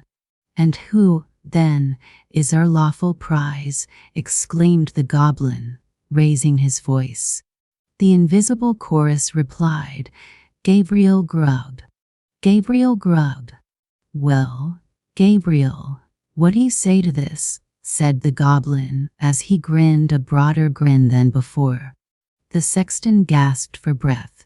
"What do you think of this, Gabriel?" It's very curious, sir, very curious, sir, and very pretty," replied the sexton, half dead with fright. "But I think I'll go back and finish my work, sir, if you please." "Work," said the goblin. "What work?" "The grave, sir." "Oh, the grave, eh? Who makes graves at a time when other men are merry, and takes a pleasure in it?" Again the voices replied, "Gabriel Grubb! Gabriel Grubb!" "I'm afraid my friends want you, Gabriel," said the goblin. "Under favor, sir," replied the horror-stricken sexton. "I don't think they can. They don't know me, sir. I don't think the gentlemen have ever seen me." "Oh, yes, they have. We know the man who struck the boy in the envious malice of his heart, because the boy could be merry and he could not." Here the goblin gave a loud, shrill laugh which the echoes returned 20-fold. I am afraid I must leave you, sir," said the sexton, making an effort to move. "Leave us," said the goblin. "Ho, ho, ho." As the goblin laughed, he suddenly darted toward Gabriel, laid his hand upon his collar, and sank with him through the earth. And when he had had time to fetch his breath, he found himself in what appeared to be a large cavern, surrounded on all sides by goblins ugly and grim. "And now," said the king of the goblins, seated in the center of the room on an elevated seat, his friend of the churchyard, "show the man of misery and gloom a few of the pictures from our great storehouses." As the goblin said this, a cloud rolled gradually away and disclosed a small and scantily furnished but neat apartment. Little children were gathered round a bright fire, clinging to their mother's gown or gambolling round her chair. A frugal meal was spread upon the table, and an elbow chair was placed near the fire. Soon the father entered, and the children ran to meet him. As he sat down to his meal, the mother sat by his side, and all seemed happiness and comfort. "What do you think of that?" said the goblin. Gabriel murmured something about its being very pretty. "Show him some more," said the goblin. Many a time the cloud went and came, and many a lesson it taught to Gabriel Grubb. He saw that men who worked hard and earned their scanty bread were cheerful and happy. And he came to the conclusion it was a very respectable sort of a world after all. No sooner had he formed it than the cloud closed over the last picture seemed to settle on his senses and lull him to repose. One by one the goblins faded from his sight, and as the last one disappeared, he sank to sleep. The day had broken when he awoke and found himself lying on the flat gravestone, with the wicker bottle empty by his side. He got on his feet as well as he could, and brushing the frost off his coat, turned his face toward the town. But he was an altered man. He had learned lessons of gentleness and good nature by his strange adventures in the Goblin's Cavern. The Psalm of the Star, by Reverend C. H. Mead.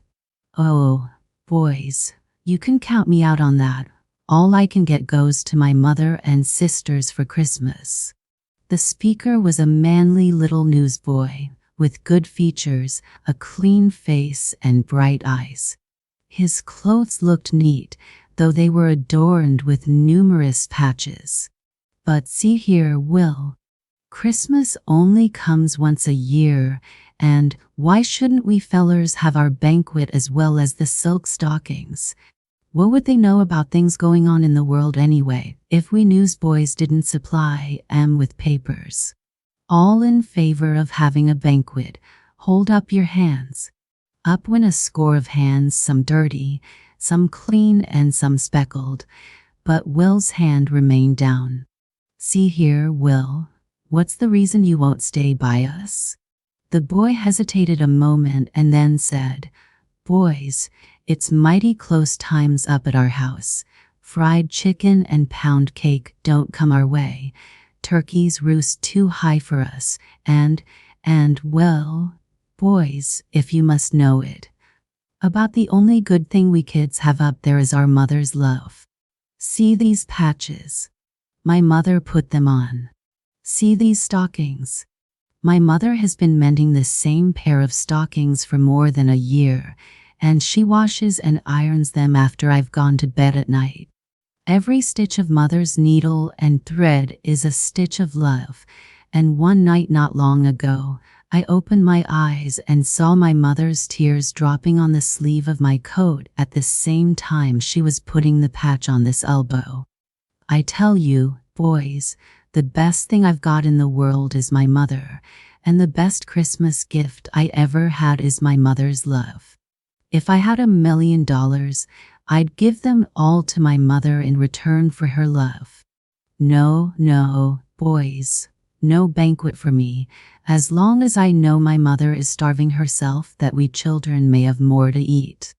Well, replied one of the boys, if I had a mother like that, maybe I'd feel the same way.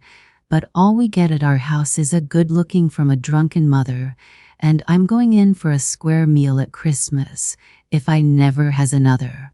The boys, gathered on the sidewalk by one of the parks, were suddenly startled by a cry, "Look out there!" And the next moment a runaway horse dashed into their midst. Little Will was knocked over, and was soon carried into a neighboring drugstore, all unconscious of what had happened. It was soon discovered that his arm was broken, and his body bruised in a number of places. The moment he regained consciousness and found what had occurred, he said, "Take me to my mother. She will take care of me somehow, though this isn't exactly the kind of a Christmas gift I meant she should have. Say, boys, one of you go up to our house and tell her easy about this. Don't burst in sudden and scare her, but tell her it isn't dangerous, and, well, just tell her I love her." The boys wiped their eyes and one of them said, "This busts up our banquet, fellers. I'll go and tell Will's mother, and say, fellers, shan't I tell her we will give our banquet money to help her out at Christmas?" A hearty "You bet we will" was the response as Big Tom sped away to carry the news to Will's mother, while kind hands helped carry the injured boy to his home. It was a poor home into which he was born, but everything was as neat and tidy as could be. A woman stood at the door, and it needed but one glance to know that she was the mother of Will. Poverty and hunger had failed to rob her of her beauty, and there was an air of refinement about her that told of better days and happier surroundings. "Christmas hasn't come yet, Mother," said Will, "but I have. Don't you worry. I'll come out of this all right, and we will have a good Christmas yet." The mother kissed him tenderly as she said, "No, I will not worry, so long as I have God, and you, and Josie, and Maggie, and Tot. When Christmas comes round, Will, it will be a good day whatever it brings." "It will bring your heaps of things, Mrs. Sandford," blurted out Big Tom, "for we fellers has given up havin' a banquet and are going to bring you something that we can't bring now. Don't you worry a bit." And here the rough fellow burst into tears and rushed out of the house. A few more days, and then Christmas Eve came round, and a bright night it was. Will lay sleeping on the bed, his mother nearby, pretending to read, but in reality using the dear old Bible as a shield to hide the tears that trickled down her cheeks. The mother was thinking, and thinking fast, too. It was only a little over 13 years since her father had closed the door in her face and told her never to return. The man she loved was not the fashionable fop her father had selected for her as a husband, and secretly she had given her hand to the man to whom long before she had given her heart. All went well, until 3 years ago, when her husband died suddenly, and she found herself with no means and 4 children to take care of. Too proud to apply to her father for help, she struggled on as best she could, leaning hard on the God whom her mother had taught her to love. Her children were a comfort to her, for they had inherited the natural goodness of both their parents. Her tears now fell fast, for as she thought, she also listened to the voices of her 2 youngest children who were standing over by the window together. "Say, Maggie, does you see dat bright star up, dear? I wonder if dat is de star what de shepherd seen." If it is, it seems to be looking right down at us. Maybe Jesus is in that star, and if he is, he won't forget us, will he?" And Tot looked at Maggie. As the latter said, "Jesus loved little children, Tot, when he was on the earth, and I guess he loves them yet. That's a very bright star. It must be the one that was seen by the shepherds at Bethlehem." "I think so, too," said Tot, "and maybe Josie will hear some of dem good tidings while she is out." "Oh, Maggie, Jesus must love Mother. She is so good, and I think he has sent that star to tell us to look out for good news." And where was Josie all this time? The mother thought she had gone into a neighbor's, where she frequently went, and so felt no anxiety. Out in the streets of the big city, side by side walked plenty and poverty, wealth and wretchedness, happiness and hunger, gladness and grief. Some carried bundles in their arms, while others carried burdens in their hearts. Over all, the good God watched, and down upon all the bright stars shone. But what is that? Suddenly on one of the streets the people stopped and listened. On the steps of a stoop leading up to a lighted mansion stood a little girl who looked like a bright angel from heaven. Far above, overhead, shone the bright star that Maggie and Tot had seen. It was their star, and it was her star, for Josie, too, had discovered it, and somehow felt that the star that had brought good tidings of great joy to the shepherds on Bethlehem's plains had come again, and to bring once more good tidings. She had mounted the steps to get nearer the star, and then, all unconscious of the people, in a rich, sweet voice, she sang, "I think, when I read that sweet story of old, when Jesus was here among men, how he called little children as lambs to his fold. I should like to have been with him then. I wish that his hands had been placed on my head, that his arms had been thrown around me, that I might have seen his kind look when he said, 'Let the little ones come unto me.'" As she sang, her gaze was fixed on the star, and even her hands were lifted toward it. The people looked at her. An angel had appeared in their midst. Her face, her voice, her upturned eyes, her uplifted hands held them spellbound, until someone looking up in the direction she pointed cried out, "See that star!" Heavenward went the gaze of the multitude, and once more there seemed to come to them a voice, saying, "Fear not, for behold, I bring you good tidings of great joy, which shall be to all people." The face of Josie was illumined, and even the multitude that had gathered failed to alarm her.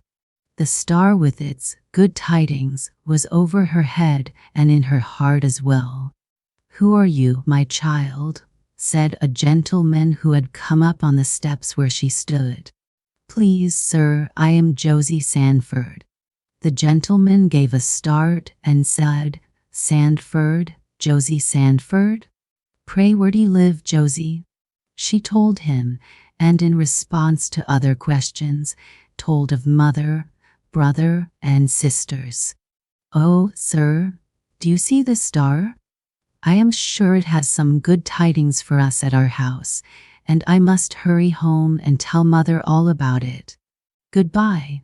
Away sped the child until she reached her home, and then entering the room quietly, she went up to her mother and said, "Have you seen the star, mother?"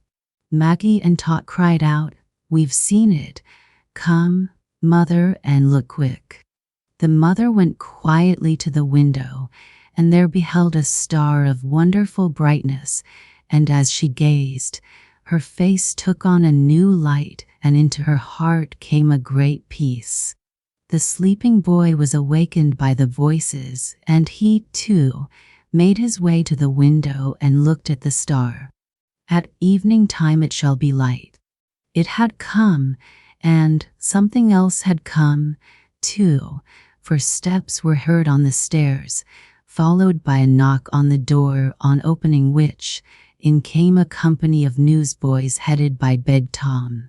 They bore bundles and baskets, provisions and poultry, sunshine and sugar, toys and turnips, goodwill and grapes, cheer and celery, and things that no one but those who had lacked for them would ever have thought of. Bedtime was the spokesman for the happy company. "If you please, Mrs. Sandford," he said, "there's our banquet.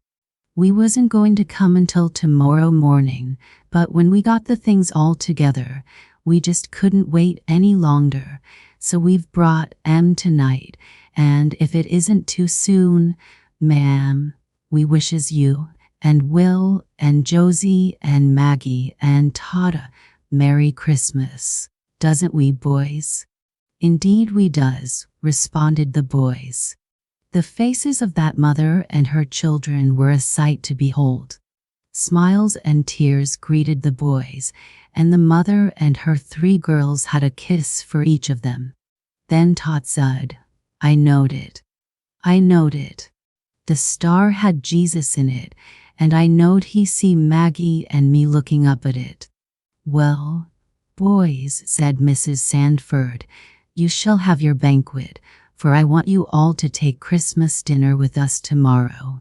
"Yes, boys, you shall all take dinner with Mrs. Sandford and her children tomorrow, but it must be at the home of her parents and not here," said a gentleman who had not been noticed as he stood in the hallway. Mrs. Sandford started as the owner of the voice entered the room, and little Josie sprang toward him at the same moment. She resembled her mother, and was her namesake as well. The gentleman stretched out his arms toward Mrs. Sandford as he said to her, "Josie, can you forgive me for the harshness with which I drove you years ago from my door? God only knows how I have suffered, and for years I have hunted high and low for you, and have advertised time and again. But all was in vain, until tonight I saw your face and heard your voice once more, as my grandchild, Josie, stood singing on the steps and gazing at the star. In her I found you again, and oh, how your mother and I have prayed for this time to come." Long before he had finished, the daughter was in her father's arms once more, and the children were clinging to their new-found grandparent. The newsboys looked on in wonder, and suddenly little Tot ran to the window and then cried out, "Oh, Grandpa, the star is here yet, and it shines brighter than before," and she threw a kiss up to the star. Christmas morning came and found them all in a home of plenty. A chair that had long stood vacant at that table was once more filled, and near it were 4 other chairs for the new-found grandchildren. "Was it a Merry Christmas, did you inquire? Just ask those newsboys who came at 2 o'clock if they ever had such a banquet before or since, or whether they ever saw a home in which the star of Bethlehem shone with greater splendor. And over the earth the star still shines, and will continue to shine until all mankind shall yet have a Merry Christmas." Indian Pete's Christmas Gift by Herbert W. Collingwood. The moon was just peeping over the pines as Pete shivers he slumped down the road from the lumber camp into the forest. Pete did not present a surpassingly dignified appearance as he skulked through the clearing, but he was not a very dignified person even at his best. Most persons would have said, I think, that Pete's method of departure was hardly appropriate for one who had been selected by the citizens of Carter's camp to go on an important mission. But Pete had his own reasons for his actions. He crept along behind the stumps and logs till he reached the forest. Then, as if this shadow gave him fresh courage and dignity, he drew himself upright, and started at a sharp trot down the road toward the village. We have said that Pete had reasons for his conduct. They were good ones. In the first place, he was an Indian. Not a noble son of the forest, such as Cooper loved to picture, but a mean, dirty, yellow-faced Injun. Lazy and worthless, picking up a living about the lumber camps, working as little as he could, and eating and drinking as much as possible. Such was the messenger. The mission was worse yet. It was Christmas Eve. The snow covered the ground, and the ice had stilled for the time the mouth of the roaring river. It was Saturday night as well, and for some time past the lumbermen had been considering the advisability of keeping the good old holiday with some form of celebration suited to the occasion. The citizens of Carter's Camp were not remarkably fastidious. They knew but one form of celebration, and they had no thought of hunting out new ones. The one thing needful to make a celebration completely successful was liquor. This they must have in order to do justice to the day. The temperance laws of Carter's were very strict.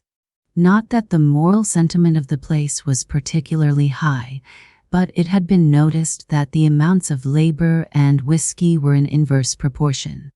The more whiskey, the less labor. It was a pure question of political economy. The foreman had often stated that he would prosecute to the fullest extent of the law the first man caught bringing whiskey into camp. The foreman did not attempt, perhaps, to deny that his knowledge of the law was somewhat crude. He had forcibly stated, however, that should a case be brought before him, he would himself act as judge and jury, while his fist and foot would take the place of witness and counsel. There was something so terrible in this statement, coming as it did from the largest man in camp, that very little whiskey had thus far been brought in. Christmas had come, and the drinking element in Carter's Camp proposed that Pete Shivers, the Injun, be sent to town for a quantity of the liquid poison, that the drinkers might enjoy themselves. Bell Gammon found Pete curled up by the stove. He took him out of doors and explained the business in hand. Bell prided himself somewhat on his ability to get work out of Injuns. Pete muttered only, "All right." He took the money Bell gave him and then slunk away down the road for the forest as we have seen him. Asterisk, asterisk, asterisk, asterisk, asterisk. Bell felt so confident of the success of his experiment that he did not hesitate to inform the boys that Pete was dead sure to return.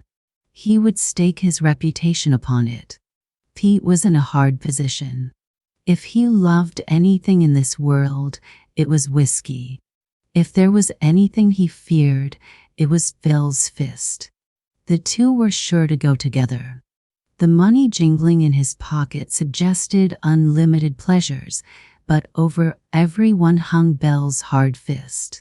He ran several miles through the forest, till, turning a corner of the road, he came upon a little clearing, in which stood a small log house.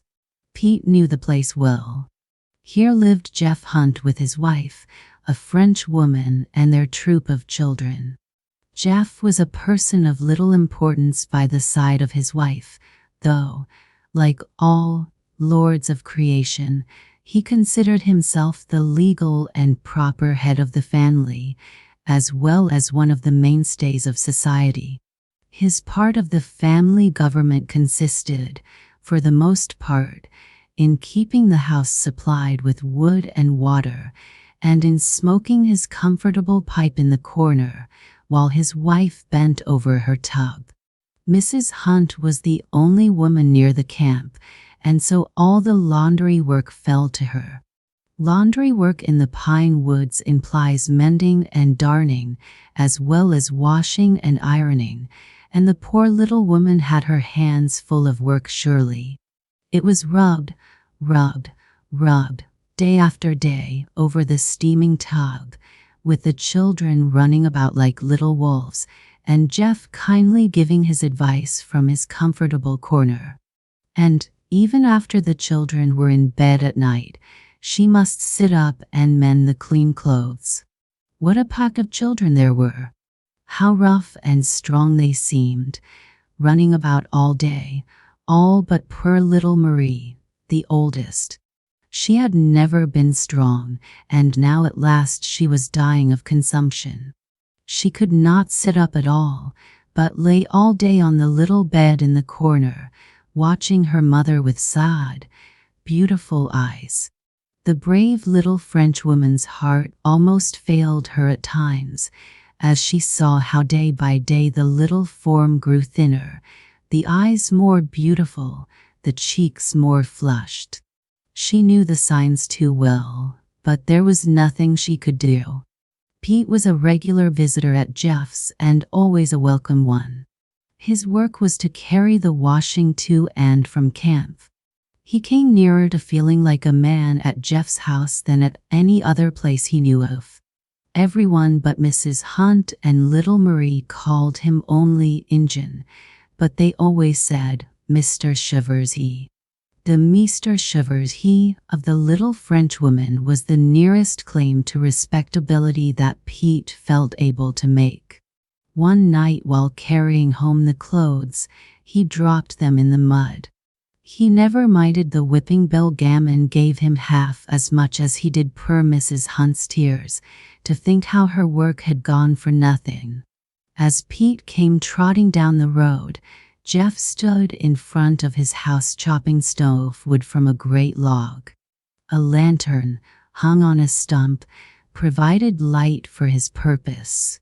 Pete stopped from sheer force of habit in front of the house, and Jeff, glad of any chance to interrupt his work, paused to talk with him. "Walk in, Injun," said Jeff, hospitably. "Your CLOS ain't quite ready, but the woman will have all up soon. Walk in."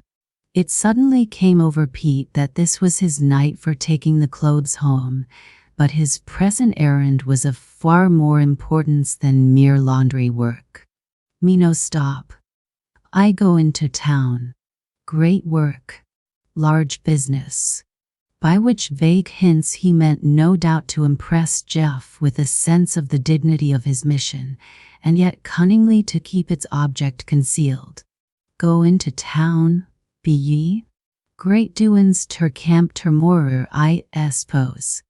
I'll be round if I can get away, but walk in, Injun, and get your supper, and see the Vin Min," and Jeff opened the door for Pete to pass in. The thought of supper was too much for Pete, and he slunk in after Jeff and stood in the corner by the door. The room was hardly an inviting one, and yet if Pete had been a white man, some thoughts of home, sweet home, must have passed through his mind. But he was only a despised Injun. A rough board table was laid for supper at one side of the room. In the corner little Marie lay with the firelight falling over her poor thin face. Pete must have felt, as he looked at her, like some hopeless convict gazing through his prison bars upon some fair saint passing before him. She seemed to be in another world than his. There seemed between them a gulf that could not be bridged. 3 of the larger children were sobbing in the corner, while the rest formed a sorrowful group about an old box in which were 2 or 3 simple plants frozen and yellow. Mrs. Hunt was frying pork over the hot stove. As she looked up at Pete, he noticed that she had been crying. Jeff was the very prince of hosts. He made haste to make Pete feel at home. "Set by, Injun. So the boys is goin' ter kinder celebrate termorer, be they?" But Pete felt that his mission must not be disclosed. "What matter is with kids?" he asked, to change the subject. "Oh, they're just a yellin' about them flowers," explained Jeff. Ye see they hev been a trainin' some posies indoors against Termore, ye know.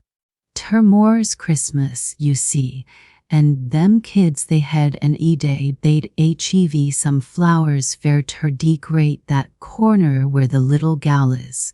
Little gals, when they ain't well, like sick things, you know. Pete nodded. He was not aware of this love of diminutive females, but it would not show very good breeding to appear ignorant. Wall, ye see, continued Jeff, they kept the flowers away from the little gal, may a neen to prize her like. But just this afternoon they got catched by the frost, and now there they be stiffer and steaks. It is kinder bad, ain't it? Specially easy it's Christmas, too. What Christmas? Put in Pete. Oh, Christmas? Wall, it's a sorter day like. It's somethin' like other days, and yet it ain't. But then, Injun, I don't suppose you would understand if I was to tell ye. And Jeff concealed his own ignorance, as many wiser and better men have done, by assuming a tone too lofty for his audience. But Mrs. Hunt could explain, even if Jeff could not. She paused on the way to the stove with a dish of pork in her hand. It is the day of the good Lord, Meester Shivers he. It is the day when the good Lord he was born, and when all people should be glad. But the little woman belied her own creed as she thought of little Marie and the dead flowers. I hardly think Pete gained a very clear idea of the day, even from Mrs. Hunt's explanation. It was, I fear, all Greek to him. What flowers fair? He asked as, in response to Jeff's polite invitation, he'd sat by and began supper. Wall, it's a sortery day of the Vimin, explained Jeff. Looks kinder pooty to see flowers round. Ye see, kinder slicks up a room like. All these things hez ter come inter keepin' house, ye see, Injun. With which broad explanation Jeff helped himself to a piece of pork.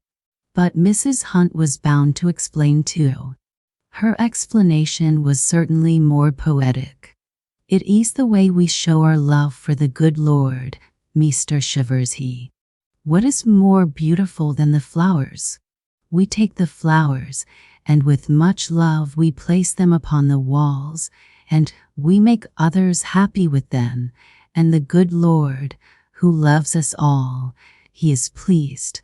But here, seeing the sobbing children and the frozen plants, she could not help wiping her eyes upon her apron. The little sufferer on the bed saw this action. Her voice was almost gone. Never mind, Mama, she whispered, but the beautiful eyes were filled with tears, for she knew that Mama would mind, that she could not help it. Pete listened to all this attentively. Injun that he was, of course he could not understand it all, and yet he could hardly help seeing something of the sorrow that the loss of the flowers had brought upon the family. He finished his supper and then slunk out at the door again. Jeff followed him out. Little gal ever get well? Asked Pete. No, I don't suppose she will, answered Jeff. There ain't no hopes held out for her. Makes it kinder bad, you see. Nice, clever little gal as ever lived, too. Stoppin' in gate UCLOS when ye come back, will ye? All right, muttered Pete as he trotted away toward the town. Asterisk, asterisk, asterisk, asterisk, asterisk. I wonder what Pete was thinking about as he ran through the forest. An Injun's thoughts on any ordinary subject cannot be very deep, yet when one comes from such a scene as Pete had just witnessed, and when such sad eyes as Marie's haunt one all along a lonely road, even an Injun's thoughts must be worth noticing. Let us imagine what Pete's thoughts were as he shuffled mile after mile through the snow. The scene he had just left rose before his dulled Indian mind.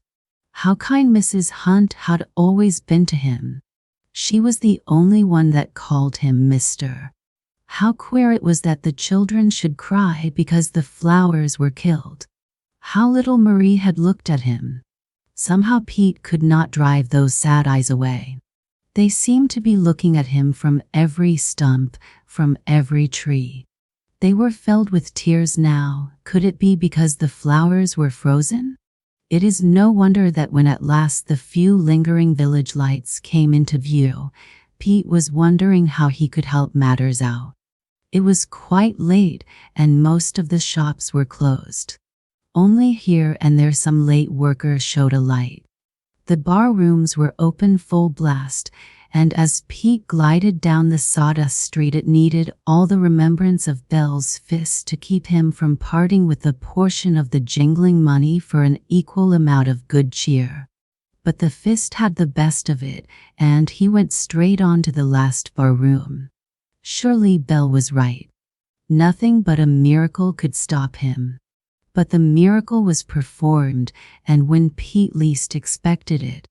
Pete knew better than to go into the front door of the bar room. He knew how well he and all his race are protected by the government. It had been decided that no one should be allowed to sell liquor to an Injun, at least at the regular bar.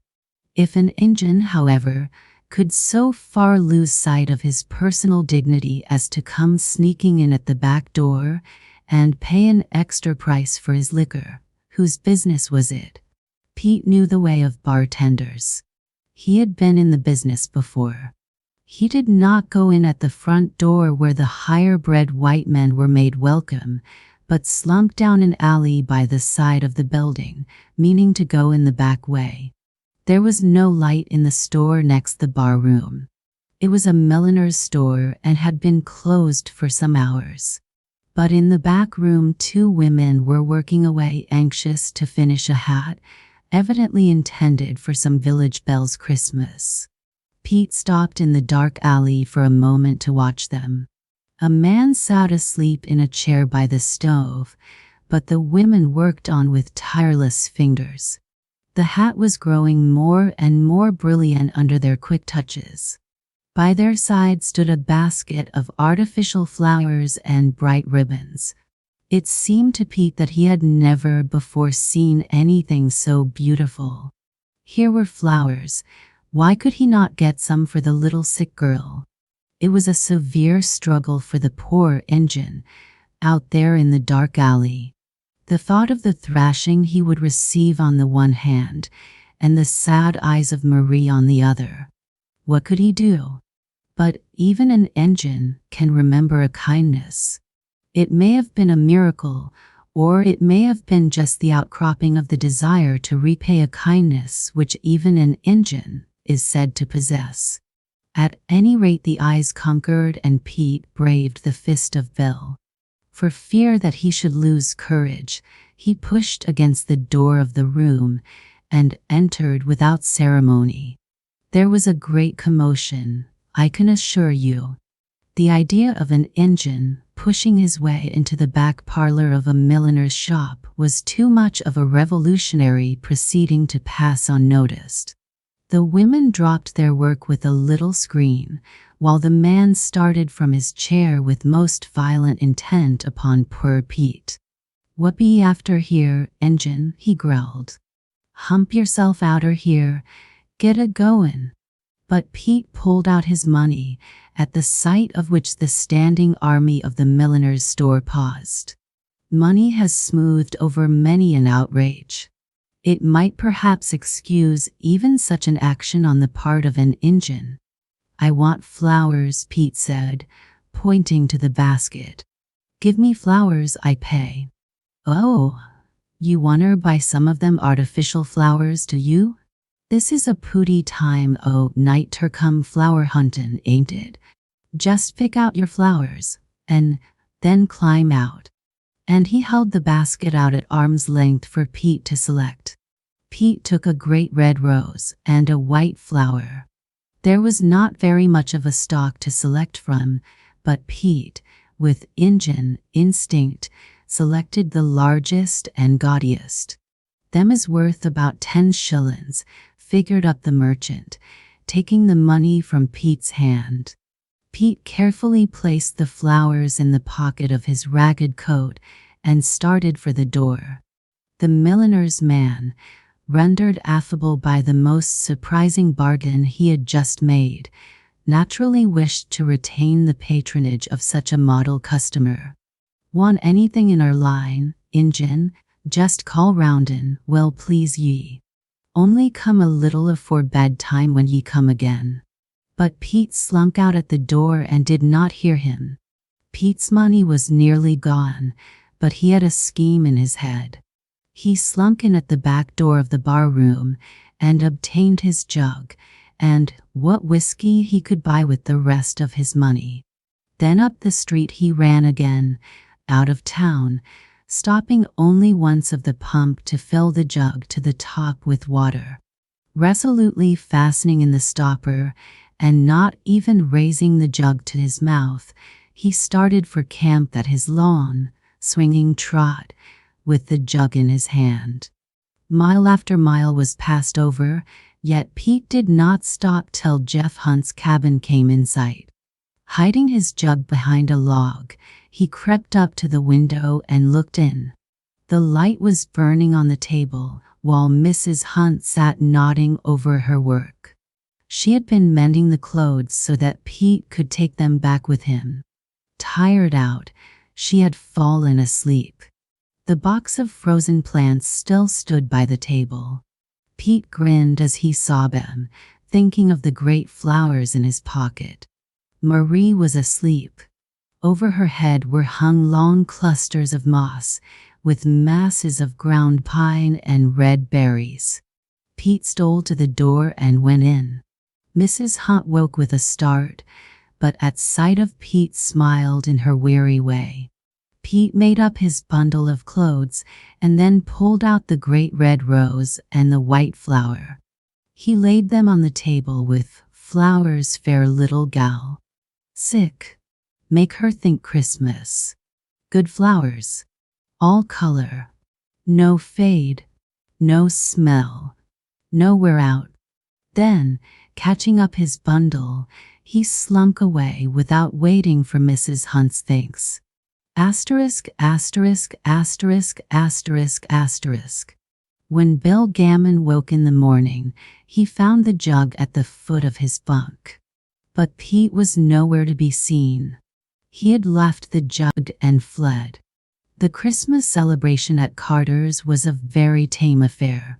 Many were the curses showered upon Pete, and had that worthy been present, I doubt if even the thought of the famous miracle would have sustained him in the beating he would have received. But if Pete's conduct produced such a sad effect upon the festivities at Carter's, the joy it caused at Jeff Hunt's cabin made matters even. The glad Christmas sun, glad with the promise of the old story, came dancing and sparkling over the trees and looked down in wonderful tenderness upon the humble cabin. The first bright beams fell upon the bed where little Marie was lying. They showed her the rose and the white flower nestling in the evergreens. The children came and stood in wonder before the rude flowers. How wonderful they were! Where could they have come from? The face of the little girl was more patient than before. The eyes seemed more tender, and yet not so sad. Perhaps the glad sun, the same good sun that had looked upon that faraway tomb from which the stone had rolled, whispered to her, as it played about her face, how soon the stone would roll from her life, how soon she would forget all her care and trouble, and enter the land of sunshine and flowers. It may be that the good old Christmas sun even hunted out poor despised Pete and told him something of its happiness. I am sure he deserved it. Let us hope so at any rate. My Christmas dinner. It was on the 20th of December last that I received an invitation from my friend, Mr. Figgins, to dine with him in Mark Lane on Christmas Day. I had several reasons for declining this proposition. The first was that Mr. P. makes it a rule at all these festivals to empty the entire contents of his counting house into his little dining parlor, and you consequently sit down to dinner with 6 white waistcoat clerks let loose upon a turkey. The second was that I am not sufficiently well read in cotton and sugar to enter with any spirit into the subject of conversation. And the third was, and is, that I never drink Cape wine.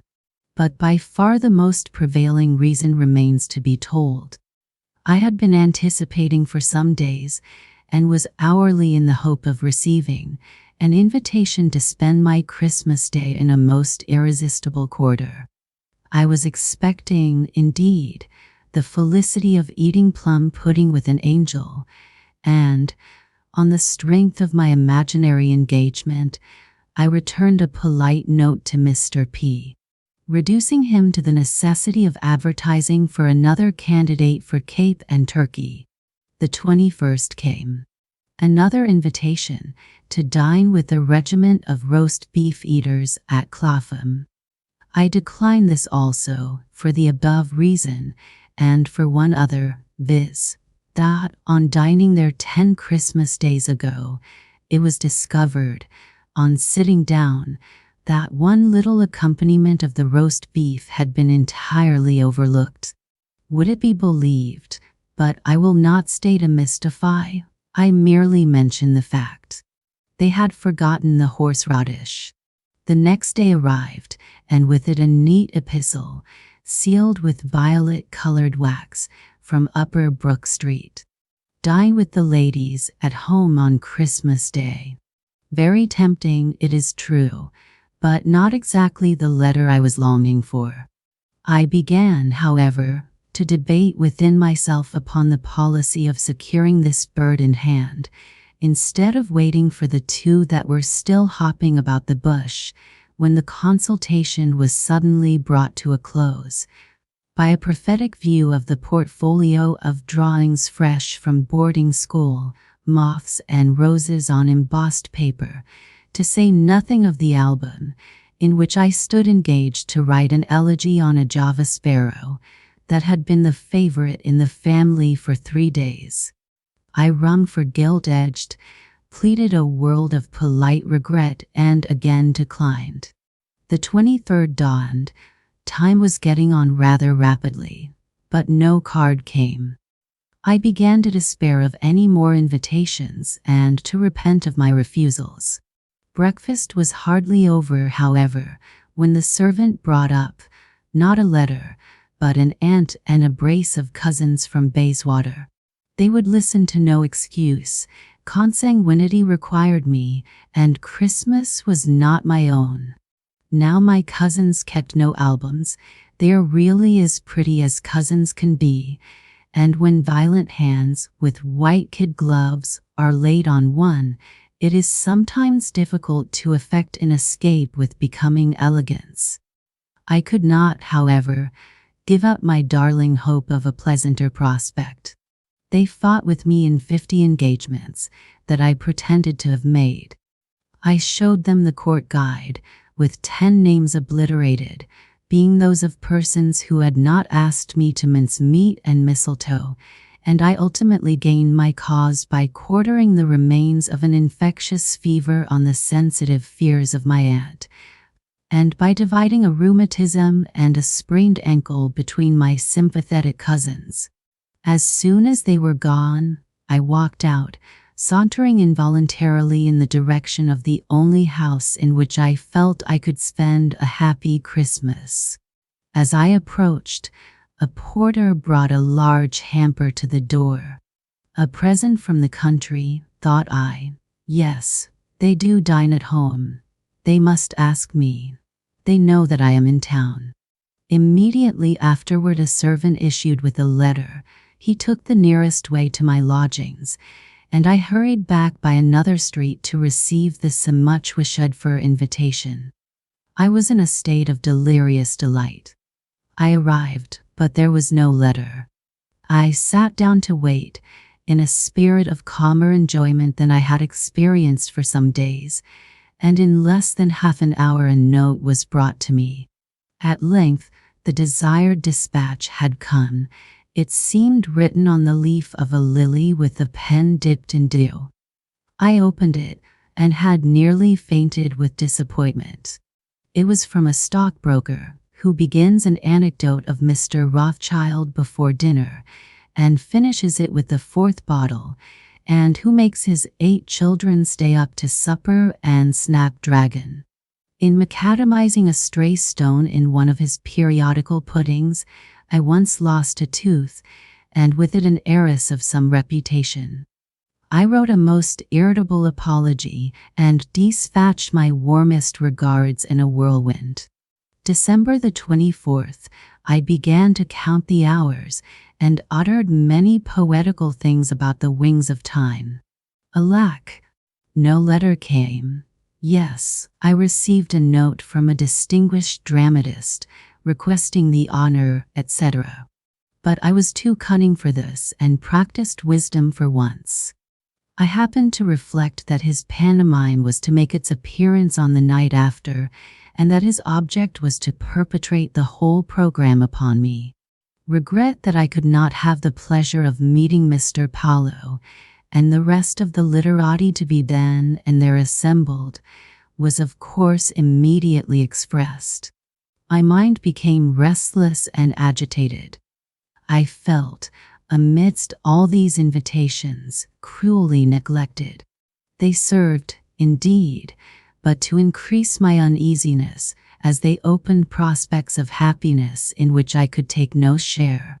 They discovered a most tempting dessert, composed of forbidden fruit. I took down Childe Harold and read myself into a sublime contempt of mankind. I began to perceive that merriment is only malice in disguise, and that the chief cardinal virtue is misanthropy. I sat nursing my wrath till it scorched me, when the arrival of another epistle suddenly charmed me from this state of delicious melancholy and delightful endurance of wrong. I sickened as I surveyed and trembled as I opened it. It was dated, but no matter. It was not the letter. In such a frenzy as mine, raging to behold the object of my admiration condescend, not to eat a custard, but to render it invisible, to be invited perhaps to a tart fabricated by her own ethereal fingers, with such possibilities before me, how could I think of joining a friendly party where I should inevitably sit next to a deaf lady who had been, when a little girl, patted on the head by Wilkes or my Lord North, she could not recollect which, had taken tea with the author of Junius, but had forgotten his name, and who once asked me whether Mr. Munden's monument was in Westminster Abbey or St. Paul's? I seized a pen and presented my compliments. I hesitated, for the peril of precariousness of my situation flashed on my mind, but hope had still left me a straw to catch at, and I at length succeeded in resisting this late and terrible temptation. After the first burst of excitement, I sunk into still deeper despondency. My spirit became a prey to anxiety and remorse. I could not eat. Dinner was removed with unlifted covers. I went out. The world seemed to have acquired a new face. Nothing was to be seen but raisins and rounds of beef. I wandered about like Lear. I had given up all. I felt myself grated against the world like a nutmeg. It grew dark. I sustained a still gloomier shock. Every chance seemed to have expired, and everybody seemed to have a delightful engagement for the next day. I alone was disengaged. I felt like the last man. Tomorrow appeared to have already commenced its career. Mankind had anticipated the future, and coming mince pies cast their shadows before. In this state of desolation and dismay, I called, I could not help it. At the house to which I had so fondly anticipated an invitation and a welcome. My protest must here, however, be recorded, that though I called in the hope of being asked, it was my fixed determination not to avail myself of so protracted a piece of politeness. No, my triumph would have been to have annihilated them with an engagement made in September, payable 3 months after date. With these feelings, I gave an agitated knock. They were stoning the plums, and did not immediately attend. I run, how unlike a dinner bell it sounded. A girl at length made her appearance, and, with a mouthful of citron, informed me that the family had gone to spend their Christmas Eve in Portland Place. I rushed down the steps, I hardly knew whither. My first impulse was to go to some wharf and inquire what vessels were starting for America. But it was a cold night. I went home and threw myself on my miserable couch. In other words, I went to bed. I dozed and dreamed away the hours till daybreak. Sometimes I fancied myself seated in a roaring circle, roasting chestnuts at a blazing log.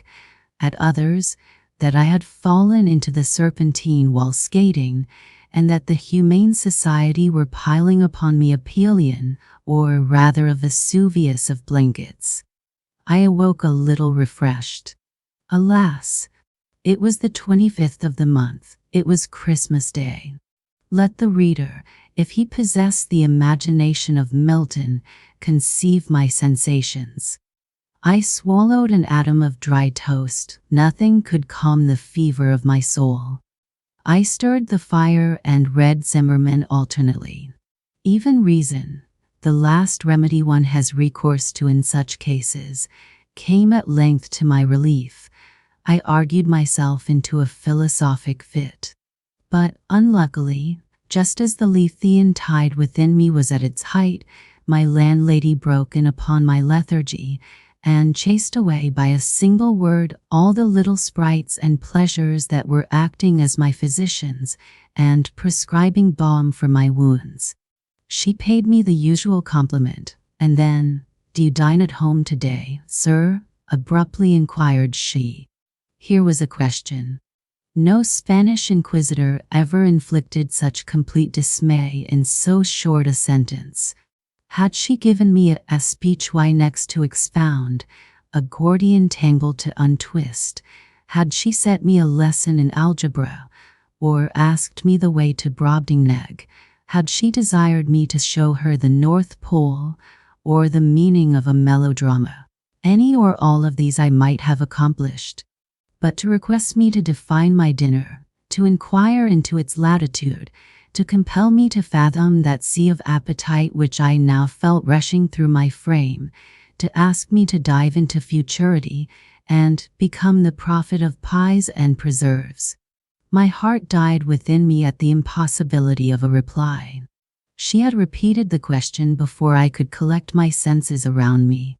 Then, for the first time, it occurred to me that, in the event of my having no engagement abroad, my landlady meant to invite me. "There will at least be the 2 daughters," I whispered to myself, "and after all, Lucy Matthews is a charming girl and touches the harp divinely. She has a very small, pretty hand, I recollect, only her fingers are so punctured by the needle, and I rather think she bites her nails. No, I will not even now give up my hope.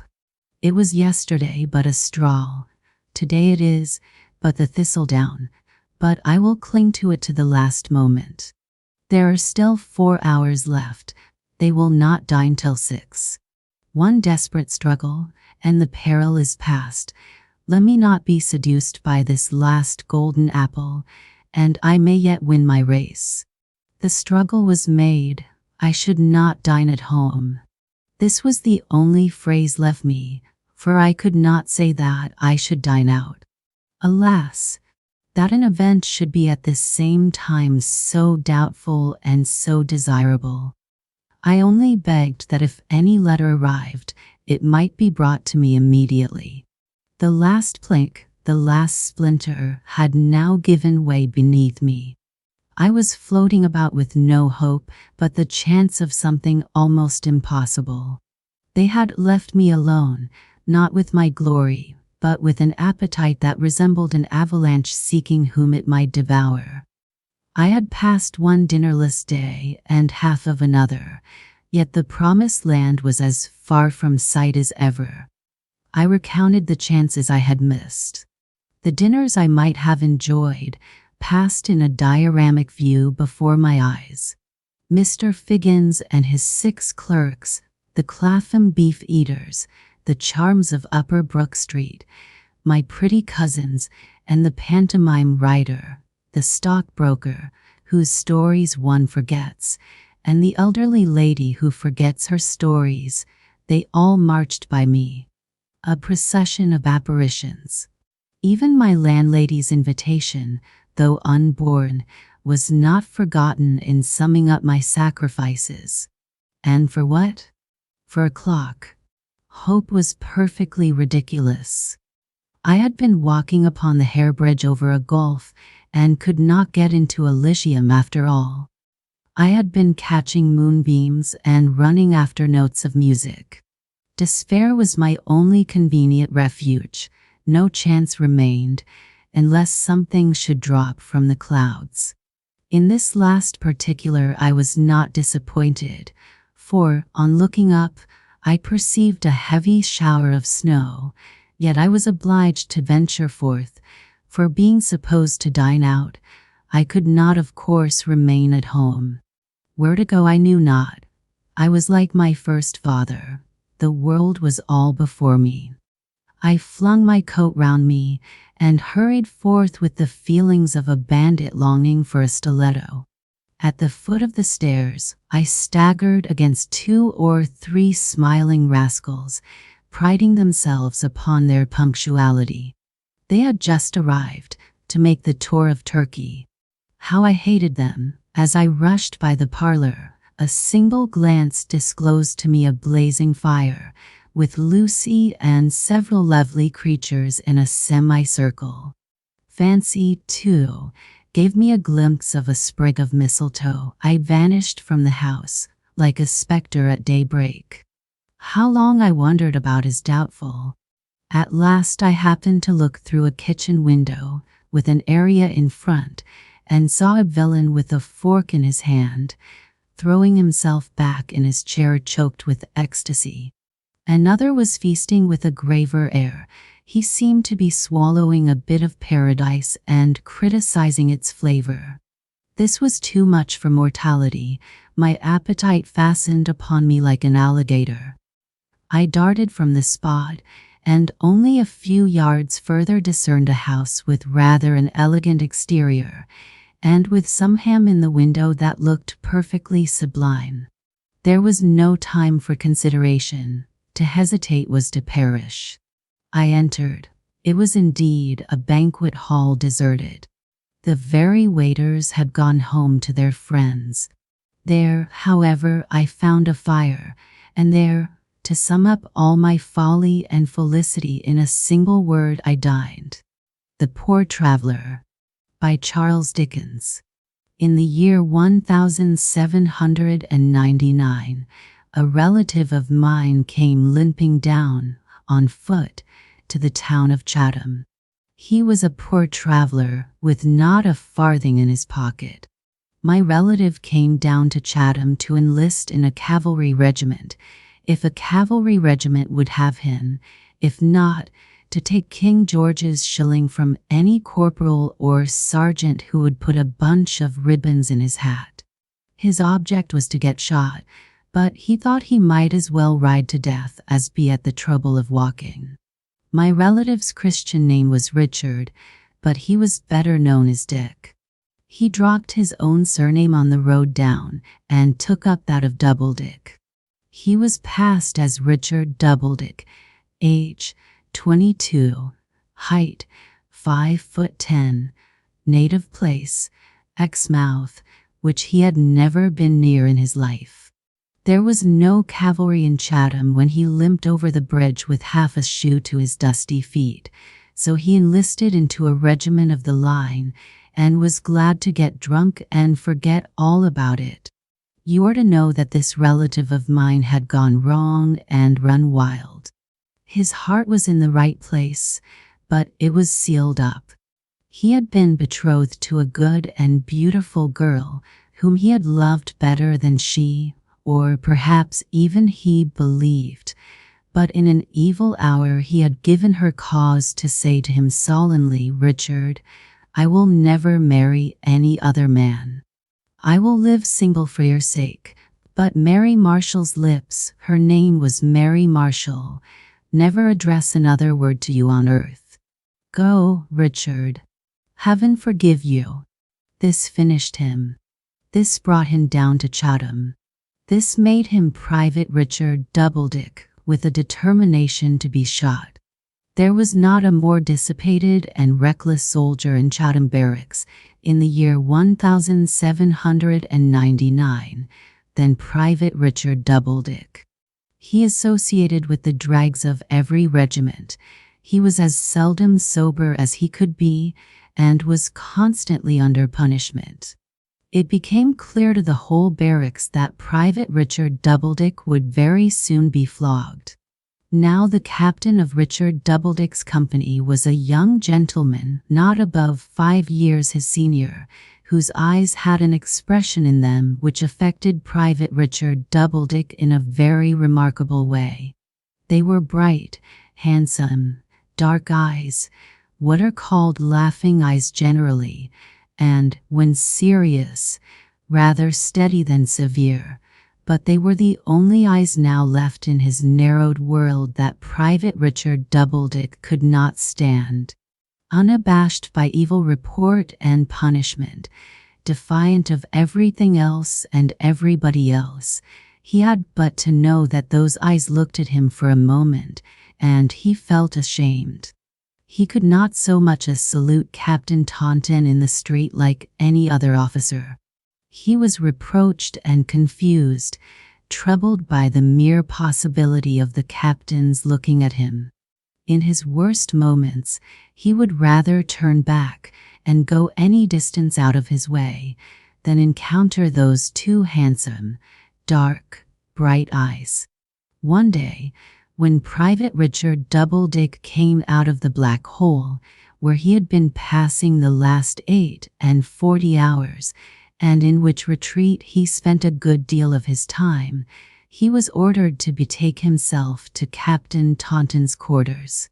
In the stale and squalid state of a man just out of the black hole, he had less fancy than ever for being seen by the captain, but he was not so mad yet as to disobey orders, and consequently went up to the terrace overlooking the parade ground, where the officers' quarters were, twisting and breaking in his hands as he went along a bit of the straw that had formed the decorative furniture of the black hole. "Come in," cried the captain, when he knocked with his knuckles at the door. Private Richard Doubledick pulled off his cap, took a stride forward, and felt very conscious that he stood in the light of the dark, bright eyes. There was a slight pause. Private Richard Doubledick had put the straw in his mouth, and was gradually doubling it up into his windpipe and choking himself. "Doubledick," said the captain, "do you know where you are going to?" "To the devil, sir," faltered Doubledick. "Yes," returned the captain, "and very fast." Private Richard Doubledick turned the straw of the black hole in his mouth and made a miserable salute of acquiescence. "Doubledick," said the captain, "since I entered His Majesty's service, a boy of 17, I have been pained to see many men of promise going that road, but I have never been so pained to see a man determined to make this shameful journey as I have been, ever since you joined the regiment, to see you." Private Richard Doubledick began to find a film stealing over the floor at which he looked, also to find the legs of the captain's breakfast table turning crooked, as if he saw them through water. "I am only a common soldier, sir," said he. "It signifies very little what such a poor brute comes to." "You are a man," returned the captain, with grave indignation, "of education and superior advantages, and if you say that, meaning what you say, you have sunk lower than I had believed. How low that must be, I leave you to consider, knowing what I know of your disgrace, and seeing what I see." "I hope to get shot soon, sir," said Private Richard Doubledick, "and then the regiment and the world together will be rid of me." The legs of the table were becoming very crooked. Doubledick, looking up to steady his vision, met the eyes that had so strong an influence over him. He put his hand before his own eyes, and the breast of his disgraced jacket swelled as if it would fly asunder. "I would rather," said the young captain, "see this in you, Doubledick, than I would see 5,000 guineas counted out upon this table for a gift to my good mother." "Have you a mother?" "I am thankful to say she is dead, sir." "If your praises," returned the captain, "were sounded from mouth to mouth through the whole regiment, through the whole army, through the whole country, you would wish she had lived to say, with pride and joy, 'He is my son.'" "Spare me, sir," said Doubledick. "She would never have heard any good of me. She would never have had any pride and joy in owning herself my mother. Love and compassion she might have had, and would have always had, I know, but not spare me, sir. I am a broken wretch, quite at your mercy." And he turned his face to the wall and stretched out his imploring hand. "My friend," began the captain. "God bless you, sir," sobbed Private Richard Doubledick. I have heard from Private Richard Doubledick's own lips that he dropped down upon his knee, kissed that officer's hand, arose, and went out of the light of the dark, bright eyes, an altered man. In that year, 1799, the French were in Egypt, in Italy, in Germany, were not. Napoleon Bonaparte had likewise begun to stir against England and India, and most men could read the signs of the great troubles that were coming on. In the very next year, when we formed an alliance with Austria against him, Captain Totten's regiment was on service in India, and there was not a finer non-commissioned officer in it, no, nor in the whole line, than Corporal Richard Doubledick. In 1801, the Indian army were on the coast of Egypt. Next year was the year of the proclamation of the short peace, and they were recalled. It had then become well known to thousands of men that wherever Captain Taunton, with the dark, bright eyes, led, there, close to him, ever at his side, firm as a rock, true as the sun, and brave as Mars, would be certain to be found, while life beat in their hearts. That famous soldier, Sergeant Richard Doubledick. 1805, besides being the great year of Trafalgar, was a year of hard fighting in India.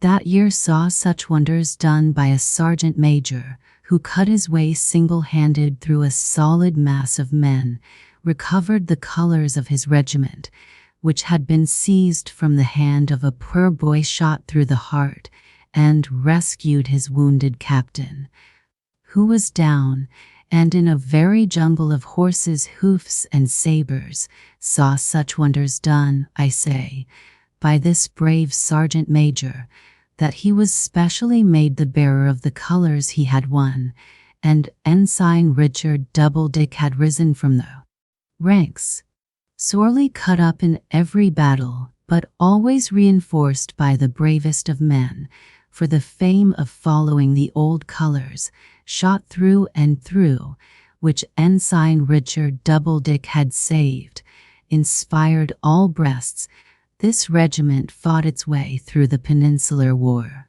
up to the investment of Badajoz in 1812. Again and again it had been sheared through the British ranks until the tears had sprung into men's eyes at the mere hearing of the mighty British voice, so exultant in their valor, and there was not a drummer boy but knew the legend that wherever the two friends, Major Taunton with the dark, bright eyes and Ensign Richard Doubledick, who was devoted to him, were seen to go, there the boldest spirits in the English army became wild to follow.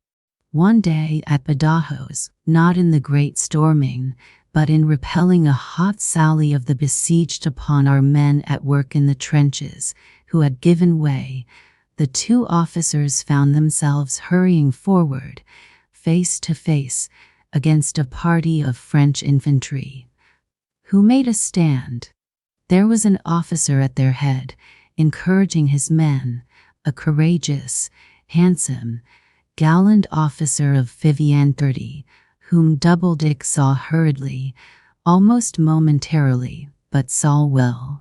He particularly noticed this officer waving his sword and rallying his men with an eager and excited cry when they fired in obedience to his gesture, and Major Taunton dropped.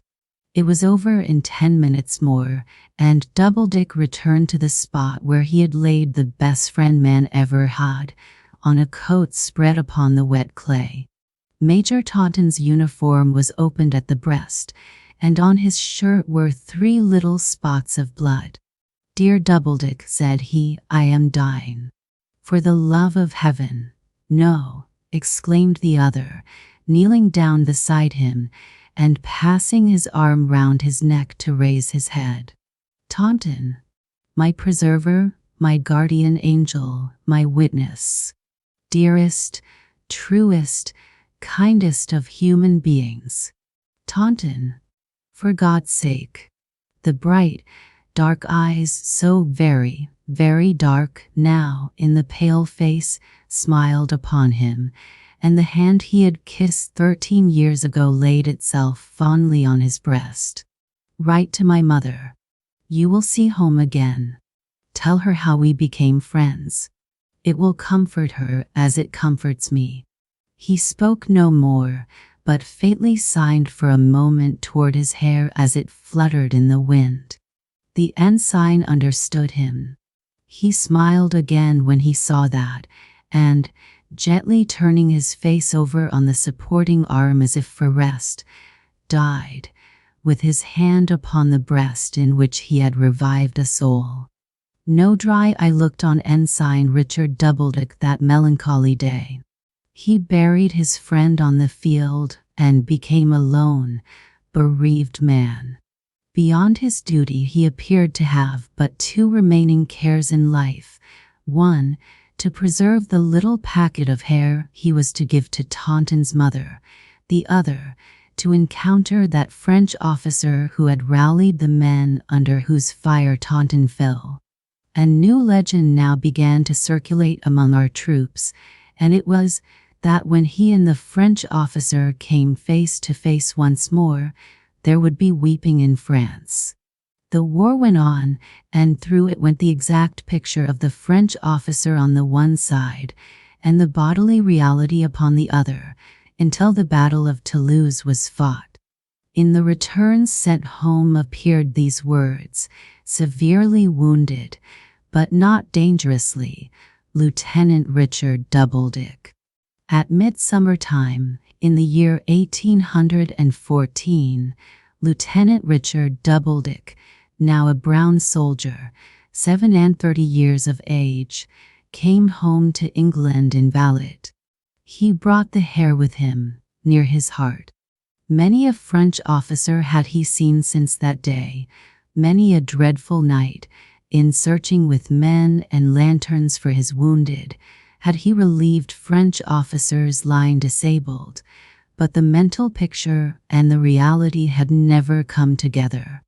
Though he was weak and suffered pain, he lost not an hour in getting down to Frome in Somersetshire, where Taunton's mother lived. In the sweet, compassionate words that naturally present themselves to the mind tonight, he was the only son of his mother, and she was a widow. It was a Sunday evening, and the lady sat at her quiet garden window, reading the Bible, reading to herself, in a trembling voice, that very passage in it as I have heard him tell. He heard the words, "Young man, I say unto thee, arise."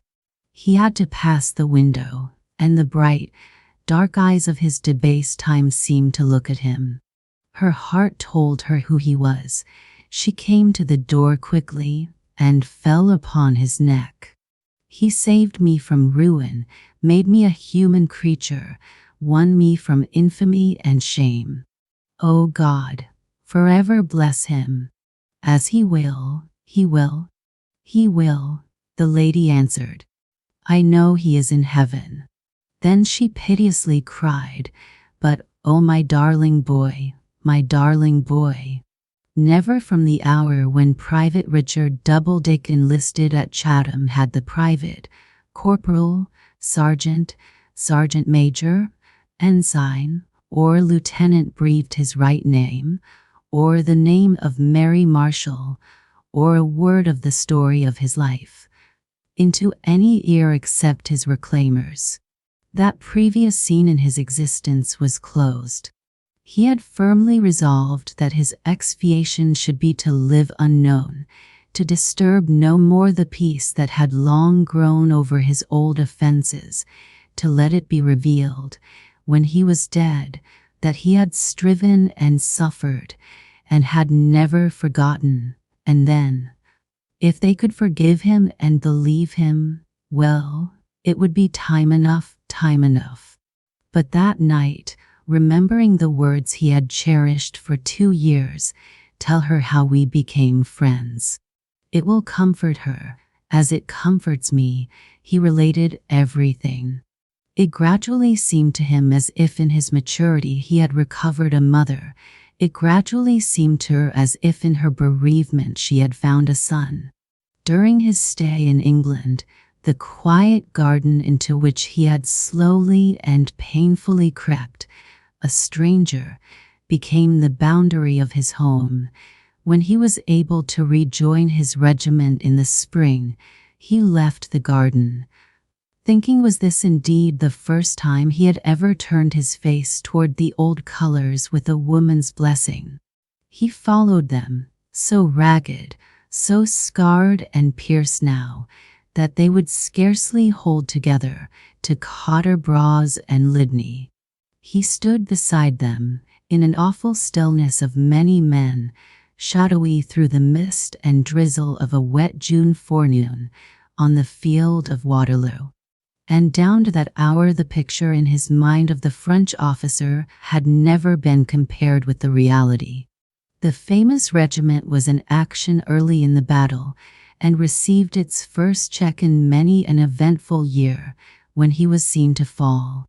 But it swept on to avenge him, and left behind it no such creature in the world of consciousness as Lieutenant Richard Doubledick.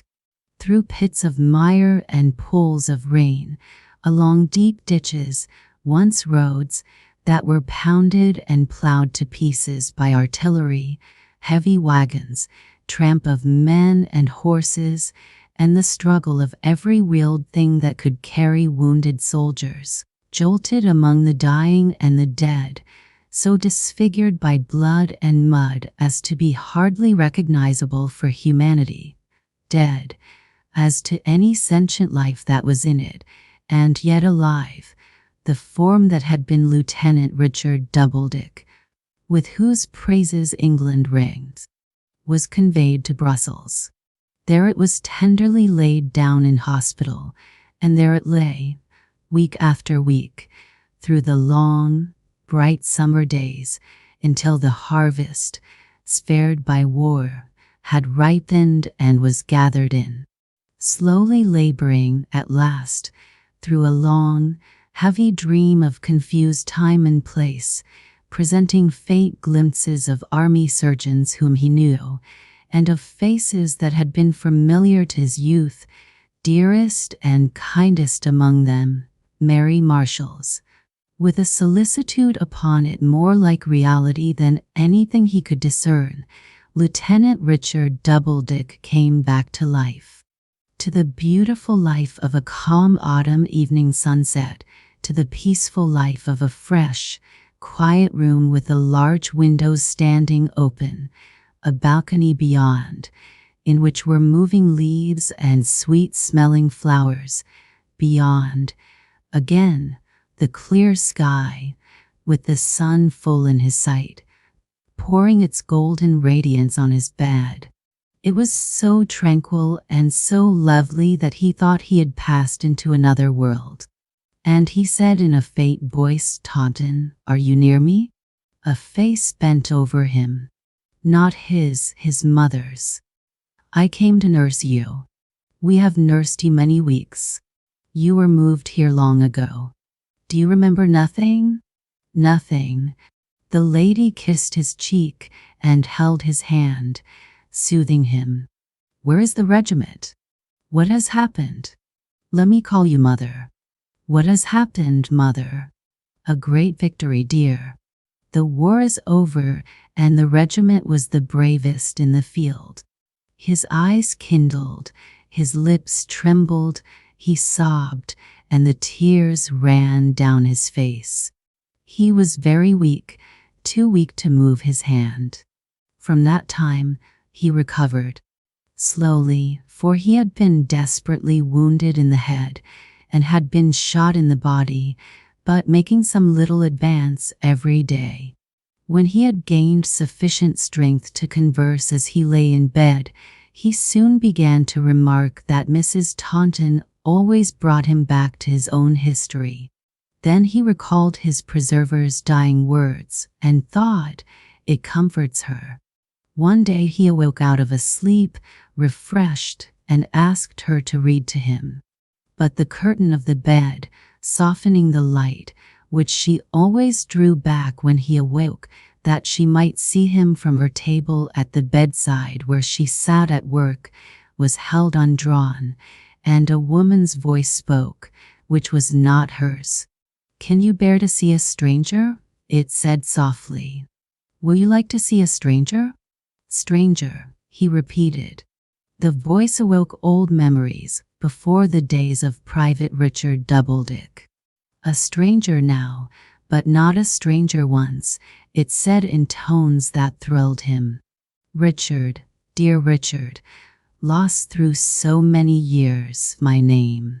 He cried out her name, Mary, and she held him in her arms, and his head lay on her bosom. Asterisk, asterisk, asterisk, asterisk, asterisk. Well, they were happy. It was a long recovery, but they were happy through it all. The snow had melted on the ground, and the birds were singing in the leafless thickets of the early spring, when those three were first able to ride out together, and when people flocked about the open carriage to cheer and congratulate Captain Richard Doubledick. But even then it became necessary for the captain, instead of returning to England, to complete his recovery in the climate of southern France. They found a spot upon the Rhone, within a ride of the old town of Avignon, and within view of its broken bridge, which was all they could desire. They lived there, together, 6 months, then returned to England. Mrs. Taunton, growing old after 3 years, though not so old as that her bright, dark eyes were dimmed, and remembering that her strength had been benefited by the change, resolved to go back for a year to those parts. So she went with a faithful servant, who had often carried her son in his arms, and she was to be rejoined and escorted home, at the year's end, by Captain Richard Doubledick. She wrote regularly to her children, as she called them now, and they to her. She went to the neighborhood of Aix, and there, in their own chateau near the farmer's house she rented, she grew into intimacy with a family belonging to that part of France. The intimacy began in her often meeting among the vineyards a pretty child, a girl with the most compassionate heart, who was never tired of listening to the solitary English lady's stories of her poor son and the cruel wars. The family were as gentle as the child, and at length she came to know them so well that she accepted their invitation to pass the last month of her residence abroad under their roof. All this intelligence she wrote home, piecemeal as it came about, from time to time, and at last enclosed a polite note from the head of the chateau, soliciting, on the occasion of his approaching mission to that neighborhood, the honor of the company of that man so justly celebrated, Captain Richard Doubledick. Captain Doubledick, now a hearty, handsome man in the full vigor of life, broader across the chest and shoulders than he had ever been before, dispatched a courteous reply and followed it in person. Traveling through all that extent of country after 3 years of peace, he blessed the better days on which the world had fallen. The corn was golden, not drenched in unnatural red, was bound in sheaves for food, not trodden underfoot by men in mortal fight. The smoke rose up from peaceful hearths, not blazing ruins.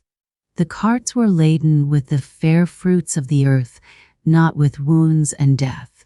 To him who had so often seen the terrible reverse, these things were beautiful indeed, and they brought him in a softened spirit to the old chateau near Aix upon a deep blue evening. It was a large chateau of the genuine old ghostly kind, with round towers and extinguishers and a high leaden roof and more windows than Aladdin's palace. The entrance door stood open, as doors often do in that country when the heat of the day is past, and the captain saw no bell or knocker and walked in. He walked into a lofty stone hall, refreshingly cool and gloomy after the glare of a southern day's travel. Extending along the 4 sides of this hall was a gallery, leading to suites of rooms, and it was lighted from the top. Still no bell was to be seen. "Faith," said the captain, halting, ashamed of the clinking of his boots, "this is a ghostly beginning." He started back and felt his face turn white. In the gallery, looking down at him, stood the French officer, the officer whose picture he had carried in his mind so long and so far. Compared with the original, at last, in every lineament how like it was. He moved and disappeared, and Captain Richard Doubledick heard his steps coming quickly down into the hall. He entered through an archway.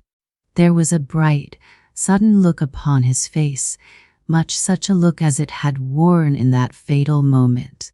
"Monsieur le Capitaine Richard Doubledick?" Enchanted to receive him.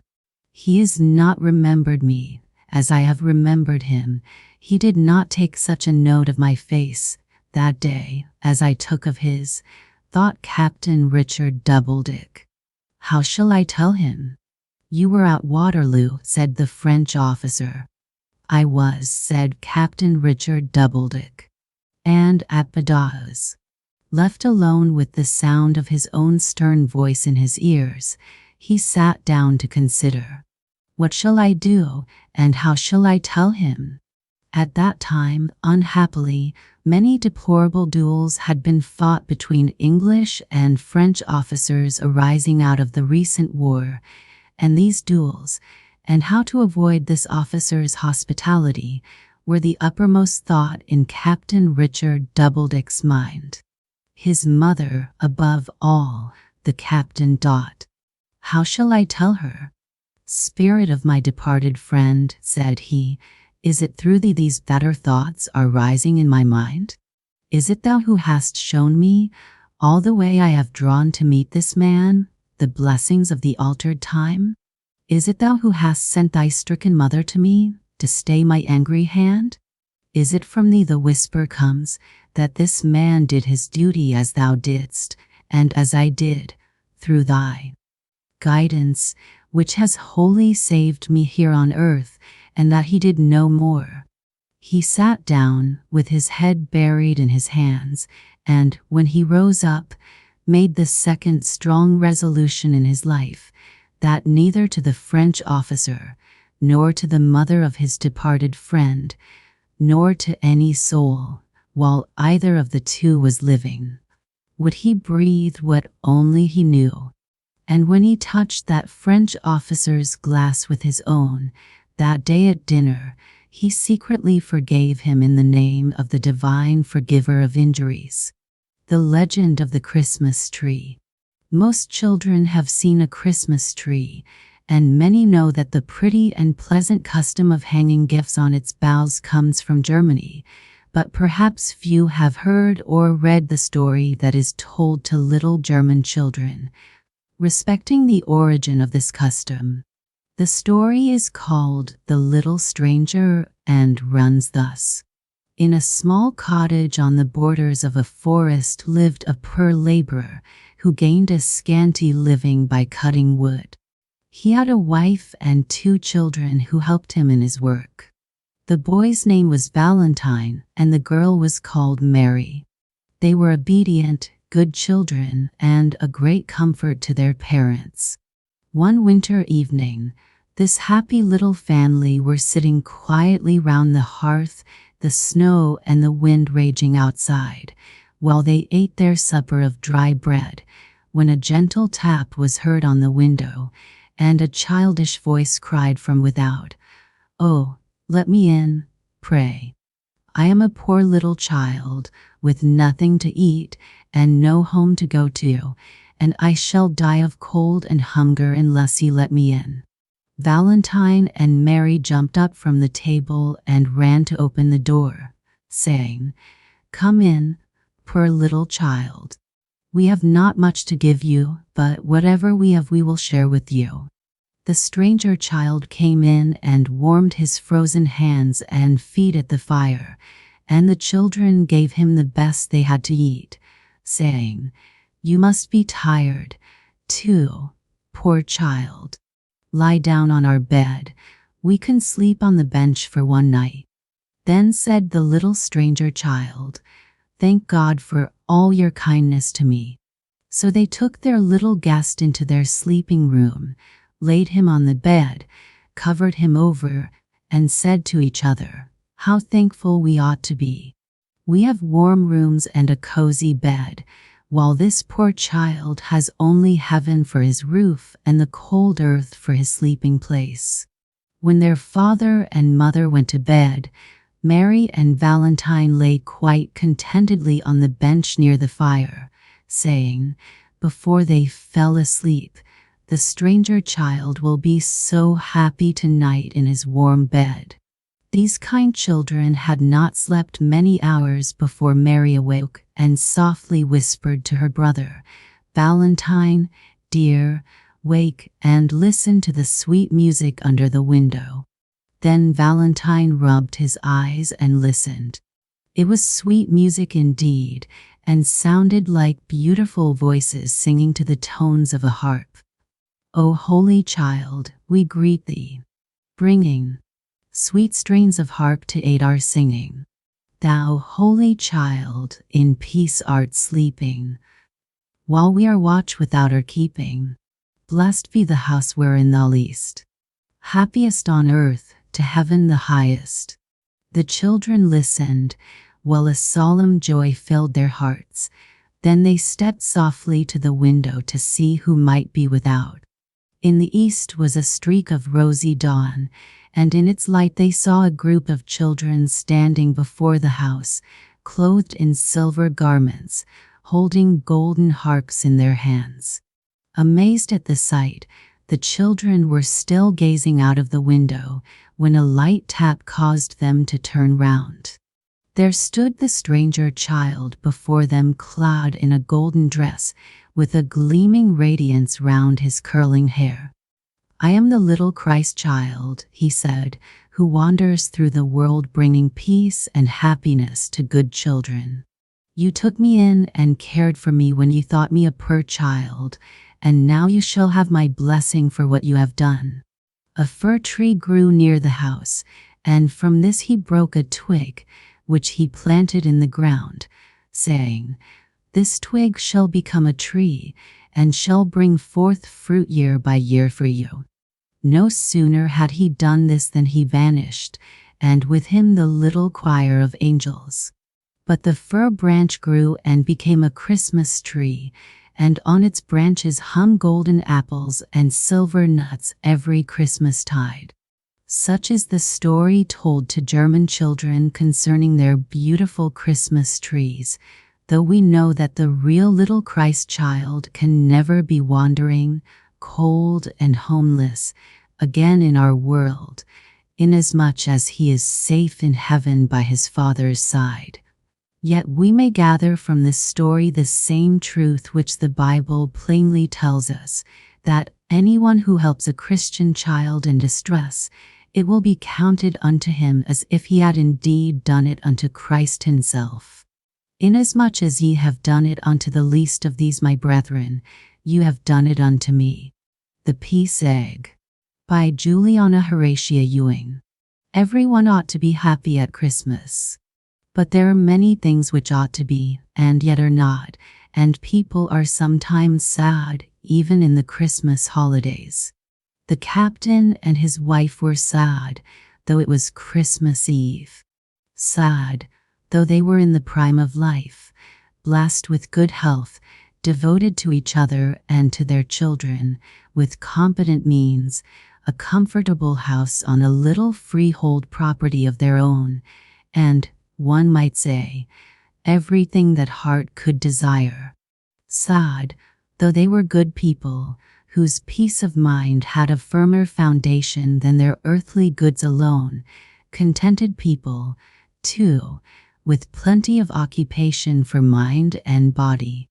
Sad, and in the nursery this was held to be past all reason, though the children were performing that ancient and most entertaining play or Christmas mystery, known as the Peace Egg, for their benefit and behoof alone.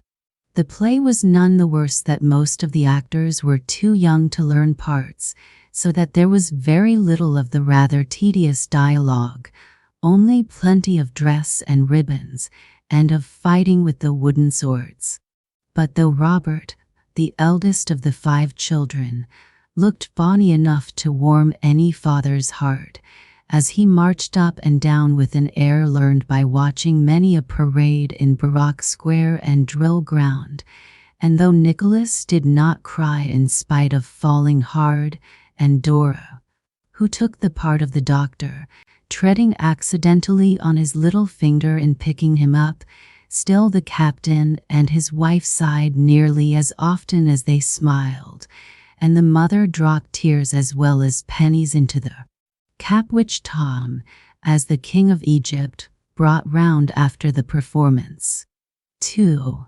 Many years back the captain's wife had been a child herself, and had laughed to see the village mummers act the Peace Egg, and had been quite happy on Christmas Eve.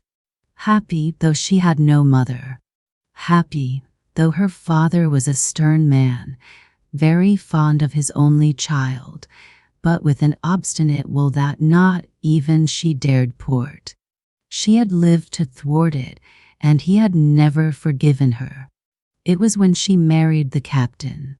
The old man had a prejudice against soldiers, which was quite reason enough, in his opinion, for his daughter to sacrifice the happiness of her future life by giving up the soldier she loved. At last he gave her her choice between the captain and his own favor and money. She chose the captain and was disowned and disinherited. The captain bore a high character and was a good and clever officer, but that went for nothing against the old man's whim. He made a very good husband too, but even this did not move his father-in-law, who had never held any intercourse with him or his wife since the day of their marriage, and who had never seen his own grandchildren. Amid the ups and downs of their wanderings, the discomforts of shipboard and of stations in the colonies, bad servants, and unwanted sicknesses, the captain's tenderness never failed. If the life was rough, the captain was ruddy. He had been, by turns, in one strait or another, sick nurse, doctor, carpenter, nursemaid, and cook to his family, and had, moreover, an idea that nobody filled these offices quite so well as himself. Withal, his very profession kept him neat, well-dressed, and active. In the roughest of their ever-changing quarters he was a smart man, and never changed his manner from that of the lover of his wife's young days. As years went and children came, the captain and his wife grew tired of traveling. New scenes were small comfort when they heard of the death of old friends. 1 foot of the dear, old, dull home sky was dearer, after all, than miles of the unclouded heavens of the south. The gray hills and overgrown lanes of her old home haunted the captain's wife by night and day, and homesickness, that weariest of all sicknesses, began to take the light out of her eyes before their time. It preyed upon the captain too. Now and then he would say, fretfully, "I should like a resting place in our own country, however small, before everybody is dead." But the children's prospects have to be considered. The continued estrangement from the old man was an abiding sorrow also, and they had hopes that, if only they could get home, he might be persuaded to peace and charity this time. At last they were sent home. But the hard old father still would not relent. He returned their letters unopened. This bitter disappointment made the captain's wife so ill that she almost died, and in 1 month the captain's hair became iron gray. He reproached himself for having ever taken the daughter from her father, to kill her at last, as he said. And, thinking of his own children, he even reproached himself for having robbed the old widower of his only child. After 2 years at home, his regiment was ordered again on foreign duty. He failed to effect an exchange, and they prepared to move once more, from Chatham to Calcutta. Never before had the packing, to which she was so well accustomed, been so bitter a task to the captain's wife. It was at the darkest hour of this gloomy time that the captain came in, waving above his head a letter which changed all their plans. Now close by the old home of the captain's wife there had lived a man, much older than herself, who yet had loved her with a devotion as great as that of the young captain. She never knew it, for when he saw that she had given her heart to his younger rival, he kept silence, and he never asked for what he knew he might have had, the old man's authority in his favor. So generous was the affection which he could never conquer, that he constantly tried to reconcile the father to his children whilst he lived, and, when he died, he bequeathed his house and small estate to the woman he had loved. It will be a legacy of peace, he thought on his deathbed. The old man cannot hold out when she and her children are constantly in sight. And it may please God that I shall know of the reunion I have not been permitted to see with my eyes. And thus it came about that the captain's regiment went to India without him, and that the captain's wife and her father lived on opposite sides of the same road. 3. The eldest of the captain's children was a boy. He was named Robert, after his grandfather, and seemed to have inherited a good deal of the old gentleman's character, mixed with gentler traits. He was a fair, fine boy, tall and stout for his age, with the captain's regular features, and, he flattered himself, the captain's firm step and martial bearing. He was apt, like his grandfather, to hold his own will to be other people's law, and, happily for the peace of the nursery, this opinion was devoutly shared by his brother Nicholas. Though the captain had left the army, Robin continued to command an irregular force of volunteers in the nursery, and never was colonel more despotic. His brothers and sisters were by turn infantry, cavalry, engineers, and artillery, according to his whim. The captain alone was a match for his strong-willed son. "If you please, sir," said Sarah, one morning, flouncing in upon the captain, just as he was about to start for the neighboring town. "If you please, sir, I wish you'd speak to Master Robert. He's past my powers." "I've no doubt of it," thought the captain, but he only said, "Well, what's the matter?" "Night after night do I put him to bed," said Sarah, "and night after night does he get up as soon as I'm out of the room, and says he's orderly officer for the evening, and goes about in his nightshirt and his feet as bare as boards."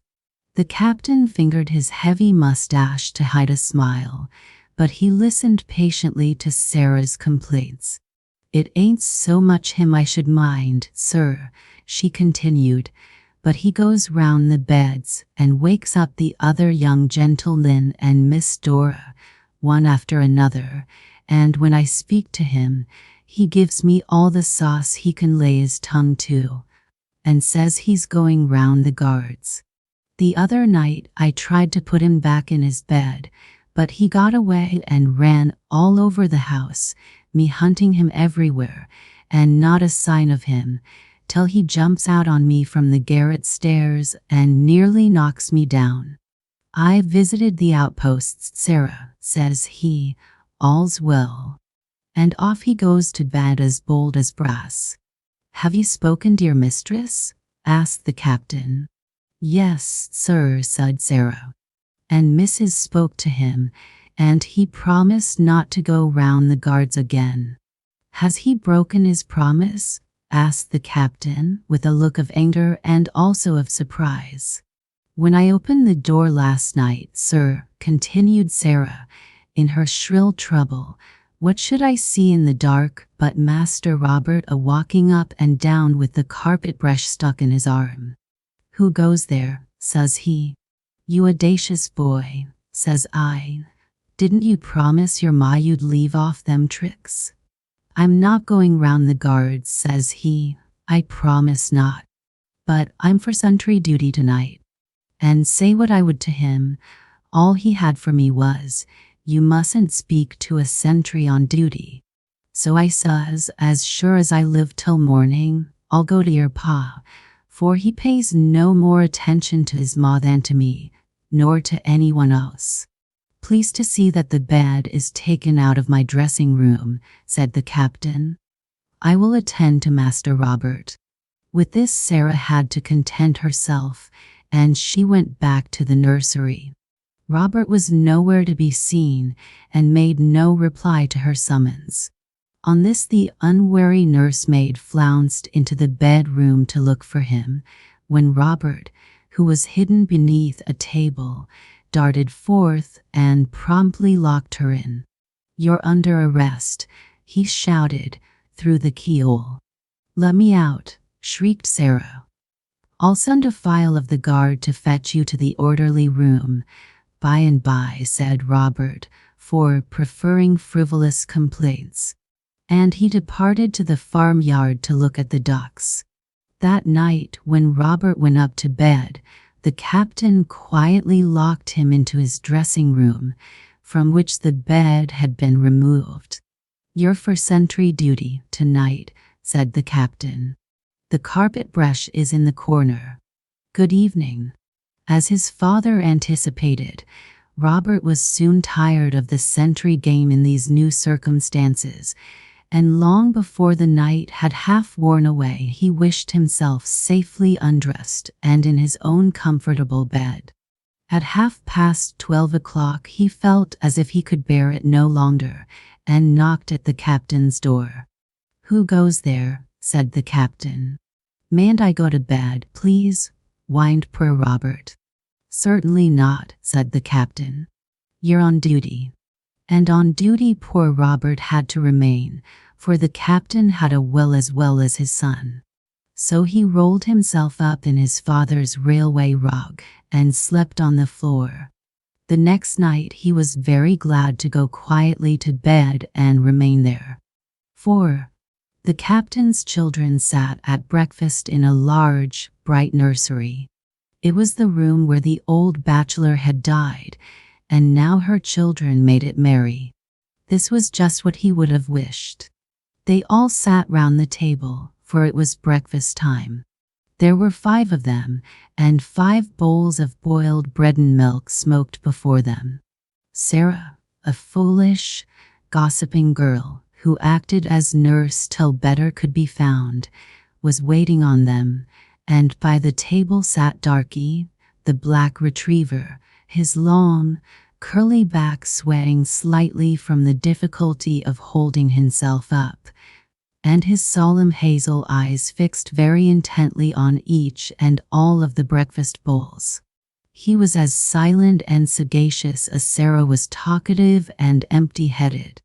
Though large, he was unassuming. Pax, the pug, on the contrary, who came up to the first joint of Darky's leg, stood defiantly on his dignity and his short stumps. He always placed himself in front of the bigger dog, and made a point of hustling him in doorways and of going first downstairs.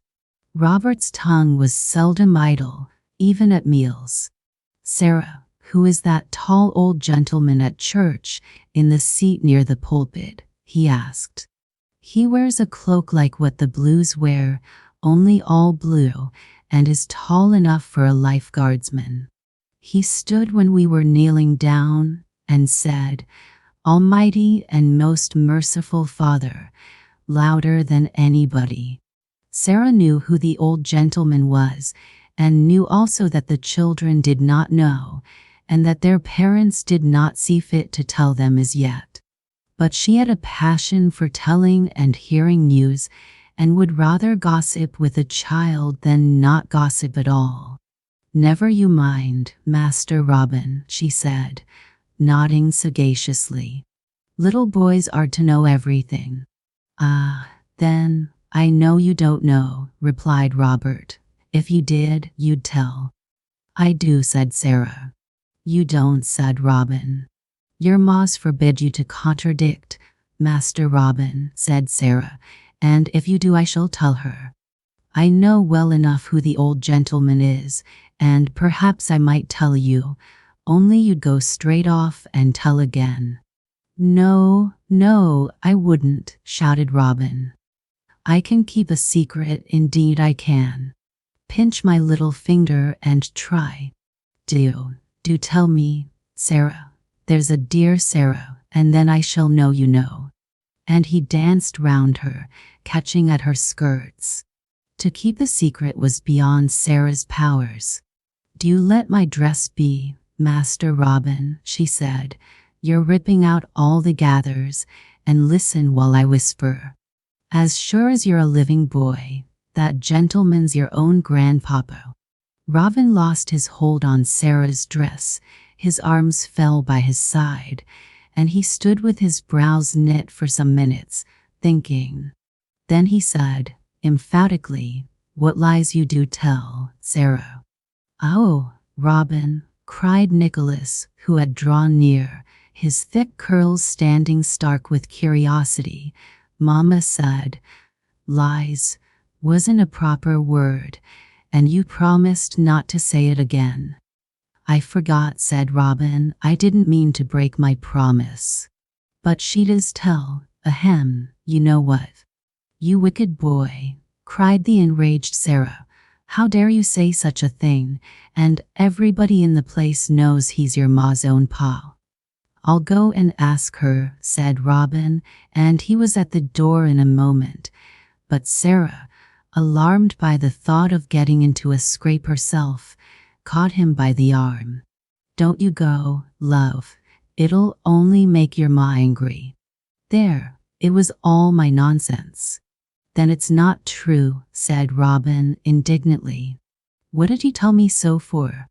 "It was all my jokes and nonsense," said the unscrupulous Sarah, "but your ma wouldn't like to know I've said such a thing. And Master Robert wouldn't be so mean as to tell tales, would he, love?" "I'm not mean," said Robin stoutly, "and I don't tell tales, but you do, and you tell you know what, besides. However, I won't go this time, but I'll tell you what, if you tell tales of me to Papa any more, I'll tell him what you said about the old gentleman in the blue cloak." With which parting threat Robin strode off to join his brothers and sisters. 5. After Robert left the nursery, he strolled out of doors, and, peeping through the gate at the end of the drive, he saw a party of boys going through what looked like a military exercise with sticks and a good deal of stamping, but instead of mere words of command, they all spoke by turns as in a play. Not being at all shy, he joined them and asked so many questions that he soon got to know all about it. They were practicing a Christmas mumming play called The Peace Egg. Why it was called thus they could not tell him, as there was nothing whatever about eggs in it, and so far from being a play of peace, it was made up of a series of battles between certain valiant knights and princes. The rehearsal being over, Robin went with the boys to the sexton's house. He was father to one of the characters called the King of Egypt, where they showed him the dresses they were to wear. These were made of gay-colored materials and covered with ribbons, except that of the Black Prince of Paradine, which was black as became his title. The boys also showed him the book from which they learned their parts, and which was to be bought at the post office store. "Then are you the mummers who come round at Christmas and act in people's kitchens, and people give them money, that Mama used to tell us about," said Robin. The boy hesitated a moment and then said, "Well, I suppose we are." "And do you go out in the snow from one house to another at night, and oh, don't you enjoy it?" cried Robin. "We like it well enough," the lad admitted. Robin bought a copy of The Peace Egg. He was resolved to have a nursery performance and to take the chief part himself. The others were willing for what he wished, but there were difficulties. In the first place, there are 8 characters in the play, and there were only 5 children. They decided among themselves to leave out the fool, and Mama said that another character was not to be acted by any of them, were indeed mentioned, the little one who comes in at the end, Robin explained. Mama had her reasons, and these were always good. She had not been altogether pleased that Robin had bought the play. It was a very old thing, she said, and very queer, not adopted for a child's play. If Mama thought the parts not quite fit for the children to learn, they found them much too long, so in the end she picked out some bits for each, which they learned easily, and which, with a good deal of fighting, made quite as good a story of it as if they had done the whole. What may have been wanting otherwise was made up for by the dresses, which were charming. Robin was St. George, Nicholas the valiant slasher, Dora the doctor, and the other 2 Hector and the King of Egypt. "And now we've no Black Prince," cried Robin in dismay. "Let Darky be the Black Prince," said Nicholas.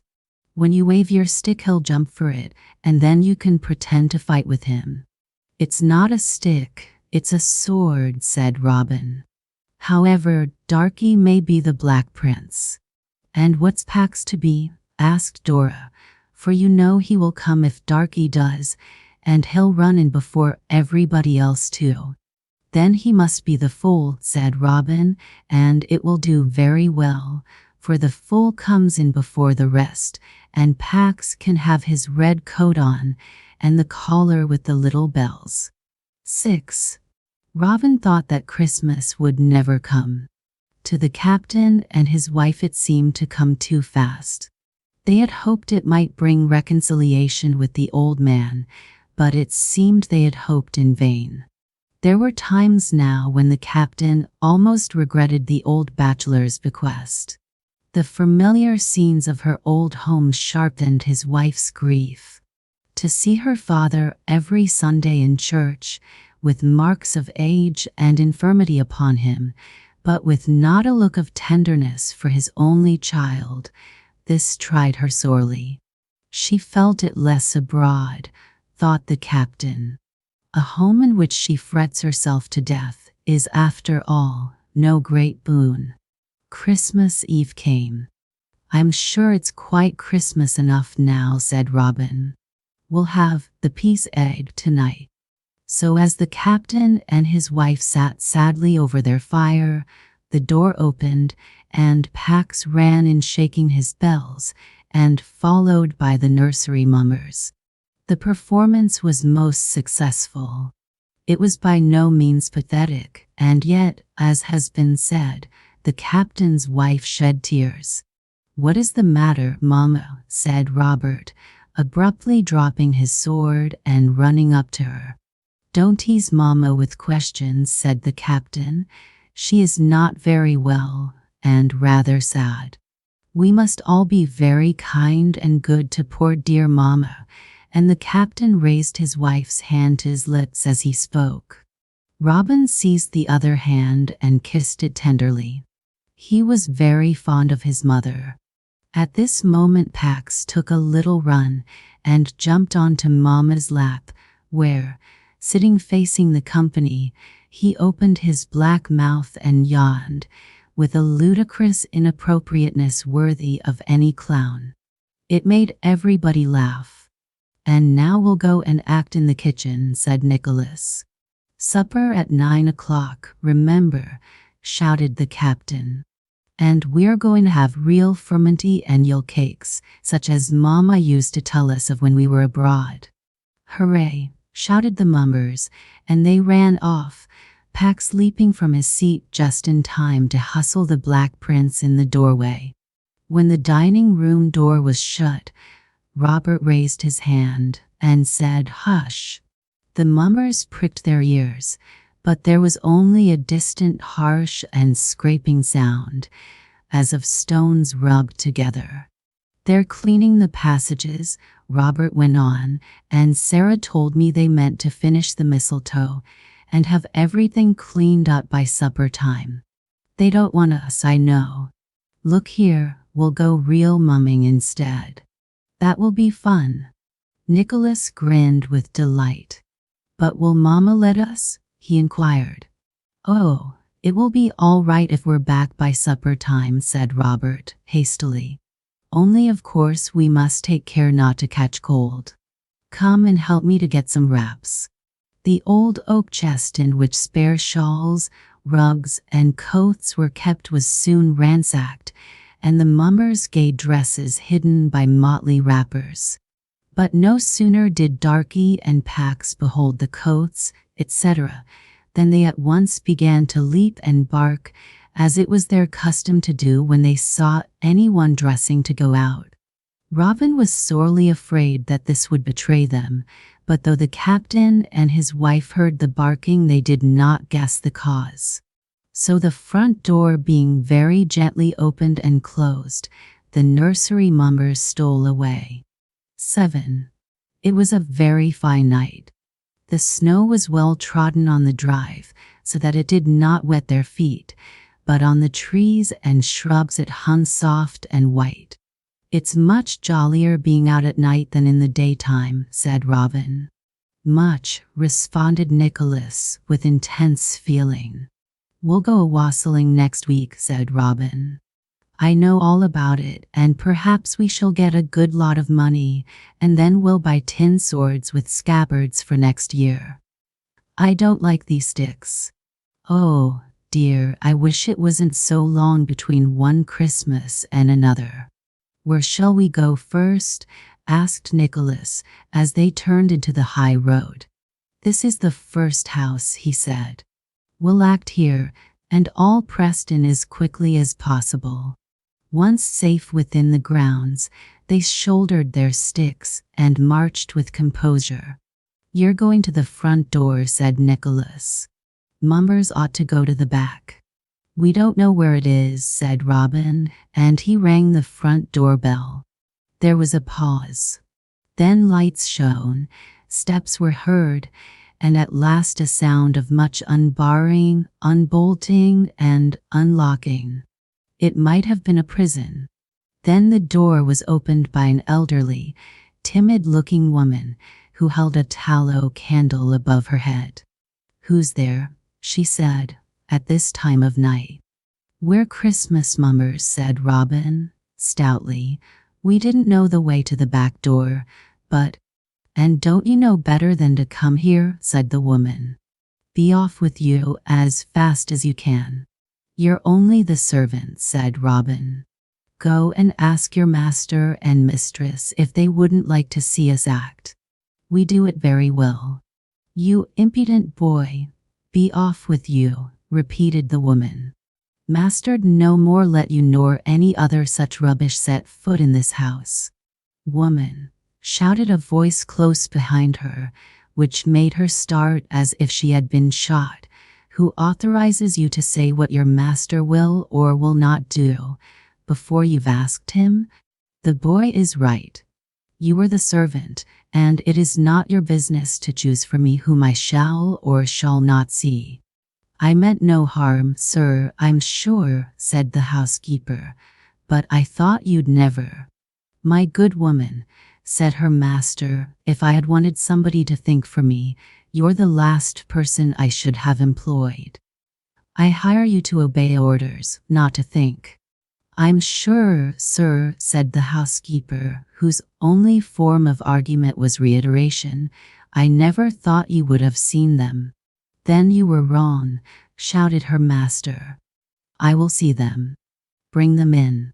He was a tall, gaunt old man, and Robin stared at him for some minutes, wondering where he could have seen somebody very like him. At last he remembered. It was the old gentleman of the blue cloak. The children threw off their wraps, the housekeeper helping them and chattering ceaselessly from sheer nervousness. "Well, to be sure," said she, "their dresses are pretty, too. And they seem quite a better sort of children. They talk quite genteel. I might ha' knowed they weren't like common mummers, but I was so flustrated hearing the bell go so late, and—" "Are they ready?" said the old man, who had stood like a ghost in the dim light of the flaring tallow candle, grimly watching the proceedings. "Yes, sir." "Shall I take them to the kitchen, sir? For you and the other idle hussies to gape and grin at?" "No. Bring them to the library," he snapped, and then stalked off, leading the way. The housekeeper accordingly led them to the library and then withdrew, nearly falling on her face as she left the room by stumbling over Darky, who slipped in last like a black shadow. The old man was seated in a carved oak chair by the fire. "I never said the dogs were to come in," he said. "But we can't do without them, please," said Robin, boldly. "You see there are 8 people in the peace egg, and there are only 5 of us, and so Darky has to be the Black Prince, and Pax has to be the Fool, and so we have to have them." "5 and 2 make 7, said the old man, with a grim smile. "What do you do for the 8th? "Oh, that's the little one at the end," said Robin, confidently. "Mama said we weren't to mention him, but I think that's because we're children. You're grown up, you know. So I'll show you the book, and you can see for yourself," he went on, drawing the peace egg from his pocket. "There, that's the picture of him, on the last page." black, with horns and a tail. The old man's stern face relaxed into a broad smile as he examined the grotesque woodcut, but when he turned to the first page the smile vanished in a deep frown, and his eyes shone like hot coals with anger. He had seen Robin's name. "Who set you here?" he asked in a hoarse voice. "Speak, and speak the truth. Did your mother send you here?" Robin thought the old man was angry with them for playing truant. He said slowly, "And no, she didn't exactly send us, but I don't think she'll mind our having come if we get back in time for supper. Mama never forbid our going mumming, you know." "I don't suppose she ever thought of it," Nicholas said candidly, wagging his curly head from side to side. "She knows we're mummers," said Robin, "for she helped us. When we were abroad, you know, she used to tell us about the mummers acting at Christmas when she was a little girl, and so we thought we'd be mummers, and so we acted to Papa and Mama, and so we thought we'd act to the maids, but they were cleaning the passages. And so we thought we'd really go mumming, and we've got several other houses to go to before supper time. We'd better begin, I think," said Robin, and without more ado he began to march round and round, raising his sword, and the performance went off quite as creditably as before. As the children acted, the old man's anger wore off. He watched them with an interest he could not repress.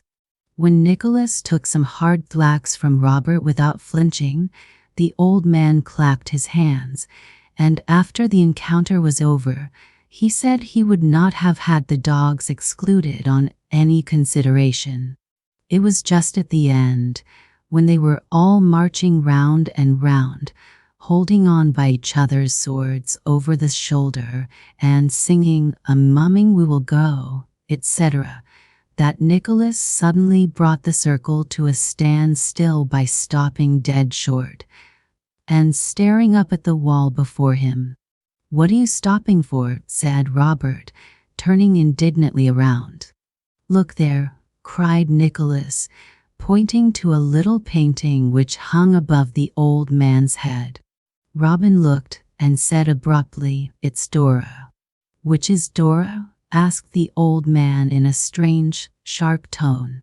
"Here she is," said Robin and Nicholas in one breath, as they dragged her forward. "She's the doctor," said Robin, "and you can't see her face for her things. Dora, take off your cap and pull back that hood. There. Oh, it is like her." It was the portrait of her mother as a child, but of this the nursery mummers knew nothing.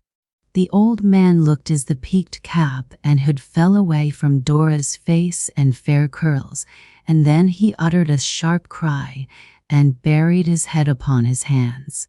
The boy stood stupefied, but Dora ran up to him, and putting her little hands on his arms said, in childish pitying tones, "Oh, I am so sorry. Have you got a headache? May Robin put the shovel in the fire for you? Mama has hot shovels for her headaches." And though the old man did not speak or move, she went on coaxing him and stroking his head, on which the hair was white. At this moment Pax took one of his unexpected runs and jumped onto the old man's knee in his own particular fashion, and then yawned at the company. The old man was startled and lifted his face suddenly. It was wet with tears. "Why, you're crying," exclaimed the children with one breath.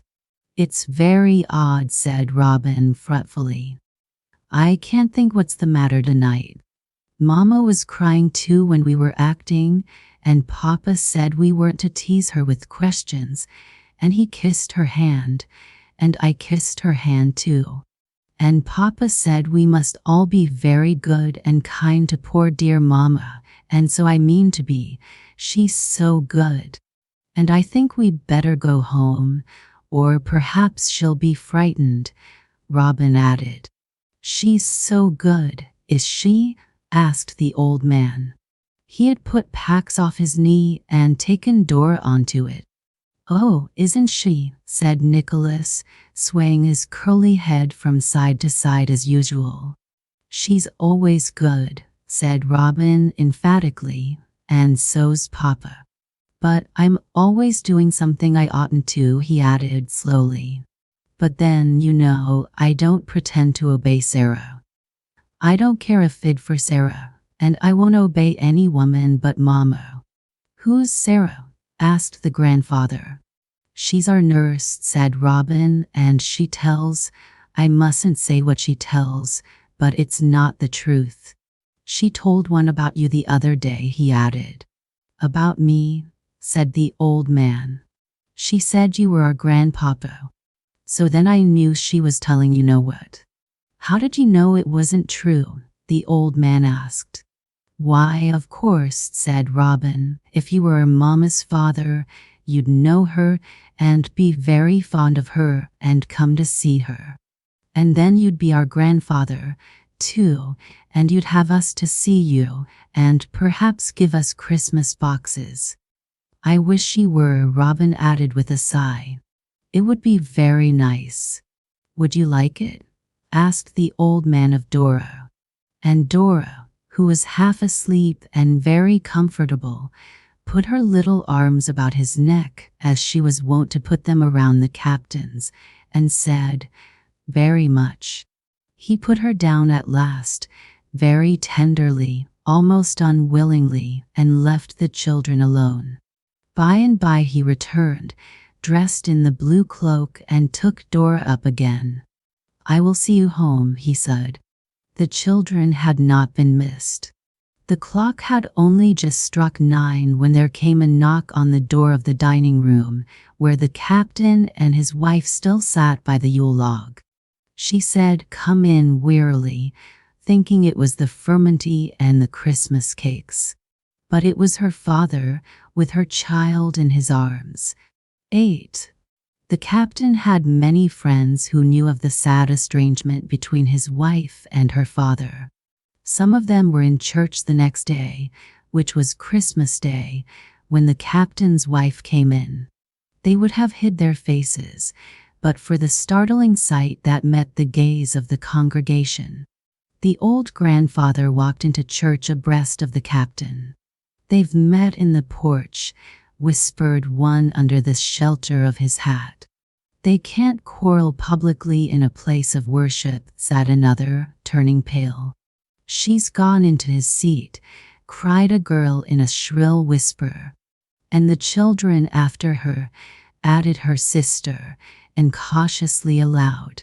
There was now no doubt about the matter. The old man in his blue cloak stood for a few moments politely disputing the question of precedence with his handsome son-in-law. Then the captain bowed and passed in, and the old man followed him. By the time that the service was ended, everybody knew of the happy peacemaking and was glad. One old friend after another came up with blessings and good wishes. This was a proper Christmas indeed, they said. There was a general rejoicing, but only the grandfather and his children knew that it was hatched from the peace egg.